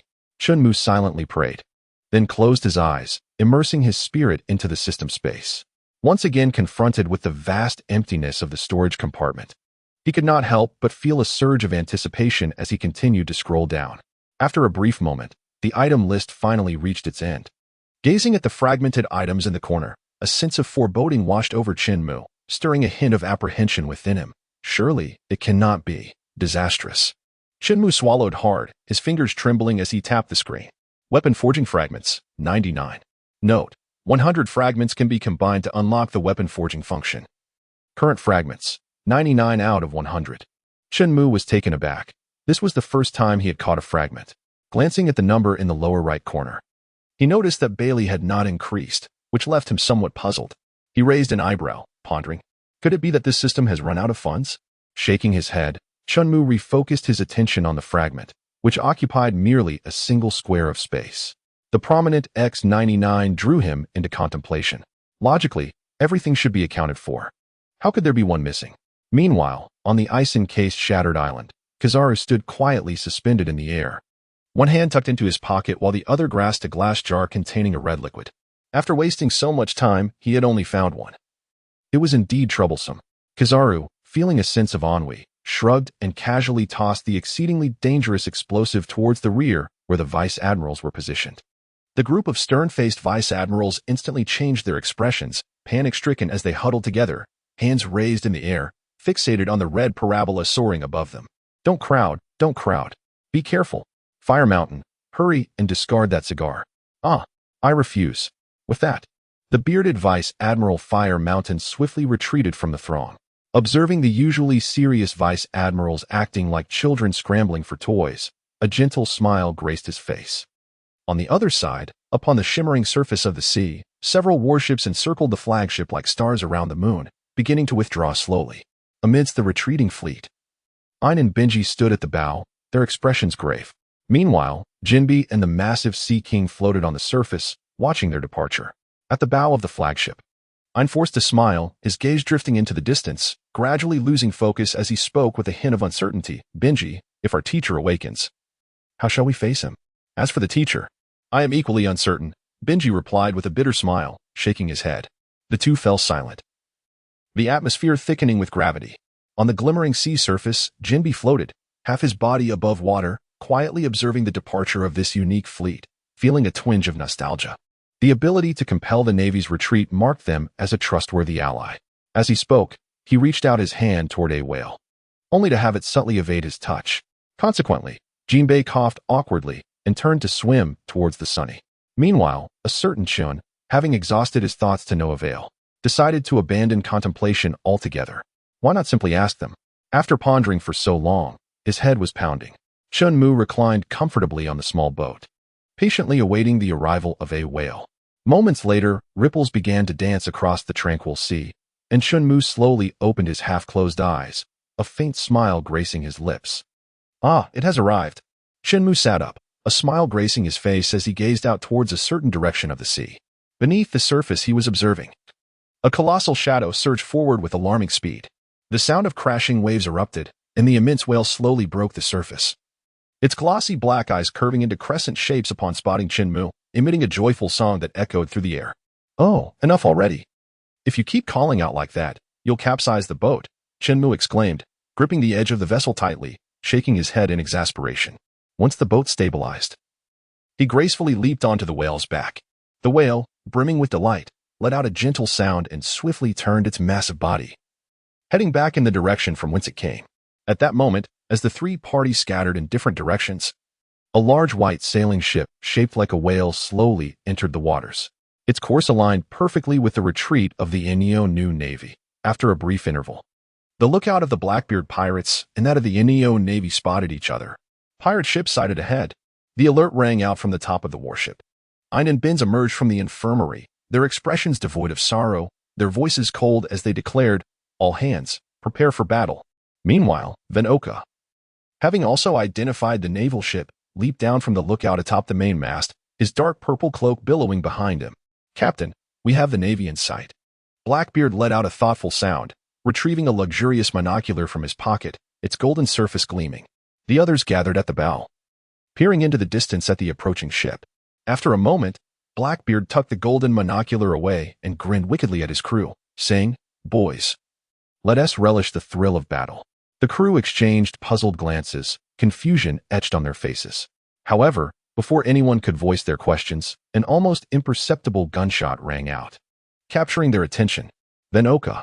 As Venoka unleashed fire upon the distant navy, hesitation evaporated among the onlookers, who swiftly entered the artillery room, preparing to deliver a splendid barrage upon their adversaries. The Inyo flagship, under the command of Ein, had scarcely issued its battle orders when a swift sound of piercing air erupted, followed by the splintering of wood. Beside him, Binzi furrowed his brow, turning to investigate the source of the noise, only to witness the black navy flag above them severed, fluttering down like a tattered cloth. Cursed pirates! Ein and Binzi's pupils constricted, their anger surging instantaneously. A fierce battle was on the brink of eruption. Meanwhile, less than half an hour's journey from the Inyo warship, Kizaru approached aboard a colossal vessel. It is noteworthy that Ein and his companions were still advancing towards the island housing the second lava lake, known as Volcano Sightseeing Island, the same direction as Kizaru and his crew. At that moment, Chen Mu reclined comfortably on the back of the white whale, crossing his legs as he leisurely made his way to the Sunny. Why was he not anxious about the weapon forging function being just a step away? This was not entirely his fault. After all, the system map only marked the positions of enemies and allies. The moment Chen Mu completed his transaction with Ein, the Inyo navy ceased to be classified as foes, and the corresponding red marker vanished from the map. Thus, Chen Mu found himself once again disparaging the system, lamenting its lack of a simple NPC search function. At this juncture, the White Whale ship and the massive Axeblade vessel successfully docked, and both sides officially commenced their close-quarters combat. With a resounding thud, the muscular Bagus leapt onto the warship, roaring with arrogant laughter, his hands curling into claws as he charged towards the slender figure of Ein. A flicker of disdain crossed Ein's delicate features as pink radiance emanated from her palms, and she struck down heavily towards the onrushing Bagus. With a resounding clash, Ein was propelled backward by Bagus's immense strength, her black high heels sinking into the deck under the force. Despite her body being taut with effort, Bagus's overwhelming power rendered her unable to regain control, carving two long furrows into the ground as she was forced backward. Fortunately, Binzi arrived just in time to shield her, preventing her from being thrust off the ship and into the perilous sea. "Thank you, Binzi." Ein breathed softly, while Binz emitted a faint HM and cautioned him to be careful. In an instant, he vanished from sight, leaving behind only a fleeting afterimage, and reappeared directly above Bagus, poised like a golden rooster ready to strike down heavily upon his head. At that moment, Bagus, sensing the impending attack from above, let out a menacing grin and retaliated with a powerful right fist. The once confident Bagus was suddenly enveloped in a pink glow, his accumulated momentum stalling, causing even his muscles to contract involuntarily. "What is happening?" Bagus felt a chill of alarm before he could acclimate to the changes in his body. Binz descended upon him with a forceful kick to the head, sending him crashing through the deck and embedding him within it. "Be careful," Ein exclaimed, jolting Binz from his pursuit. Spotting two rapidly approaching orbs of pink flames, Binz instinctively leaned back, narrowly evading the retreat shot and a fierce attack that nearly decapitated him. Frustrated by his failed assault, Shiryu took a deep drag from his cigar, retracting the blade that had swung wide, and transformed it into a downward slash. The blood-red arc of his blade swiftly cleaved through the two flames Ein had unleashed, dissipating them into the air. Just as Shiryu was recovering his strength, Binz, leaning back, executed a swift kick aimed at Shiryu. Shiryu's pupils contracted. With no time to react, he could only tilt his head aside, hoping to evade the fierce kick. With a resounding bang, Lafitte, wielding a purple cane, arrived just in time, striking the top of Binz's foot with the base of his staff, blocking the relentless attack for Shiryu. Despite the pain in his foot, Binz knew he could not hesitate. He forcefully planted his returning right foot, tightening his abdomen, and propelled himself forward rapidly towards Ein. With a swift roll to halt, Binz's agile form twisted his waist, stabilizing beside Ein. During this brief exchange, Teach and the others had all leaped onto the warship, while the 12 years younger Bagus sprang from the pit. Teach cast a glance at the youthful Bagus before turning to Ein, a glimmer of greed flashing in his eyes. Hee, what an intriguing ability. With a sinister grin, Teach began to envelop his right hand in a shroud of darkness. Lafayette adjusted his top hat with his left hand, while his right thumb subtly pressed, causing a glimmer of cold steel to emerge from his staff. At the far end of the crowd, the rotund Buscaire Jot, in a rather exaggerated manner, retrieved a massive cannon from beneath his chin, hoisting it onto his right shoulder and aiming it at Ein and his companions in the distance. In that moment, the sounds of unsheathing blades and the loading of bullets filled the air, creating an atmosphere thick with tension. Suddenly, the heavy thud of footsteps resonated, causing both parties on the brink of confrontation to halt. Everyone turned their heads upward to behold a robust elder emerging from the doorway of the second floor. Teacher. Ein softly covered his mouth, tears glistening in his eyes. The soldiers erupted in cheers, dissipating the oppressive atmosphere in an instant. Conversely, Teach and his compatriots furrowed their brows in contemplation, gazing at the elderly figure with palpable confusion. This old man seemed somewhat familiar.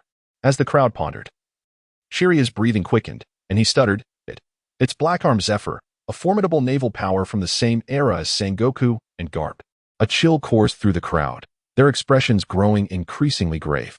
I recall this man. The current Admirals Kizuru, Akainu, and Fleet Admiral Akiji were all his students. The resonant voice of Saint One Wolf echoed through the air. What? The crowd shuddered, realizing the gravity of their predicament. Teach gulped hard, his left hand hidden behind his back, signaling a readiness to attack. A sense of foreboding washed over the crowd as they quickly understood. Escape was not an option. They had to swiftly eliminate their foes before the Navy's reinforcements arrived. At that moment, the tides had turned, and the weighty atmosphere now loomed over the Blackbeard pirates. With a resounding thud, Zephyr leapt from the second floor, landing before Ein and Binz, and spoke calmly. Are they pirates? Report. Yes, they are pirates. Their ship is right beside us. A soldier saluted sharply, his voice filled with fervor. Upon hearing this, Zephyr nodded slightly, casting a glance at the nearby white whale ship, his pupils instinctively narrowing. That belongs to Edward Newgate, doesn't he? A sense of dread settled in his heart as he looked toward Teach and his cohorts. His gaze now tinged with seriousness. Regardless of whose pirate crew it is, they must be annihilated. Upon finishing his words, Zifa's gaze sharpened, and he swung his mechanical arm. Charging ahead, Ein lightly leaped into the air, her pink flames surging forth, directly targeting Van Oka, who wielded a spear, and the ship's doctor, Poison Q. 2 gunshots rang out, and the flames scattered in the air. Meanwhile, Zifa, with his mechanical arm, dashed directly in front of Teach, his stone arm swinging down, fingers outstretched, aiming to grasp Teach's head. Dark water, Teach exclaimed, his eyes wide with fury.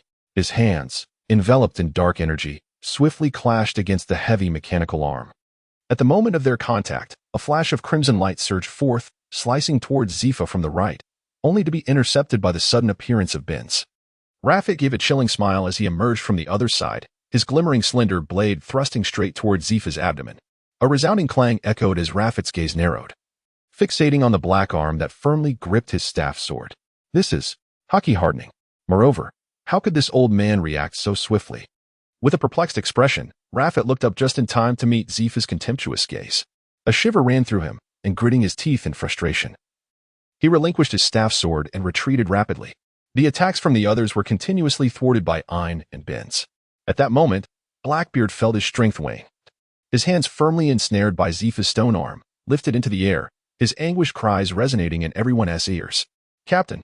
The crowd gasped in shock. The composed and silent marksman, Van Oka, stealthily retreated to the back of the crowd, taking aim at Zifa through the gaps between them. A faint whizzing sound pierced the air, followed by the sickening sound of a bullet penetrating flesh. Zifa's body trembled imperceptibly, a trickle of blood escaping from the corner of his mouth, and a transparent hole appeared on his left chest. Teacher! Upon witnessing the bullet's passage through Zifa's chest, Ein cried out, tears streaming uncontrollably from her eyes. Hearing Ein's heart-wrenching scream, Binz felt a tremor in his heart, forcefully pushing back Shiri before hastily returning to Zifa's side. Teacher, you! Binz expressed with concern. Zifa casually discarded the slender blade, wiping the blood from his mouth with the back of his hand, his breath slightly weak. I am fine. Cough, cough. Continue the attack. No. Teacher, you need medical attention now. Ein rushed over, her face filled with urgency. Cough, cough. I said I'm fine. We cannot allow these damned pirates to escape again. Zifa's coughing intensified, and his gaze towards Teach flickered with a hint of madness. These cursed pirates should not exist in this world. Die, shatter, explosion, boom. The roaring flames surged forth in an instant, accompanied by a powerful shockwave that incessantly assaulted everyone present. How infuriating. How could this old man possess such formidable strength? The members of the Blackbeard pirates hastily raised their arms in defense. A cacophony of anguished cries erupted from Teach, reverberating in the ears of the crowd.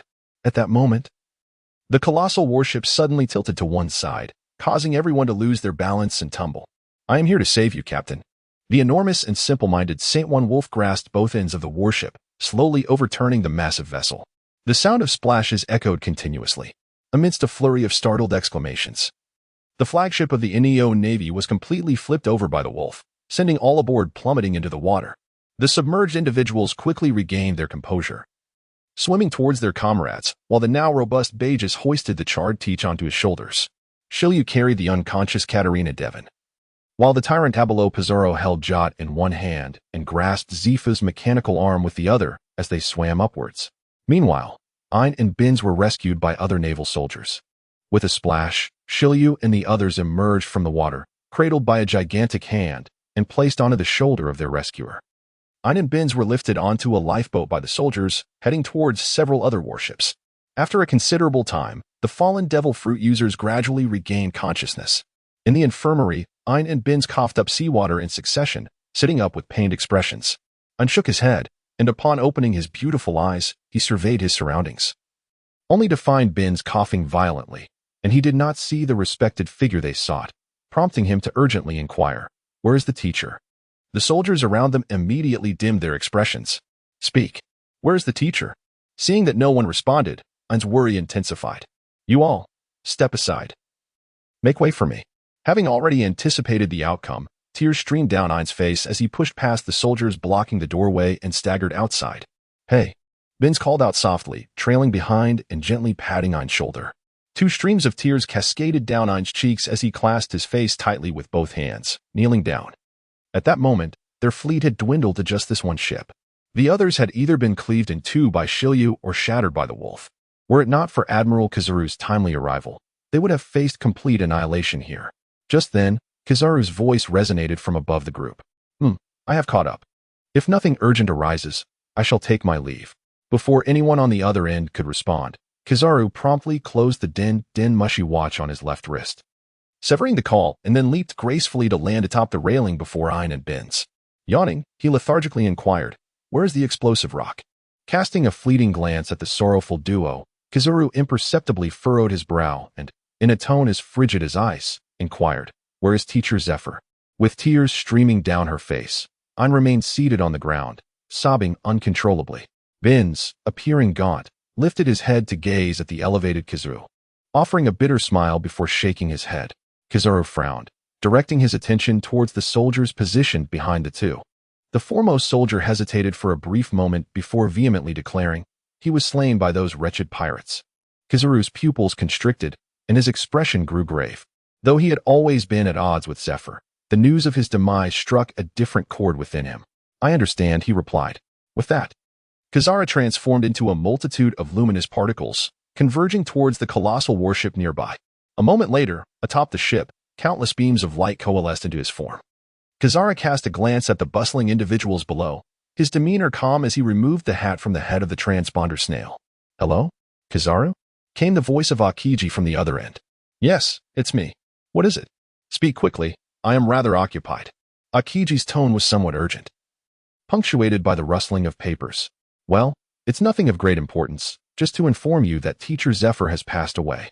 Kizaru's tone remained flat, as if he were recounting an ordinary occurrence. As long as there is nothing else, I shall return to my duties." "What? Teacher Zephyr is dead?" Observing the transponder snail spring to life in a frenzy, Kizaru disdainfully held it away, his pinky finger probing his somewhat deafened ear. After a considerable pause, Kizaru gradually raised the transponder snail back to his ear, affirming with certainty, "Yes, he is dead." Akiji's heavy breaths echoed through the line, and after a moment of composure, his voice turned noticeably cold. "Did you kill him?" Hey, this is not my doing. It was Blackbeard," Kizaru retorted, wearing an expression that conveyed his innocence. He then added, "When I arrived, I witnessed them vandalizing the warship. After casually kicking two men away, they fled in disarray. Besides, I even consulted you. You were the one who advised me not to interfere with them." Upon hearing this, Akiji fell silent. "What about the explosive rock?"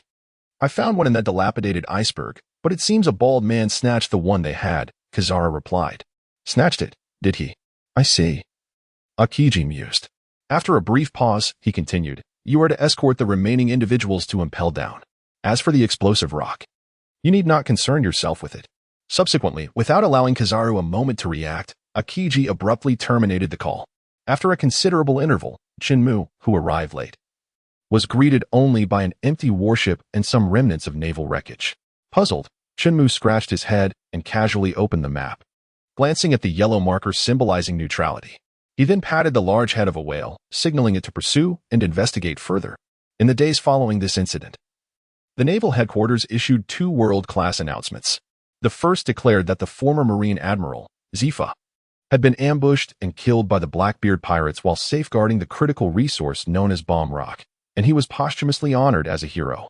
The second announcement revealed that Blackbeard had seized the Bomb Rock, a weapon comparable to ancient armaments, with the intent to launch invasions across the New World, posing a threat severe enough to endanger various kingdoms.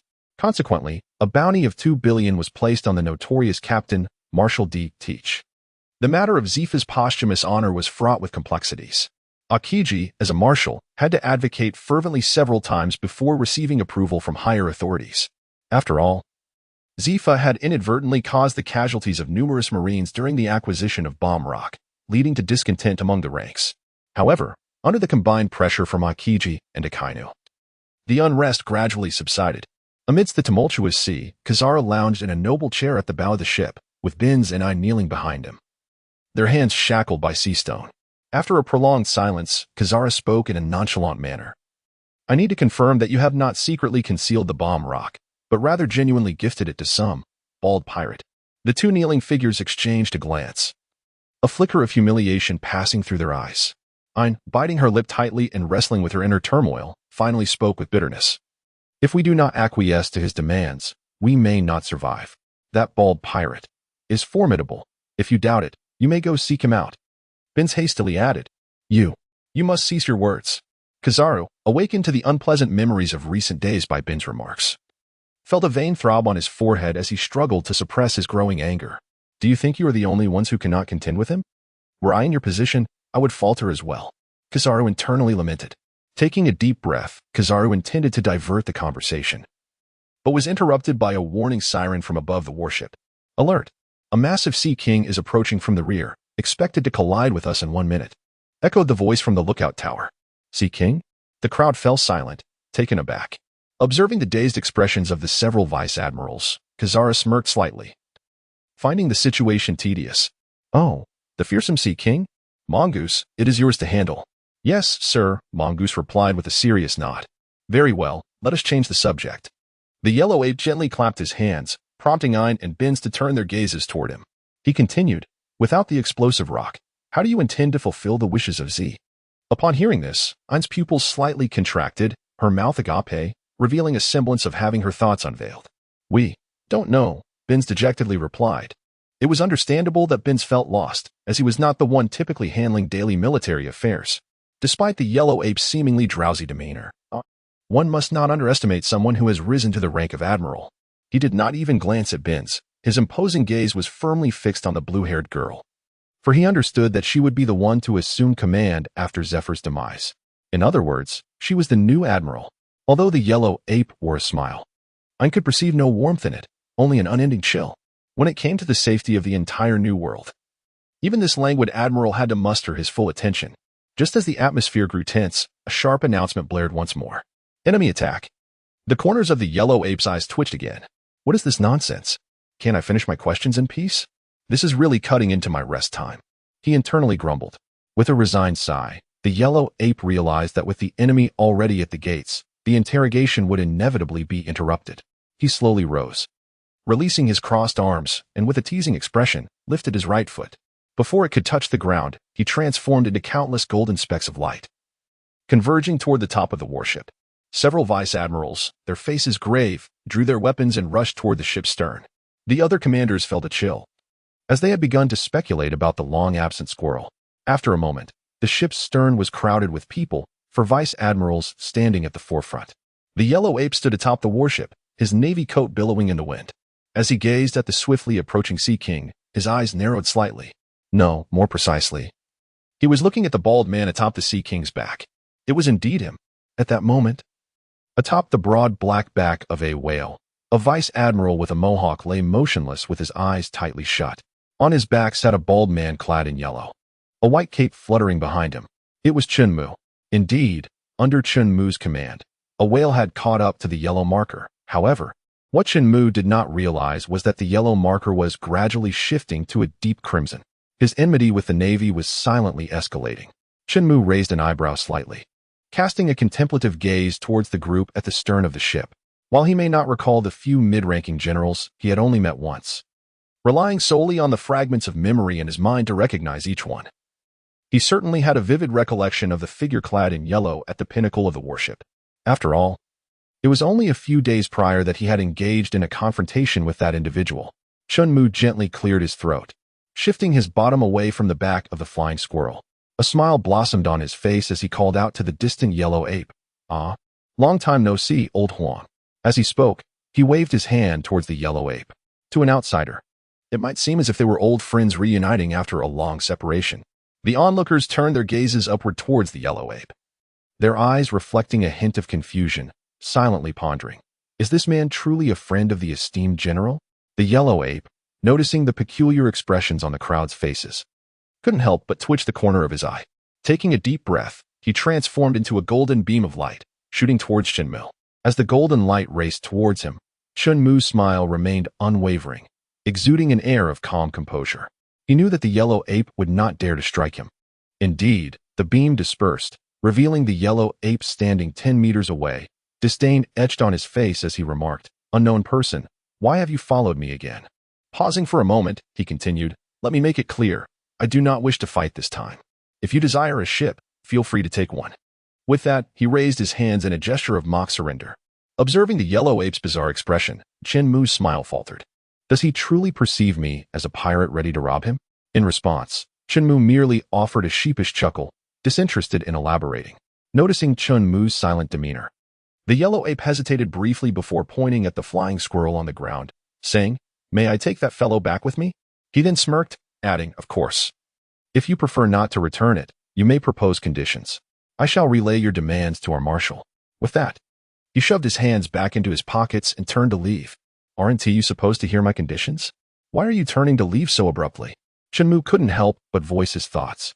Subsequently, he rolled his eyes in exasperation, pressing his right hand gently on the back of the flying squirrel and giving it a slight push. The squirrel spun around, sliding to a stop at the yellow ape's feet, where it was gently stepped on by his right foot. The yellow ape regarded Chen Mu with a faint smile, raising an eyebrow and questioning, "Well then, if you have nothing else, shall I take my leave?" Upon finishing, he lifted the flying squirrel by its collar with his right hand, gesturing with his left thumb behind him, as if to say, "If you remain silent, I shall indeed depart."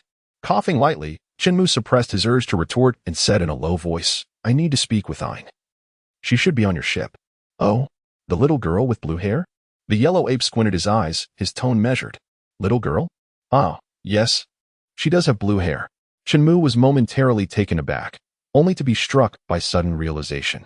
It was indeed not incorrect for Huang Yuan to refer to her as a little girl, considering he had already reached the venerable age of 58. From Ayn's perspective, she could certainly be regarded as a young girl. After all, she was the notorious criminal whom our marshal had specifically instructed me to escort personally to Advance City. Huang Yuan furrowed his brow slightly. After a brief pause, he pondered, "I can provide you with a ship, but I cannot relinquish the person." Chen Mu raised an eyebrow. "I am merely inquiring with a few questions. There is no need to be so tense." With that, he offered a benevolent smile towards Kizaru. However, Kizaru appeared far from convinced, retorting with a smirk, "Handing over a notorious criminal is a precarious task. I cannot afford to disappoint the marshal." In response, Chen Mu rolled his eyes, exuding an air of exasperation. "How about this? I could first cast you into the sea and then proceed to retrieve the individual?" "What a truly fearsome person you are," Kizaru remarked, raising both hands in mock surrender. Before Chen Mu could respond, he transformed into a beam of light, darting towards the warship. Though seemingly indifferent, his voice lingered like a whisper in Chen Mu's ear. "You have only 10 minutes. Should you exceed this limit, war shall ensue." Chen Mu shook his head with a sense of helplessness, feeling that Huang Yuan's words bore a weight that transcended mere jest.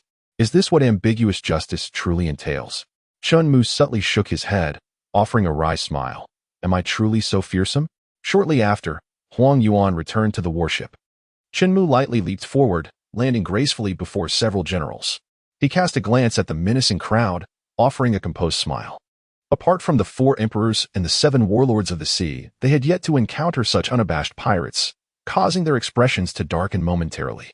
However, as the supreme commander aboard the warship, Kizaru remained silent, and they could not afford to show their displeasure, reluctantly parting to allow Chen Mu passage.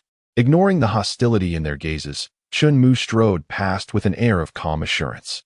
After a brief moment, Chen Mu arrived at the bow of the ship, where he beheld 2 individuals kneeling in the center. Kizaru, however, had already taken his place in the ornate chair of gold and crimson, nonchalantly crossing his legs and observing Chen Mu with keen interest. Clearly, Kizaru had no intention of allowing Chen Mu to escape his sight, and he was somewhat intrigued. What could compel this man to willingly stand against the entire navy, seeking information at such a cost? Upon hearing the footsteps, Ein and the other individual turned their heads in unison. In that instant, their pupils dilated in shock. It's you. The sight of that familiar figure left them utterly astounded. Chen Mu remained silent, his expression calm as he gazed back at the 2. For a moment, amidst the throng of heads at the bow of the ship, only the howling of the sea wind could be heard. As time passed slowly, Chen Mu, unwilling to endure the peculiar sense of weakness any longer, was the first to break the silence. Where is the last explosive rock? Upon hearing this, Huang Yuan, not far away, narrowed his pupils but quickly reverted to his languid demeanor, even letting out a slight yawn. Chen Mu remained oblivious to Huang Yuan's peculiar demeanor as he gazed at Ein and the other individual, his tone laced with impatience. I currently possess little tolerance. It would be wise for you to speak the truth. As Chen Mu's words echoed throughout the vessel, the atmosphere grew palpably oppressive. Even the gentle sea breeze seemed to carry an icy chill. The silence was profound. At that moment, Huang Yuan's expression shifted, his weariness dissipating as he spoke with a weighty tone. You have 5 minutes remaining. Chen Mu cast a fleeting glance, dismissing his words without a second thought. Observing Ein, who remained silent with his head bowed, Chen Mu's brow furrowed. He rotated the mirror-like sword in his left hand and, with a deft motion, plunged it into the deck.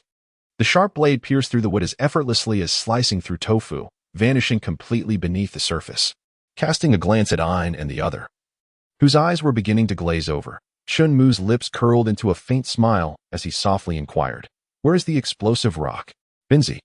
His pupils dilated and expression vacant, responded, it was taken by the bald pirate. The bald pirate? Chen Mu's eyelids twitched violently, nearly compelling him to unleash a punch.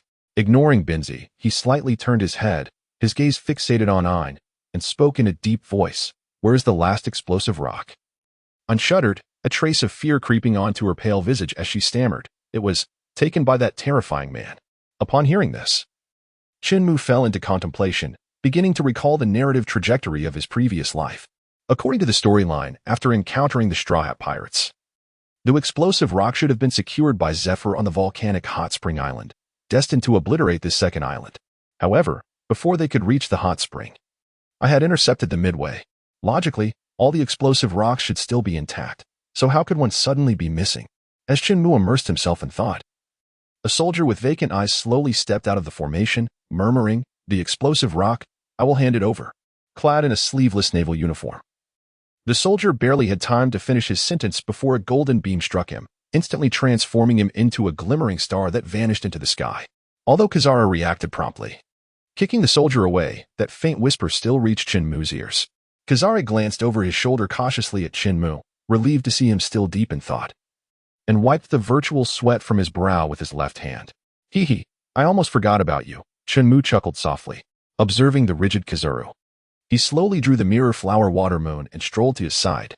Noticing the sweat trickling down Kizaru's face, Chen Mu laughed again. Hee, quite the performance. You almost deceived me. Logically, given Chen Mu's prowess, nearly everyone aboard would have been ensnared in the illusion of the mirror flower water moon, and Kizaru was no exception. Chen Mu, had forgotten the method to break the illusion of the mirror flower and water moon. As long as he touched the sword before the complete activation of hypnosis, he would remain unaffected. Coincidentally, just a few days prior, they had engaged in a duel, showcasing their swordsmanship, which led to the current dramatic scene.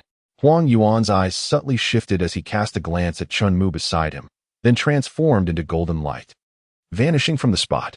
Observing the sudden retreat of Huang Yuan, Chen Mu shook his head with a light chuckle, inwardly musing about the youthful man, who perhaps was oblivious to the concept of a system map. Recalling his thoughts, Chen Mu's figure flickered and disappeared from the scene. With Chen Mu's departure, the individuals on the deck gradually emerged from their stupor. Meanwhile, Huang Yuan stood resolutely on a small lifeboat, gripping a glass jar containing a crimson liquid in his left hand. His right index finger gleamed with golden light, and after a brief moment of charging energy, a beam of light instantaneously sliced through the air, aimed at the colossal sea creature in the distance. Boom! A thunderous explosion reverberated, creating a gaping, bloody wound in the massive body of the A whale, the injury obscured in a mess of flesh and blood. The A whale let out a pained howl. Its enormous tail raised high before it struck down forcefully, plunging into the depths of the ocean. The waves generated by its tail swiftly propelled Huang Yuan's small boat further into the distance. Watching the injured and retreating giant black whale, Huang Yuan nodded in satisfaction. Suddenly, an overwhelming sense of impending danger surged within him. Oh no! Huang Yuan's heart sank as he swiftly turned around to face the unexpectedly appearing bald man. Chen Mu tilted his head slightly, casting a glance at the direction in which Jing had submerged, and with a sardonic smile remarked, "A distinguished naval general, yet surprisingly capable of fleeing the scene of an incident?" Although Huang Yuan was unfamiliar with the term fleeing the scene, the piercing chill in Chen Mu's gaze made him acutely aware that this matter would likely not conclude amicably. "So, do you prefer to resolve this publicly or privately?" Chen Mu inquired, adopting a tone akin to that of a smuggler addressing a high-ranking naval official. Huang Yuan's expression was one of utter bewilderment. Chen Mu lightly coughed and extended both hands towards Huang Yuan, speaking in a calm tone. "Let us settle this privately. Simply hand over that item to me, and I shall take my leave. Should we opt for a public resolution, I shall deliver a blow to you, seize the item, and depart. The choice is yours." Upon finishing his words, Chen Mu beckoned to Huang Yuan with his right hand, while his left hand gripped the mirror flower water moon, elegantly performing a flourish of the blade that pointed directly at Huang Yuan's nose. The implication of threat was unmistakable. Huang Yuan raised an eyebrow slightly, deep furrows appearing on his forehead as he spoke with a mocking tone. "How truly terrifying. Speak to me properly," Chen Mu barked, interrupting Huang Yuan's sardonic remarks. Huang Yuan's expression stiffened, confusion clouding his gaze as he looked at Chen Mu, thinking to himself, "Why is he so irritable today? He won't even let me finish my sentence." Observing Huang Yuan's momentary pause, Chen Mu felt a surge of indescribable exhilaration. Unable to suppress his inner thoughts, "You wanted to speak with such sarcasm, and now you're at a loss for words. Bewildered, aren't you?" Haha. In contrast to Chen Mu's rising mischief, the gradually composed Huang Yuan appeared significantly more serious. "Are you not the least bit concerned that I might destroy it?" Huang Yuan smiled calmly, golden light shimmering at his fingertips. Chen Mu's arrogant laughter abruptly ceased as he stared blankly at the yellow ape. Observing Chen Mu's sudden stupor, the yellow ape felt a surge of satisfaction. The tips of his fingers, gleaming with a menacing light, inched ever so slightly closer. If one listened closely, a faint crack could be heard. Gazing at the minute fissures on the glass jar, Chen Mu's eyes widened, and a tempestuous aura surged forth towards the yellow ape. However, the yellow ape had already transformed into his elemental form, allowing the golden specks to scatter in all directions. Once the violent gusts of wind subsided, they would inevitably return to him in a swirling dance. Chen Mu's expression darkened, and a glimmer of murderous intent flashed in his eyes as he gazed at Huang Yuan. "Oh my, such a terrifying aura of death," Huang Yuan mocked nonchalantly. The heavy sound of breathing echoed repeatedly on the small boat, seemingly struggling to contain the anger within. After a brief moment, Chen Mu's breathing gradually steadied, and his expression returned to a calm demeanor as he spoke softly. "Think carefully. Is it worth losing your life over such a trivial explosive rock?" Huang Yuan's smile faded as he met Chen Mu's gaze with unwavering intensity, responding in a grave tone. "But I know you need this item." "Enough. I do not wish to waste more words," Chen Mu replied impatiently, waving his hand. Observing Huang Yuan's sudden silence, Chen Mu continued, "That day, I presented Tech Tiger with two choices. Today, I offer you the same. First, hand over the item to me, and I shall spare your life. Second, you die, and this worthless object, I shall not desire it." Upon finishing his words, Chen Mu's aura surged dramatically. The small boat beneath them began to tremble violently, emitting creaking sounds as if it might fall apart at any moment. Casting a glance at the precariously unstable vessel, Huang Yuan sighed in resignation and tossed the explosive rock over. Chen Mu raised his right hand gently, catching the explosive toss by Huang Yuan. He cast a calm glance at the middle-aged man, whose face bore an expression of helplessness, and remarked softly, "You are quite rational." Huang Yuan raised an eyebrow with a smile, shrugged, and replied, "Thank you for the compliment." Then, adopting a tone of indifference, he continued, "With your strength, you need not resort to explosive rocks to obliterate the New World. Besides, you have no reason to destroy the New World, do you, nameless one?" The smile on Huang Yuan's face gradually transformed into one of growing confidence. Chen Mu could not deny it. With a faint smile, he remarked, "Haha, my family has not fallen victim to those vile pirates." Observing the gradually fading smile on Kizaru's face, Chen Mu continued, "Even if they had, I would be capable of taking his life with my own hands. Even if he were to be recruited by you and join the 7 warlords of the sea, his fate would remain unchanged." Kizaru's pupils constricted. And with a look of shock, he exclaimed, "How do you know about Teacher Zephyr's family matters? Given your age, it is simply impossible for you to know." Chen Mu raised his eyebrows with a smile, choosing not to respond. Huang Yuan, aware of the situation, understood that the man before him would not divulge any information, especially given that the current circumstances favored enemies over allies. At the same time, he felt a quiet sense of relief, knowing that this individual was unlikely to employ explosive rock to annihilate the world, as he lacked a sufficient justification for such an act. Observing Huang Yuan lost in thought, Chen Mu expressionlessly stowed the explosive rock into his storage space. He then pretended to link his thumb and index finger, placing them to his mouth, and exhaled. As he glanced at Huang Yuan, who stood frozen, drenched in saliva from Chen Mu's accidental spray, he offered an awkward smile before swiftly turning away and leaping powerfully in a certain direction, departing without a trace of concern. Before long, the sea churned violently as a massive black whale breached the surface, catching the rapidly descending Chen Mu. With a flick of its tail, it carried the young master away with grace, leaving Huang Yuan standing alone in the wind. Not long after their separation, the enormous black whale floated serenely on the ocean's surface. Perched upon its back was a bald man, eagerly casting his fishing line. A faint whistling sound sliced through the air, followed by a thud as the bait hit the water. Soon, a mechanical voice resonated in the man's mind. "Ding. Congratulations, host. You have obtained Weapon Forging Fragment X1. Current fragment count, 100100. You have met the conditions to unlock weapon forging functionality. Would you like to fuse? Fuse. Ding. Congratulations, host. The weapon forging function is now open. Rewards are being distributed. Ding. Congratulations, host. You have obtained Raw Stone Bait 1. Advanced." As the system's voice faded, the long-awaited Chen Mu eagerly directed his gaze toward the system panel. Fortunately, the icon was illuminated this time, unlike that disappointing blind box. After a quiet sigh of relief, Chen Mu's eyes gleamed with anticipation as he clicked on the weapon forging system icon. With a gentle tap, Chen Mu began to wait patiently, biding his time as moments passed. The smile on Chen Mu's face gradually vanished. He knew this unreliable system was not so benevolent.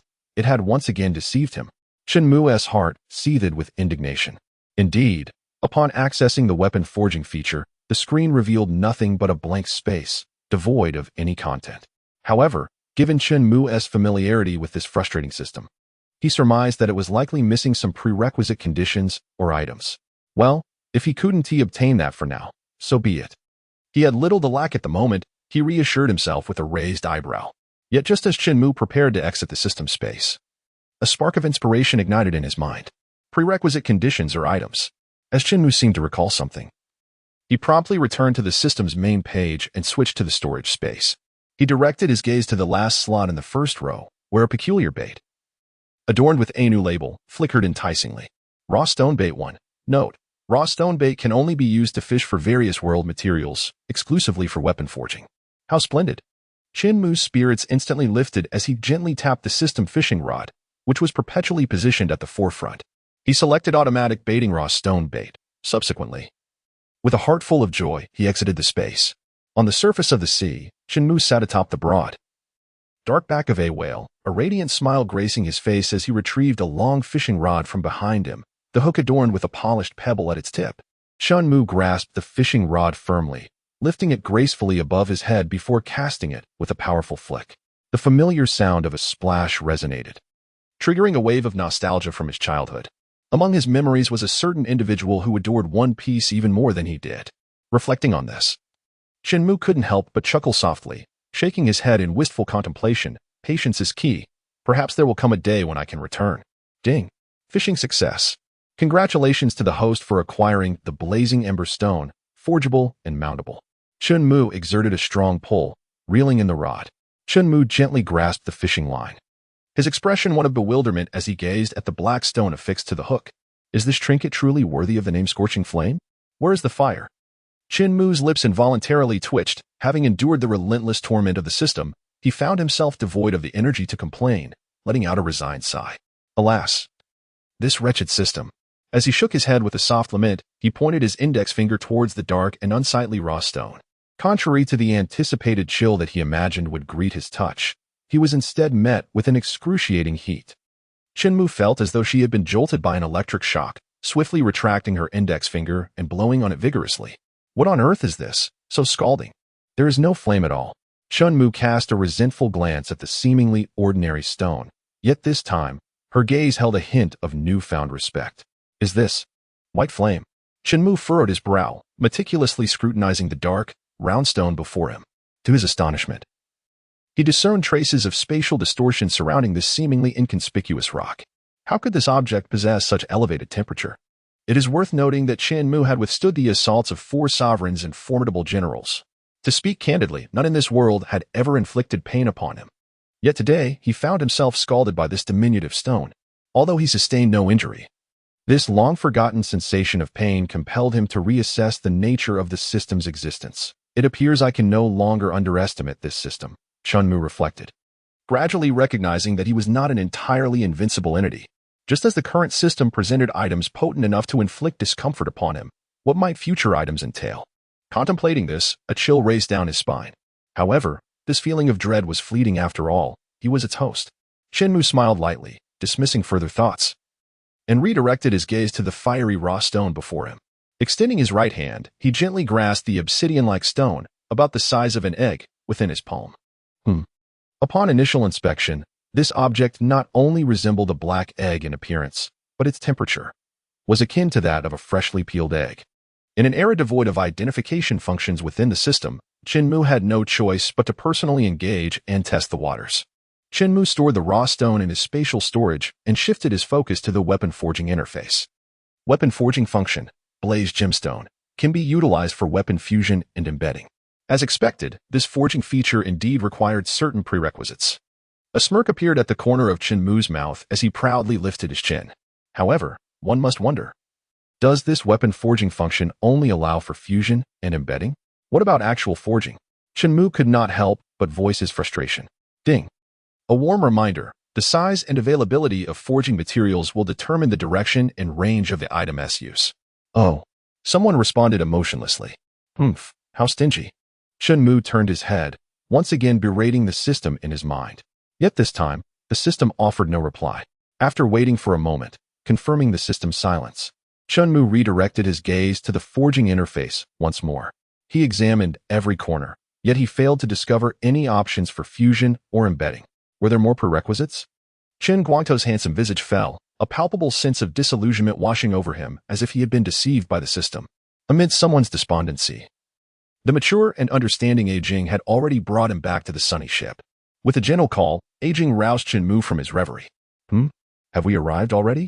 Chen Mu gazed around in a daze, gradually regaining his composure upon noticing Zoro, who was drenched in sweat in the lookout room.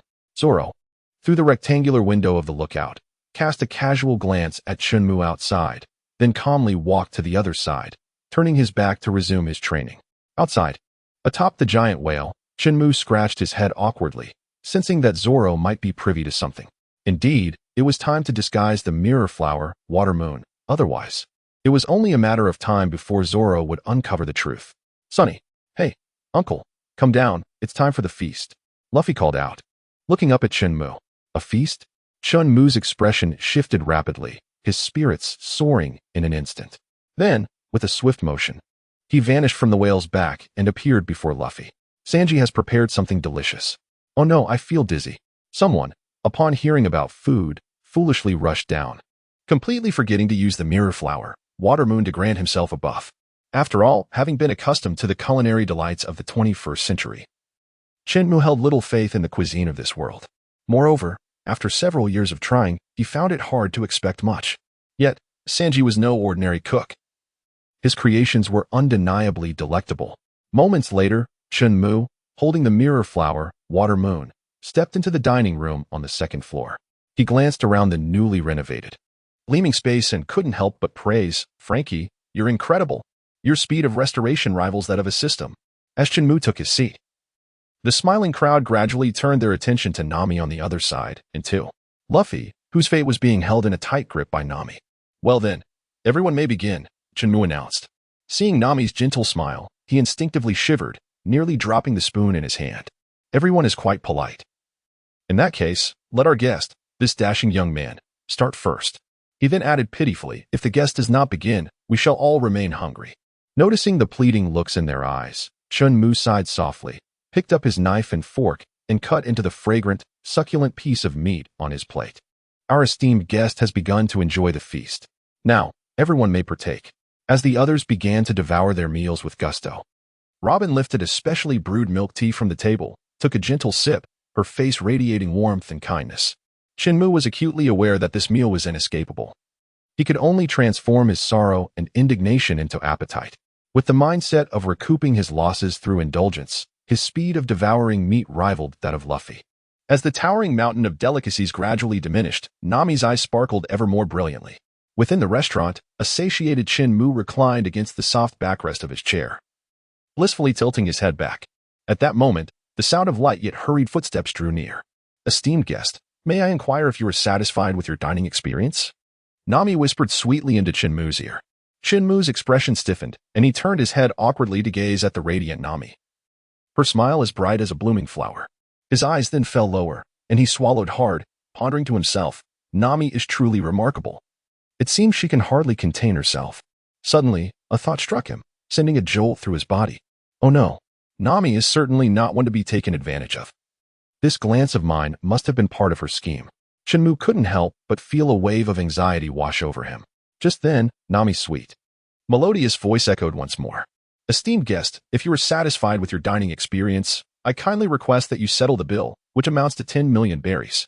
Pausing for a moment, Nami's smile grew even more radiant as she leaned closer to Chen Mu and whispered in his ear, "Esteemed guest, I trust you will be pleased with my service as well. Therefore, I would also appreciate it if you could compensate this humble servant for her efforts." With that, Nami extended her delicate fingers towards Chen Mu. The muscles on Chen Mu's face twitched as he stammered, 2 million? Surely not." Nami, her lips curved into a smile, gently shook her head in response. Casting a glance at the crowd who had turned away to whistle, Chen Mu felt a sinking sensation in his heart, already anticipating the answer. 20 million? His tone turned somewhat stiff. Observing Nami's impending shake of the head, he hastily exclaimed, "I certainly do not possess 200 million. With that, he promptly rose to his feet, lifting his white cloak as he added, "Do I appear to you as someone capable of hiding 200 million berries?" Witnessing the almost tearful expression on Chen Mu's face, Nami bit her lip, her heart softening, and she gently nodded. "The total is 25 million berries." Chen Mu bore an expression of one who had narrowly escaped disaster, slumping into his chair. It was not that he was particularly attached to his wealth. Rather, he feared that if Nami developed such a dreadful habit, her demands would only escalate. After all, his financial sustenance relied entirely upon the rewards bestowed by the system.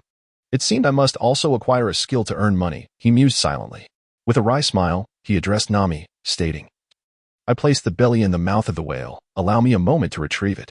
Without awaiting a response, he turned and walked away, oblivious to the glimmer of excitement that flickered in the girl's eyes behind him. The others fell silent, their heads bowed in contemplation. Moments later, Chen Mu re-entered, feigning nonchalance as he carried a bulging pouch of coins. Nami's eyes sparkled with delight, and she joyfully rushed towards him, eagerly enveloping the pouch in her embrace. Chen Mu stood awkwardly at the door, uncertain whether to advance or retreat. In that moment, he suddenly felt like an outsider. The individual seated inside, indulging in drinks and engaging in leisurely conversation, appeared as harmonious as family, in stark contrast to him, who always remained a mere visitor. Chen Mu offered a faint smile before turning away with a hint of melancholy. The once joyous atmosphere suddenly fell into silence. The sounds of laughter ceased, and Zoro cast a contemplative glance in the direction Chen Mu had departed. Sanji meticulously wiped the last remnants of moisture from a dish and set it aside. As he dried his hands, he approached Luffy, gently patting his shoulder, shaking his head without uttering a word before stepping outside. The others watched Sanji leave, their brows furrowed. Lost in deep thought, Nami called out softly to Luffy. Huh? Luffy retracted his gaze, looking at Nami with a puzzled expression. That uncle Nami hesitated, struggling to articulate her thoughts. Robin, with a serious demeanor, set down her cup of red tea and spoke gently. We all find him quite easy to get along with. She glanced at Luffy, who looked utterly bewildered, and smiled. Have you ever considered making him a companion? The group turned their attention to Luffy. Luffy paused, scratching the back of his head, and replied, Isn't he already a companion? This time, it was the others who appeared confused. When did you ever acknowledge him as a companion? We weren't aware of that. I thought you all knew, Luffy shot back, delivering a soul-shattering question to the group. You're the captain. If you don't say it, how could we possibly know he is a companion? The others silently screamed in their hearts. Robin, who understood Luffy exceedingly well, lightly covered her mouth and chuckled gracefully. Observing Luffy's exasperated expression, Nami blinked her beautiful eyes reminiscent of autumn waters, turned away discreetly, and quietly wiped away the tears at the corners of her eyes, her rosy lips curling slightly. Luffy remained the same heartwarming fool he had always been on the deck of the sunny, lush green grass swayed gently. Chen Mu rested his hands on the railing, gazing into the distance with unfocused eyes. At this moment, the ethereal illusion was held delicately between his lips. The afternoon sea breeze, how pleasant it must be. Sanji's voice echoed from the second floor. Chen Mu was momentarily taken aback, turning his gaze towards Sanji, who stood silently. After a few seconds, with a hint of disdain, he remarked, Could you refrain from smoking in the wind? It's quite suffocating for me down here. Sanji's smile faltered, and the hand clutching the cigarette trembled slightly. A burst of unrestrained laughter erupted. Moments later, Zoro emerged from the room, hands clasped around his belly, his laughter echoing, Ha ha ha, foolish cook. The merciless mockery pierced through the air, reaching Sanji's ears. Incensed, Sanji trembled with rage, his breath becoming heavy. Observing Zoro, who pointed at Sanji's back while laughing heartily, Chen Mu instinctively took a couple of steps back, muttering to himself, This is too close. If those two were to engage in a scuffle, I fear I may be drenched in blood. Chen Mu took several steps back. At last, the ever-patient Sanji could endure no longer and erupted in fury. Green-headed bastard. Sanji's roar reverberated. Before his words could fully dissipate, he vanished in a flash. Immediately, a fierce gust of wind howled over Zoro's head, accompanied by Sanji's thunderous voice, Level 1 meat grinder. Zoro's smile faded, and with a sharp clang, his formidable sword, Autumn Water, was drawn in an instant. The two engaged in a frenzied exchange of blows, one ascending and the other descending. Yay! In midair, Sanji's feet kicked faster and faster, transforming into a myriad of afterimages. Below, Zoro adopted a two-sword style, swiftly wielding his dual blades, slicing through the air with gleaming edges. This spectacle caused Chen Mu's lips to twitch, and he could not help but internally criticize. I've never seen you two put in such effort when fighting the enemy. The cacophony of their battle drew the others from within the confines of the room. However, upon witnessing the chaotic clash between Zoro and Sanji, they were hardly surprised. After all, this pair of adversaries was accustomed to bickering daily, with occasional larger skirmishes, a routine to which everyone had long since grown accustomed. Hey, Zoro. Sanji. Luffy shouted from the white railing on the second floor, addressing the combatants at the bow of the ship. The two exchanged knowing glances, momentarily ceasing their onslaught to retreat and regroup. Foolish swordsman and perverted cook. Chen Mu raised an eyebrow, looking at the two with a hint of amusement. Hey, uncle. Come here. Luffy shouted at Chen Mu. Me? Chen Mu was taken aback. He then followed behind Zoro and Sanji, making his way towards Luffy. Aboard the Sunny, Chen Mu stood beside Luffy, alongside the others, gazing at Usopp at the bow of the ship. The long sea breeze held past, lifting the black curls beneath Usopp's hat. With his left eye tightly shut, he breathed slowly and deeply, intently aiming at a distant floating object. Whoosh! A faint sound of slicing air rang in the ears of the onlookers. They focused their attention and noticed a small transparent hole had appeared on the bobbing wooden barrel. Frankie, straining to see, lowered his right hand from his forehead, his tone tinged with confusion. Isn't that barrel a bit peculiar?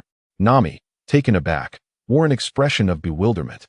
Questioning, isn't it just a small hole? Given Usopp's accuracy, is this really strange? As she spoke, She glanced at the others who were also fixated on the sight. You all. She'll look. Zoro, with a serious demeanor, gestured towards the distant barrel. Nami, momentarily stunned, followed Zoro's gaze. There. The wooden barrel was dissolving at an exceedingly slow pace. Nami's pupils constricted, her hand instinctively covering her mouth, her face etched with disbelief. How could this be? Usopp, did you secretly replace the cork with a flame seed? After a brief moment of shock, Nami directed her inquiry at the focused Usopp. Usopp furrowed his brow in silence, still fixated on the gradually dissolving barrel. Moments later, the Sunny approached. Observing the barrel, which was now less than 1/10 intact, the group wore serious expressions. I'll go take a look, said Jinbe, and with a splash, he leaped into the sea, swimming towards the damaged barrel. Watching Jinbe draw near, Robin, with her keen insight, subtly furrowed her brow, pressing her lips tightly together. There might still be something left. Wait for me. I'll bring it back. With that, Jinbe gently scooped up the submerged barrel with his right hand. No. Put it down quickly. Robin's pupils dilated as she urgently called out. Yet, it was too late. Jinbe, holding the barrel aloft, flung it away as if struck by lightning. Then, with a swift motion, his right hand plunged beneath the surface of the sea. Observing the anguish etched on Jinbe's face, a flicker of astonishment passed through the onlookers. This invisible flame was capable of inflicting harm upon Jinbe, a formidable fishman. It is worth noting that a significant portion of Jinbe's prowess resides within those very hands. Furthermore, he possesses the ability to employ haki for defense. With this in mind, the crowd's gaze fixated intently on Jinbe's ebony right arm. Indeed, it was only now that Jinbe grasped the necessity of hardening his haki to extinguish this bizarre flame. Yet, what the observers beheld was a forearm enveloped in the normal black hue of haki, while his palm retained its original skin tone. It appeared unable to be shrouded in haki. A sense of unease gripped the spectators as they turned their eyes toward Chen Mu for assistance. Chen Mu, too, furrowed his brow at Jinbe's predicament. He had not anticipated that a flame capable of eliciting a burning sensation could manifest as an affliction for others. Within mere minutes, Jinbe's palm would be consumed, and if prolonged, it could scorch his entire arm. As Zoro quietly articulated the situation, he unsheathed his sword, seemingly prepared to leap in and assist Jinbe in severing his arm. Uncle, Nami, her expression increasingly anxious as she gazed at Jinbe's pallid visage, tugged at Chen Mu's white cloak. Chen Mu found himself in a predicament, his unspoken grievances lingering in the air. The system had provided little insight, leaving him at a loss. With a resigned smile, he shook his head, yet before he could articulate his thoughts, the system's voice interrupted. Ding! A trace of seafloor stone elements has been detected nearby. The effects of the burning flames are diminishing. You might consider utilizing the seafloor stone. Chen Mu turned with a serious demeanor, surveying the group around him. Upon hearing his proposed solution, Zoro, poised to leap into the sea, hesitated, his expression morphing into one of bewilderment. Observing the peculiar looks exchanged among the others, Chen Mu was momentarily taken aback. What are you all looking at? Aren't you the ones seeking a solution? Go save the person. A myriad of questions swirled in his mind. We have 4 abilities, Chopper timidly interjected. And? Chen Mu inquired, gazing at the frightened Chopper with his hands slowly extended. Nami, covering her eyes in exasperation, replied, thus, whenever we venture to the island for supplies, we tend to overlook such items. Calmly, Frankie added, seafloor stone, you say? I believe I've seen it at a black market auction. It fetches a hefty price. Nearly enough to procure half a piece of Adam tree. Chen Mu, feeling utterly despondent, suddenly experienced an epiphany as he recalled the system's notification. It had detected the presence of sea prism stone elements nearby. Realizing the pivotal point, Chen Mu swiftly crouched down and leaped towards the struggling Jinbe. Jinbe, dive down, he shouted with urgency. Jinbe, momentarily dazed by the thunderous command ringing in his ears, quickly regained his focus. In that instant, Chen Mu positioned himself above Jinbe, extending his left hand to press him beneath the surface of the sea. With a resounding splash, they plunged into the depths, Chen Mu firmly holding Jinbe's head as they descended into the ocean's embrace. After a brief moment of submersion, the familiar notification echoed once more in Chen Mu's mind. Ding! Sea prism stone elements detected nearby. The scorching effect is diminishing. They were close, so very close. Chen Mu held his breath, increasing his descent speed by another increment. The surrounding visibility grew dimmer, until it was engulfed in utter darkness. Chen Mu was acutely aware that his current depth had likely surpassed 1,000 meters. Suddenly, A myriad of sea tower stone elements emerged nearby, and the scorching effect was rapidly diminishing. At last, he had arrived. Chen Mu pressed down once more on the figure of Shichibukai, leveraging the resultant force to propel himself swiftly upward. Please remain here for a while. In the pitch-black silence of the deep sea, a blue-skinned merman sat cross-legged beside a dilapidated warship, his eyes tightly shut. Meanwhile, Chen Mu sat securely within the maw of a colossal black whale. Moments later, the whale breached the surface, opening its massive jaws to reveal Chen Mu, who was curled up in a seated position. "Uncle!" Chopper exclaimed joyfully. Chen Mu smiled gently at the joy-filled Chopper, then leapt gracefully into the sea, swimming towards the Sunny. As he traversed the waters, the ocean's currents washed away the remnants of mucus clinging to him. Moments later, he ascended the rope ladder lowered by Frankie. Luffy and the others hurriedly gathered around, their expressions rife with concern. Observing this, Chen Mu offered a reassuring smile and softly said, "Do not worry, all is well now."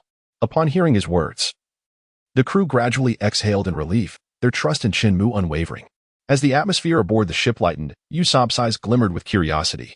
He pulled Chen Mu aside and whispered, "Hey, Uncle, is Jinbei truly all right?" "Yes, he is fine." Chen Mu nodded affirmatively. "Oh." Chen Mu raised an eyebrow, casting a peculiar glance at him. "Why do I feel that you are not particularly keen on meeting him?" No, Uncle, you mustn't say such things." "How could I, Usopp, possibly be that kind of person?" He chuckled awkwardly. Observing Usopp's forced smile, Chen Mu rolled his eyes and said, "Go ahead. What is it that you wish to know?" As expected, Uncle is quite impressive." Usopp hurriedly gave a thumbs up. After a brief pause, he continued, "I simply wish to know if this fire is afraid of sea prism stone?" Chen Mu nodded. "Very well, I understand." With that, Usopp, wearing a dejected expression, trudged back into the crowd. "This fellow." Chen Mu shook his head with a faint smile. He was well aware of Usopp's thoughts. It was merely the shattering of an invincible dream. Meanwhile, in the depths of the pitch-black sea, Jinbei calmly opened his eyes, his right hand clenching tightly as the dark armor of Haki enveloped him in an instant. How could mere flames pose a challenge to an old man like me? The fire of confidence rekindled within Jinbei's gaze. He then glanced around, a flicker of confusion passing through his eyes. "Where am I? How did I end up here? And what about that fellow who pinned my head down?" Aboard the Sunny, Chen Mu stood beside Luffy, alongside the others, gazing towards Usopp at the bow of the ship. The long sea breeze whistled past, lifting the black curls beneath Usopp's hat. He had his left eye tightly shut, his breathing gradually slowing and becoming more elongated, as he intently aimed at a distant floating object. Whoosh! A faint sound of slicing air reached the ears of the onlookers. They focused their gaze and noticed a transparent small hole appearing on the bobbing wooden barrel. Frankie, straining his eyes to see, lowered his hand from his forehead, his tone laced with confusion. "Isn't that barrel a bit peculiar?" Nami paused, her lovely face filled with doubt, inquired, "Isn't it just a small hole? Given Usopp's accuracy, is this really strange?" She glanced again at the crowd, still fixated on the sight. "You all, look." Zoro's expression turned grave as he nodded towards the distant barrel. Nami froze, following Zoro's gaze. The wooden barrel was dissolving at an exceedingly slow pace. Nami's pupils contracted, her hand covering her mouth, her face a mask of disbelief.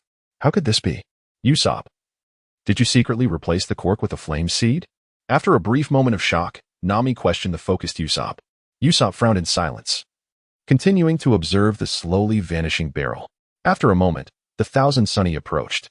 As they regarded the barrel, now less than 1/10 intact, the group's expressions turned serious. "I'll go take a look," Sanji declared, and with a splash, Jinbei leaped into the sea, swimming towards the damaged barrel. Observing Jinbei's approach, the perceptive Robin subtly furrowed her brow, pressing her lips together tightly. "There might still be some left. Wait for me. I'll bring it back," Jinbei said, gently lifting the floating, fragmented barrel with his right hand. "No. Put it down quickly," Robin exclaimed, her pupils dilating in alarm. But it was too late. Jinbei, holding the barrel high, flung it away as if electrocuted. Then, with a swift motion, his right hand plunged beneath the surface of the sea. Observing Jinbei's anguished expression, a flicker of astonishment passed through the onlookers. This invisible flame was capable of injuring Jinbei, a formidable fishman. It is important to note that a significant portion of Jinbei's prowess resides in his hands. Moreover, he possesses the ability to employ Haki for defense. Upon this realization, the crowd's gaze fixated intently on Jinbei's dark right arm. Indeed, It was only now that Jinbei comprehended the necessity of hardening his haki to extinguish this peculiar flame. However, what the onlookers observed was that his forearm bore the usual black haki, yet his palm remained its natural skin tone. It seemed unable to be enveloped by haki. A chill ran through the hearts of the spectators as they glanced towards Chen Mu, seeking guidance. Chen Mu, too, furrowed his brow at Jinbei's plight. He had not anticipated that the flame which inflicted a burning sensation upon him would manifest as an affliction to others. Within mere minutes, Jinbei's hand would be consumed, and if prolonged, it could incinerate his entire arm. As Zaro quietly recounted the situation, he drew out his sword, Autumn Water, seemingly intent on leaping in to assist Jinbei in severing his arm. Uncle. Observing Jinbei's increasingly pale complexion, Nami tugged anxiously at Chen Mu's white cloak. Chen Mu found himself in a predicament, unable to articulate his frustrations, as the system had provided little information. With a weary smile, he shook his head. But before he could complete his thoughts, the system's voice interrupted. Ding. Sea stone elements detected nearby. The burning effect is diminishing. You might consider using sea stone. Chen Mu turned with a serious expression, scanning the faces of those around him. Upon hearing Chen Mu's suggestion, Zaro, who was on the verge of leaping into the sea, momentarily hesitated, his countenance shifting to one of perplexity. Observing the bewildered expressions of his companions, Chen Mu was taken aback. What is with those faces? Weren't you the ones seeking a solution? Why are you looking at me? Go save him. Confusion clouded Chen Mu's mind. We have 4 capable individuals. Chopper timidly interjected. And so? Chen Mu replied, gazing at the frightened Chopper, his hands slowly gesturing in exasperation. Nami, covering her eyes in resignation, added. That's why every time we visit the island for supplies, we tend not to pay special attention to this matter. Calmly, Frankie chimed in. Sea stone, you say? I believe I have seen it at black market auctions. It commands a hefty price, enough to purchase nearly half an atom tree. Chen Mu. Good heavens. Perhaps we should just sever our hands. At a loss for words, Chen Mu suddenly had a flash of inspiration and recalled the system's notification. It detected the presence of seafloor stone elements nearby. Realizing the pivotal point, Chen Mu swiftly crouched down and leaped towards the struggling Jinbei. Jinbei, dive down, Chen Mu shouted with fervor. Jinbei, momentarily stunned by the thunderous command ringing in his ears, was jolted into clarity. At that moment, Chen Mu positioned himself above Jinbei, extending his left hand to press him beneath the surface of the sea. With a resounding splash, Chen Mu submerged Jinbei's head and descended into the depths of the ocean. After a brief descent, the system's notification echoed once more in Chen Mu's mind. Ding! Detection of nearby sea-floor stone elements. The scorching effect is diminishing. We're getting closer, it's right nearby. Chen Mu held his breath, increasing his descent speed by a notch. The surrounding visibility grew dimmer until it was utterly shrouded in darkness. Chen Mu knew that at this moment, he had likely surpassed a depth of 1,000 meters. Suddenly, a multitude of sea tower stone elements appeared nearby, and the scorching effect was rapidly diminishing. Here it is, this is the place. Chen Mu pressed down once more on the figure of Xinping, utilizing the resultant force to propel himself rapidly upwards. You may remain below for a while. In the pitch-black silence of the deep sea, a blue-skinned merman sat in a meditative posture beside a dilapidated warship, his eyes firmly shut. Meanwhile, Chen Mu comfortably resided within the cavernous mouth of a great black whale. Moments later, the whale surfaced, its massive jaws parting to reveal Chen Mu, who sat curled up with his knees drawn to his chest. Uncle! Chopper exclaimed joyfully. Chen Mu cast a gentle smile at the elated Chopper before leaping gracefully into the sea, swimming towards the Thousand Sunny. As he traversed the waters, the waves washed away the remnants of slime from his body. Moments later, he ascended the rope ladder lowered by Frankie. Luffy and the others hurriedly gathered around him, their expressions filled with concern. Observing this, Chen Mu smiled reassuringly and softly said, Do not worry, everything is fine now. Upon hearing his words, the group gradually exhaled in relief, trusting Chen Mu implicitly. As the atmosphere aboard the ship lightened, Usopp, with a glint of mischief in his eye, pulled Chen Mu aside and whispered, Hey, Uncle, is Jinbei really all right? Yes, he is fine, Chen Mu nodded. Oh. Chen Mu raised an eyebrow, casting a peculiar glance in his direction. Why do I feel that you are not particularly eager to meet him? No, Uncle, you mustn't speak nonsensically. How could I, Usopp, be that kind of person? He chuckled awkwardly. Observing Usopp's forced smile, Chen Mu rolled his eyes and spoke. Go ahead. Tell me what you wish to know. Uncle, You are indeed impressive, Usopp exclaimed, quickly giving a thumbs up. After a brief pause, he continued, I just want to know. Does this fire fear Sea Prism Stone? Chen Mu nodded. Very well, I understand. With that, Usopp walked back into the crowd, his demeanor one of dejection. This fellow. Chen Mu shook his head with a light chuckle. He was well aware of Usopp's thoughts. It was nothing more than the shattering of an invincible dream. Meanwhile, in the depths of the ominous sea, Jinbe calmly opened his eyes. The moment his right hand clenched. A dark armor of haki coiled around him. A mere flame. How could it daunt me? The fire of confidence reignited in Jinbe's gaze. Subsequently, he surveyed his surroundings, a flicker of confusion crossing his eyes. Where am I? How did I end up here? What happened to the one who pressed my head down? With a splash, Jinbe broke the surface of the ocean, swimming steadily towards the Sunny. Sanji, standing by the ship's edge, noticed Jinbe's approach and exhaled a gentle smoke ring before deftly kicking down the rope ladder. As Jinbe ascended onto the ship, he beheld an astonishing scene. Unable to suppress a quirk of his eyebrow, there stood Luffy and the others, their eyes alight with excitement, gathered around Usopp. Usopp, with his right hand raised high, clutched a black slingshot, wearing a look of pride akin to a nouveau riche, as if adorned with a gold chain and flashy watch. In another corner, a small cluster of people appeared to be engaged in a heated argument, their faces flushed. In the midst of the crowd, Chen Mu wore an awkward smile, playing the role of peacemaker. Gentlemen, allow me to interject, he said with exasperation as he separated the two disputants. Zoro and Frankie turned, their expressions tinged with impatience as they regarded Chen Mu. Goodness, is this how one must plead for assistance nowadays?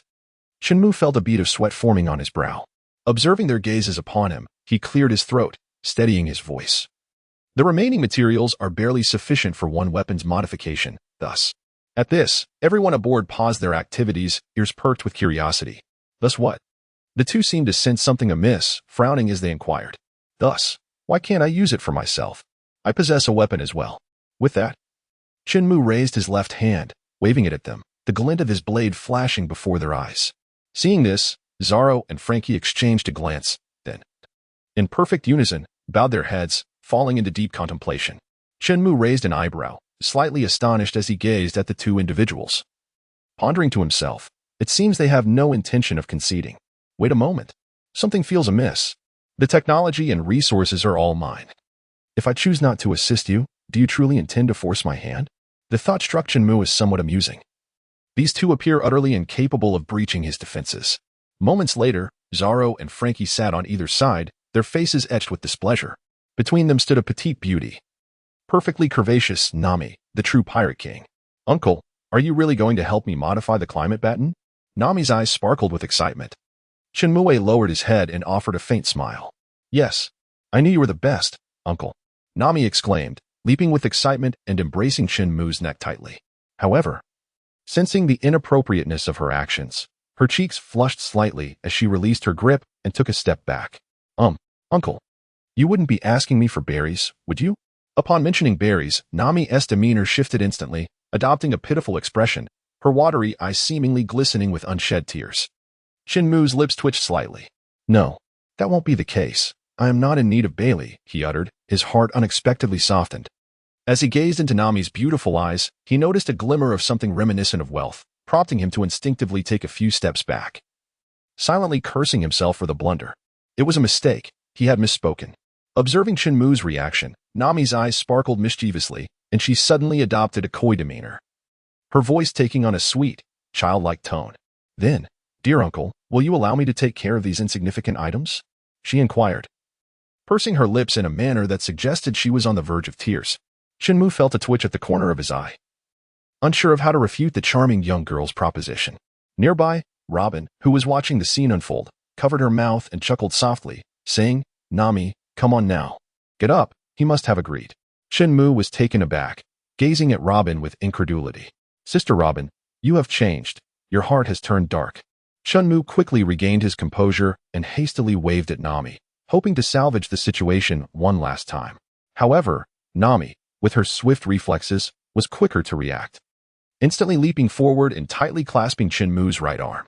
Chen Mu cast his gaze downward, observing his forearm, now deeply embedded within the soft, alluring flesh of the two voluptuous mounds. Unable to restrain himself, he swallowed hard, feeling a parched dryness in his throat. Aunt Nami embraced Chen Mu's right arm, presenting herself as if inviting him to partake freely. Chen Mu forcefully diverted his gaze, inhaling deeply several times in an effort to calm his excited emotions. Very well. I shall give it to you. Please release my hand first. As Chen Mu's words lingered unfinished, he suddenly felt an emptiness in his embrace. The sensation of warmth and softness having vanished without a trace, leaving his heart inexplicably hollow. Observing the jubilant and exuberant Nami, the others exchanged faint smiles, with the exception of the envious Sanji.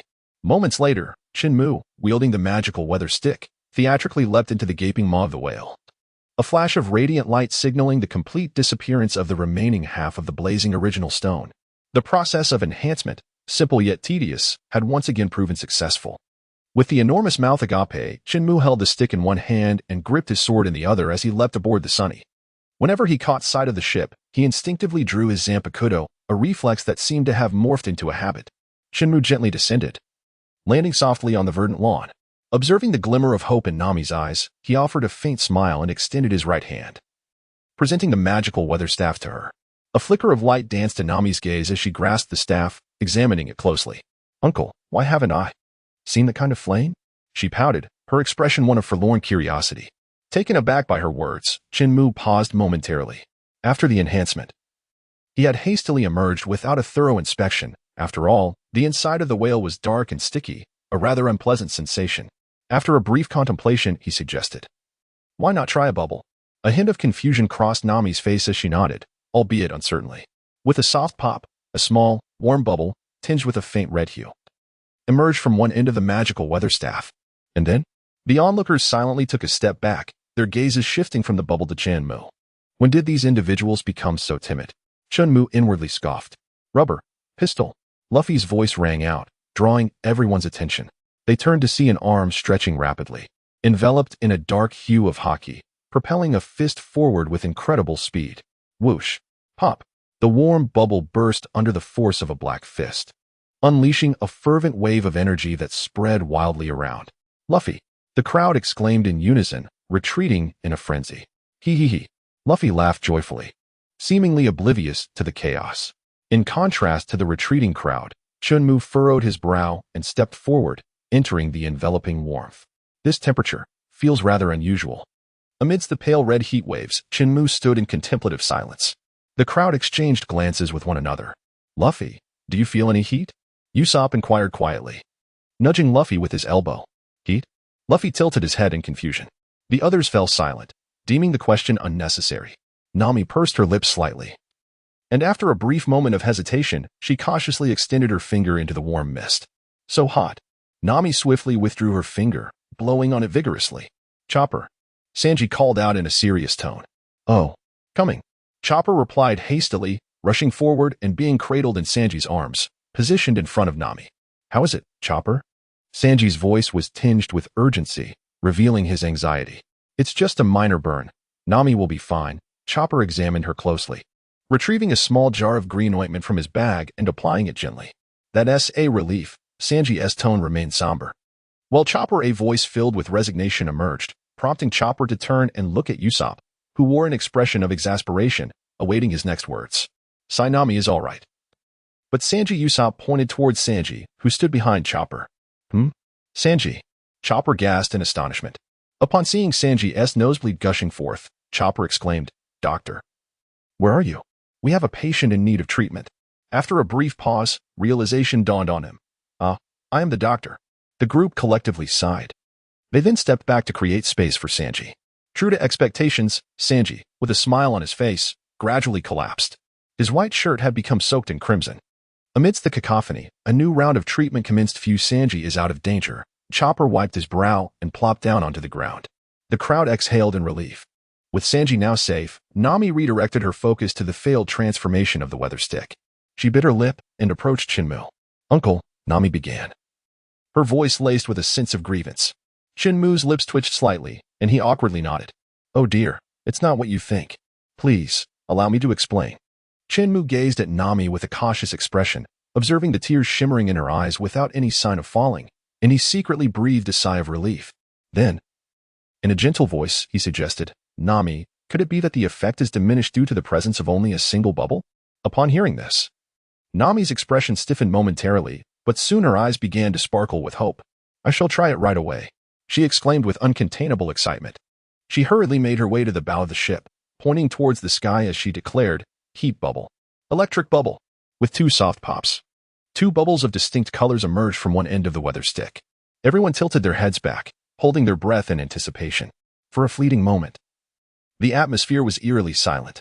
With a sharp crack, the electric bubble detonated upon contact with the heat bubble. The crowd instinctively retreated behind Chen Mu. Their expressions filled with apprehension as they watched the gradually expanding pale red bubble. Gulping audibly, someone struggled to swallow as their Adam's apple bobbed nervously. Noticing Usopp's trepidation, Chen Mu shook his head, finding it somewhat amusing. A thunderous explosion ensued, drawing everyone's attention. They beheld the once basketball-sized pale red bubble expand to a diameter of 1 meter before erupting with a resounding bang. The pale red ripples swiftly spread through the air, engulfing a radius of 100 meters in heat. Although the ripples merely unfurled above their heads, the intense heat made those aboard the ship feel as though they were being baked uncomfortably. Under this sweltering heat, the grass curled and withered, the leaves turned a rapid yellow, and even the bright orange fruits shriveled up and fell to the ground in droves. The faces of the crowd gradually turned ashen, as if their throats were being constricted. Chen Mu gasped, his pupils instantly constricting. The force of the air wave had nearly consumed all the surrounding atmosphere. Nami, closest to the scorching heat, had already fainted on the ground. Jump into the sea, Chen Mu commanded sharply. He swiftly ascended the ladder, scooped Nami into his arms, and leaped from the bow of the ship. One by one, others followed suit, the sound of splashing echoing continuously. Those floating on the surface of the sea struggled to breathe. Aside from the 4 with abilities, even Jinbei beneath the water began to show signs of dizziness. This is bad. There's still no oxygen. Usopp gasped, clutching his throat. Chen Mu had sensed it long before Usopp's reminder. Yet, even he found himself at a loss without any hints from the system. Just as everyone was at their wits' end, preparing to swim toward the oppressive airwave spanning a diameter of nearly a kilometer, a colossal current surged upward into the sky. The sea current executed a shoulder throw, taking a moment to catch his breath underwater. Jinbei quickly summoned the seawater to collide with the pale red airwave suspended in midair. The sound of sizzling filled the air as vast amounts of seawater were rapidly evaporated, transforming into white steam. This gentle ascent of steam provided the group with a brief respite. Although the air still threatened to scald their lungs, it was better than suffocating. Jinbei, once more. Propel everyone onto the ship, Chen Mu pondered aloud. He then turned to Frankie, instructing, prepare the gale burst as soon as we board. Frankie hesitated, a flicker of doubt crossing his expression. But won't that launch the Sunny into the air, bringing us closer to that intense red heat wave? Don't overthink it. Otherwise, we will all perish here, Chen Mu retorted urgently. He continued, I will launch a large volume of seawater into the air, but be cautious of the steam burns. Aren't you coming with us? Sanji's eyes widened, his voice tinged with urgency. You go ahead. I will be fine, Chen Mu declared resolutely. Prepare to board.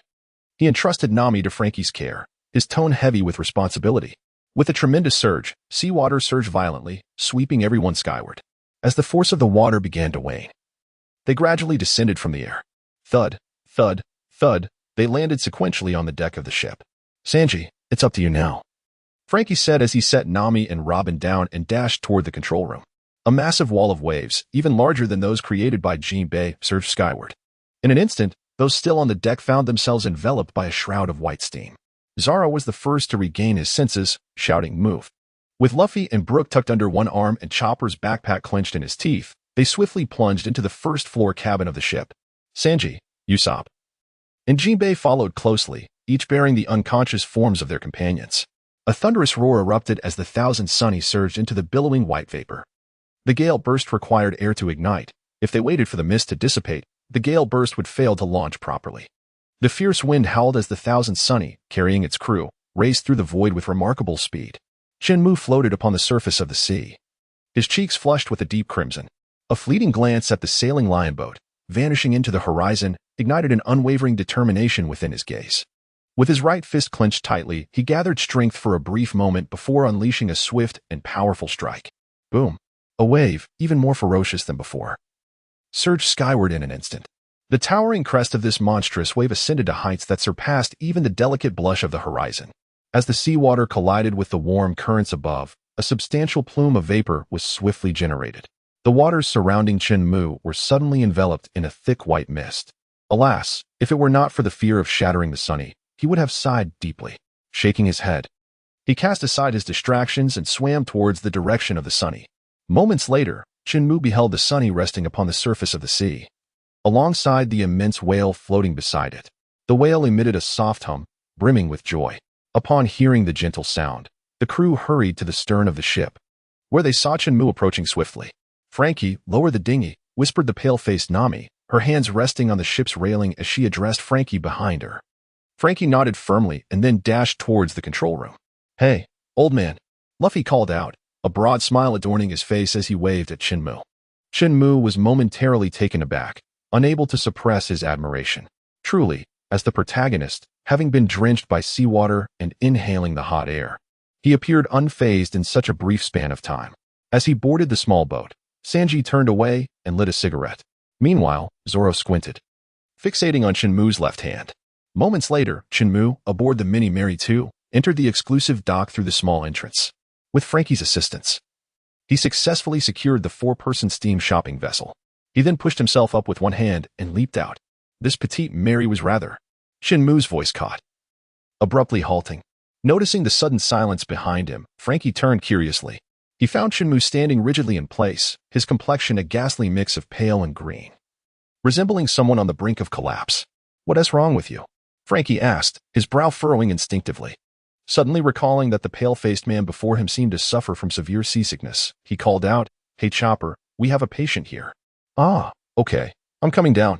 Upon hearing Chopper's distinctive footsteps approaching, Chen Mu was filled with exasperation. These individuals were even more excited than he was. A flash of white light appeared as a blue-hued hilt materialized in his left hand, the glinting blade momentarily shimmering with a mystical radiance before instantly retracting, as if nothing had transpired. "I'm here. Where is the patient?" Chopper rushed to them, a look of urgency etched on his face.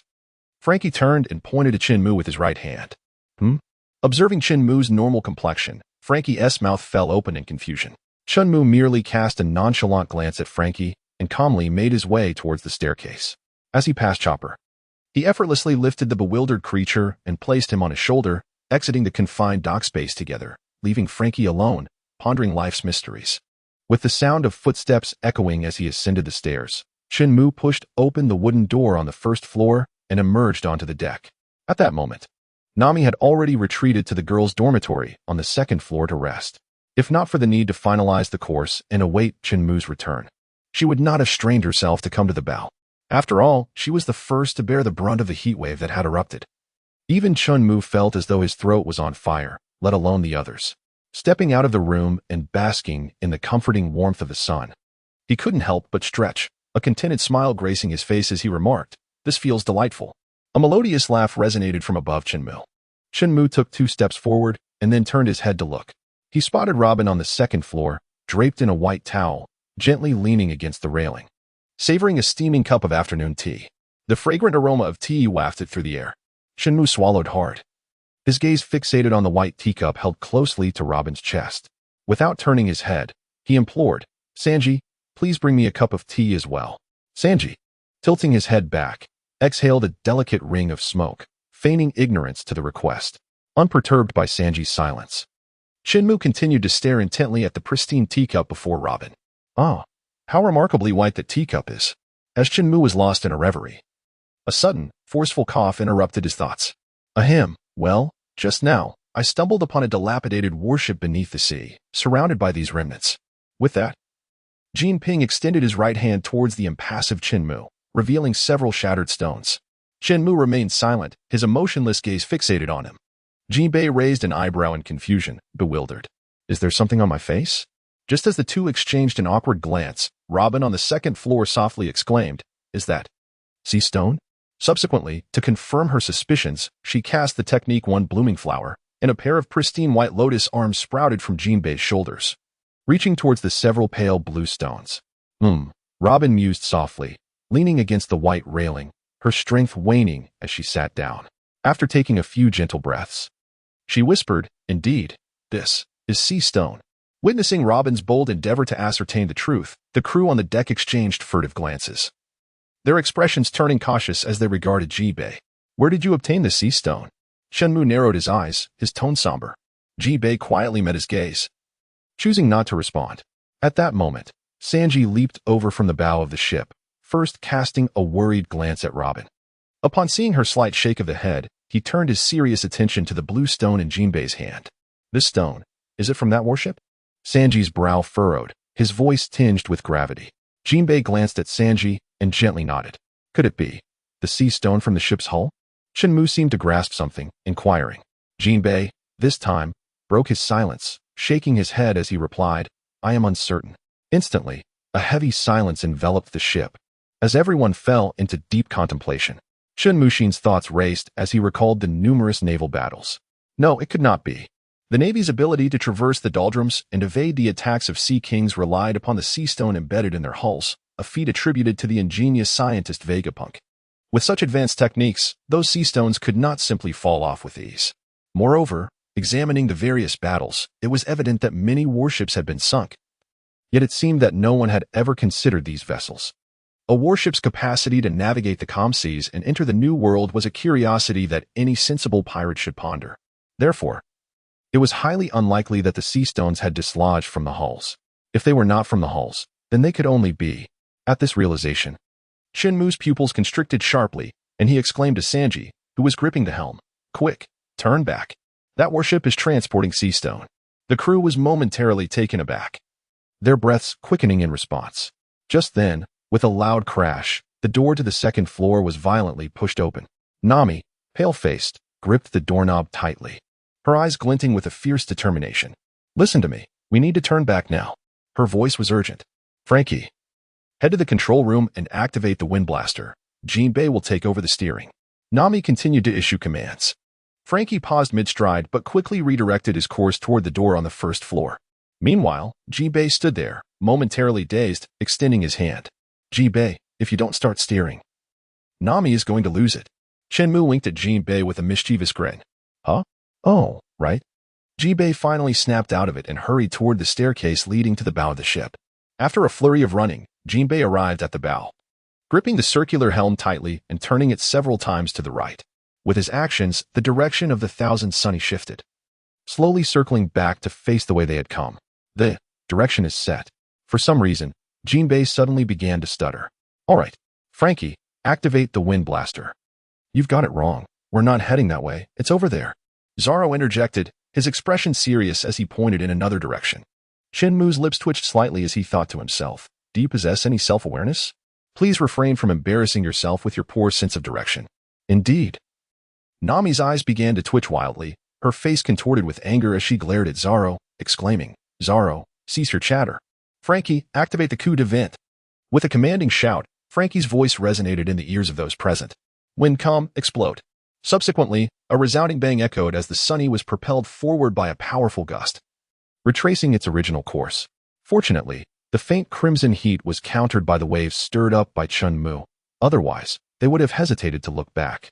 Despite Nami's insatiable greed, she remained concerned for the safety of her companions.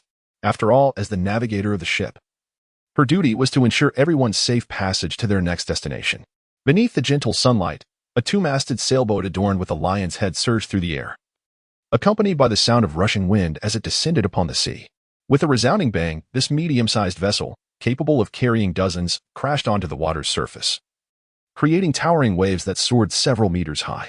As the swaying Sunny gradually steadied, the crew slowly rose from the deck.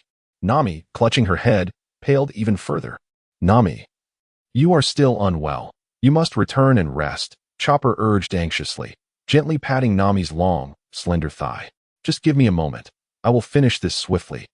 Nami replied stubbornly, shaking her head. Then, steadying herself against the white railing, she turned to the swaying Chen Mu and said, "Uncle, I leave the matter of the warship's location to you." "In Jinbei." Chen Mu raised his head somewhat stiffly, blinking his eyes forcefully to indicate that all was well. Nami, exhausted, offered a faint smile before turning to enter the room, with Chopper closely following her. At that moment, Frankie also pushed open the door and stepped outside. Instantly, all eyes on the deck converged upon Chen Mu. On one hand, they awaited his guidance on a specific course of action. On the other, they were silently astonished. They marveled at how he had managed to dispel the terrifying heat that enveloped the area within 1,000 meters in such a brief span of time. Only a Marine Admiral, no, the current Fleet Admiral, Akiji, might have been capable of such a feat, albeit due to his powers. Yet, Chen Mu relied solely on his physical form. As this realization dawned upon them, they fell into a state of stunned disbelief, their eyes reflecting an intense incredulity. Chen Mu cast a casual glance at the crowd, not attempting to discern their thoughts, and pointed towards a particular direction. As they observed the indicated path, the onlookers promptly dispelled their distractions, their eyes gleaming with a hint of eager excitement. Frankie hurriedly dashed towards the long ladder leading to the bow of the ship. But halfway there, he suddenly recalled that the current helmsman was not himself, but rather Jinbei. Realizing this, Frankie swiftly turned around and called out to Jinbei's back. "Hey, Jinbei, it's your turn to take the helm now." In a contemplative state, Jinbei paused, a look of mild confusion crossing his face as he turned around and pointed to himself. Inquiring, "Me?" "Yes, indeed, you," Frankie replied, grinning broadly and revealing his gleaming white teeth, which reflected a blinding light. The others, momentarily dazzled by his confident smile, quickly averted their gazes. Meanwhile, Jinbei, still wearing a perplexed expression, approached the long ladder. At that moment, Chen Mu rubbed his eyes, which had nearly been blinded by the glare, and spoke in a calm, yet deliberate tone. "This time, we need Jinbei to dive in and ascertain the location of the sunken ship." The crowd fell silent, gazing at Chen Mu in bewilderment. "Then why did you point in that direction?" they questioned with disbelief. Sighing at their incredulous expressions, Chen Mu rolled his eyes and silently muttered to himself, "Do you think I am a deity? How could I possibly remember the precise location in this vast ocean?" Disregarding the astonished crowd, he made his way to the second floor, leaving them with an impressive silhouette. "The location of the wreck lies within this vicinity. The water is too murky for me to see. Let Jinbei handle it," he concluded, slamming the door behind him with a decisive thud, vanishing from their sight. The group exchanged glances before their collective gaze settled upon Jinbei. Feeling somewhat intimidated under their scrutiny, Jinbei instinctively took a step back. At that moment, Sanji gently flicked away the remnants of his cigarette and strolled towards the second floor, remarking, "I'll go prepare some tea. The task of locating the shipwreck is entrusted to you, Jinbei." "Oh dear, it seems it's time for our training again." "So, the shipwreck assignment is yours, Jinbei," Zoro added, giving Jinbei a reassuring pat on the shoulder before yawning and departing. I'll assist Chopper," Usopp began to say, but was silenced by a sharp look from Jinbei, causing him to falter. He then placed his right hand on his forehead, feigning weakness, and said in a feeble tone, "I think I might have come down with a condition that makes me faint as soon as I hit the water." Just then, Frankie appeared beside him and swiftly supported him upright. "We can head down to operate the submarine," he declared, giving a thumbs up. "Submarine?" Usopp and Jinbei both exclaimed in surprise, turning to Frankie, who wore an expression of unwavering confidence. "The Thousand Sunny has everything one could possibly need. Please proceed to the waiting room while I unlock Dock 3. It accommodates 3 passengers," Frankie stated, turning his back to the group and signaling A3 with his fingers before striding towards the control room. Upon hearing this, Luffy's eyes sparkled with excitement as he raised his hand and exclaimed, "Hee, let me go with Usopp and Jinbei." At Luffy's words, Frankie halted abruptly, then sighed softly. "Well? You are the captain. Your word is final." He added, "Let Usopp take the helm of the shark submarine. I feel more at ease that way." "No problem." Luffy readily agreed. Moments later, the small hatch of Channel 3 lifted, and a submarine resembling a blue shark emerged, gradually submerging into the ocean. Inside the submarine, Luffy and Jinbei occupied the rear seats, while Usopp sat alone in the front, as this compact vessel had only one driving position. Just as everyone was marveling at the sight, the transponder snail on the right side of the control panel suddenly rang. Usopp set down the control stick and reached for the phone. "Hello," he began, only to be interrupted by an exuberant voice on the other end. "Usopp, isn't the shark submarine of the Sunny amazing?" "Hey, Luffy, can you hear me? Isn't it cool?" Frankie's ecstatic voice echoed throughout the submarine. "Oh well, Frankie, it's truly magnificent." Luffy's eyes shone with delight as he squeezed forward from the back seat. Luffy, you need to go back? I can't breathe," Usopp exclaimed, his eyes wide with panic as his flailing hands danced in the air. The cautious Usopp, the Straw Hat Crew's #1, had fastened his seatbelt upon boarding. Little did he know that Luffy would leap from the back seat, almost causing him to be strangled by the belt. "Huh, Luffy's smile faltered as he looked down at Usopp in confusion. Fortunately, Jinbe reacted swiftly, gripping Luffy's arm and pulling him back. Otherwise, their pilot, Usopp, might have met a dire fate. Thanks to Jinbe's timely intervention, Usopp, who nearly fainted, was granted a moment to catch his breath, inhaling deeply. After a brief silence within the submarine, Chopper's anxious voice broke through the phone. Usopp, are you all right? Please don't die. I can't bear to lose you. His words were tinged with emotion as he began to choke up. Usopp, adorned with sweat beads on his forehead, rolled his eyes and replied, I'm not dead. I can still breathe just fine. Oh, that's a relief. I'll take my leave now. Chopper's voice, once tinged with tears, instantly shifted to a calm tone, and his distinctive footsteps faded away on the other end of the line. Chopper has turned mischievous. He must have learned it from that guy, Zoro. As Usopp silently grumbled within, he unceremoniously cast the blame for Chopper's sudden change of demeanor squarely onto Zoro. Just then, a certain individual engaged in training let out an unexpected sneeze. Beneath the ocean, 1,000 meters deep, a blue shark submarine glided forward, its dual yellow beams piercing through the dimly lit depths. After a while, Usopp brought shark number 3 to a halt, and the murky light illuminated the rusted exterior of a decrepit warship. Inside the submarine, Usopp turned to Jinbe, querying, Is this the warship? Jinbe, peering through the front glass, also beheld the dilapidated vessel under the beams of light. After a moment of contemplation, he replied with a grave expression, I shall go down to investigate. No sooner had he spoken than he raised both hands, reaching for the circular hatch above, poised to push it open. Stop. Don't do that. We can't open it, or we will lose our lives. Usopp urgently interjected. Hearing Usopp's frantic plea, Jinbe paused, turning with a puzzled expression and asking, Then how am I to exit? At that moment, a small speaker in the upper left corner of the control panel crackled to life. Usopp, press the red button, came Frankie's voice from the speaker. Usopp glanced around before his gaze settled on the speaker, bewildered. Frankie, have you been spying on us? I haven't. Frankie's calm voice came again, accompanied by an oddly familiar sound. Why does that sound so recognizable? You're watching us while sipping on cola? Usopp furrowed his brow, suspicion creeping in. I haven't. Burp, Frankie once more denied, but that burp clarified everything for Usopp. Ah, so you've been lying. While we brave the unknown depths of the sea to earn a living, you lounge in the monitoring room, enjoying the show with your cola. Usopp's forehead twitched with irritation. It seems you found that warship. There is no need for further delay. Press that red button, and the rear hatch will open. Clearly, Frankie felt guilty. Yet after 2 years of study in the future nation, he was no longer the dull underwear boy. He had become quite adept at deflecting conversations. Usopp, understanding the gravity of the situation, lowered his head to survey the array of red buttons before him.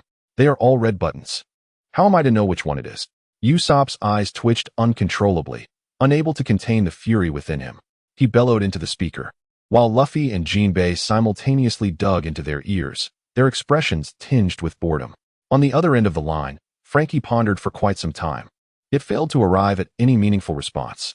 This was the breaking point for Usopp. He swiftly unbuckled his safety strap, stood atop his chair, and, cradling the speaker with both hands, shouted furiously, Don't tell me you've forgotten. If you have, I swear I will come up there and give you a piece of my mind. Remarkably, Usopp's roar proved somewhat effective. At least the incessant sounds had ceased. For a moment, an eerie silence enveloped the space. After a brief pause, Frankie's voice echoed once more through the speaker. Gurgle, gurgle. Ah, cola is simply delightful, he remarked, savoring the beverage. However, sensing the inappropriateness of the moment, he quickly redirected.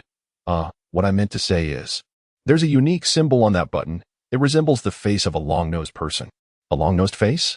Usopp paused, feeling that something was amiss. Yet, considering his predicament, he chose not to dwell on it further and directly pressed the special button. With a resounding puff, it was as if a valve had been opened, and the 2-meter-high rear hatch swung wide open. Fortunately, a layer of bubbles appeared just in time, narrowly preventing the seawater from flooding in. Super, bubble shark fart. Frankie's voice suddenly erupted from the speaker, startling the focused Usopp. Shut up. Usopp shouted in exasperation, leaping up and slicing the air towards the speaker with his hand. After a brief release of tension, he gasped for breath and turned to Jinbe, saying, The rest is up to you, Jinbe. Leave it to me, Jinbe replied solemnly, nodding. There's a red button with antlers in the upper left corner. Pressing it will launch the retrieval net. The speaker crackled to life again. Understood, Usopp replied, his eyelids drooping slightly. Just as the trio at the seabed was fervently engaged in their salvage operations, several massive ship silhouettes appeared on the horizon.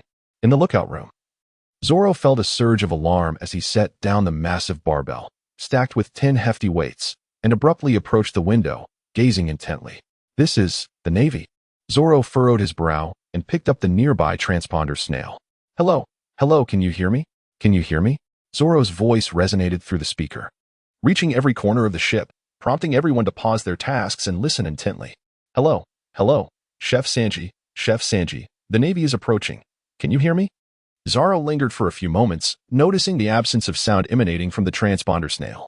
With a look of disdain, he carelessly tossed the receiver aside and departed from the lookout room, muttering to himself, why is there a broken transponder snail here?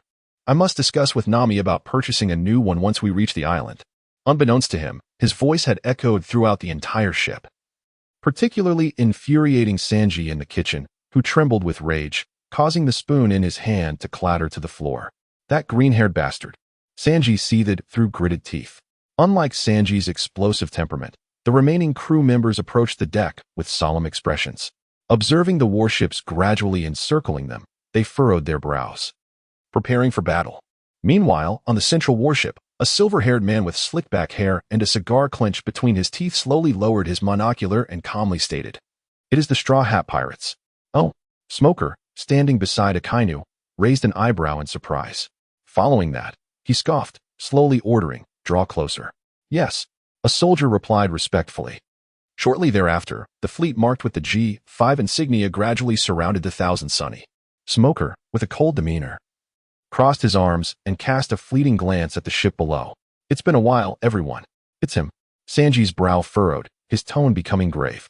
"No, look behind him. There's another figure." Nami, standing on the second floor, exclaimed in alarm.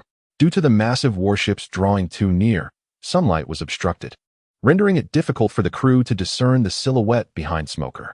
"Hee, I have indeed found you," accompanied by a chilling laugh. Akainu stepped past Smoker and stood before the crew. "It's the Marine Admiral." Nami's pupils constricted sharply, instinctively taking a step back. "Oh, are you the navigator of the Straw Hat Pirates?" Akainu inquired, raising an eyebrow as he gazed at Nami's pale face. After a moment, he continued, "With such remarkable navigational talent, you choose to aid these vile pirates."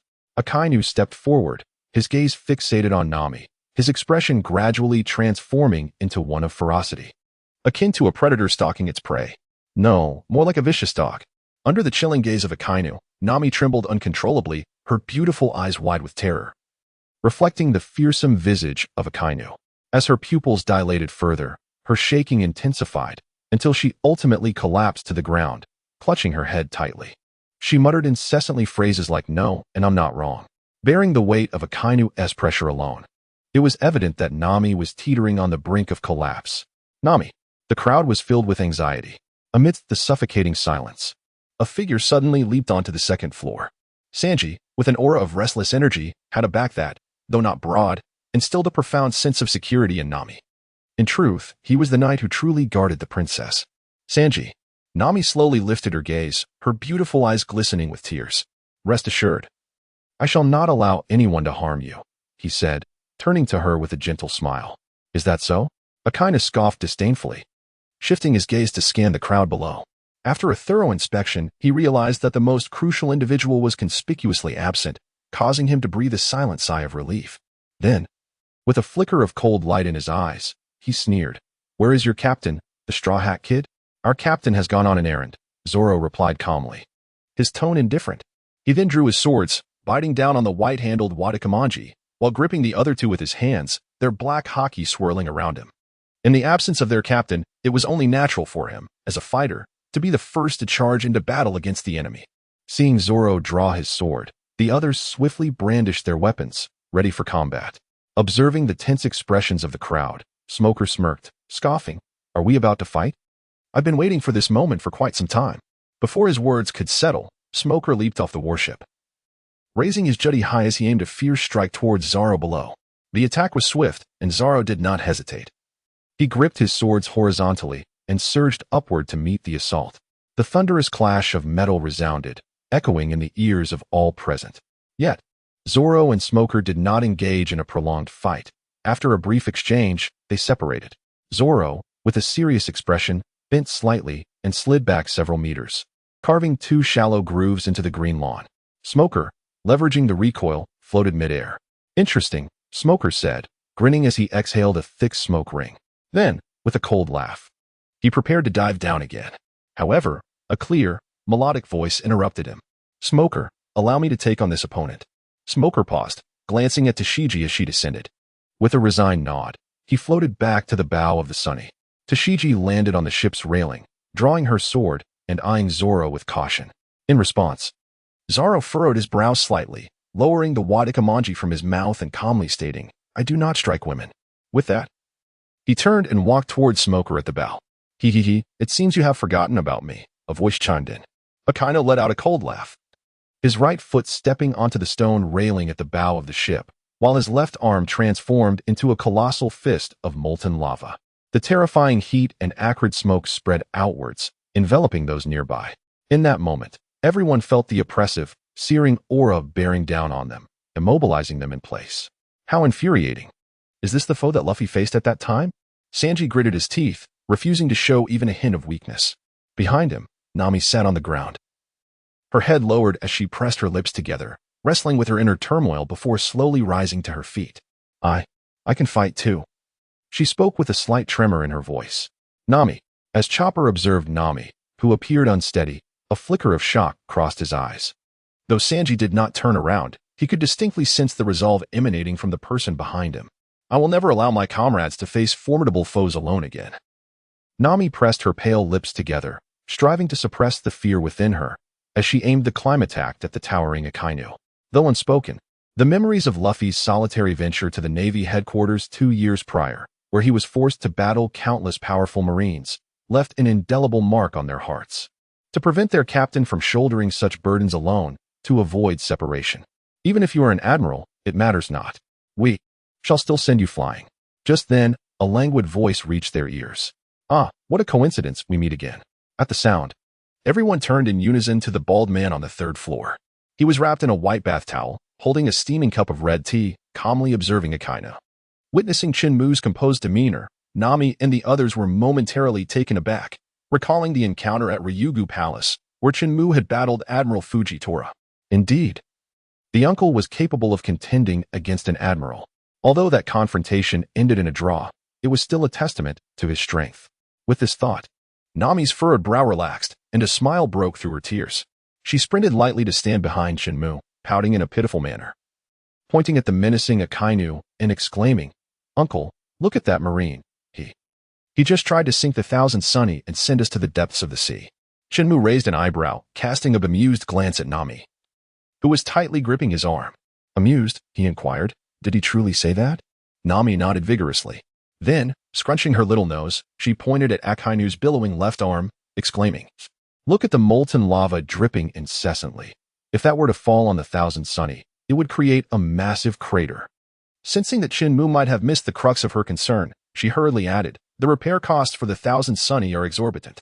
I don't have much money. Her voice dwindled to a whisper by the end, hinting at a sense of guilt. Hearing this, a wry smile crept onto Chen Mu's lips as he shook his head. Internally, he mused, you claim to be short on funds? In just this past month, the bounty you've extracted from me surely exceeds 30 million berries. Of course, these thoughts remained unspoken, as some sentiments are best kept hidden. After all, a man who has been single for too long often finds himself soft-hearted when it comes to women. Chen Mu could not escape convention. Reflecting on his unnoticed solitude over the years, he let out a self-deprecating smile, turned to the pitiful-looking Nami, and gently said, I shall go and have a word with him. With that, he set down the delicate teacup in his hand, raised an eyebrow at the distant Akainu, bent his legs in preparation, and feigned a leap towards him. However, the fearsome Akainu, well aware of Chen Mu's intentions, wasted no time and bluntly declared, Humph, I shall spare you this time. He then cast a cold glance at the still-dazed Smoker and commanded, retreat to headquarters. Without waiting for Smoker and Tashigi to respond, he turned away and vanished from the bow of the ship. Observing this, Tashigi furrowed her brow slightly and glanced at Smoker, hesitating, So, what should we Smoker's gaze swept over the crowd with a chilling intensity, his tone devoid of emotion as he stated, "Retreat. Follow orders." With that, a thick plume of smoke enveloped him, and he soared onto the warship. Tashiji, her brow furrowed in concern, hesitated momentarily before casting a glance at Zaro. With a determined bite of her lip, she softly leaped and pursued him. As the two departed, the fleet surrounding the Straw Hat crew gradually dispersed, drifting away into the horizon. Instantly, the tense atmosphere aboard the ship dissipated. Shortly after the Navy's departure, a blue shark submarine surfaced, its tail dragging a heavy iron fishing net filled with blue stone handcuffs. As the dock gate of dock number 3 opened, the blue shark submarine glided in and settled into position. Once the submarine came to a complete stop, there was a loud clang as the circular hatch on top was pushed open by a pair of muscular blue arms, revealing the fierce visage of Jinbei as he slowly emerged from the entrance. "This entrance is truly far too cramped. Next time, I shall use the rear hatch." Jinbei propped himself on the submarine, struggling to climb out. "There won't be a next time. If there is, do not mention it to me. I shall not accompany you to that perilous deep sea again," came Usopp's voice from within the submarine, dripping with disdain. He could no longer bear to see those ferocious sea kings flitting about before his eyes. Even now, ashore, he remained shaken. As Jinbei slowly emerged from the entrance, Luffy burst out with an exuberant laugh, followed closely by Usopp. "Haraha! I never imagined that Frankie would be so prepared. Even with coral bubbles ready. Truly, unexpectedly reliable." Having had a thrilling time in the deep sea, Luffy stood with his hands on his hips, laughing heartily. Meanwhile, Usopp, still shaken, patted his chest, embodying the relief of having survived a harrowing ordeal. "Finally, we are back safely." Observing the scene, Luffy feigned maturity as he patted Usopp on the shoulder, nodding at him before striding confidently ahead.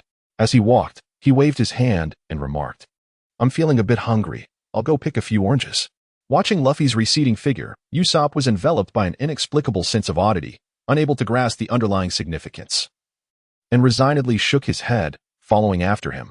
Moments later, the trio returning from the depths of the sea gathered with everyone in the armory on the lower level.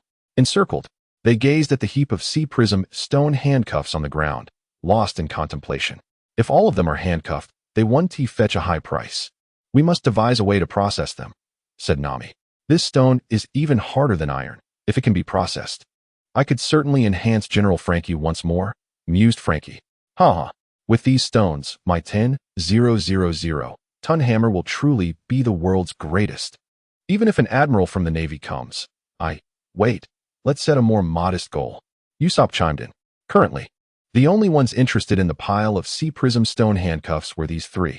As for Luffy and his companions, all but Robin, they lay listlessly atop the pile of stones, their eyes rolled back.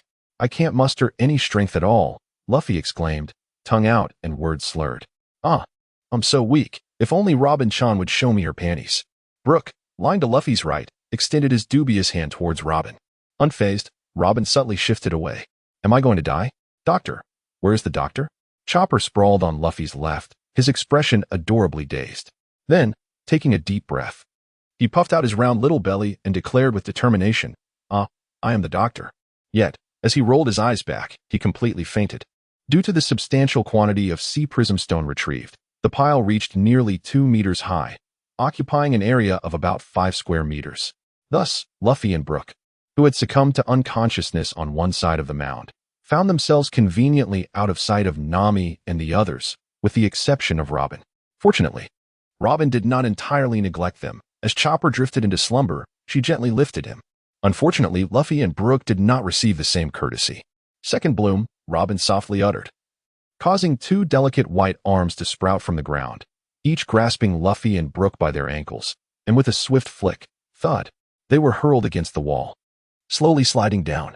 The others, deep in thought, remained oblivious to this peculiar sound, each lost in contemplation of how to maximize the value of this rare resource. Meanwhile, on the grassy deck, 2 figures engaged in spirited combat, exchanging blows with enthusiasm. "You green-headed scoundrel, you must be doing this on purpose." Suspended in midair, Sanji, filled with fury, launched a kick towards Zaro. The lecherous Kappa often uttered bewildering phrases, with his eyes closed and an air of indifference. Zaro responded to Sanji's furious shout while casually cleaning his ears. Then, he swiftly sidestepped, evading Sanji's airborne strike. Suddenly, with a crisp crack, A faint sound of splintering echoed from the floor, as small blades of grass were sent soaring into the air. Zaro, slightly taken aback, pondered, "Is he serious?" Observing Zaro's astonishment, Sanji could not restrain himself from shouting once more, "You foolish swordsman, how dare you insult me in front of Nami and Robin? I shall not back down." With that, Sanji planted his left foot firmly and unleashed a horizontal kick, generating a fierce gust of wind aimed directly at Zaro's face. Zaro, uninterested in explanations, unsheathed his black blade, a kushui, and opted for a direct confrontation. The two exchanged blows with increasing intensity, until they transformed into fleeting shadows of black and green. Amidst their frenzied duel, Chen Mu leisurely pushed the door open, appearing in the corridor of the second floor. Cradling a tea plate in one hand and grasping the handle of a teacup in the other, he savored his drink with nonchalance. Indeed, Sanji's culinary skills were commendable. Chen Mu thought with satisfaction, taking a gentle sip before continuing to observe the spectacle. Just as Chen Mu was engrossed in the unfolding drama, Nami and her companions emerged from around the corner of the second-floor corridor. Chen Mu paused, turning his gaze towards Nami, who held a pair of sea prism stone handcuffs. Raising an eyebrow in mild surprise, he remarked, "Have you found them so quickly?" Upon hearing Chen Mu's words, Nami smiled brightly, nodding gently as she softly inquired, "Uncle, you must be quite knowledgeable about sea prism stone, right?" With that, her sparkling eyes fixated intently on Chen Mu's dark pupils, as if she could discern any deceit by peering into his very soul. Chen Mu scratched his head, gazing at Nami with a hint of perplexity, and replied, "Well, I suppose I have a slight understanding. Why do you suddenly ask this?" Nami's smile radiated like a blossoming flower.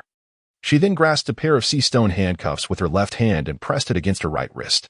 With a sharp click, it locked into place. She repeated the action with her right hand, resulting in another click as she secured her left wrist as well. Chen Mu was taken aback by Nami's unexpected maneuver. "What are you doing?" Nami bit her lip, feigning a pitiful expression, and timidly replied, "Uncle, they brought back a lot of sea stone, but they're all useless handcuffs, so I thought." Chen Mu seemed to sense something, blinking his eyes as he feigned ignorance. Noticing his act, Nami shot him an irritated glance, lightly biting her lip with a hint of melancholy as she said, "So, I wanted the elder to see if he could possibly transform this stone. And so you attached this thing to yourself?" Chen Mu's lips twitched, unsure of how to mock the foolish girl before him. Nami murmured softly, pressing her lips together. Chen Mu's facial muscles twitched, and his forehead was marked with dark lines. "Goodness, the hardness of this wretched stone rivals that of diamonds. You could have at least asked me if I was capable of unlocking it before you clamped it on yourself. Truly a case of brawn over brains." After a brief moment of bemusement, Chen Mu steadied himself and glanced at Nami's chest, specifically the handcuffs securing her hands. Handcuffs, a beautiful woman. Wait a moment, why do I find this scene somewhat familiar? Chen Mu couldn't help but mock himself, aware that his thoughts were wandering into inappropriate territory. He hastily shook his head, dispelling the peculiar notions from his mind.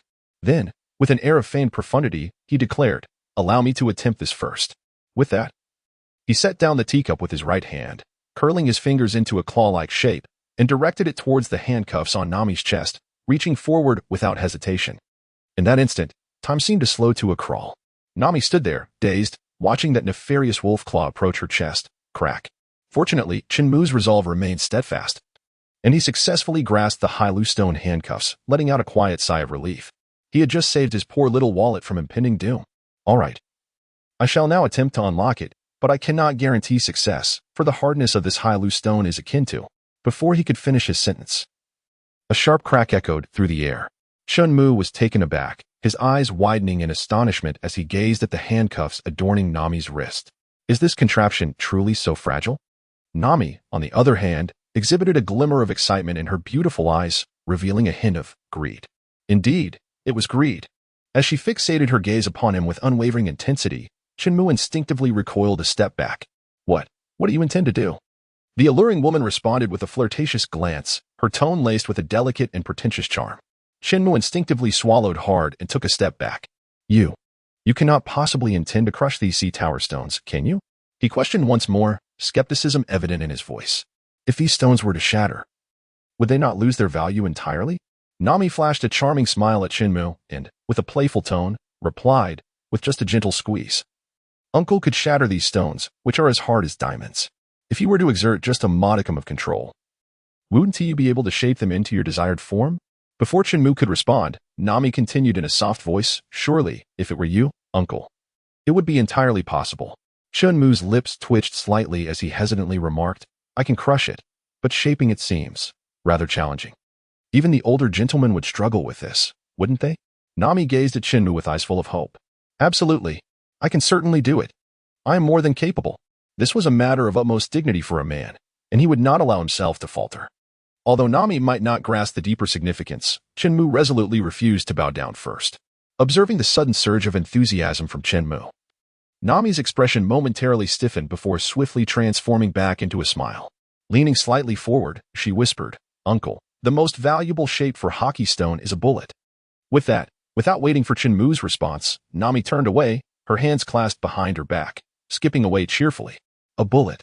Chen Mu paused slightly, and then suddenly recalled a long-forgotten item. "It seems I still have a bit of stock," on the way to the armory. As Chen Mu walked, he examined the handful of sea-floor stone bullets within the confines of his storage space.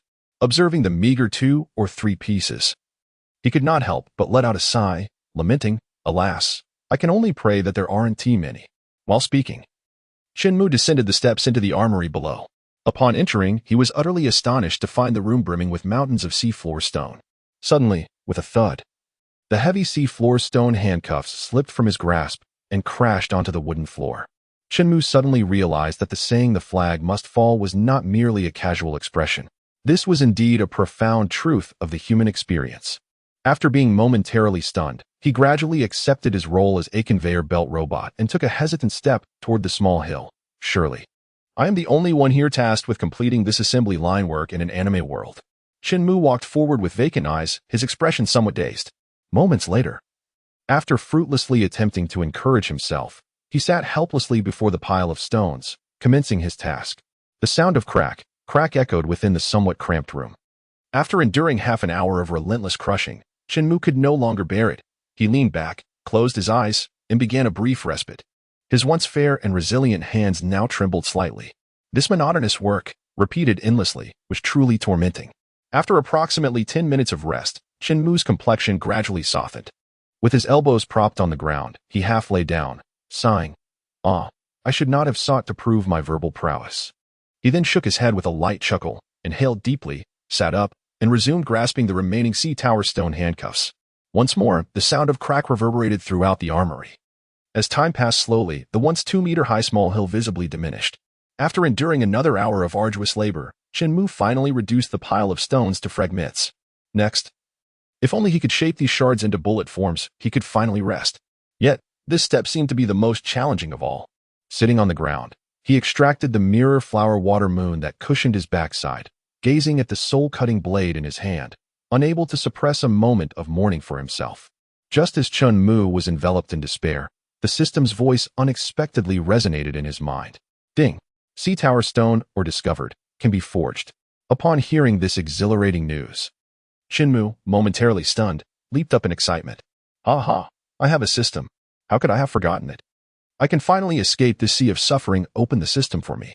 With a gentle closure of his eyes, Chen Mu's consciousness swiftly descended into the system's realm. He navigated to the forging interface and scrolled down the list.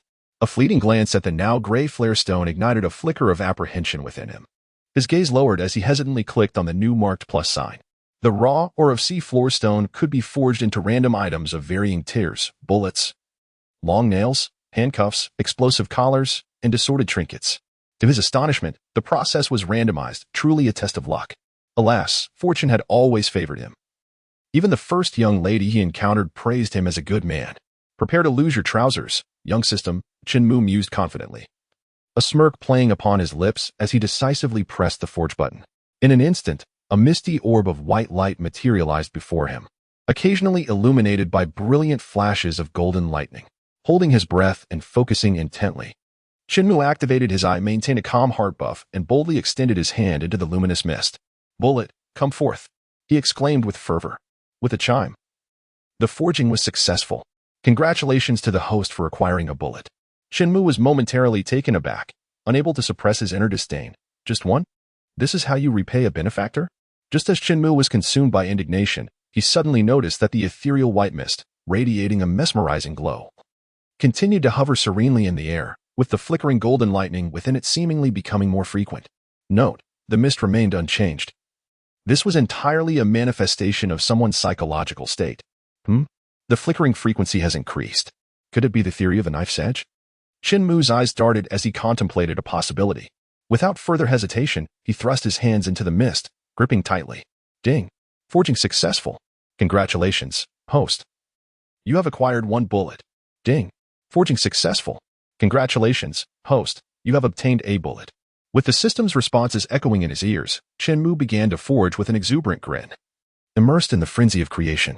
As the alerts from the system continued to resonate, the rubble surrounding him gradually dissipated. Within the space, the numbers in the lower right corner of the screen were incessantly fluctuating. 1, 1, 1. After a considerable time, a flash of white light illuminated the space, and the mist abruptly vanished before Chen Mu's eyes. His hands, still guided by muscle memory, instinctively clenched. Chen Mu was momentarily taken aback, a flicker of confusion crossing his eyes. Is this truly the end? He then turned around to survey the now vacant space behind him, reluctantly coming to terms with the reality. If it is gone, then so be it. Let me see what treasures I have acquired through my sheer luck. A smile of unwavering confidence graced the corners of Chen Mu's lips as he once again immersed his mind into the confines of the system space. Within the storage realm, Chen Mu gazed upon the vast and empty storage compartment. Aside from the original items, the recent haul of sea prism stone constituted less than 10 slots. They included sea prism stone bullets 98, enormous bullets 10, explosive collars 1, sea prism stone handcuffs with 10-fold gravity 3, sea prism stone cookware set 3. Goodness, apart from the long nails, everything else was accounted for. Fortunately, the quantity of bullets sufficed to report back to Nami. Chen Mu nodded in satisfaction. As he smiled, a sudden realization dawned upon him, leaving him perplexed. Why must I report back to Nami? Someone quietly found themselves bowing beneath the skirts of the true Pirate King. On the 3rd floor at the stern of the ship, in the measurement room, Nami fanned herself with her palm while jotting down notes in the nautical log. Date: X month X day. Weather: clear. Jinbei has salvaged numerous useless sea prism stone handcuffs, but the kind uncle promised to help me transform them into bullets, thus allowing me to exchange them for a substantial amount of berries in the black market. At the conclusion of her entry, she emphasized in striking red font, "The uncle is truly a good person." She then closed the logbook and leaned back gently against the ornate chair, her hands gathering her orange hair into a bun at the back of her head. Phew, why is it so hot? Never mind, I shall take a shower first. With that, she gracefully lowered her 2 fair, slender legs from the table and made her way towards the staircase. At this moment, the Sunny was slowly sailing towards Flame Island, Punk Hazard. Meanwhile, having completed his tasks, Chen Mu descended the stairs and returned to the energy room on the 1st floor. Oh, it is quite rare for Frankie not to be here drinking cola. Chen Mu surveyed the energy room, casting a glance at the corner piled high with countless soda cans, and couldn't help but sigh. It seems I have not indulged in this delightful beverage for over 2 years. He chuckled to himself with a touch of self-deprecation and slowly departed the energy room. As he stepped outside, Chen Mu tucked the ethereal blade, Mirage Water Moon, under his arm, and in each hand, he carried a bulging cloth bag. One contained sea stone bullets, while the other held a set of pots and pans. He made his way towards the dining hall on the 2nd floor. This was a gift for Sanji, after all, as long as Nami remained silent. Sanji would never dare to ask him for money for meals. Having availed himself of this generosity on numerous occasions, he felt somewhat embarrassed. He hoped Sanji would appreciate this special cookware. With this weighty gift in hand, Chen Mu entered the room on the 2nd floor. Pushing the door open, the first sight that greeted him was the slowly ceasing rotation of a swivel chair, and then his gaze settled upon Chopper lying on the sickbed. Chopper, what is the matter? Chen Mu approached and asked, observing the little doctor with his tongue lolling out. Oh, it's so hot. I feel utterly drained, Chopper replied weakly, his eyes drooping. Chen Mu was momentarily taken aback, his expression etched with confusion as he glanced over his shoulder. Could it be that Nami had once again mistakenly unleashed the terrifying heat? After a moment of contemplation, he discerned a lack of warmth enveloping him. Moreover, the sky outside appeared to be an ordinary shade of blue. Tilting his head in perplexity, he could not fathom the situation any further and decided to turn away. Pushing the door open to enter the dining hall. Before departing, he offered Chopper a parting remark. If you're feeling unwell, be sure to drink plenty of warm water. Within the dining hall, Chen Mu surveyed his surroundings but found no sign of Sanji. He muttered to himself, "It's almost mealtime. Where could Sanji have gone?" As he spoke, a slight frown creased his brow. He placed the bag containing pots and dishes onto a table adorned with a green tablecloth and then murmured, "Never mind. I shall seek out Nami first." With that, he reached for a tall teapot beside him and filled a cup to the brim with water before departing the dining hall. Chen Mu pushed open the door and returned to the corridor, glancing at Chopper, who was still panting with its tongue out. He gently cradled the creature's head with one hand and helped it sit up, saying, "Come on, open your mouth. A sip of water will make you feel better." Chopper replied softly, and with its tiny, stubby arms, it took the cup of water from Chen Mu's hand, tilting its head back, accompanied by a series of glug-glug sounds. The cup was quickly drained. I'm revived," Chopper sighed contentedly, handing the empty cup back to Chen Mu before lying down once more. This time, however, it nestled on its side, its short, black hooves scratching its back in a gesture of comfort. Upon witnessing the scene, Chen Mu's lips twitched slightly. This ungrateful little one doesn't even utter a word of thanks. He then chuckled self-deprecatingly, shook his head, placed the cup on Chopper's desk, and stepped outside. Meanwhile, Nami, her head wrapped in a pink towel, was submerged in a bath of pleasantly cool water, humming an unknown tune, her mood quite delightful. Humming softly, Nami rested her head against the edge of the bath. Beside the bath, a round white window stood, devoid of curtains, allowing warm sunlight to stream in unimpeded. Outside the bathroom, two figures were engaged in a vigorous tussle. Sanji had one hand firmly pressed against Brook's face, while the other was desperately holding him down to prevent him from standing up and peeking. Brook, on the other hand, clung tenaciously to the windowsill, desperately attempting to climb up, yet Sanji was relentlessly pushing him down, thwarting his efforts to catch a glimpse of the beauty within the bath. "Damn it, the strange aura Nami often speaks of outside the window is you wretched skeleton," Sanji gritted through clenched teeth. "Doesn't Sanji want to have a look?" Brook teased with a sly grin. At this, Sanji hesitated momentarily. Seizing the opportunity, Brook tilted his neck, and a yellow soul emerged from his gaping mouth. Yo-ho-ho-ho. Brook's triumphant laughter abruptly ceased, and with a contemplative expression, he slowly returned to his corporeal form. "You bastard," Sanji muttered angrily, gripping Brook's neck and shaking him vigorously. "Sanji, please stop. I have something to tell you." Brook gasped, fearing his spine might snap under the pressure, resorting to a tone reminiscent of a spirit summoning.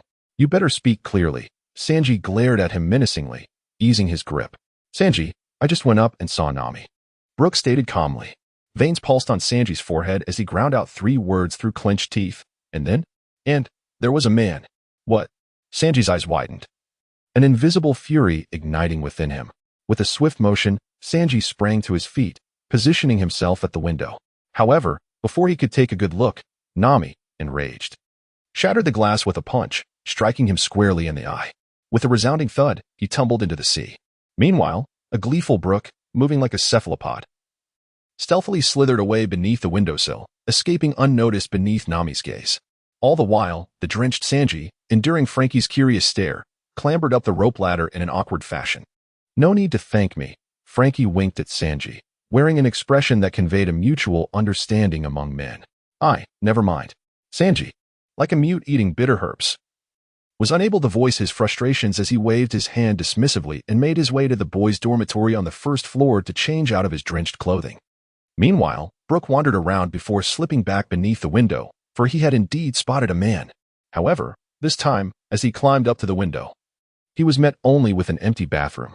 Nami and the shadowy figure had vanished without a trace. "Where did they go?" Brook exclaimed, pressing his skeletal face against the glass, straining to peer inside, as if to determine whether the two had merely hidden away. Unbeknownst to him, Nami stood right behind him, her temples throbbing and veins bulging in her tightly clenched fists. "You see, I told you he hadn't left," Chen Mu remarked with a resigned gesture, standing behind Nami. Upon hearing the voice, Brook froze momentarily, his bones quivering ever so slightly. Then, in a sudden burst of inspiration, he slowly turned around, inserting his bony fingers into his dark eye sockets, tracing circles as he spoke in a tone of epiphany. So skeletons have no eyeballs. No wonder I cannot see anything."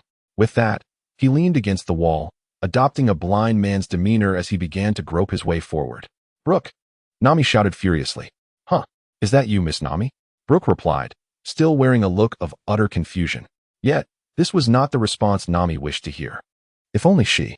Bang, bang. The sound of two resounding thuds echoed through the air above the sunny. In that very moment, Brooke, with his unruly black hair failing to conceal his forehead, felt two bright red welts rapidly swelling up, steaming with heat. Chen Mu blinked vigorously, a flicker of confusion crossing his eyes. Remarkably, the skull could sprout flesh buns. Such technology could only be found in the realm of One Piece, perhaps. After venting her frustrations, Nami gently exhaled. Her head held high with an air of pride as she clutched the cloth bag handed to her by Chen Mu and made her way toward the female dormitory. Note: the dormitory is situated at the bow of the ship, with the first floor designated for the boys and the second for the girls. Meanwhile, on the tranquil surface of the sea, aboard a warship positioned at the forefront, Admiral Aquinas sat in the control room, his expression dark and brooding, with his feet resting on the console crowded with buttons. Fortunately, the console was spacious enough to accommodate a large area for him to rest his feet. I understand. Akainu responded in a low tone, his left hand gripping the microphone. Yes, do not delay too long. Once you are finished, proceed directly to Mariawa. A telephone snail, its mouth clutching a cigar, conveyed the orders from the person on the other end with a steady demeanor. Very well, if there is nothing else, I shall hang up. Akainu replied, his brow furrowed, seemingly disinclined to engage further with the individual. Yes, go ahead. After uttering this, the person on the other end abruptly terminated the call, leaving Akainu with the monotonous sound of beeping. The telephone snail, exhaling smoke rings, unexpectedly closed its eyes, slipping into slumber. Damn it, Akainu muttered under his breath, forcefully pressing the microphone against the shell of the telephone snail. Smoker, standing quietly behind Akainu, glanced at the telephone snail that had nearly been crushed and remarked, Sir, this is the only telephone snail in our G5 branch that can connect with headquarters. Damaging it would be quite troublesome. Smoker's brow furrowed slightly, revealing a hint of impatience in his eyes. Humph. Akainu snorted dismissively, unwilling to elaborate further. Just a mere rear admiral. Observing Akainu's back, Smoker remained silent, awaiting his next move. Moments later, sensing that Akainu had no intention of relaying orders from headquarters, Smoker exited the room with an inscrutable expression, muttering to himself, Humph. To be bested by a young pirate not yet 20, and still wear that arrogant facade, is this truly the caliber of our admiral? Hardly impressive. With his head slightly bowed, Smoker's expression was obscured until he stepped out of the control room and into the sunlight, revealing a somewhat icy smile. The formidable scar running from his cheek to his forehead only intensified the chill of his countenance. Mr. Smoker. Tashigi approached, biting her lip and hesitating as she spoke. Smoker turned to face the somewhat awkward Tashigi, his brow furrowing slightly as he chastised her in a tone laced with discontent. Tashigi, this is the G5 warship. Do not exhibit such timidity aboard our own vessel. Yes. Rear Admiral Smoker. Dasky straightened her posture and spoke with unwavering resolve. Upon noticing this, Smoker replied with a subdued HM, his tone softening slightly as he inquired, Is there something on your mind? Dasky adjusted her glasses and asked, Are we currently heading towards Mary Geos? Yes, that seems to be the case. He replied after a brief pause, continuing, Whitebeard has suddenly declared an alliance with the Straw Hat Boy, which surely indicates some ulterior motive. Furthermore, the so-called Revolutionary Army will also be making their presence felt at this World Conference. At this point, Smoker narrowed his eyes, and his voice grew notably grave. Are you suggesting that we will be confronting both the Yonko and the Revolutionary Army? Dasky's pupils dilated in shock, instinctively taking a step back. Her face etched with confusion as she questioned, Why would the man known as the world's strongest attack Mary Geos? His son, Port-as-D, Ace, was not executed, was he? Smoker did not look up, his tone somber as he replied, He will undoubtedly come. After a moment, he added, Recent rumors suggest that the deceased captain of the 6th Division was likely taken down by Blackbeard's crew, coupled with the earlier death of the 4th Division captain. That amounts to 2 blood debts. Whitebeard will not let this go unpunished. Moreover, if we are to locate the elusive Teach amidst the vast ocean, there is but one place to search. Are you implying that he would attack Mary Geos because of Blackbeard? Dasky gasped, covering her mouth in astonishment. Sensing the shock reflected in her eyes, Smoker gently shook his head, saying, I can't be certain, but it is highly probable. Upon hearing this, Dasky quickly interjected. What if headquarters does not summon the warlords or Blackbeard to Mary Geos? Smoker's expression faltered momentarily, his brows furrowing as he sank into contemplation. Just as the atmosphere grew increasingly tense, a cold snort reached their ears. The two turned to see Akainu, cloaked in his naval coat, emerging from within the door. His face dark with anger. Are you suggesting that we, the Navy, are afraid of these dark forces? In response, Smoker merely frowned, refraining from retorting. Dasky, however, looked at Smoker with dawning realization, thinking to herself, no wonder Mr. Smoker remained silent. He had anticipated this outcome. Noticing their silence, Akainu cast a glance at Smoker and stated flatly, our destination is not Mary Geos, but rather Dr. Vegapunk's laboratory. Why is that? Smoker suddenly raised his head. His gaze fixed on Akainu, filled with skepticism as he coldly questioned, why have you unilaterally altered our course? This seems to border on defiance of military orders. However, on this occasion, Akainu did not overlook him. He directly addressed his doubts, speaking softly, because this is the order from headquarters. With a slight smirk, imbued with an enigmatic charm, he strode past the two and headed straight for the bow of the ship. Meanwhile, aboard the slowly navigating Sunny, everyone had gathered at the bow, their eyes wide with astonishment as they gazed upon the distant, fiery island engulfed in flames. The terrifying sight of the colossal volcano erupting on one side and the howling fire whirlwinds on the other left them momentarily breathless. Jinbi, who was particularly averse to the sweltering heat, furrowed his brow and remarked, do we really have to traverse this island? The group turned in unison to look at Nami, whose face was etched with shock. She too had not anticipated that, despite choosing the route with the least fluctuation in the compass needle, they would still arrive at such a fearsome island. Is the new world truly this terrifying? Beside her, Chopper, equally disliking the heat, stuck out his tongue and weakly suggested, can we go around it? I can hardly muster any strength. It's so hot. Everyone present wore a frown, with the exception of Luffy, whose eyes sparkled with determination. Just as the atmosphere grew increasingly oppressive, Chen Mu spoke up. Do we have to cross this island for the compass to point in the next direction? A flicker of guilt crossed Nami's eyes as she lowered her head and softly replied, yes. Upon witnessing this, Chen Mu smiled gently and reached out to touzle Nami's hair, softly saying, allow me to go. The crowd's expression stiffened as they turned in unison to gaze at Chen Mu, unfazed by their reactions. He gently took the pointer from Nami's hand and continued, I will summon a whale shortly. Once I have crossed this island, I will notify a whale. At that time, you can follow it to find me. A whale? The group was taken aback, only to recall the large black whale. Indeed, it had been several days since they last saw that lovable sea creature. Noticing the dawning realization on their faces, Chen Mu discerned their thoughts. It was not that he was unwilling to summon a whale. Rather, his first-level talent possessed a cooldown period. Each summoning lasted 24 hours. Yet the cooldown extended to a lengthy 48 hours. Chen Mu found this quite exasperating. However, he was grateful that he had refrained from summoning a whale a few days prior. Otherwise, he would be in quite a predicament now, waiting through the cooldown. Moreover, this rudimentary system offered scant guidance on how to level up, leaving him in a state of confusion, awaiting the arrival of fate. After a series of farewells, Chen Mu stood atop the lion's head, offering the crowd a faint smile. In an instant, he transformed into a beam of yellow light, shooting toward the terrifying island, where lava flowed and fiery whirlwinds danced. Although Nami knew that with Chen Mu's capabilities, he would undoubtedly return safely, a wave of concern washed over her. At that moment, Robin approached, gently placing her hand on Nami's shoulder and smiling warmly at her. A flicker of emotion passed through Nami's eyes as she managed a strained smile in response.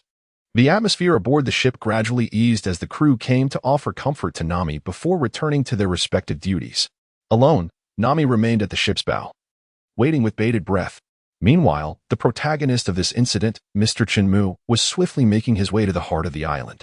Guided by the system's relentless prompts, he navigated through numerous misdirections until he finally discovered the correct path, arriving at the lava lake situated at the island's center. Ding! High-grade fishing spot discovered. Current bait available. High-grade, rainbow fish bait. Chen Mu glanced around and selected a massive boulder near the lakeside, leaping gracefully onto it. In the next moment, a flash of light revealed a specially designed fishing rod, complete with bait, appearing directly in his right hand, accompanied by a gentle whistling sound. A resplendent rainbow arched across the vividly crimson waters of the lake, landing precisely in the center of the molten lake. Ding! The fishing commenced. With a countdown, 9 minutes and 59 seconds. Chen Mu raised his eyebrows in astonishment, exclaiming, is there really a countdown for fishing this time? After casually voicing his thoughts, he closed his eyes and began to meditate in silence. As time ticked away, Chen Mu sat cross-legged upon the massive stone, resembling a monk in deep meditation, utterly motionless. Suddenly, a chime resonated, announcing, "Fishing successful, congratulations to the host for acquiring the mirror fruit." The system's notification roused Chen Mu from his reverie. He slowly opened his drowsy eyes, a rebellious tear trailing down his cheek. With his left hand, he gently patted his yawning mouth, while his right hand positioned the fishing rod behind him. The atmosphere was thick with an air of nonchalance, almost as if one might expect him to produce a frying pan from behind. As Chen Mu gradually regained his awareness, he smacked his lips and scratched the back of his head, murmuring to himself, "Is this a devil fruit?" Gazing at the fruit in his hand, which resembled a mirror, he found himself momentarily dazed. The mirror fruit took the shape of a durian adorned with sharp spines, yet curiously, it was devoid of any color. Its colorless state was unlike the transparency of a serene lake. When Chen Mu lifted the sizable fruit, the reflection it cast revealed not only his face, but an astonishing multitude of images. Each spike appeared as an independent mirror, presenting countless versions of Chen Mu's visage simultaneously upon its surface. In awe, Chen Mu could not help but exclaim, "This pippy system is truly exceptional. Not only is it colorless, but it also lacks the distinctive spiral patterns typical of devil fruits." How mischievous. After a brief moment of exasperation, Chen Mu fixed his gaze upon the peculiar fruit. He observed the myriad faces reflected in its surface gradually fading away, only to be enveloped by a dense fog. Through the mist, a colossal tree emerged, its vast canopy adorned with an array of fruits, each distinct in shape. Could this be the origin of the devil fruit? Chen Mu was momentarily taken aback, struggling to believe the vision before him. He vigorously shook his head and refocused on the mirror's image. Gradually, delicate lines of black text began to materialize through the veil of haze. Mirror fruit. Effect 1.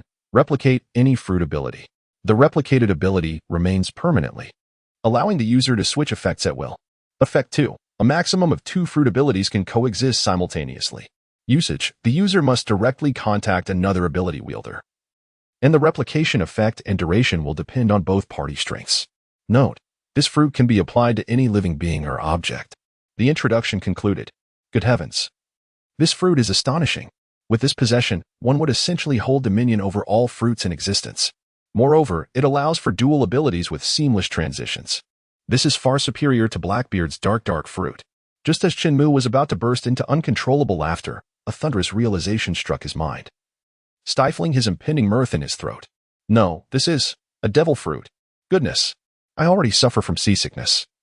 Consuming a devil fruit would only exacerbate my affliction with seawater. In a world where the narrative revolves around either the sea or islands, how am I to navigate this predicament? Just as Chen Mu was on the verge of transforming into a furious figure, a line of small black text appeared at the bottom of the mirror fruit's description, stating, "Note: after consuming this fruit, the user will develop a fear of seawater." I can't believe you even needed to mention that. Do you think I was unaware? Chen Mu promptly suppressed the expletive that was about to escape his lips. There was no point, for uttering it would only result in automatic censorship. As someone furiously raged at the mirror, the small text on the screen began to gradually fade away. Eventually, only a single line remained. Note: this fruit can be applied to any life form or object. Amidst the vast expanse of the screen, this profound statement lingered alone. Gazing at the insightful description, Chen Mu took a moment to compose himself, reminding himself to remain calm. Simultaneously, he repeatedly murmured to himself, "Applicable to any life form or object. On objects?"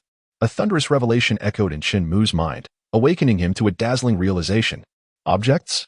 Indeed, I possess them. Ha ha ha, it is time for an evolution. Arise, my mirage beast. With a flicker of ethereal light, a green-handled blade, his Zanpakuto, materialized in his grasp. Holding the sword in one hand and a melon in the other, Chen Mu raised both hands triumphantly above his head. With a forceful clap, he activated the mirror fruit. Ding! The attributes of the Mirage Water Moon Zanpakuto have been altered. Eagerly, Chen Mu brought the transformed blade before his eyes, scrutinizing it with delight. The haze had diminished, replaced by clarity. Splendid, splendid. Athahaha. Standing atop a colossal boulder, the reflection of the surrounding scenery danced upon the blade, eliciting an uncontrollable laughter. In this sweltering expanse, his laughter nearly ignited the air before he finally subdued his mirth. With his excitement somewhat tempered, Chen Mu, brimming with joy, embarked once more on this journey. As time flowed, half a day had slipped by since Chen Mu's departure. Outside, darkness had enveloped the sky, yet the island of flames, ablaze with fiery light, cast a crimson glow upon the horizon and the sea. Within the dining hall, the others gathered, each lost in their own thoughts during dinner. Particularly, Nami, overwhelmed with guilt, had her head resting on the table, her food untouched. "Do not worry, he is someone you can rely on," Robin comforted her softly, sipping her tea. Nami responded weakly. Just as Luffy was about to slyly snatch food from Nami's plate, a sudden whale's call pierced the air. Nami shot her head up, her eyes sparkling with brilliance. "It is a whale. He has reached the other side." The group hurried outside, their spirits lifted by the sight of a massive shadow appearing beside the ship. "Hey, a whale!" Usopp waved joyfully in greeting. Chopper's eyes crinkled with delight as he mimicked the cheer. Sanji, with a look of satisfaction, lit a cigarette and exhaled a thick smoke ring towards the starry night sky, murmuring, "What an unpredictable fellow." The others leaped in sheer joy, elated either by the news of Chen Mu's successful mission or the reunion with their long-lost companion. At that moment, Zoro, who had already ascended the lookout tower, suddenly exclaimed, pointing towards a dilapidated warship nearby, "There are people in the water over there." The chatter on the ship fell silent as all eyes turned towards Zoro at the top of the tower. "Can you see who they are?" Nami lifted her head and cautiously inquired. Upon hearing her, Zoro narrowed his right eye and glanced towards the nearby Flame Island, where several individuals were floating on the wooden planks.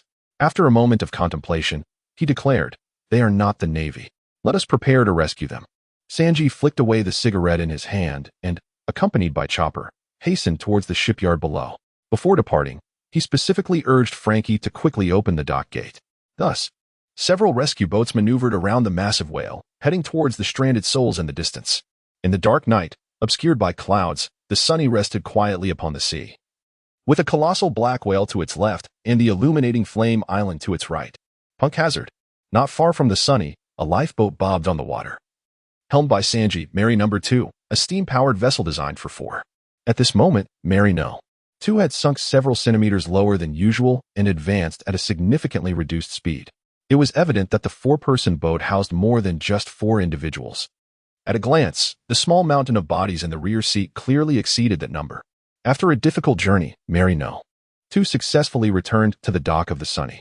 Usopp and Luffy had already slid down the ladder from the center of the dock and were anxiously awaiting Sanji's return.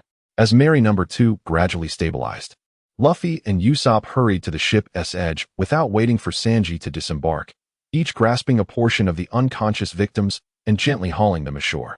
Sanji, with a single hand, leaped from Mary No. 2, landing gracefully while smoothing the wrinkles in his suit. Observing the victims clad in protective suits, each bearing a black square oxygen tank, Sanji furrowed his brow thoughtfully. However, upon seeing Luffy roughly yank off the protective masks from the victims' faces, Sanji's eye twitched, prompting him to silently step aside. "Let me handle this." Luffy, Chopper, who had arrived unannounced, stood beside Luffy with a worried expression. "Ah, Chopper? Ha, ha ha. Go ahead," Luffy chuckled awkwardly, retracting his hand that had been prying open the eyelids of the victims. Usopp sighed in exasperation, shaking his head.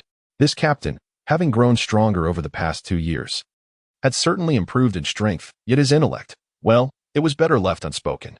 As the 3 knelt on the ground, tenderly attending to the victims, Sanji, positioned a few steps behind them, calmly stated, "I will go prepare a pot of fish soup. Once they awaken, you can bring them directly to the dining room." "Sanji, I want to eat chunks of meat with bones," Luffy exclaimed, his face alight with mirth as he raised his right hand high above his head. "No way." Sanji shot a fierce glare at Luffy and added, "Did we not just have dinner? Did I just eat?" Luffy disregarded Sanji's outburst and turned to Usopp with a query. Usopp sighed, rubbing his forehead, and helplessly closed his eyes. Sanji, well aware of Luffy's penchant for food deception, chose to avert his gaze and ascended the stairs to the grassy deck. Moments later, the individuals in the connected protective suits, pulled apart by Luffy and the others, sputtered seawater and gradually regained consciousness. "From this day forth, I shall be known as Dr. Luffy," he chuckled, wiping the imaginary sweat from his brow, hands on his hips, radiating confidence. "You merely followed Chopper's instructions and delivered a few punches to their stomachs." Usopp interjected with an irate expression, swiftly delivering a sharp blow to the back of Luffy's head. A resounding thud echoed as Luffy's jovial head swayed back and forth, the motion so rapid that it created an afterimage. Chopper, finding the scene amusing, leaped up and playfully struck Luffy's head, mimicking the earlier sound of impact with glee. "Chopper, don't imitate that," Usopp sighed once more. As the three engaged in their playful antics, a group clad in yellow striped protective suits stood up expressionlessly from the ground, zipping up their suits to return to the safety of their gear. "Oh, everyone is all right," Luffy remarked, observing the gradually rising individuals. "Come with us. Sanji has prepared a delicious meal." With a sparkle in his eyes, he displayed an eager demeanor. Just then, a hissing sound of gas leakage filled the air, followed by a faint yellow mist that wafted upwards. The curious Luffy and his companions inhaled the gas. "Ah, so sleepy. Wanna sleep?" Luffy mumbled before a bubble unexpectedly emerged from his nostrils, and he collapsed. Usopp, eyes wide in shock, covered his mouth and nose, struggling to articulate, It's a hypnotic gas." Before he could finish his thought, he too fell unconscious. Chopper had succumbed to slumber even before Luffy collapsed. Encased within their protective suits, the group approached to inspect, confirming that Luffy and the others had indeed been rendered unconscious by the gas. They then moved to the stairwell. "Hee, this is quite a splendid location," the leader remarked, glancing up the stairs and gesturing to the others behind him. Upon receiving the signal, the group nodded. Retrieving small metallic spheres from their suit pockets, they pressed the buttons on top and hurled them towards the stairway exit. Hee. Thankfully, the master provided us with potent hypnotic darts beforehand. Otherwise, our capture plan would have likely failed. After a brief moment of anticipation, the apprehension team clad in protective gear ascended the staircase in quick succession, emerging onto the lawn deck. Frankie and Brooke reclined on the grass, while Nami rested against the main mast, her head tilted in slumber. Nearby, on a white aristocratic chair close to the second-floor staircase, Robin, dressed in a dark green short dress, had also succumbed to a doze, her long, fair legs crossed with a book poised to be opened resting upon them. The gas team noted the open wooden door of the kitchen on the second floor and proceeded directly towards the staircase leading up, with the sound of hurried footsteps echoing. They entered the kitchen to find Zoro sprawled on the sofa, blissfully asleep, and Sanji collapsed beside him, a shattered plate and a melting ice cream nearby. Jinbe lay unceremoniously atop the dining table, hands resting on his abdomen, in a state of serene slumber. The group approached, gently nudging Zoro and the others to confirm their deep unconsciousness, then turned their attention to the leader at the doorway. "Since our ship has been ravaged by that suddenly appearing Sea King, let us commandeer this pirate ship and return to report." "Agreed," the others replied. Just as they were about to exit the kitchen and head towards the helm, a deep whale call resonated, prompting them to turn back in alarm. There, looming like a mountain, the Sea King appeared at the ship's stern, its enormous eyes fixated upon them. Panic ensued among the crew. Impatient to meet the long-awaited whale and frustrated by the delay in their departure, it could not abandon them to venture alone. In a moment of ingenuity, it swiftly submerged beneath the waves and surfaced at the stern of the Sunny. Its intent was clear: "If you do not depart, then I shall propel you forward." Thus, the crew witnessed the whale's abrupt emergence at the rear of the ship. The restless whale paid no heed to the unforeseen strangers and plunged its head into the sea, forcefully propelling the Sunny forward. The crew aboard lost their balance, tumbling to the ground in disarray. Quickly, they urged, "Notify the captain. We require assistance." "Where is the snail phone? Who has it? Bring it out swiftly." "Indeed, we must call for help, lest this terrifying black whale shatter our vessel once more." On the ground, the crowd trembled, engaging in a spirited exchange of words. Meanwhile, the jubilant whale, brimming with joy, gracefully glided along the periphery of the island, circling to transport both itself and the Sunny to the opposite side, where Chen Mu awaited. This magnificent creature, capable of a profound connection with Chen Mu, felt its spirits lift. "Indeed, I am undoubtedly the most astute among my kin." The thought of soon reuniting with Chen Mu made the endearing whale squint its eyes in bliss. On the other side of Punk Hasid, a figure cloaked in yellow sat by the shore, illuminated by the roaring flames, with a colossal whirlwind rising skyward behind, enveloped in deep crimson flames. Chen Mu sat languidly by the shore, his combat boots, a striking shade of red, resting beside him. He had rolled up the legs of his yellow trousers to his knees, revealing calves that were slightly pale, yet tinged with a hint of healthy bronze, which dipped into the sea before him. As he soaked his feet, a contented smile graced his face, and he squinted against the sunlight, murmuring to himself, "At last, I have the time to truly enjoy a foot soak." He then inhaled deeply, exclaiming, "If only I had a companion to converse with." After speaking, he chuckled at his own jest, his tone turning slightly melancholic as he added, "Come nightfall, I tend to become more talkative. This habit, it needs to change." Chen Mu chuckled softly, shaking his head as he cast aside the distractions of his mind and reclined on his back. Time flowed gently, and after an indeterminate duration, Chen Mu suddenly sprang upright. Feeling a tinge of boredom, he glanced around and casually picked up a stone radiating a warm aura, hurling it into the darkness beyond the flickering flames. The stone, glimmering faintly with a reddish hue, swiftly traversed the night sky before vanishing into the abyss of night. Observing the stone's disappearance into the shadows, Chen Mu sighed languidly, gazing at the shimmering surface of the water, and remarked with a hint of impatience, "Alas, why is Jing taking so long? This is truly dull." He then lifted his somewhat pale feet from the sea, shaking off the droplets of water, and adjusted his position, resting his hands behind his head as he comfortably reclined on the shore. Chen Mu opened his eyes, gazing at the starless night sky. With a slight pout, he remarked, after finally summoning Jing, "I find that rain is expected tomorrow. Alas, how unfortunate." He concluded with a self-deprecating smile. As the tedious wait continued, Chen Mu's thoughts began to drift away. In the past, during such sweltering heat, I would have been nestled in an air-conditioned room, indulging in watermelon, accompanied by superb Wi-Fi. Yet now, all that surrounds me is this boundless sea and the roaring flames. As Chen Mu's thoughts wandered further, his eyelids grew heavy, and he murmured softly, "I'm tired. I suppose I shall rest for a while." With that, he closed his weary eyes and succumbed to slumber. Meanwhile, Jing joyfully propelled the Sunny towards Chen Mu's location with great speed. Due to the rapidity of their approach, the mainsail adorned with a straw hat skull remained fully inflated, billowing in the strong breeze. After a considerable time, Chen Mu, lost in his dreams, was suddenly jolted awake by a splash of cold water. Upon seeing him sit up in surprise, Jing called out joyfully. His massive form swayed exuberantly, splashing countless waves with his flippers. Chen Mu turned his head in a daze, gazing at the swaying, rotund figure of the giant whale, his expression gradually morphing into one of incredulity. "Oh whale, please stop swaying. I feel as though I'm about to be cooked," he exclaimed, his facial muscles twitching, strands of frustration evident on his brow. After uttering this, he reached up to wipe away the incessantly dripping seawater from his face. As the warmth dissipated, Chen Mu exhaled slowly, gesturing to our whale to submerge a little deeper. At that moment, a sudden realization struck him. An odd sensation lingered in his mind, as if he had overlooked something peculiar. Frowning, he lowered his head and began to ponder. What exactly have I forgotten? Yet, it seemed to him that it was not of paramount importance.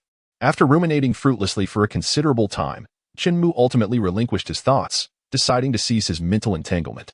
He waved at the still sinking whale, indicating that it was sufficient, and then gently leaped onto its back. It appeared that he had forgotten he was awakened by the cold water, completely oblivious to the fact that there was no low-temperature seawater in the vicinity. On another front, Akainu and Smoker, aboard a military vessel, arrived at a steel isle.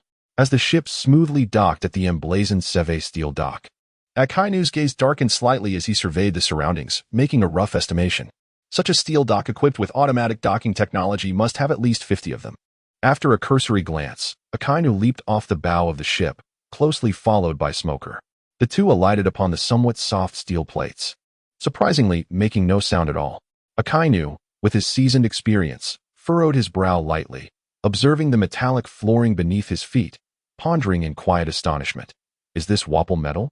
After a brief moment of surprise, he solemnly pressed down with his right foot, discovering that the metallic floor indeed altered its shape under his weight. However, once he relieved the pressure, the dented metal gradually returned to its original flat form beneath his shoe. Akainu snorted softly, remarking nonchalantly, truly befitting of the world's foremost scientist. How extravagant. Confused, Smoker furrowed his brow at Akainu's silhouette, silently contemplating. While the two were absorbed in their observations of the metallic isle, a figure clad in a white lab coat, Bartholomew Kuma, approached with measured steps, coming to a halt before them. Akainu subtly knitted his brow, quietly observing the white-coated bear before him. After stabilizing his pace, PX-0, the pacifista, emitted a faint white glow from his eyes. Scanning the two men back and forth before stiffly articulating, "The doctor is conducting an experiment. You are to proceed to the testing valley." The mechanical voice of Bartholomew Kuma resonated at a steady and deliberate pace in the ears of the two individuals. Smoker raised an eyebrow, a disdainful smirk curling at the corners of his mouth as he mockingly remarked, "So this is the former Revolutionary Army member, Bartholomew Kuma." He then ambled past Akainu, delivering a forceful elbow strike to Kuma's arm, accompanied by a sneer. Although he was once a pirate, after his modifications, he seems quite docile, haha. Despite Smoker's actions. PX0, Kuma, remained unfazed, his gaze steadfastly fixed ahead. Akainu cast a sidelong glance at Smoker before addressing the solemn Kuma in a calm tone, lead the way. No sooner had Akainu's words fallen than Kuma abruptly turned his head 90 degrees, mechanically opening his mouth to enunciate, follow me. After speaking, he pivoted his body, concealed beneath a white coat, at an awkward angle, and began to move with rigid steps towards the towering steel mountain on his right. Akainu followed suit, his expression impassive. However, Smoker suddenly furrowed his brow, a wave of unease surging within him. Yet, upon seeing Akainu's receding figure, he gritted his teeth and hastened to catch up. Moments later, the trio arrived before the imposing steel peak, following Kuma's lead. The white-coated figure halted abruptly, addressing the massive steel door before him. PX0, request scanning. Immediately, a series of mechanical sounds erupted, followed by 3 beams of light, red, yellow, and green, emanating from the center of the giant door, illuminating the upright figure of Kuma. The tricolored beams swept over him from top to bottom before shifting backward to lock onto Akainu and Smoker. Another round of scanning ensued. Ding! Allied forces confirmed, passage permitted. A mechanical voice echoed from the center of the door. As the massive gates began to part, a subtle tremor coursed through the earth. Taken aback by the sudden quaking, Akainu and Smoker exchanged fleeting glances of alarm, but quickly regained their composure, their expressions once again reflecting tranquility. The thoroughly modified Kuma exhibited no signs of the same panic as the two behind him, maintaining an expressionless gaze fixed ahead. A faint gleam shimmered in his white spectacles, revealing the abrupt appearance of peculiar characters. Unbeknownst to Akainu and Smoker, who stood behind him, Kuma's transformation had not gone unnoticed. As the gates gradually swung open, a slow smile crept across Akainu's lips, a glimmer of excitement flickering in his eyes. Boom! With a resounding crash, the colossal alloy door, comparable in size to the gates of justice, seamlessly embedded itself into the steel mountain on either side. The earth itself ceased its trembling. The foreboding sensations within Smog intensified, prompting him to silently draw his tin hands from behind, grasping them firmly. At that moment, the mechanical voice of the white-clad bear echoed once more. Enter. Within lies what you seek. Upon finishing, the white-clad bear turned rigidly and retraced its steps.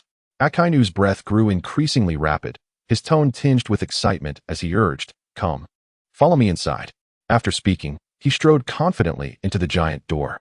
Smoker furrowed his brow, watching Akainu gradually disappear within, hesitating for a few seconds before stepping in after him. Upon entering, Akainu was abruptly blinded by a fierce white light, instinctively raising his hand to shield his eyes. After a brief moment, the intense beam faded, revealing a square hole about half a meter wide in the steel floor before him. A cylindrical nutrient chamber filled with green liquid slowly ascended from the depths of the opening. Moments later, the transparent chamber came to a halt. Akainu's gaze sharpened as he peered through the glass, spotting a steel arm gently floating within. This metallic limb, though crafted from steel, was unlike any cumbersome mechanical appendage. It boasted perfect muscular contours and was adorned with special gold and copper plates at the elbow, wrist, and even the phalanges. While Akainu was unaware of the purpose of these golden plates, he knew that, true to Vegapunk style, nothing was created without intent. As he meticulously examined the flawless arm, a red spherical object shot toward him like a bolt of crimson lightning, closing in on his face in an instant. However, as a seasoned warrior of the Navy, Akainu was not easily struck. With a subtle narrowing of his eyes, he calmly tilted his head, narrowly evading the rapid attack. A soft whoosh echoed as the red flame grazed his ear, yet the fiery projectile maintained its lightning speed, hurtling towards Smoker, who had just stepped through the giant door. Possessing the same observation haki, a sense of alarm surged within him. However, before he could assume a defensive stance, a blinding white light enveloped him in an instant. Reacting instinctively, Smoker raised his left hand to shield his eyes.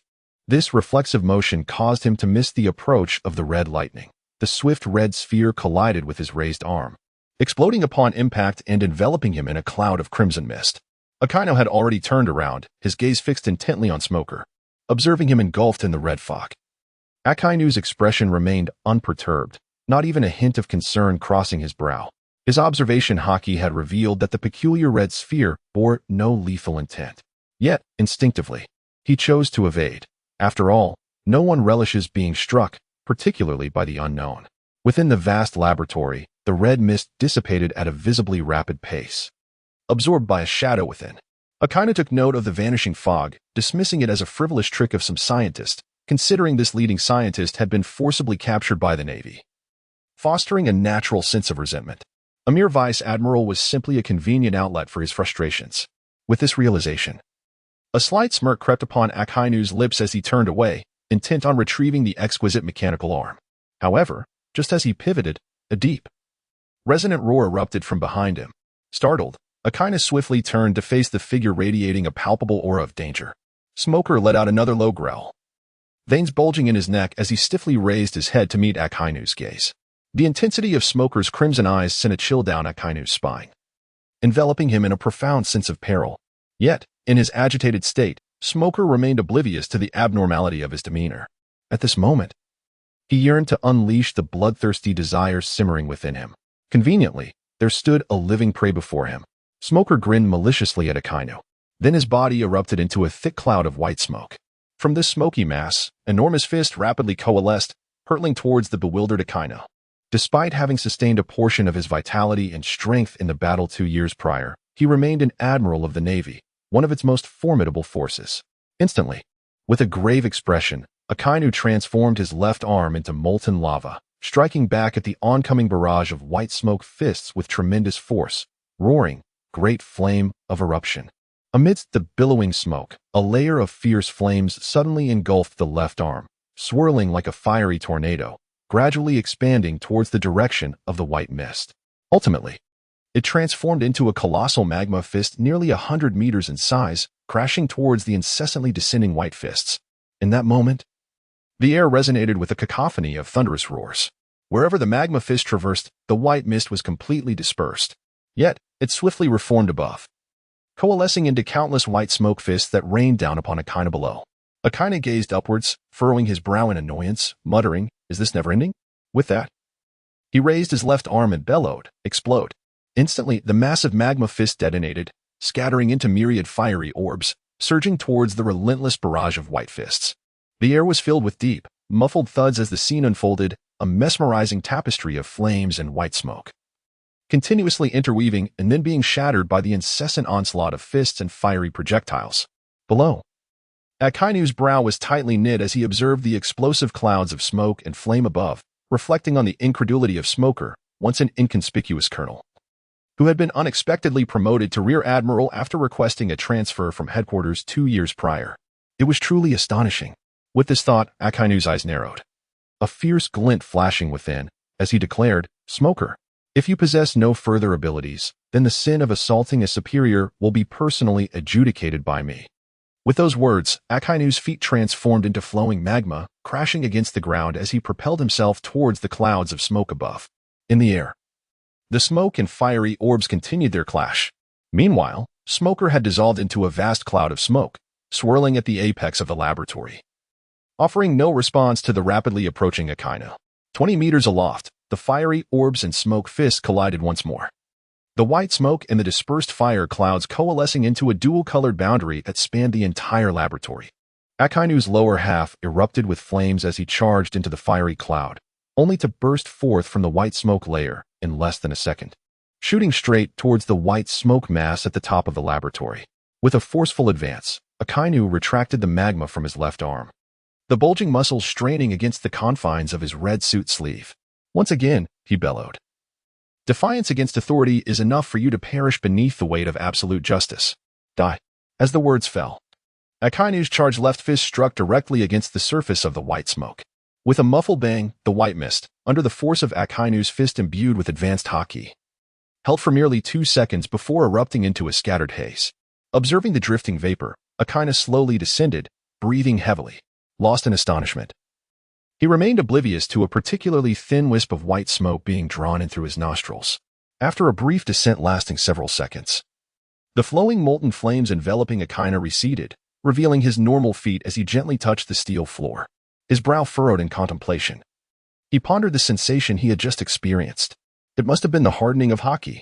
Though faint, the iron-like firmness was unmistakable. It was indeed haki. Doubt swirled in Akainu's mind. In the face of a user of upper-tier haki like Akainu, Smoker's elemental transformation merely increased his vulnerability. However, the ability to infuse Haki into his smoke-formed body was utterly astounding. After all, the nature-based fruit was already a bug-level existence. And if it could also incorporate Haki while in elemental form, those dedicated to mastering Haki would find it exceedingly difficult to prevail unless they surpassed their opponent in Haki strength. Thus, Akainu stood solemnly in the center of the laboratory, lost in thought. Meanwhile, the swirling smoke in the air gradually converged towards the ground, slowly regaining Smoker's form. Yet, he remained with his eyes tightly shut. His pale face etched with agony, his body exhibiting varying degrees of cracks. Smoker lay there, barely conscious, behind Akainu. In another dimly lit steel chamber, Dr. Vegapunk, clad in a white lab coat, observed the expansive screen before him with keen interest. The image displayed Akainu, deep in thought, reclining in a plush swivel chair.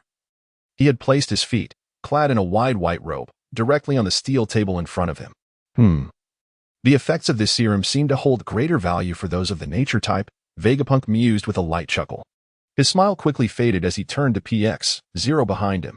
Go, and throw that fellow named Smoker into nutrient chamber number 1. Upon receiving the command, the bear, donned in a matching lab coat, turned and exited through the door. Emerging from the doorway, the bear made his way towards a 5-tiered staircase located to the left. Ascending the steps, he arrived at a circular platform approximately 10 meters in diameter. At the center of the platform stood a soft, noble chair, surrounded by 5 1-meter diameter, half-meter tall blue cylindrical pedestals arranged in sequence behind the red-bottomed, gold-trimmed noble chair. Note: the blue stones are made of the durable sea stone. Regarding the reason, the white-clad bear stiffly stepped forward towards one of the stone platforms. Upon fully standing on the pedestal, the pure white lenses of his glasses, partially obscured by the brim of his spotted bear hat, began to unveil a myriad of tiny green characters. Ding! The command has been successfully confirmed. The descent will commence in 3 seconds. 3, 2, 1. With a whoosh, the entire platform descended instantaneously, leaving behind a circular opening with a diameter of 10 meters, through which a chilling gust of wind continuously surged upward. After a rapid descent lasting 10 seconds, the steel platform seamlessly settled onto the outer steps of the laboratory. The white-clad bear took another step down the metallic stairs and then proceeded directly towards the enormous portal. However, this time, there was no tricolored beam to scan. The colossal doors simply swung open, revealing a circular archway in the lower left corner, just large enough for the bear to pass through. As the small door fully opened, the tiny characters on the white-clad bear's glasses vanished once more. Yet, the moment he crossed the arch, he fell downward, landing before the vast iron gate of the laboratory. Indeed, the position of the circular archway was situated at the upper part of the massive iron door, but it was inaccessible to ordinary individuals. This was Vegapunk, the creator endowed with wisdom surpassing humanity by 500 years. Returning to the matter at hand, the white-clad bear landed on the ground and immediately turned around, striding toward the giant door, as strange characters flickered again on his glasses. Clearly, he intended to use the back entrance. Another identical circular archway opened, and the white-clad bear stepped inside. Moments later, upon hearing faint footsteps behind him, Akainu ceased his contemplation and turned around. "Is it you?" Akainu exclaimed, a hint of surprise in his gaze directed towards the white-clad bear. However, Akainu's words were evidently not the correct command. The white-clad bear proceeded towards the unconscious Smoker, hoisting the robust man, whose body was marred with cracks and blood, onto his shoulder, preparing to depart. At that moment, peculiar characters flashed rapidly on his pure white glasses once more. Akainu intended to step forward to intercept the bear, but noticed him abruptly halt, standing still. For a moment, he was taken aback. Just as the atmosphere grew somewhat awkward, the mechanical voice of the white-clad bear resonated steadily in Akainu's ears. "Handarm incomplete. Wait." Having spoken, he turned without a backward glance towards the exit. Akainu furrowed his brow, suppressing his displeasure, and gazed at the bear's towering figure, asking, "How long must we wait?" This time, the white-clad bear offered no response, continuing instead with its stiff and measured strides towards the entrance. Just as the fury of Akainu was about to reach its zenith, the silhouette of the bear came to a halt once more. Gradually, it raised its left hand, the index finger, clad in a white glove, extending slowly upwards.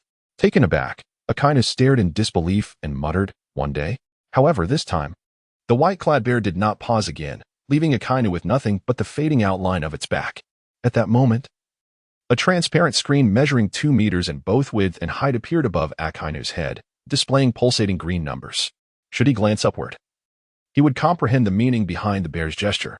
Convinced he had grasped the bear's intent, Akainu settled down with arms crossed, embarking on a day-long vigil of silent waiting. Meanwhile, the fiery chaos of punk hazard raged on. Chen Mu squatted upon the back of the great whale, gently caressing it with his right hand. The excited creature, previously thrashing about, became remarkably tranquil under his touch. After a brief moment, Chen Mu chuckled softly, shaking his head, as he began to stroll along the expansive back of the colossal whale. With each measured step he took, the black pirate flag of the Sunny gradually came into view. Fluttering from the mast, Chen Mu's pace quickened slightly. After a few seconds, he finally reached the edge of the giant back, gazing upon the full visage of the Sunny. Observing the familiar sails and the verdant lawn, as well as the figure in yellow gradually rising from the ground, Chen Mu's smile froze, and his gaze slowly fixated on those individuals. The yellow protective attire seemed rather familiar. After a brief contemplation, Chen Mu suddenly paused, shaking his head in self-mockery, thinking, why ponder so much? I can simply go down and inquire. As soon as this thought crossed his mind, he stepped forward and, with one foot missing its step, he plunged downward. During his descent, a flash of radiant light appeared to his right, and a slender blade materialized in his hand. However, the design of the hilt was rather peculiar. The green silk that once coiled around it had vanished, replaced by a transparent, crystalline appearance, resembling countless tiny diamond-like mirrors arranged closely on the hilt. At that moment, Chen Mu was momentarily taken aback by the oddity of the hilt. Yet, upon gripping it and realizing it felt no different from any he had held before, he dismissed any further speculation. After 2 seconds of freefall, Chen Mu landed gracefully on the bow of the ship. Casting a glance at Robin and the others, who lay unconscious on the grass, he was slightly taken aback. His gaze then shifted to the group of unsteady strangers, and he calmly inquired, "Do you all require assistance?" The dazed individuals, still recovering from their disorientation, were momentarily at a loss for words. One of them, leaning against the railing on the second floor, waved weakly in Chen Mu's direction, struggling to respond. "No, I can manage on my own." Taken aback by the outright rejection, Chen Mu's expression morphed into one of mild incredulity, and he shrugged, saying, "Well, very well then." With that, he nonchalantly took a seat, quietly observing the spectacle of the others suffering from seasickness. Meanwhile, he couldn't help but feel a peculiar sense of pleasure at witnessing their plight. As time passed, the gradually awakening individuals seemed to sense something amiss. The direction from which the voice had emanated felt somewhat distant. Moreover, that direction appeared to be the very bow of the ship they intended to reach but had not yet arrived at. The leader, the first to grasp the critical implications, felt a chill run down his spine and abruptly turned to face Chen Mu at the bow. "Hello," Chen Mu greeted with a beaming smile and a wave. The leader, taken aback, stumbled backward and instinctively drew a flintlock pistol from his waist, aiming it at Chen Mu and pulling the trigger. With 2 resounding shots, 2 glossy black bullets sped toward Chen Mu at the bow. Chen Mu raised an eyebrow, nonchalantly extending his hand to point, directly detonating the 2 bullets that were shot at him. In an instant, the bullets exploded, releasing a dense cloud of yellow-green mist that enveloped his figure. Within the haze, Chen Mu gently inhaled, drawing in a wisp of the vapor. Immediately, he felt a rush of pressure in his head, and a profound sense of dizziness surged within his mind. Hypnotic gas? As the thought crossed his mind, Chen Mu succumbed to sleep.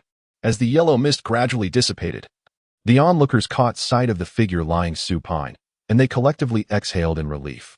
The leader, still somewhat shaken, patted his chest and remarked, "Fortunately, this fellow isn't particularly clever." "Oh, is that so?" A light chuckle resonated from above, sending a ripple of surprise through the group as they swiftly turned to gaze upward at the ceiling. There stood Chen Mu, his expression peculiar. On the flat rooftop of the second floor, he raised an eyebrow at the people looking up at him, chuckled softly, and teased, "Don't stop, please continue." In that moment, the group instinctively huddled together, their breaths becoming shallow and measured. The leader, stricken with fear, glanced back nervously. There lay the unconscious figure, still quietly resting at the bow of the ship, and if one listened closely, the steady rhythm of the person's breathing could still be heard. This the leader gaped in astonishment, struggling to articulate a coherent thought.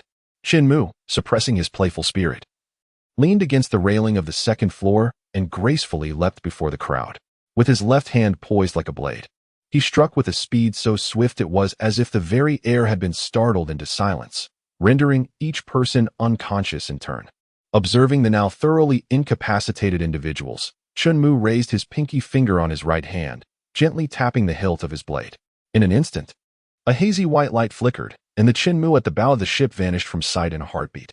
Chen Mu nodded in satisfaction, then gracefully leaped back onto the back of Ah Jing, speaking with an air of indifference. "Wake them up." Ah Jing let out a cheerful call, then opened its massive mouth wide, forcefully unleashing a torrent of seawater towards the 4 individuals sprawled on the lawn. Witnessing this spectacle, Chen Mu couldn't help but twitch his lips, muttering, "So this is how I wake them up." As Ah Jing's enormous mouth opened, a miniature waterfall cascaded directly onto the Sunny. The ship was immediately rocked by the impact of the colossal wave. The 4 individuals lying on the grass were drenched head to toe in icy seawater, particularly Nami and Robin, whose garments clung even more closely to their forms after being soaked. Such a sight caused someone's eyes to widen in astonishment, unable to refrain from exclaiming, "Truly, beauty is like a painting." Following this, Chen Mu instinctively wiped the corner of his mouth. The 4, awakened by the frigid water, gradually propped themselves up on the grassy deck. Nami, clutching her throbbing head, groaned softly, "My head is spinning."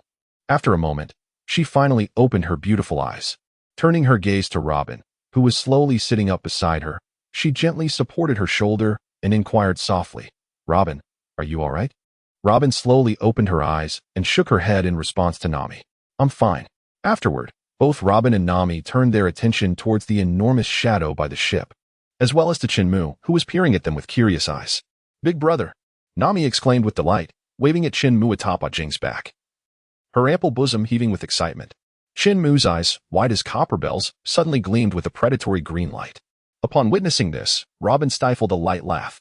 Hearing her soft chuckle, Chen Mu forced himself to divert his gaze towards Brooke, who was behind the 2 women. With a righteous fervor, he bellowed, "Brooke, what on earth are you doing?" Nami and Robin swiftly turned their heads to see Brooke with his face pressed against the lawn, his bottom raised high. Nami's forehead was instantly adorned with dark lines, and with a silently trembling right fist, she brought it down with force. With a resounding thud, a steaming meat bun erupted from Brooke's forehead. On the grassy deck, Brooke sat quietly in a row with the others, a meat bun perched atop his head, obediently gazing at Nami's back.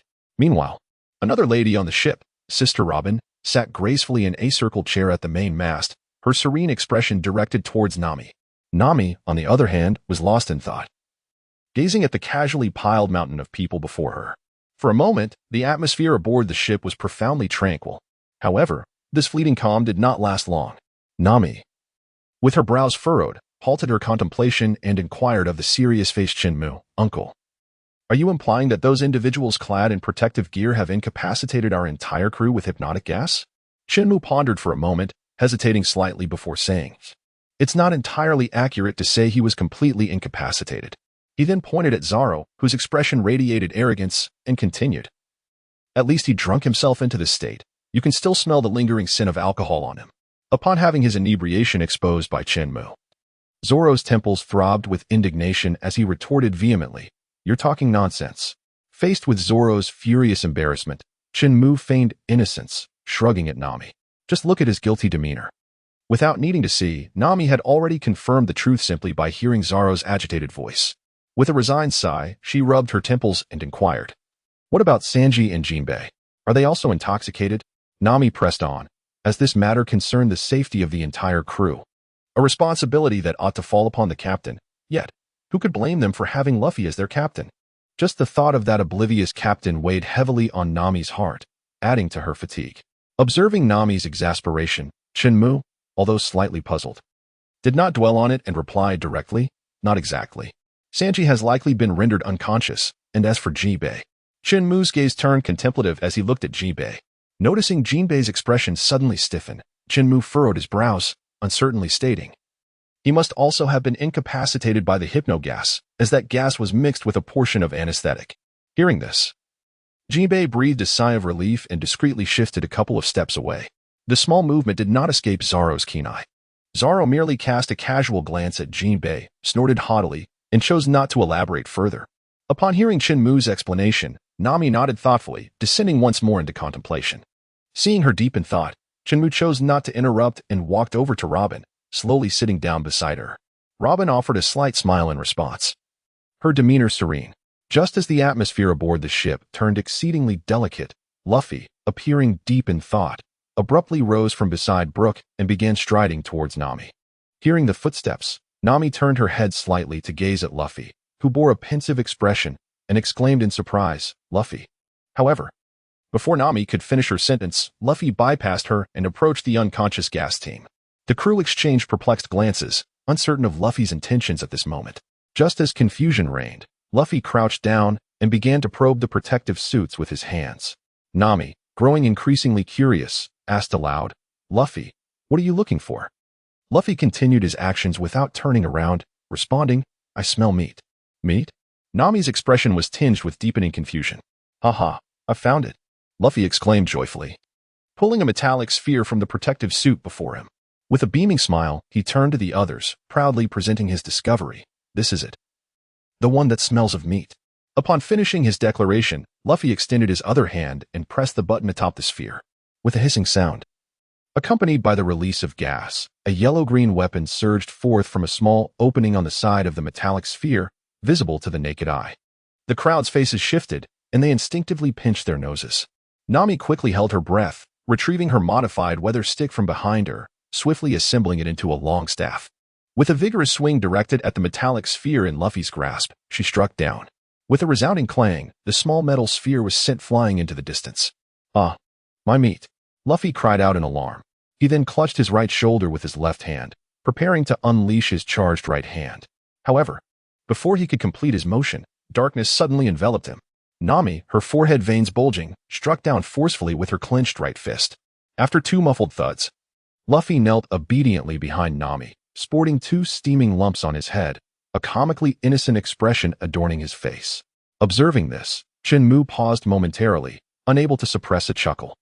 Meanwhile, Usopp, in a flurry of urgency, removed his hat and frantically fanned the floating yellow-green weapon in the air.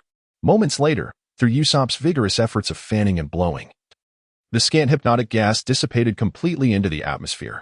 Or rather, it was inhaled by Luffy, who was vigorously sniffing. As the mist cleared, the group collectively exhaled in relief, filling their lungs with fresh air. Watching the farcical scene come to an end, Chen Mu shook his head with a bemused smile. His gaze then sharpened as it fell upon the mirror flower, water moon resting beneath his left palm, where intricate black characters gradually emerged before his eyes. Modified mirror flower. Water moon. Fruitification complete. Skill effect 1. Replicate any fruit ability. The abilities that have been replicated will exist permanently, allowing the user to replace effects at will. Skill effect 2. Can simultaneously imbue the blade with two fruit abilities. Skill effect 3. Mirror clone, level 1. Modified clones possess strength equivalent to the host level 10, blending into the combat standards of the pirate world. Note: standards of power in the pirate world, devil fruits, haki, and physical techniques. After perusing the skill introduction, the confusion within Chen Mu dissipated, and he muttered to himself, "I knew it. How could mere hypnotic gas incapacitate my clone?" It turns out it was the exclusion of the Saitama physique, resistance. Although the clone possesses a mere strength of 1, this is predicated upon the foundation of its original power. In other words, Chen Mu's original strength is at level 1000, while his mirrored clone stands at level 100. The diminished level due to seasickness after boarding the ship is not taken into account. Furthermore, Chen Mu discovered a remarkable peculiarity. Despite the clone's relatively weak strength, hovering around 1 billion, it does not suffer from seasickness. Indeed, this is the secret Chen Mu uncovered while controlling his clone. It is essential to understand that a clone merely replicates the body and cannot duplicate other elements, including weapons and items. Nevertheless, Chen Mu was quite content. Typically, even with the effect of Mirage Bloom activated, he would experience a disconcerting sense of nausea and vomiting due to seasickness. Yet the noticeable reduction in strength left him feeling as though his very essence was being drained. This sensation is quite distressing for a man. However, now, he need only have his original self wield the Mirage Bloom while reclining in a secure location, allowing him to manipulate his clone at will. After all, aside from its diminished power, the mirrored clone is virtually indistinguishable from the original, and most importantly, that sense of emptiness has vanished. From this day forth, Chen Mu can stand tall and embrace life with confidence. Nevertheless, he is capable of complete recklessness for the current mirror flower, water moon. And the soul-cutting blade can indeed be considered akin to the powers of a devil fruit. The existence of seawater and sea stone continues to influence its abilities. However, on the whole, the benefits seem to outweigh the drawbacks. Meanwhile, on a technologically advanced island encircled by steel, Admiral Aquinas sits in meditation within a vast iron laboratory. His eyes closed. Above him, a colossal screen displays a series of green digits counting down for 59, 58, 57. A meticulously organized 5-minute countdown. Yet he remains oblivious to it. Time passes inexorably. 5 minutes elapse, and beneath the cylindrical nutrient chamber to Akainu's left, a small red button abruptly pops out. Unfortunately, Akainu is positioned on the opposite side and fails to notice this anomaly. Our quietly handsome figure, Admiral Akainu, remains immovable, eyes still closed in quiet contemplation. An hour passes, and Akainu continues in his serene state, expression unperturbed. 5 hours go by, and Akainu remains with his eyes shut, resembling one lost in slumber. 12 hours later, having awakened, Akainu begins to pace within the chamber, occasionally admiring the perfect iron arm floating in the green nutrient liquid. At last, as the 23rd hour approaches its end, Akainu finally raises his gaze to the overhead screen, which still displays the green digits, 0, 0, 0. Furrowing his brow in confusion, he glances at it. And after a brief 2 seconds of contemplation, redirects his attention, resuming his stroll. Yet, his impatience has grown, causing him to circle more frequently around the nutrient chamber. Finally, a day has passed. Akainu stands before the nutrient chamber, face alight with anticipation, quietly awaiting the transparent door to open. Another 5 minutes pass. The smile fades from Akainu's face, and the corners of his eyes begin to twitch. Another 5 minutes slip away unnoticed. At this moment, he resembles an ant on a hot pan, simmering with frustration, yet he manages to restrain his volatile temper, refraining from smashing his tightly clenched left fist against the chamber. Half an hour later, Akainu glares at the nutrient chamber, his eyes bloodshot and feral, bearing the countenance of a beast poised to strike. Just as he prepares to unleash his trembling left arm against the chamber, a weary sigh emanates from above. "Ah, PX, Zero Bear, I instructed you to look at the time. Did you truly believe that merely waiting a day would suffice?" After a brief pause, it continues. "Now, the time is ample, yet the device remains unopened. Can you not ponder what the issue might be?" Akainu's anger dissipates, replaced by uncertainty as he mutters, "Dr. Vegapunk." The 360-degree surround sound resonated throughout the laboratory once more. "Ah, do not concern yourself with my identity. Instead, cast your gaze downward and behold. Is there not yet another red button at your feet?" As soon as the words were uttered, Akainu hastily crouched down. For 59, 58, 57. An impeccably structured 5-minute countdown commenced, yet one individual remained oblivious to the need to glance up. Time slipped away, second by second. 5 minutes elapsed. And beneath the cylindrical nutrient chamber to Akainu's left, a small red button unexpectedly sprang forth. However, Akainu, situated on the opposite side, failed to notice this anomaly. Our serene and handsome figure, Admiral Akainu, remained in a meditative state, utterly unmoved. An hour passed, and Akainu continued to keep his eyes closed, his demeanor unperturbed. 5 hours went by, and still, Akainu remained with eyes shut, appearing as though he were ensnared in a deep slumber. 12 hours later, upon awakening, Akainu began to meander around the room, occasionally pausing to admire the flawless iron arm floating within the verdant nutrient solution. Finally, as the 23rd hour approached its conclusion, Akainu raised his gaze to the overhead screen, which still displayed the green digits 0, 0, 0. A frown creased his brow as he regarded it with perplexity. After a brief 2 seconds of contemplation, he diverted his attention and resumed his stroll. Naturally, with impatience beginning to brew, he spent more time circling the nutrient chamber. At last, a day had passed. Akainu stood before the nutrient chamber, his face alight with anticipation, quietly awaiting the transparent door to open. Another 5 minutes trickled by. The smile upon Akainu's face vanished, replaced by a twitching at the corners of his eyes. Yet another 5 minutes slipped silently away. At this moment, Akainu resembled an ant on a hot skillet, tormented and restless, though he steadfastly restrained his irritable temperament, refraining from smashing his tightly clenched left fist against the nutrient chamber. Half an hour later, Akainu glared at the nutrient chamber with a fierce countenance, bloodshot eyes, and a grimace that resembled a beast poised to devour its prey. Just as Akainu prepared to bring his violently trembling left arm crashing down upon the nutrient chamber, A resigned sigh echoed from above. Ah. PX0, Bear, urged you to look at the time. Did you truly believe that waiting a day would suffice? After a pause, it continued. Now, the time is ample. Yet the device remains unopened. Can you not ponder what the issue might be? The fury in Akainu's expression dissipated, replaced by uncertainty as he questioned. Dr. Vegapunk. The 360-degree surround sound reverberated through the laboratory once again. Ah, do not concern yourself with my identity. Instead, cast your gaze downward and behold. Is there not yet another red button at your feet? As soon as the words fell, Akainu quickly crouched down. In Mariewa, behind a series of opulently designed castles and spires, there lay an island of steel. This military isle, meticulously crafted by the world's governments, was home to none other than the scientist known for surpassing human intellect by 5 centuries, Vegapunk. At the dock of this steel island, the self-satisfied Admiral Akainu was leisurely ascending the steel ladder onto the colossal warship that lay anchored. After Akainu departed, Vegapunk sat alone in the upper chamber of his laboratory, his brow slightly furrowed in contemplation. This enigmatic scientist was pondering the implications of the hybrid serum infused with the ES bloodline. Although it had eliminated the life-draining side effects, it induced a state of mental haze and fury, posing a significant risk. However, this serum would allow those so-called natural ability users to wield their haki freely.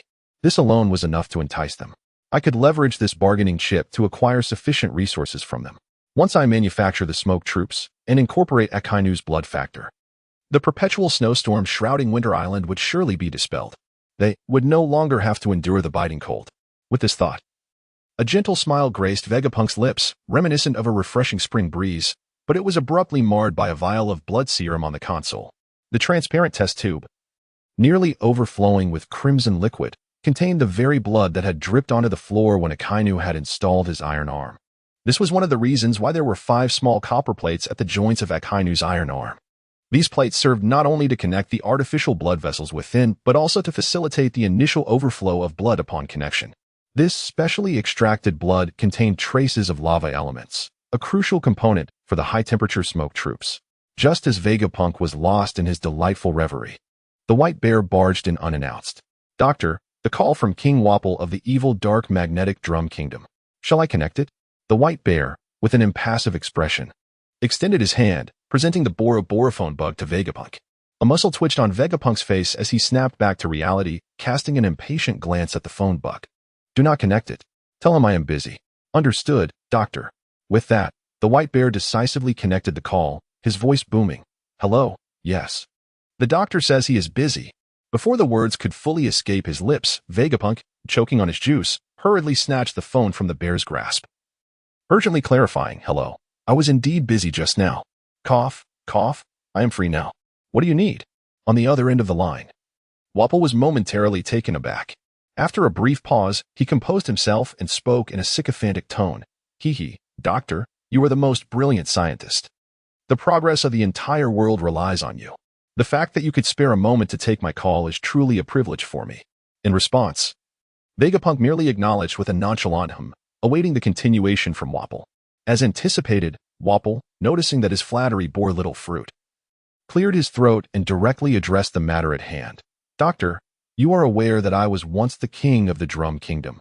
Oh, pardon me. It's now referred to as the Cherry Blossom Kingdom. I diligently govern my realm, striving for the welfare of my citizens.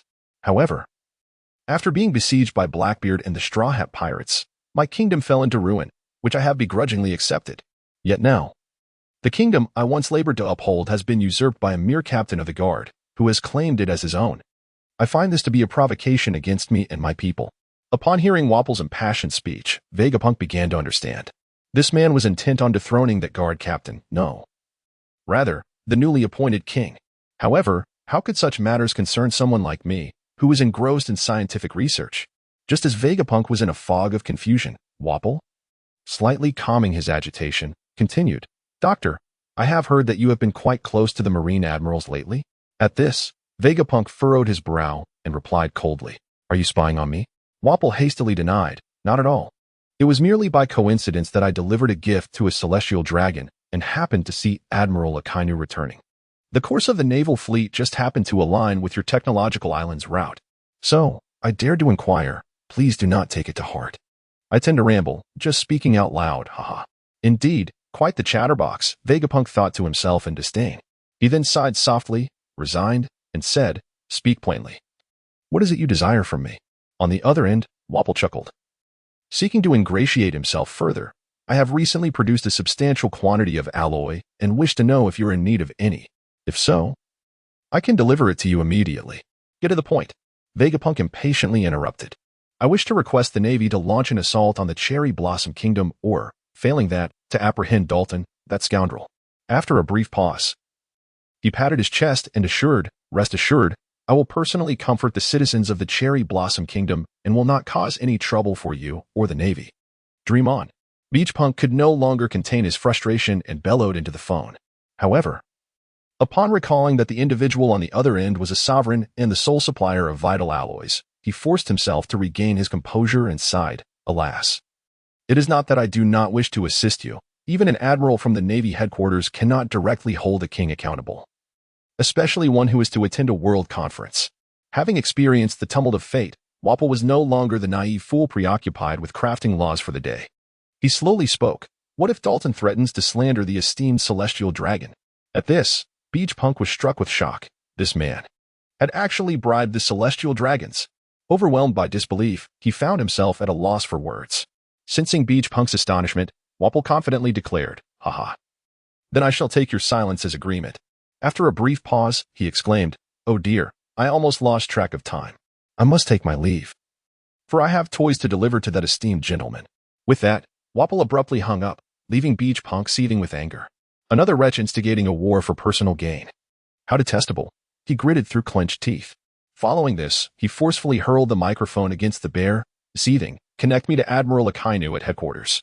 Meanwhile, on the serene surface of the sea, 3 standard warships were steadily making their way toward Dressrosa. On the deck, dozens of large children lay sprawled asleep, their mouths and the floor strewn with remnants of peculiar sugary substances. Not far from the slumbering children, Caesar Clown, shrouded in thick mist, watched them with a sinister grin.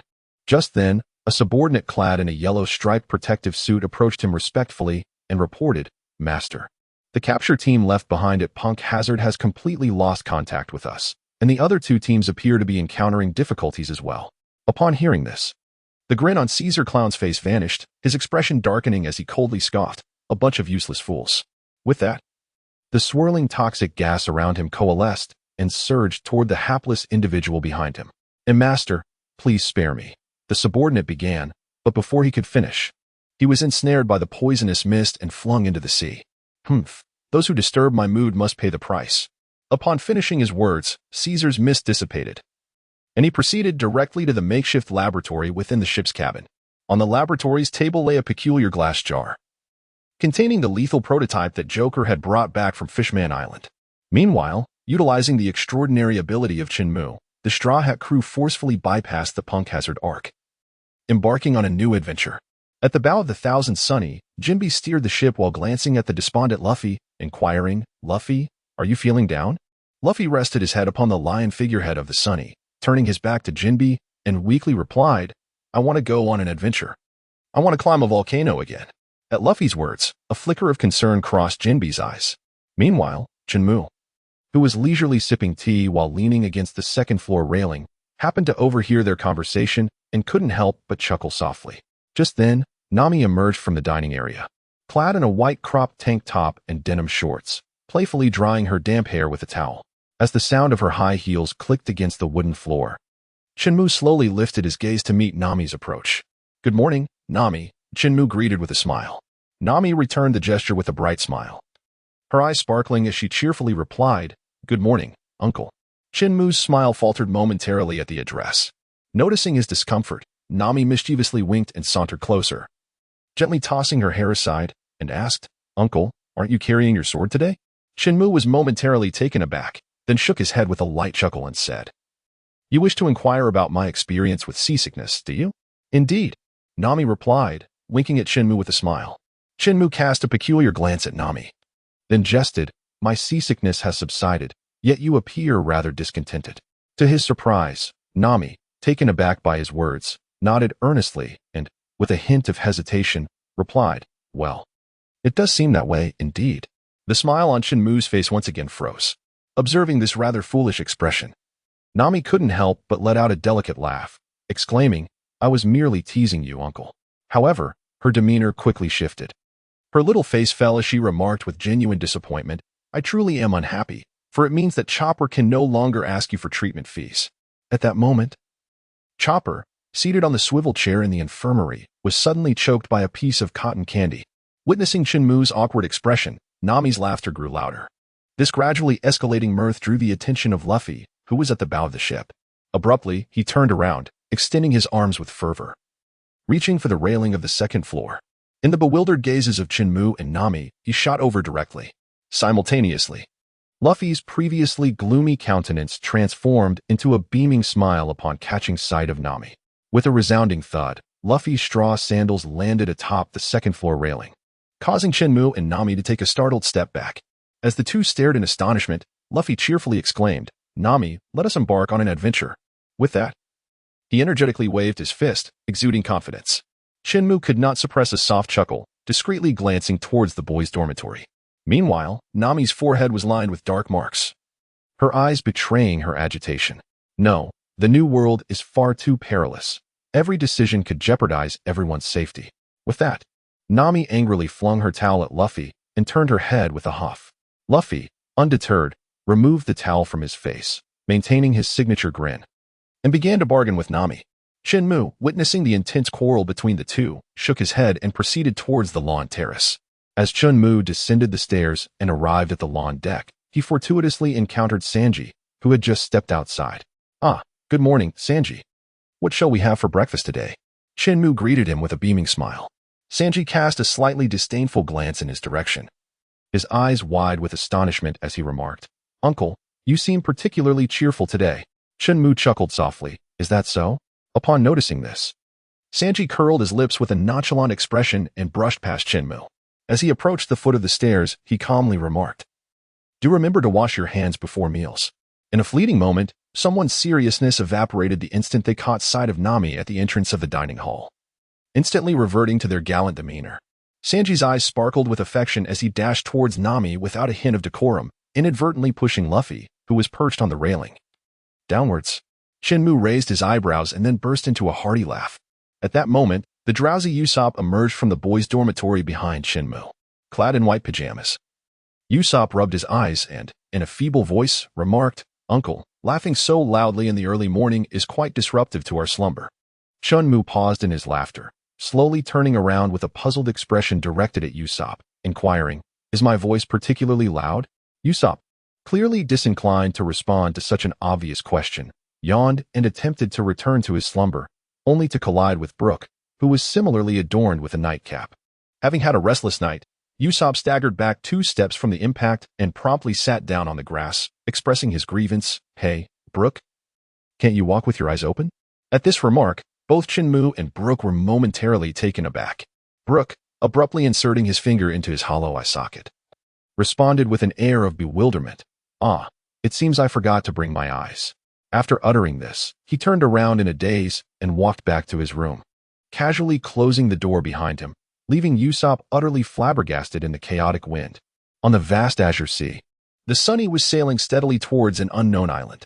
Having traveled tirelessly through the night, the crew distanced themselves from Punk Hazard, and as morning broke, they delightedly embraced the refreshing sea breeze. After breakfast, the crew engaged in leisurely conversation, with even Zoro, who was preparing to take watch in the lookout, and Jinbe, who intended to resume steering, remaining with them. Noticing Chen Mu suddenly calling everyone over, Nami asked, perplexed, "Uncle, do you wish to announce something?" Upon hearing this, Zoro raised an eyebrow, casting a suspicious glance at Chen Mu. Generally, gathering the crew to announce matters or decisions is the prerogative of the captain. Of course, on the Sunny, Nami possessed this authority as well, and executed it even more adeptly than Luffy. Unbeknownst to Chen Mu, Nami's seemingly mundane comment had piqued Zoro's interest in him once again. Chen Mu smiled faintly and addressed Nami. "May I offer a suggestion?" Nami blinked, indicating for him to continue. Hee, it's nothing of great consequence. I simply wish to alter our course." Chen Mu maintained his cheerful demeanor. Upon hearing this, the crew exchanged bewildered glances, turning their attention to Nami. She furrowed her brow, contemplating something with her head bowed. An air of silence enveloped the dining area. At that moment, Zaro, with his usual impassive expression, and Sanji, with his calm demeanor, simultaneously interjected, "No." The two exchanged surprised glances before locking their gaze onto the astonished face of Chen Mu. "Why not?" Chen Mu queried, taken aback. "You have a poor sense of direction." "You must respect the lady's choice," they replied in unison. Hearing their remarkably synchronized response, Chen Mu felt the corners of his mouth twitch, his mind racing with incredulity. While it was one thing for Sanji to accuse him of disrespecting women, Zaro, renowned throughout the pirate world as a notorious fool, had the audacity to claim he lacked direction? Who bestowed upon him such confidence? The onlookers cast a glance at the earnest expressions of Zaro and Sanji, then shifted their attention to Chen Mu, whose facial muscles appeared on the verge of cramping. In unison, they sighed and rubbed their foreheads.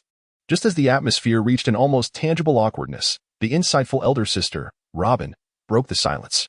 What has prompted the sudden desire to alter Nami's chosen course? At that moment, the group was instantly awakened from their reverie. In his usual demeanor, Chen Mu appeared to be merely a bystander, indulging in meals and lounging about, never interfering with the decisions of others unless confronted with an issue beyond their collective resolution. Was it possible that this time, as the others fell into contemplation, Chen Mu smiled faintly and spoke softly, "Because Ah Jing conveyed a particular message to me upon leaving." "A message?" Nami furrowed her brow, inquiring with curiosity. The others turned to him, their expressions reflecting a shared confusion. Upon witnessing this, Chen Mu turned back to the crowd with a beaming smile and softly elucidated. "It indicates that the seawater in that direction causes it great discomfort." After speaking, Chen Mu deliberately pointed towards the area to the right and continued. "The water in that region not only unsettles it, but also possesses a peculiar hue, reminiscent of the color of gold."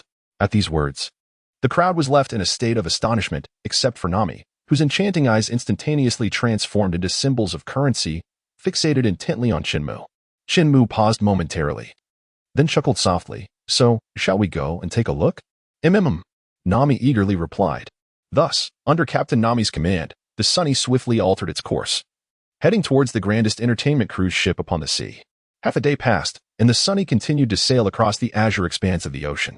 During dinner, the crew joyfully indulged in Sanji's exquisite culinary creations. However, at this moment, Chen Mu, who was skillfully controlling his doppelganger to eat, found himself devoid of the earlier weakness, resulting in a much more graceful dining demeanor. Of course, this newfound elegance came at the cost of his previous ravenous appetite, making him inevitably lose a considerable portion of his meal to Luffy. In response, he merely smiled faintly. Compared to his former frail self, a slight reduction in his intake seemed inconsequential. After dinner, Sanji continued to wash the dishes alone, while the others gradually settled onto the grassy deck to engage in conversation. Their motivation stemmed from a particular phrase spoken by Chen Mu during the meal. As night fell, the sky shimmered with a cascade of golden dust. Just this one statement, laden with promise, was enough to draw the crew together on the lawn, patiently awaiting what was to come. Moments later, Usopp, eagerly anticipating from the grass, stretched out with a yawn, rubbing his slightly sore neck, and lamented to Chen Mu, "Uncle, it's been dark for quite a while now. Haven't we arrived yet?" "Soon," came the reply. Chen Mu smiled faintly while inwardly lamenting. This system map lacks a countdown. It merely displays two approaching cursors. How am I supposed to ascertain the exact time? Upon hearing Chen Mu's dismissive remarks once more, Nami couldn't even muster the energy to lift her head, muttering incessantly about liars and compensation. Her whispered complaints were captured word for word by Robin, seated beside her. In response, Robin merely squinted her eyes in a smile, gently stroking Nami's hair, akin to comforting a younger sister who has lost her toy. Nami's quiet murmurs eluded Chen Mu's ears. After all, he was merely a small account with a bounty of 1 billion, and prolonged use of observation haki could lead to mental fatigue. Speaking of this doppelganger ability inevitably recalled that night in Punk Hazard. This power had garnered much envy from everyone, particularly from Luffy and his crew, who exclaimed how magnificent it was and clamored for Chen Mu to perform. Chen Mu could only respond with a helpless smile. Then, discreetly turning around, he placed a pouch containing 5 million berries into Nami's hand before departing gracefully. At that moment, Luffy, accompanied by Chopper, was clamoring to follow but was silenced by Nami's formidable iron fist. Once Chen Mu returned to the upper bunk of the male dormitory, he closed his eyes contentedly upon hearing the familiar clang sound. With his right index finger, he tapped the hilt of the mirror blade resting at the edge of his bed. A shimmering wave of light cascaded through the air, and despite possessing only a strength level of 10, Chen Mu emerged from the rippling space, free from the affliction of seasickness. Following this was the first night watch benefit for the Straw Hat crew during their nocturnal voyage, thanks to Chen Mu and Ah Jing keeping watch throughout the night. The crew could rest peacefully without the need for tower shifts. Typically, night watches were only required when convenient islands were encountered or during maritime disasters, making it rare for someone like Chen Mu to voluntarily stay awake. This was understandable, considering he had a peculiar tendency to be unable to sleep when excited, reminiscent of 2 years ago at the Navy headquarters. Thus, while everyone enjoyed a sound sleep, Chen Mu achieved the feat of staying awake at sea for the first time. Though regrettably, there were no system rewards. As the recollection concluded, the focus shifted back to the sunny, beneath the night sky. The crew sat on the deck, engaged in casual conversation. Suddenly, a faint golden light illuminated from the direction of the ship's bow. The crew froze momentarily. Before their expressions transformed into joy, led by Nami, they sprinted towards the bow. Is this really a ship? A glimmer sparkled in Luffy's eyes. Yes, this is the Daisaros, the largest amusement park in the world, Chen Mu replied calmly with a nod. After a brief pause, he turned to Nami, whose eyes shone with the allure of wealth, and chuckled. Nami, you must have heard of it. Nami, her face alight with excitement, eagerly nodded. Indeed. This is purported to be the grandest entertainment venue in the world, a place where one could potentially become rich overnight. Chen Mu, unable to disagree, nodded in affirmation while inwardly musing, be a bit more confident, drop the potentially. After all, I am here with serious intentions to amass wealth and perhaps trigger some hidden quests along the way. Even if that doesn't happen, it would be splendid to have a duplicate of this extravagantly valuable fruit. Moments later, the Sunny glided through the watery passage of the Golden Leviathan, entering the dazzling realm of the Golden City, which rivaled the size of a small island. During this transit, Chen Mu and his companions reveled in the cascade of golden glitter showering down, though he couldn't shake the feeling that he had forgotten something significant. Nonetheless, he reassured himself that as a man of unparalleled caliber in this world, nothing could truly harm him, except perhaps something conjured by the system. As the Sunny emerged from the dimly lit passage and gradually arrived at the central waters of the Golden Giant, the crew was momentarily spellbound by the surrounding spectacle. The already opulent golden seawater paled in comparison to the breathtaking scenery that unfolded as they entered the heart of the waterway, towering nearly 50 meters high. A golden grandstand encircled the area, filled to the brim with jubilant patrons. Below this resplendent grandstand, every 50 meters, colossal statues spewed forth golden streams, shimmering in the light, an undeniable testament to luxury. Vibrant neon lights danced over the golden platforms within the water. Each platform showcased several stunning young women clad in colorful swimsuits, gracefully dancing and infusing the otherwise monotonous Golden City with a splash of youthful vibrancy. This scene left Sanji utterly exhilarated, exclaiming that it was a feast for the eyes. Upon witnessing the scene, Chen Mu merely shook his head and let out a light chuckle, not paying it much heed. After all, the elegance and allure of Nami and Robin were not something these young maidens could hope to rival. Moreover, with their stunning beauty and captivating figures, Nami and Robin, clad in bikinis, were simply irresistible, much more enticing than the girls around them. This thought compelled Chen Mu to steal a glance at the exuberant Nami, whose rhythmic movements were truly mesmerizing. No, I must maintain my composure. I am a person of integrity, here for serious matters, Chen Mu fervently reminded himself. Yet he found it impossible to resist glancing at Robin, adorned in a black bikini, as the crowd was captivated by the spectacle before them. A figure emerged from the center stage, a man clad in a tailored golden suit, complemented by a white jacket adorned with golden stars. Upon seeing this man passionately performing before the golden microphone, Chen Mu could not help but twitch at the corners of his mouth. Thankfully, I am aware that this fellow hails from wealth, otherwise, his appearance would render him nothing more than a quintessential wastrel of a rich heir. As Chen Mu continued to voice his internal criticisms, this flamboyant gentleman finally ceased his ostentatious dance. With his head held high and arms outstretched, he reveled in the adoration of the audience. The atmosphere was electric, with vibrant neon lights illuminating him from all angles. In that moment, the crew aboard the sunny ship leaned forward, intrigued by this peculiar showman. Who is this person?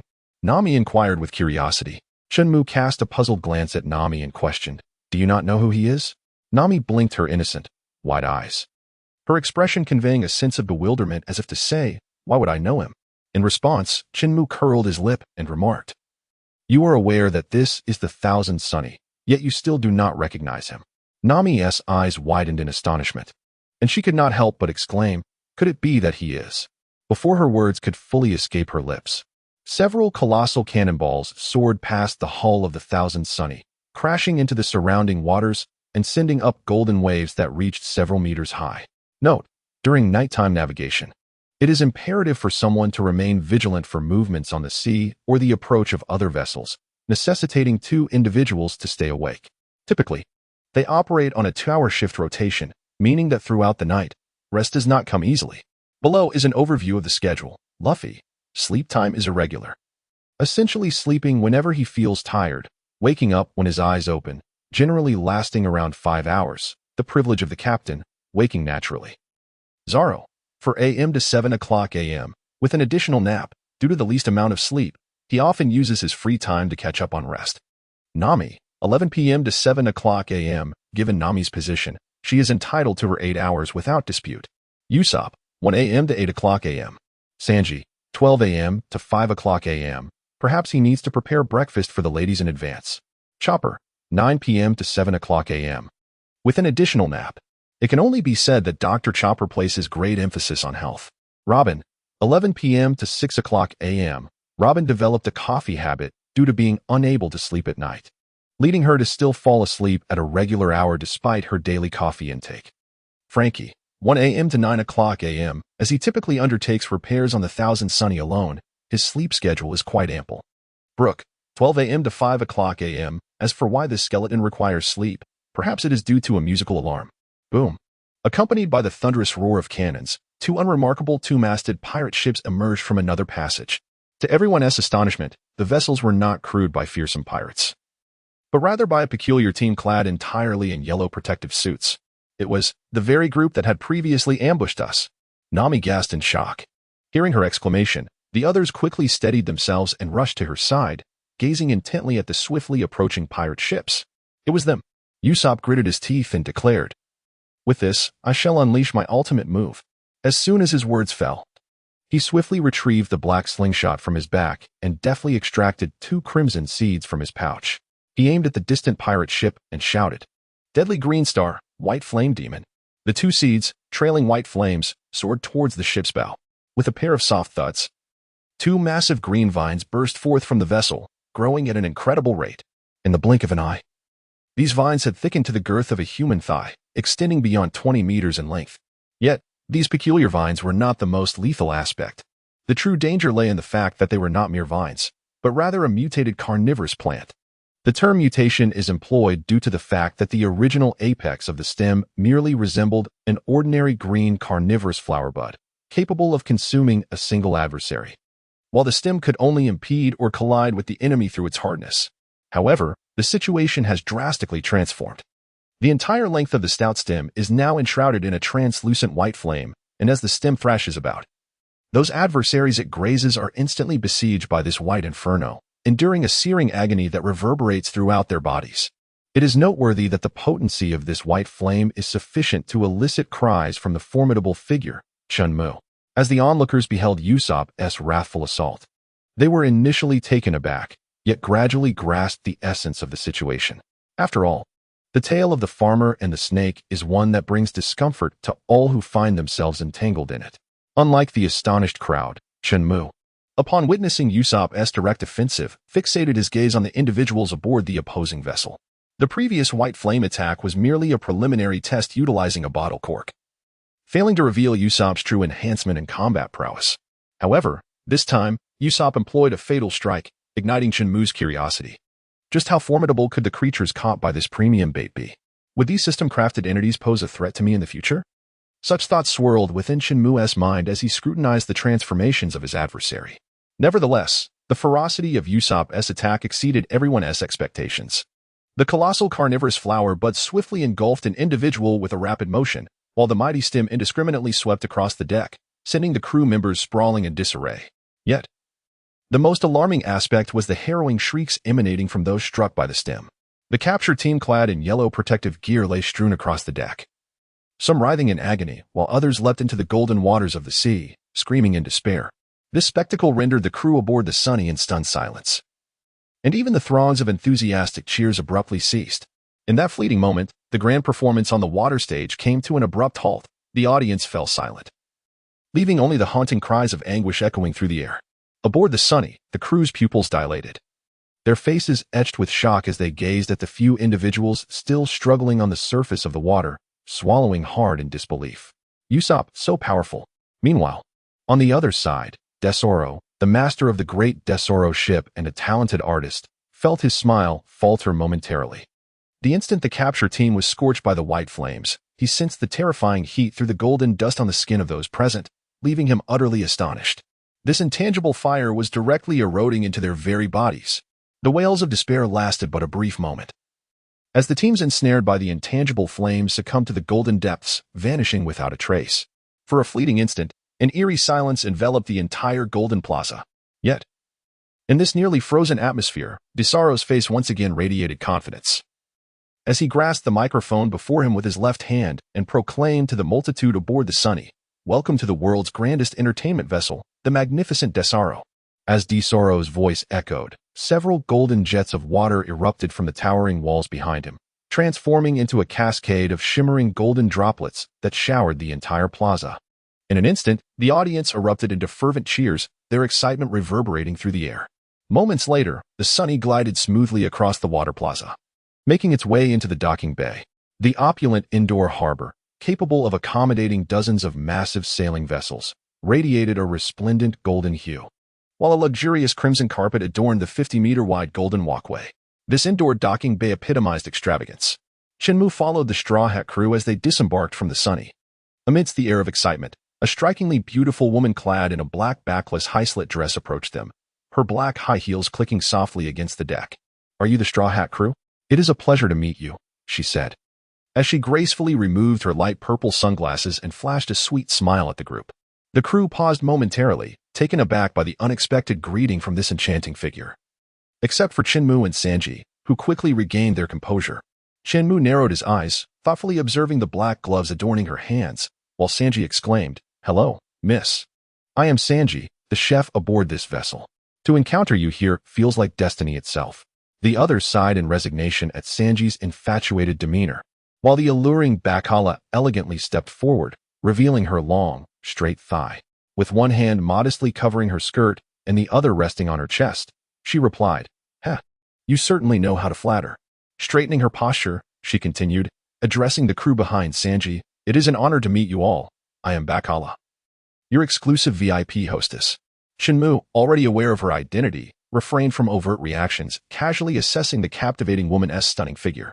He found himself stealing glances, unable to suppress a gulp as he marveled internally. This figure nearly rivals that of the Empress herself. Amidst the growing curiosity, our straightforward captain, Luffy, boldly inquired, "Do you know us?" Bacala feigned surprise, leaning back slightly and gasping, "Of course. I have long heard of the illustrious Straw Hat Captain, Luffy. You are a supernova pirate with a bounty of 1 billion. She then opened her leather-bound notebook, pointing to Luffy's likeness, adding, "A pirate as renowned as you is prominently recorded in this VIP list." She elaborated that it also documented world government officials and high-ranking Navy officers worthy of being noted in this exclusive VIP ledger. Sanji, nearest to her, shifted his gaze to the VIP list page with keen interest. While the crew reveled in this newfound recognition, Chen Mu stepped forward, extending his hand toward the beaming Bacala, and said with a gentle smile, "Hello, I am the newest member of the Straw Hat Pirates. I look forward to your guidance." Bacala's expression momentarily faltered as she regarded Chen Mu with confusion, then cast a questioning glance at Sanji. Sanji, with a slight smirk, nodded in acknowledgement. With his response, Bacala's smile returned, and her slender hand, adorned with black gloves, reached out to grasp Chen Mu's right hand. Observing this, Chen Mu furrowed his brow and withdrew his hand, expressing mild discontent. "Wearing gloves seems rather impolite, don't you think?" Immediately, with a feigned demeanor, he sighed and lamented, "Indeed, I am merely an obscure sailor, and it is unnecessary to extend excessive respect to someone of my humble standing." With that, the great Onmyoji Chen Mu turned to leave. The uninitiated Bakara, taken aback, quickly responded, "Wearing gloves is merely my personal habit. I certainly did not intend to show any disrespect. Please do not take offense. I shall remove them at once." With that, Bakara hastily removed the black silk glove from his right hand and addressed Chen Mu with a gentle call, "Esteemed guest, I have now removed my gloves." With a slight smile curling at the corner of Chen Mu's lips, he turned to face Bakara and extended his right hand. Just as their hands were about to meet, Chen Mu's hand suddenly felt heavy, followed by a glimmer of delicate white light. In an instant, a vision as radiant as diamonds, reminiscent of a shimmering mirage, materialized in his grasp. Chen Mu's sudden maneuver left Bakara utterly unprepared, causing her to instinctively grasp the hilt of the mirage blade. To the onlookers, what had initially appeared to be a cordial handshake instantly transformed into a dramatic duel for the weapon. At that precise moment, as Bakara seized the hilt, the system's voice resonated in Chen Mu's mind. Ding. Lucky fruit replication successful, development level 1 unawakened. Upon hearing this delightful notification, a barely perceptible smile tugged at the corners of Chen Mu's lips, which swiftly morphed into an expression of contrition as he apologized. My sincerest apologies. I just recalled that I seem to suffer from a peculiar affliction that only allows my right hand to grasp blades. I am truly sorry. With that, he hastily extended his left hand towards Bakara's wrist, only for her to instinctively evade, her countenance betraying a hint of awkwardness as she stammered, It's all right. Quickly retreating a step, she turned to Luffy and the others behind her, urging, "Let me escort you all to the amusement city." Afterward, she awkwardly sidestepped and gestured for them to enter the vehicle. A long, white platinum convertible gracefully approached from the side, capturing everyone's attention as they eagerly rushed to admire it. "How impressive! What is this?" Luffy exclaimed, his eyes wide with wonder. Frankie, draped in a plush black bear coat, mirrored his excitement, examining the vehicle closely while exclaiming, "Is this a mode of transportation?" Bakara, visibly pleased with their reactions, smiled gently and nodded. "Indeed. We call this the turtle car, which serves as the primary means of travel here." "Remarkable. Do they use turtles for propulsion?" Frankie inquired, his gaze fixed on the front of the car, where 8 turtles clutched a red lever. Each turtle sported a red pilot's cap adorned with protective goggles atop their heads, unmistakably revealing them as genuine turtles. Bakara promptly addressed the unvoiced curiosity of the group. "This turtle car is equipped with 8 rare muscle turtles." After a brief pause, she continued, "Now, please, everyone, step aboard." As she spoke, a turtle donning a white military hat ambled along the edge of the vehicle, making its way to the door as the group conversed. It then leaped gracefully, grasping the golden handrail to pull the door open for them. Nami and the others stepped onto the soft red carpet, settling into the luxurious green and gold-trimmed seats. Amidst their laughter and chatter, they all found their places, while Luffy, barefoot, leapt onto the front, sitting cross-legged with a gleeful expression. Turning to Chen Mu and Jinbei, Luffy waved enthusiastically, "Uncle, Jinbei, hurry up." In response, Chen Mu offered a faint smile and addressed Jinbei, "I have a matter to attend to. You go ahead with them." Upon hearing this, Jinbei shook his head decisively and remarked, "This golden powder makes me feel exceedingly uncomfortable. I shall return to the Sunny and await your return." With that, he turned and walked towards the Thousand Sunny, leaving Chen Mu awkwardly standing alone. Meanwhile, the pilot, Bakara, had also taken notice of the blue-skinned fishman. This individual was none other than Jinbei, a member of the 7 warlords of the sea. In an instant, detailed information about Jinbei flashed through Bakara's mind, and her finely arched brows furrowed slightly, a glimmer of confusion surfacing in her large, expressive eyes. What could the warlords of the sea possibly be doing aboard the ship of the Straw Hat Boy?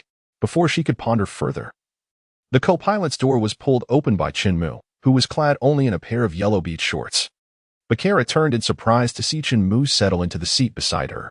This peculiar bald man displayed a perfectly sculpted physique, his upper body exposed, while his lower half was adorned with yellow shorts emblazoned with vibrant coconut trees, complemented by a pair of matching flip-flops. "Hee, do you find it appealing?" Chen Mu calmly turned to Bakara and offered her a faint smile. At his words, Bakara's expression stiffened, and she hastily turned her head, her face betraying a flurry of anxiety as she gazed ahead.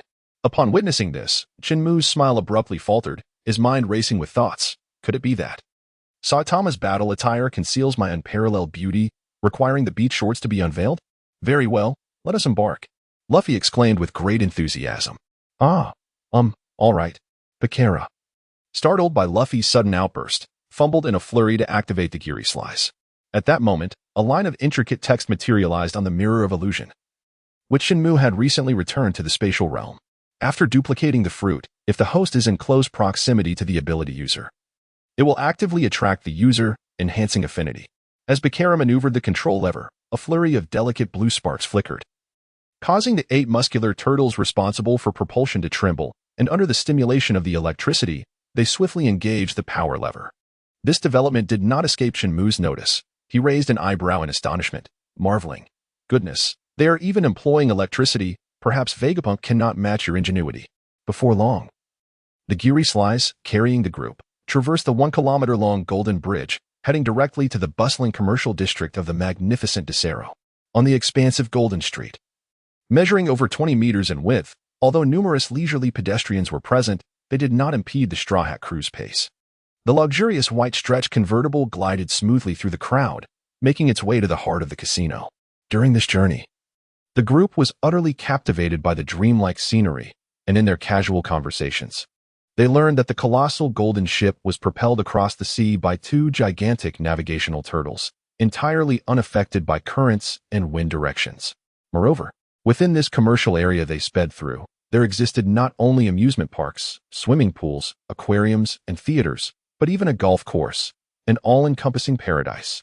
Truly, it was a testament to the grandeur of an independent nation sanctioned by both the world government and the celestial dragons. Next, we shall enter the upscale district. So do not let your eyes be dazzled, everyone, Baccara declared confidently, casting a furtive glance at Chen Mu beside her. Yet, at this moment, Chen Mu wore a furrowed brow, lost in contemplation, oblivious to Bacara's discreet observation.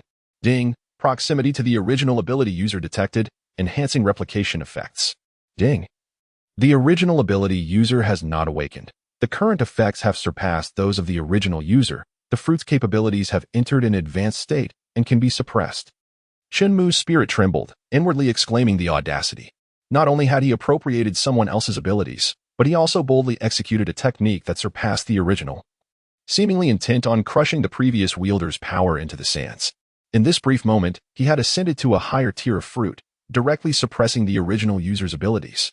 Only a Kainu would dare engage in such reckless behavior, yet the consequences. At this thought, Chen Mu couldn't help but shudder, silently affirming to himself, I am a hero. I must preserve my persona. As Chen Mu was lost in these musings, Kazala strode confidently through the golden archway of the towering Gundam and into the elite zone. How magnificent! Frankie exclaimed, his eyes sparkling as he surveyed the resplendent buildings surrounding them, unable to contain his awe. The others, too, brightened, their faces alight with excitement as they marveled at the golden scenery. Meanwhile, our diligent tour guide, Baccara, seized the moment to interject. The esteemed King Disolo of the Great Disolo is particularly fond of gold, gathering it from all corners of the world to create this dreamlike city. How impressive! Is he a wealthy man? Luffy inquired, his face alight with wonder. Hearing this, Chen Mu rolled his eyes, mentally scoffing. Is that not evident?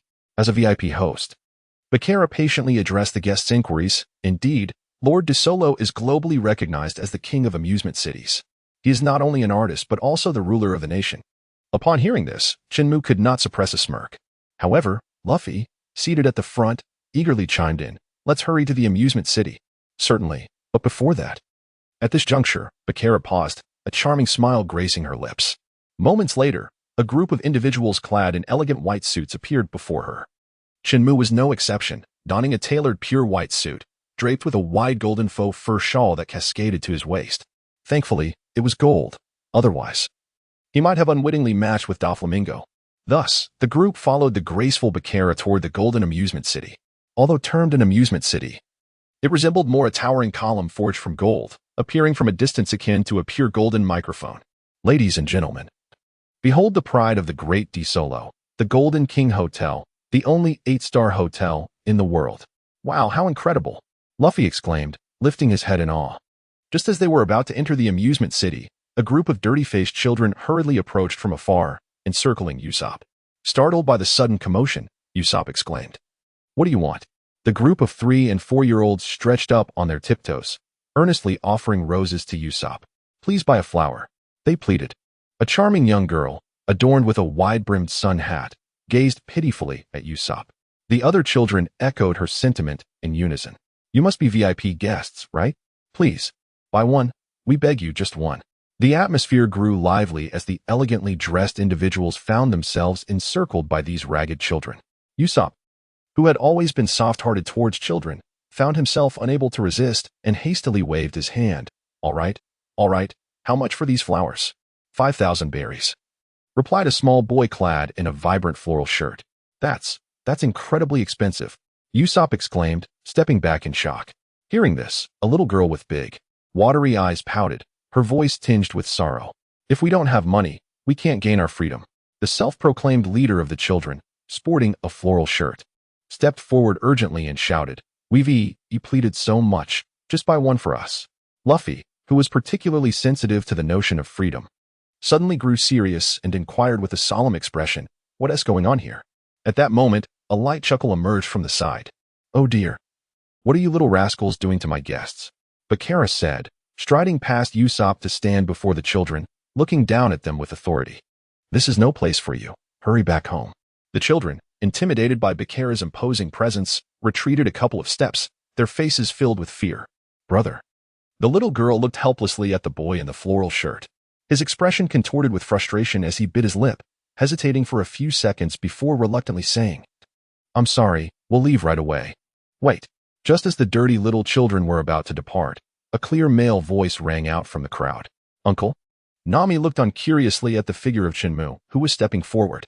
Chen Mu responded with a faint smile before walking directly towards the children gathered in front of Baccarat. "Are these flowers worth 5,000 berries?" he inquired with a benevolent expression. "Why, yes," the little girl hesitantly replied, casting a fearful glance at Baccarat beside Chen Mu. "Well then, I shall take them all," he said, slightly bending forward with his hands resting on his knees, offering the girl a gentle smile. Noticing her charming face, which was a blend of anxiety and joy, Chen Mu couldn't resist pinching her cheek playfully and remarked, "Is 5,000 berries sufficient? If not, I have a job for you that could earn you a great deal more. If you desire 1,000,000, I can certainly provide it." Taken aback, Baccarat gasped and patted Chen Mu's shoulder in astonishment. "Sir, what do you mean by that?" However, before she could finish her sentence, Chen Mu turned to her with a mysterious smile and said, "Do not concern yourself with me. I am quite affluent." After a brief pause, his smile gradually faded, and he stated with gravity, "I possess at least 500 billion. With that?" His smile returned as he turned back to the bewildered little girl and asked, "So, what do you think? Would you consider my offer?" He then glanced at the hesitant boys nearby and added with a playful chuckle, "You can all join in." Just as the filthy children exchanged uncertain looks, unsure of what to do next, Nami's exasperated sigh echoed through the air.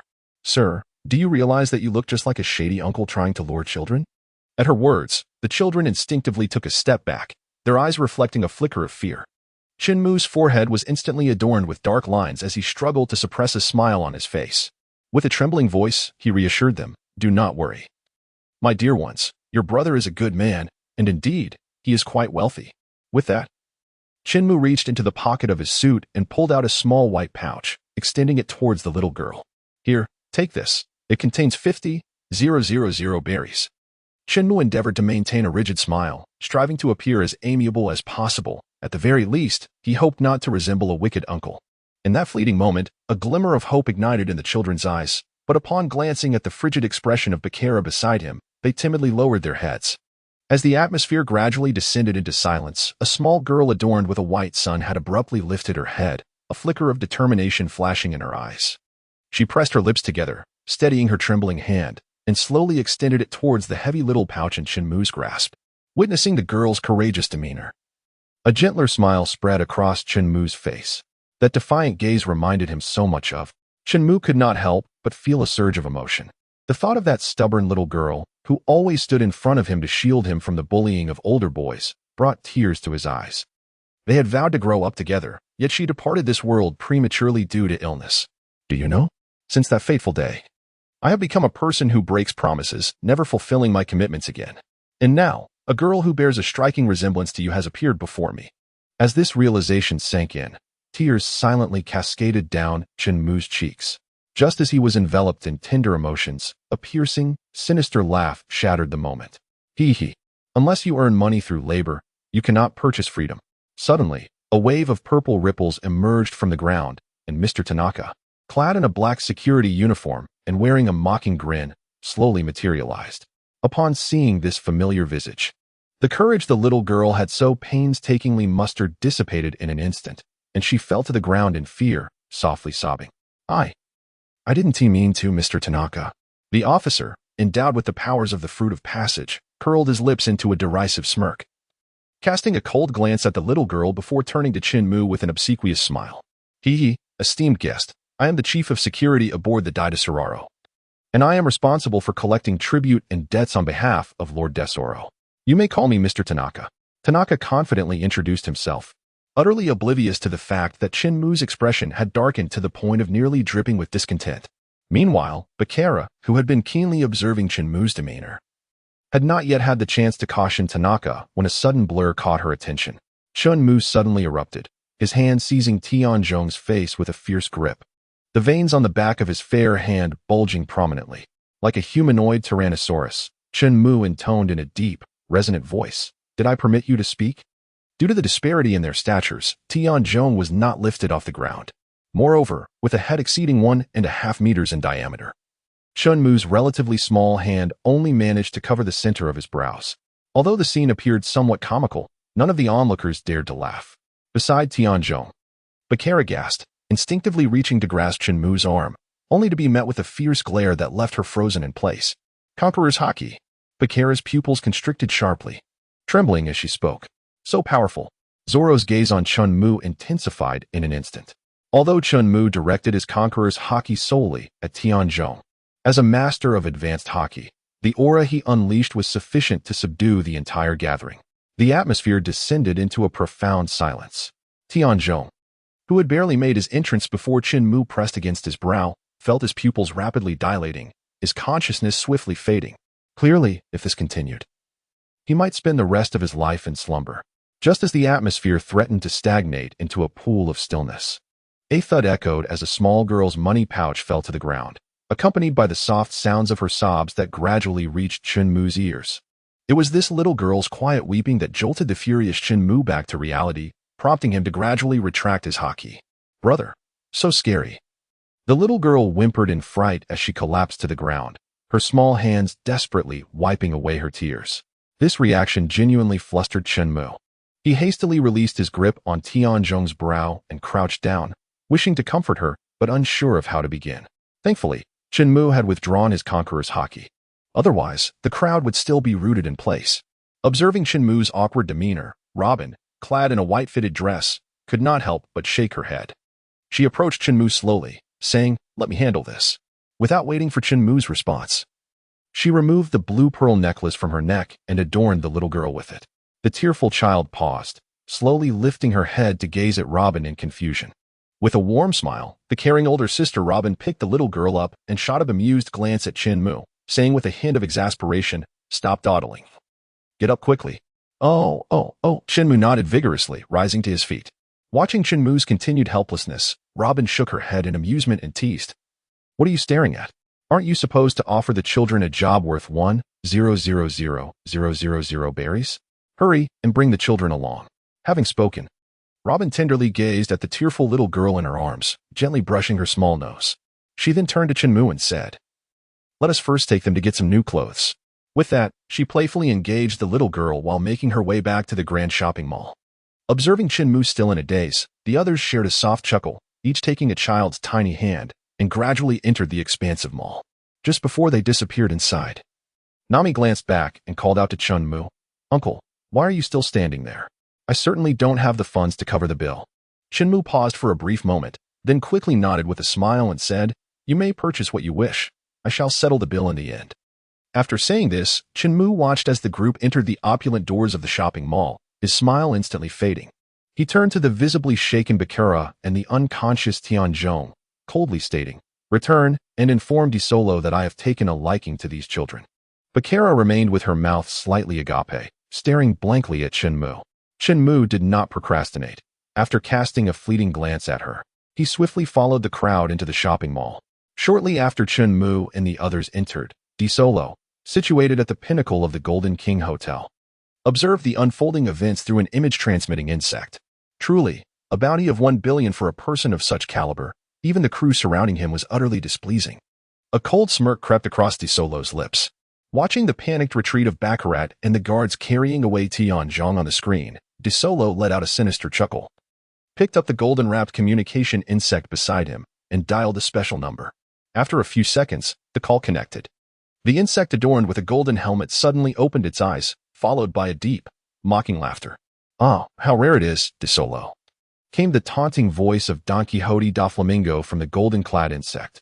De Solo curled his lip, clearing his ear, and remarked, "Your voice is still as irksome as ever."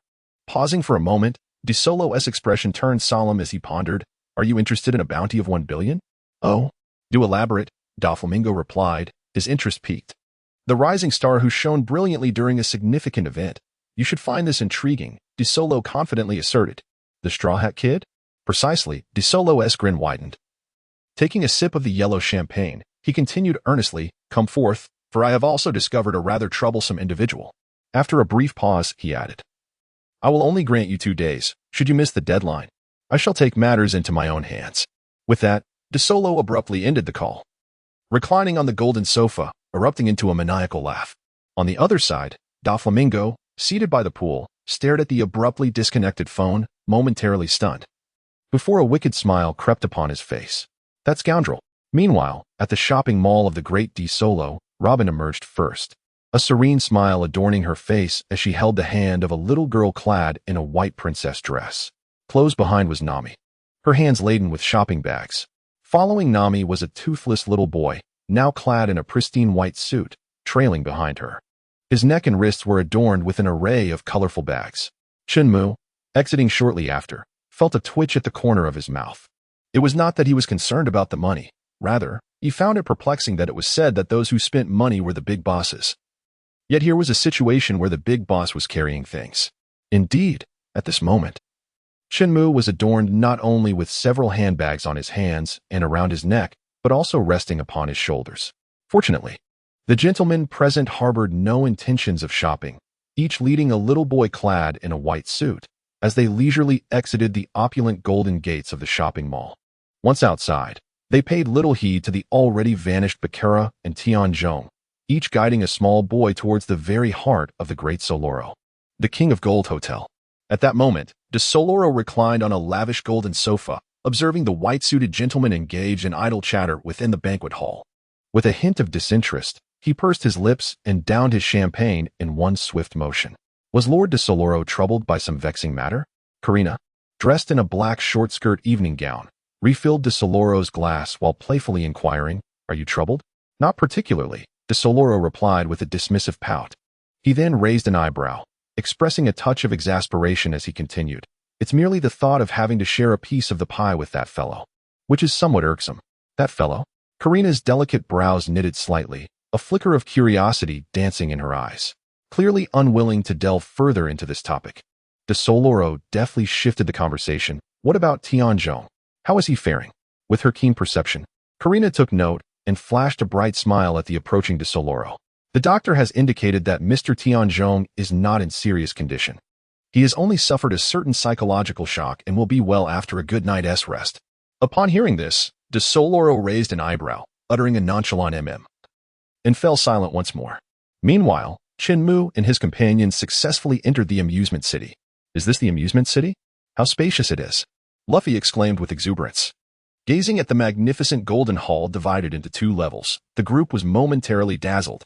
"Very well, let us showcase our prowess," Luffy declared, his enthusiasm palpable as he raised his fist, ready to charge towards the innermost depths of the hall. "Luffy, wait a moment," Nami called out urgently, halting him in his tracks. "What is it, Nami?" Luffy replied, a look of confusion crossing his face. With an exasperated sigh, Nami placed her hand on her forehead, stating, "The universal currency in the amusement city is chips. You cannot use berries." At this revelation, the smiles of the group gradually faded, plunging them into contemplation. After a brief silence of a few seconds, Sanji's eyes suddenly lit up, his face brimming with excitement as he exclaimed, "I'll go ask for you." Without another word, he dashed off. The others, witnessing this, were left in a state of bewilderment. Since when did Sanji take a liking to gambling? As the crowd pondered in confusion, Chen Mu beside them couldn't help but smirk, pointing towards the distant Sanji. "Look at him." The onlookers turned in unison, Witnessing Sanji standing before a bunny girl holding a champagne tray, nonchalantly flicking his hair and softly uttering, "My dear lady, may I have a glass of champagne? You may exchange it here for a gentleman's company throughout the night." This fool. Nami's forehead was lined with dark veins, and the muscles in her face began to twitch. Just as the bunny girl wore an expression of discomfort, Nami, with a stormy countenance, suddenly appeared behind Sanji. Her fists clenched tightly. "I apologize for the interruption," Nami said, bowing her head to the bunny girl. Then, she turned abruptly, dragging the dazed Sanji with rolling eyes back to the group. "Let me handle this," Nami said, handing Sanji over to Usopp, addressing Chen Mu with utmost seriousness. Chen Mu gazed at Nami with a look of perplexity, pondering, "Why are you looking at me? If you wish to go, then go." Fortunately, Nami, understanding Chen Mu well, did not leave him in confusion for long. She directly stated, "The chip exchange at the amusement city requires this." With that, Nami rubbed her fingers together. Chen Mu's eyes twitched slightly. Moments later, Nami, satisfied, took the 10 million berries rewarded by Chen Mu and approached a waiter clad in a red vest. Following closely behind the waiter, Nami made her way to the far left, toward the chip counter enveloped by golden railings. Meanwhile, the onlookers regarded Chen Mu with peculiar expressions. "Sir, it seems you can produce an abundance of berries at any moment, yet there appears to be no place on your person to store them," Usopp remarked, looking at Chen Mu with a bemused expression. After finishing his observation, he circled around Chen Mu, scrutinizing him from head to toe. Chen Mu's expression instantly turned awkward. At that moment, Zoro, who had always maintained a stoic and rugged demeanor, approached with an unusual look on his face and whispered into Chen Mu's ear, "Don't even say it was hidden in your pocket. I find it hard to believe that your pocket could accommodate that sword." Chen Mu's expression froze. The words he was about to utter caught abruptly in his throat. Just as the crowd appeared perplexed, Nami approached with a radiant smile, her right hand lifting a silver briefcase. "What are you all discussing?" Nami inquired, her smile brightening the atmosphere. "Ah, it's nothing much. We were just talking about how many berries we could earn tonight," Chen Mu replied sheepishly, scratching his head. He hurried to Nami's side, leaning in to whisper, "Usopp asked me to lend him 10 million berries, but I refused. As a result, he dragged Zoro along to confront me." With a mischievous glance, Chen Mu observed the bewildered expressions of Zoro and Usopp. "Is that so?"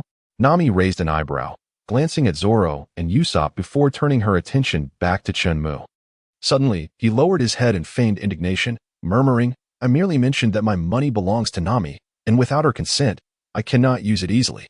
Unbeknownst to him, his words had led to relentless entanglement. As he lamented to Nami, they just wouldn't let go, insisting that. What else did they say? Nami's eyes narrowed, a flicker of danger gleaming within them. They said Nami only knows how to spend money, and that if the berries were in her possession, they would surely be squandered. They planned to manage their own funds from now on. With that, Chen Mu, feigning fear, sought refuge behind Nami, raising an eyebrow in triumph at Zoro and Usopp. Nami's fury ignited instantly. In an instant, her vibrant orange hair seemed to rise without wind, and her aura surged to its peak as she approached Zoro and Usopp with a stormy demeanor. Witnessing this, the crowd hastily stepped back, distancing themselves from the sweat-drenched Zoro and Usopp. Usopp trembled, his teeth chattering, "Nami, please, calm down. It's definitely not as the old man said." Zoro, too, felt beads of sweat forming on his forehead, instinctively retreating a step. "It's not my fault." Yet, having crossed Nami's sensitive threshold, mere flowery words would prove ineffective. The only solution lay in, do a G. Bending over, Zoro and Usopp each bore a steaming large bag atop their heads. Meanwhile, Nami, satisfied, clapped her hands and lifted the silver briefcase at her feet, smiling lightly. "Let us go and make a fortune." With that, she strode towards the depths, while Chen Mu, reveling in their plight, hurriedly followed suit. "Strange brother," a young girl who witnessed the entire scene murmured softly, then was gently pulled along by Robin, who wore an elegant smile, as they both joined Chen Mu and Nami. "Well then, let us set forth," Luffy exclaimed joyfully, dashing ahead. "I'm coming too," Chopper exclaimed, his little legs scurrying to keep up. "You too, wait a moment," Nami called out urgently and hurriedly chased after him. Observing this, the others shook their heads and chuckled softly, each cradling their child in their arms as they followed suit. Naturally, Nami, clad in high heels, found it impossible to keep pace with Luffy and consequently slowed her stride before the Grand Golden Archway. The hostess, adorned in a bunny girl costume, noticed the perplexity etched on Nami's face and approached her with a gentle introduction. Greetings, dear guest. Here, participants can partake in the turtle cart race, with an entry fee of 1,000,000 berries per attempt. Nami's mouth slightly agape, she exclaimed in astonishment. 1,000,000 berries? The bunny girl responded with a sweet smile, acknowledging her surprise. As Luffy and the others entered the turtle cart racing arena, Chen Mu quietly approached Robin, whispering a few words of caution before affectionately ruffling the young girl's hair and making his way towards the golden elevator at the end of the hall. Excuse me. Please halt. Two guards clad in black swiftly intercepted Chen Mu by the elevator. What's this? Chen Mu furrowed his brow, casting an irritated glance at the duo before glancing at the tightly shut golden elevator doors. He spoke with a hint of disdain. So, VIP guests are barred from entering here as well? The two black-clad guards hesitated momentarily, caught off guard by his inquiry. Just as the atmosphere became increasingly awkward, a cautious Baccarat emerged from the side. Esteemed guest, please do not take offense. On the Great Desolo, it is stipulated that guests must possess 50,000,000 berries to gain access to the VIP room, she stated, offering a somewhat stiff smile. Oh, is that so? Chen Mu cast a fleeting glance at Baccarat, then slowly extended his right hand towards her chest. See customer, Baccarat exclaimed, hastily covering her chest with both hands and shutting her eyes in panic. In an instant, a dazzling white light flashed, and a bulging pouch of coins materialized in Chen Mu's right hand. I happen to have 50,000,000 left. May I enter now? Upon hearing this, Baccarat quickly opened her eyes, staring in astonishment at the enormous pouch before her, stammering, Why yes, you may. Well then, please open the door. Chen Mu casually set down the pouch and turned to the equally dazed guard. Why yes, customer. The guard promptly turned and gently pressed a button on the wall. With a chime, the golden elevator doors, each measuring 3 meters in width and height, slowly parted to the sides. Chen Mu disregarded the pouch of money behind him and stepped inside. He then turned to the still-dazed Baccarat and remarked in a neutral tone, Are you going to leave the guests to enter alone? Upon hearing this, Baccarat shuddered slightly, instantly regaining her composure, and hurried inside. Simultaneously, she instructed the guard at the entrance, Please exchange this money for chips and promptly notify Mr. Tianzhong. After speaking, the elevator doors closed and swiftly ascended. After several seconds, with a chime, the elevator halted, and the indicator on the panel rested on VIP room. Now gradually regaining her calm, Baccarat inhaled deeply and smiled at Chen Mu, saying, The VIP room is reserved for esteemed guests. Gaining entry requires not only wealth, but also certain special methods. In response, Chen Mu cast a casual glance at the confidently smiling Baccarat and replied, The special method you mentioned likely involves letting DeSolo inside manipulate these gold forms to open what appears to be a door but is actually a wall, correct? Baccarat's smile faltered. Chen Mu turned his head, reaching towards the elevator door ahead, and continued, The other method requires the ability of the fruits of the field. Am I mistaken? Bacala's pupils dilated sharply, her face a mask of terror as she gazed at the bald man. How could he know everything? In that moment, the atmosphere within the elevator was as still as a stagnant pond. However, Chen Mu had no intention of lingering in the elevator for long. He slowly withdrew his right hand from the golden elevator door, clenching his fist to gather strength. It is merely a golden door. A single punch from me would suffice. With that, Chen Mu's expression transformed into one of solemnity, his aura surging rapidly. The elevator was suddenly filled with a violent vortex of swirling air, converging towards Chen Mu's fist. See customer, please stop. Bacala pressed herself against the wall, her slender arms shielding her chest while attempting to tame her wildly fluttering skirt. Chen Mu remained oblivious to his surroundings, his keen eyes fixated intently on the golden ladder door before him. At that critical moment, a surge of delicate blue electricity coursed through the air, causing the golden ladder door to gradually swing open, parting to reveal what lay beyond. Upon witnessing the scene, Chen Mu let out a cold smile, his tightly clenched right fist gradually relaxing. Humph, must you compel a scholarly individual like myself to resort to violence? Meanwhile, Luffy and his companions had successfully amassed 30,000,000 berries through a series of fortunate endeavors involving the turtle-powered vehicle, a lottery machine, and a boxing match. And were now seated on the couch in the lounge. As they gazed at the table piled high with blue-edged, golden-bottomed chips, the atmosphere was filled with jubilant cheers. Incredible! We truly earned 30,000,000 berries. Nami's eyes sparkled with the allure of wealth. At that moment, Brook, standing nearby, tapped his bony finger against his forehead. His expression tinged with regret, and remarked, "Yet, we are still a bit short." Upon hearing this, the group collectively turned their gazes towards Brooke, who was seated behind the sofa. Usopp raised an eyebrow in confusion and questioned, "What do you mean, short?" Brooke sighed with a wistful expression and replied, "The funds that little bald fellow lost to Nami, just in terms of his meal and ship fare, amount to nearly 35 million. The group fell silent, then simultaneously shifted their gaze towards Nami. She had her head slightly bowed, obscuring her expression.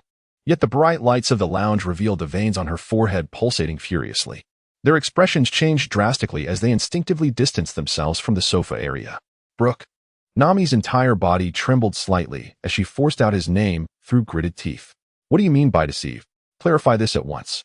Enraged, Nami raised her fist and swung it towards the bewildered Brooke. With a resounding thud, the confused Brooke did not even have time to close his jaw before he fell straight to the ground. The others wiped the sweat from their brows, relieved, and silently acknowledged how perilous the situation had been.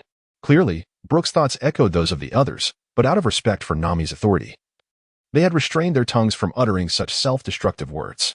Fortunately, given Brooke's undead nature, a minor blow was inconsequential to him, or perhaps he had already grown accustomed to it. On the other side, Chen Mu stepped out of the golden elevator, leisurely rotating his wrist as he emerged. The first sight that greeted him was the overall crimson and floral gold decor, reminiscent of an ancient inn. The layout consisted of 3 open levels, upper, middle, and lower. Chen Mu found himself on the 3rd floor, the sole entrance and exit, while below him lay the 2nd floor, already graced by a handful of guests. The 2nd floor encircled the 1st, slightly broader than the 3rd, adorned with 3 semicircular opulent sofas on each side. Along the railing, there were long tables for 2, albeit with hard chairs. These chairs were positioned closely against the mahogany railing, providing a clear view of the esteemed VIP guests gathered on the 1st floor. However, the most striking feature of the 2nd floor was not the array of gazes directed upwards, but rather the 4 towering red gold fire pillars, each standing 5 meters tall and half a meter in diameter, ablaze with a vibrant crimson flame that illuminated every corner. Descending further, Chen Mu traversed the wide staircase carpeted in red, arriving directly at the heart of the VIP room. Dozens of elegantly attired guests were kneeling on square cushions, forming a rectangle measuring 10 meters in length and 2 meters in width before a magnificent purple table. This table, devoid of corners, was essentially a thick, luxurious wooden slab placed directly on the ground. Adorning its surface were 2 white squares, each inscribed with the characters single and double, totaling 6 in number. Chen Mu cast a fleeting glance at the 10-meter giants on either side, clad solely in white loincloths, and with a slight curl of his lips. He casually approached a square mat and took a seat. Upon his arrival, the guests on both sides turned their gazes towards him in unison, their eyes betraying a subtle disdain. Chen Mu Han, indifferent, spoke in a languid tone. "I have no habit of kneeling or sitting submissively. If you find my presence displeasing, I can easily have you thrown out." Upon hearing this, the crowd furrowed their brows. However, considering that they were on the territory of De Solo, they begrudgingly swallowed their discontent and turned their attention back to the gaming table. Meanwhile, a burly man in black, chewing gum, cast a disdainful glance at Chen Mu, the corners of his mouth curling into an intriguing smirk. Chen Mu possessed an extraordinary sensitivity, swiftly perceiving the animosity emanating from D's. His slightly bowed head abruptly lifted, and his piercing gaze fixated upon the imposing figure of the 5-meter giant. Under Chen Mu's intense scrutiny, D's felt a jolt in his heart, instinctively retreating a step. "You." D's pupils dilated in terror as he stumbled backward, stammering you for an eternity, yet failing to articulate the latter part of his thought. Upon witnessing this, Chen Mu's wide-open eyes gradually softened, yet his brows furrowed slightly as he impatiently remarked, "You had better lower your finger." In response, Deus promptly withdrew his right hand. "How obedient," Chen Mu scoffed with disdain, then turned his gaze indifferently towards Bakara behind him, inquiring, "Where are my chips?" "Ah, here they are." Bakara hurriedly stepped forward, placing 2 silver briefcases beside Chen Mu. However, her exaggerated movements caused the split of her black chi pao at the waist to provide quite an unintentional spectacle. Chen Mu secretly swallowed hard, reluctantly diverting his gaze from those long, slender thighs to the 2 silver suitcases. Then, addressing Deus, who was slowly rising beside the steel dice cup, he coldly declared, "All in."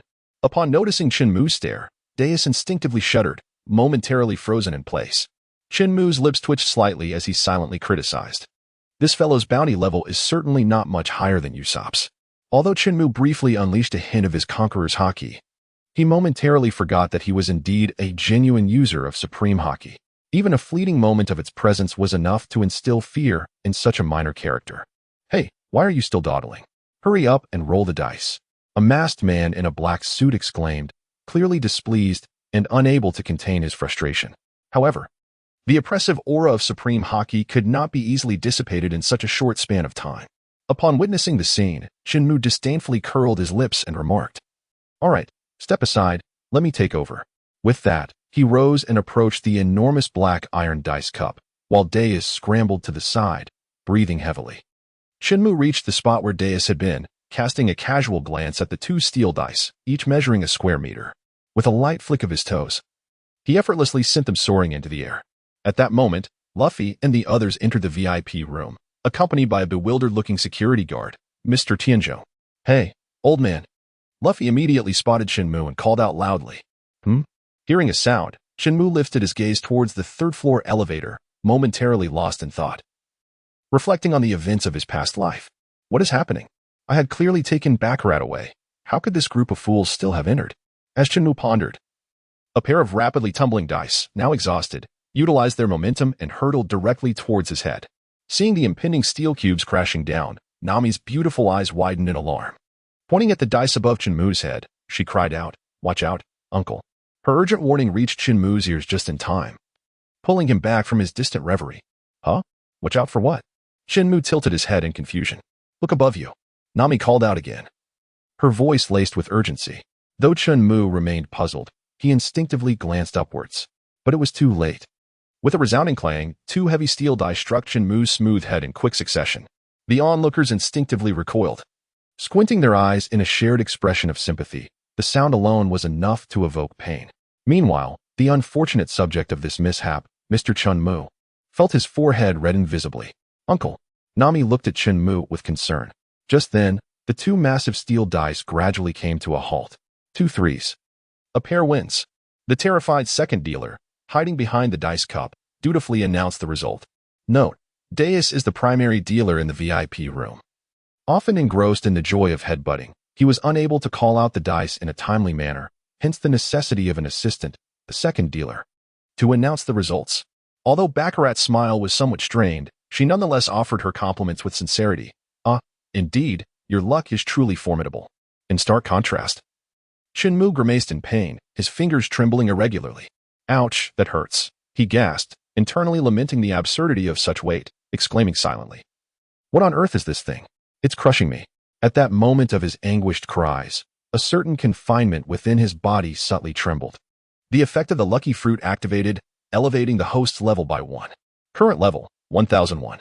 Why did Chen Mu cry out in pain when struck by the mirror steel? The reason lies in his recent breakthrough.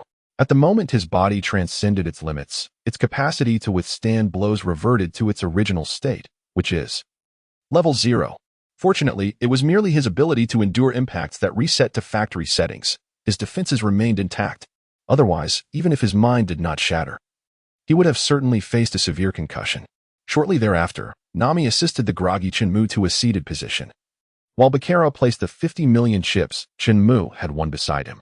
Observing this, Nami swiftly shook off Chen Mu's arm and rushed toward the pile of chips, her eyes beginning to shimmer with anticipation. The crowd remained speechless. A calm and measured applause echoed from behind them. Everyone turned to see a figure in red descending the stairs. Welcome aboard the Desua Luo. Desaro greeted the crowd with an expansive smile, resembling a warm and hospitable host. It is Lord Desaro, Baccarat explained with a smile to the group. Desaro? Luffy turned with a puzzled expression toward the curvaceous Baccarat. She nodded affirmatively with a smile. Good evening, everyone. I am the master of this vessel, Gilded Desaro, he declared with a benevolent grin. Upon hearing this, Luffy pointed at Desaro with realization, exclaiming, So it's you, the man known as the King of Entertainment City. Then, with his hands on his hips and a serious demeanor, he proclaimed, I am the man who will become the Pirate King. In response, Usopp's facial muscles twitched as he retorted to Luffy, What exactly are you comparing here? Desaro, however, remained unfazed, continuing to wear his gentlemanly smile. Hee, it is truly an honor to have the future Pirate King in my presence. By the way, esteemed future Pirate King, I must request a duel with you. Surely a man of your unparalleled courage would not decline. With that, Desaro discreetly glanced at the unconscious Chen Mu, raising an eyebrow at Luffy, his challenge unmistakable. A duel? Luffy furrowed his brow, looking at Desaro with a hint of confusion. Desaro, undeterred, maintained his smile and approached a nearby mat, positioned a good distance from Chen Mu. Seeing Desaro seated so far away, Bakera instinctively paused, then glanced down at the unconscious Chen Mu, instantly comprehending the situation. Once Desaro had settled into a meditative posture, he turned to Luffy on his left and declared in a booming voice, "If you win, I shall pay you 10 times your wager." However, he paused, offering Luffy a mysterious smile. "Should you lose, I will not demand 10 times your wager. You need only pay the original amount. After all, I possess an abundance of wealth that is inexhaustible. I merely find this situation exhilarating. Do you not agree?" With a confident demeanor, Luffy boldly declared, "Sure. I certainly will not be defeated." With that, he sat cross-legged on the ground. Meanwhile, Usopp, with a grave expression, leaned towards Nami and whispered, Is this going to be all right?" Nami, feigning calmness, tightened her fists and reassured him, It's fine. Our luck is currently favorable. And I have faith in Luffy's fortune. All right, I shall wager on even numbers," Luffy proclaimed fiercely to the dealer. From a distance, Desaro suddenly spoke lightly. "The future Pirate King, that individual, he must be one of your crew, yes? Would you like to wager his share as well? Crew member?" Following Desaro's gaze, Luffy glanced at the unconscious Chen Mu. With a swift motion, he commanded, "Very well. Let us include the uncle's share in the wager." "Luffy!" Usopp exclaimed, attempting to intervene but was a moment too late. Nami, beads of cold sweat trickling down her forehead, felt not fear but rather an uncontrollable thrill, reminiscent of her thief instincts. It had been a long time since she had stolen such a substantial treasure, albeit belonging to the uncle. Her heart raced. At that moment, Desaro continued, "If it's only 100 million, it hardly befits the stature of a pirate king." With a sly grin, he added, "How about this? I shall lend you 1 billion. If you win, you will reap a reward of 10 billion. Should you lose, however, you will remain here to work for me, as your worth is precisely 1 billion. Upon hearing this, Robin subtly furrowed her brow, sensing something amiss. "All right. I shall wager 1 billion, for I am the future pirate king, and I shall not be defeated by you." Luffy responded with unwavering confidence. Wait a moment," Nami exclaimed urgently. Yet again, she was a step too late. In light of the immense stakes, even Nami, the financial overseer, was swept away by the fervor and failed to stop Luffy in time. "Ha! Very well." Desaro laughed heartily. Casting a glance at the still-dazed Bakera, he commanded, "Bakera, why are you still standing there? Hurry and attend to the Pirate King." At his command, Bakera, momentarily lost in thought, trembled and quickly shifted her gaze from Chen Mu, hurrying towards Luffy. As she walked, she began to remove her black velvet gloves. This subtle gesture did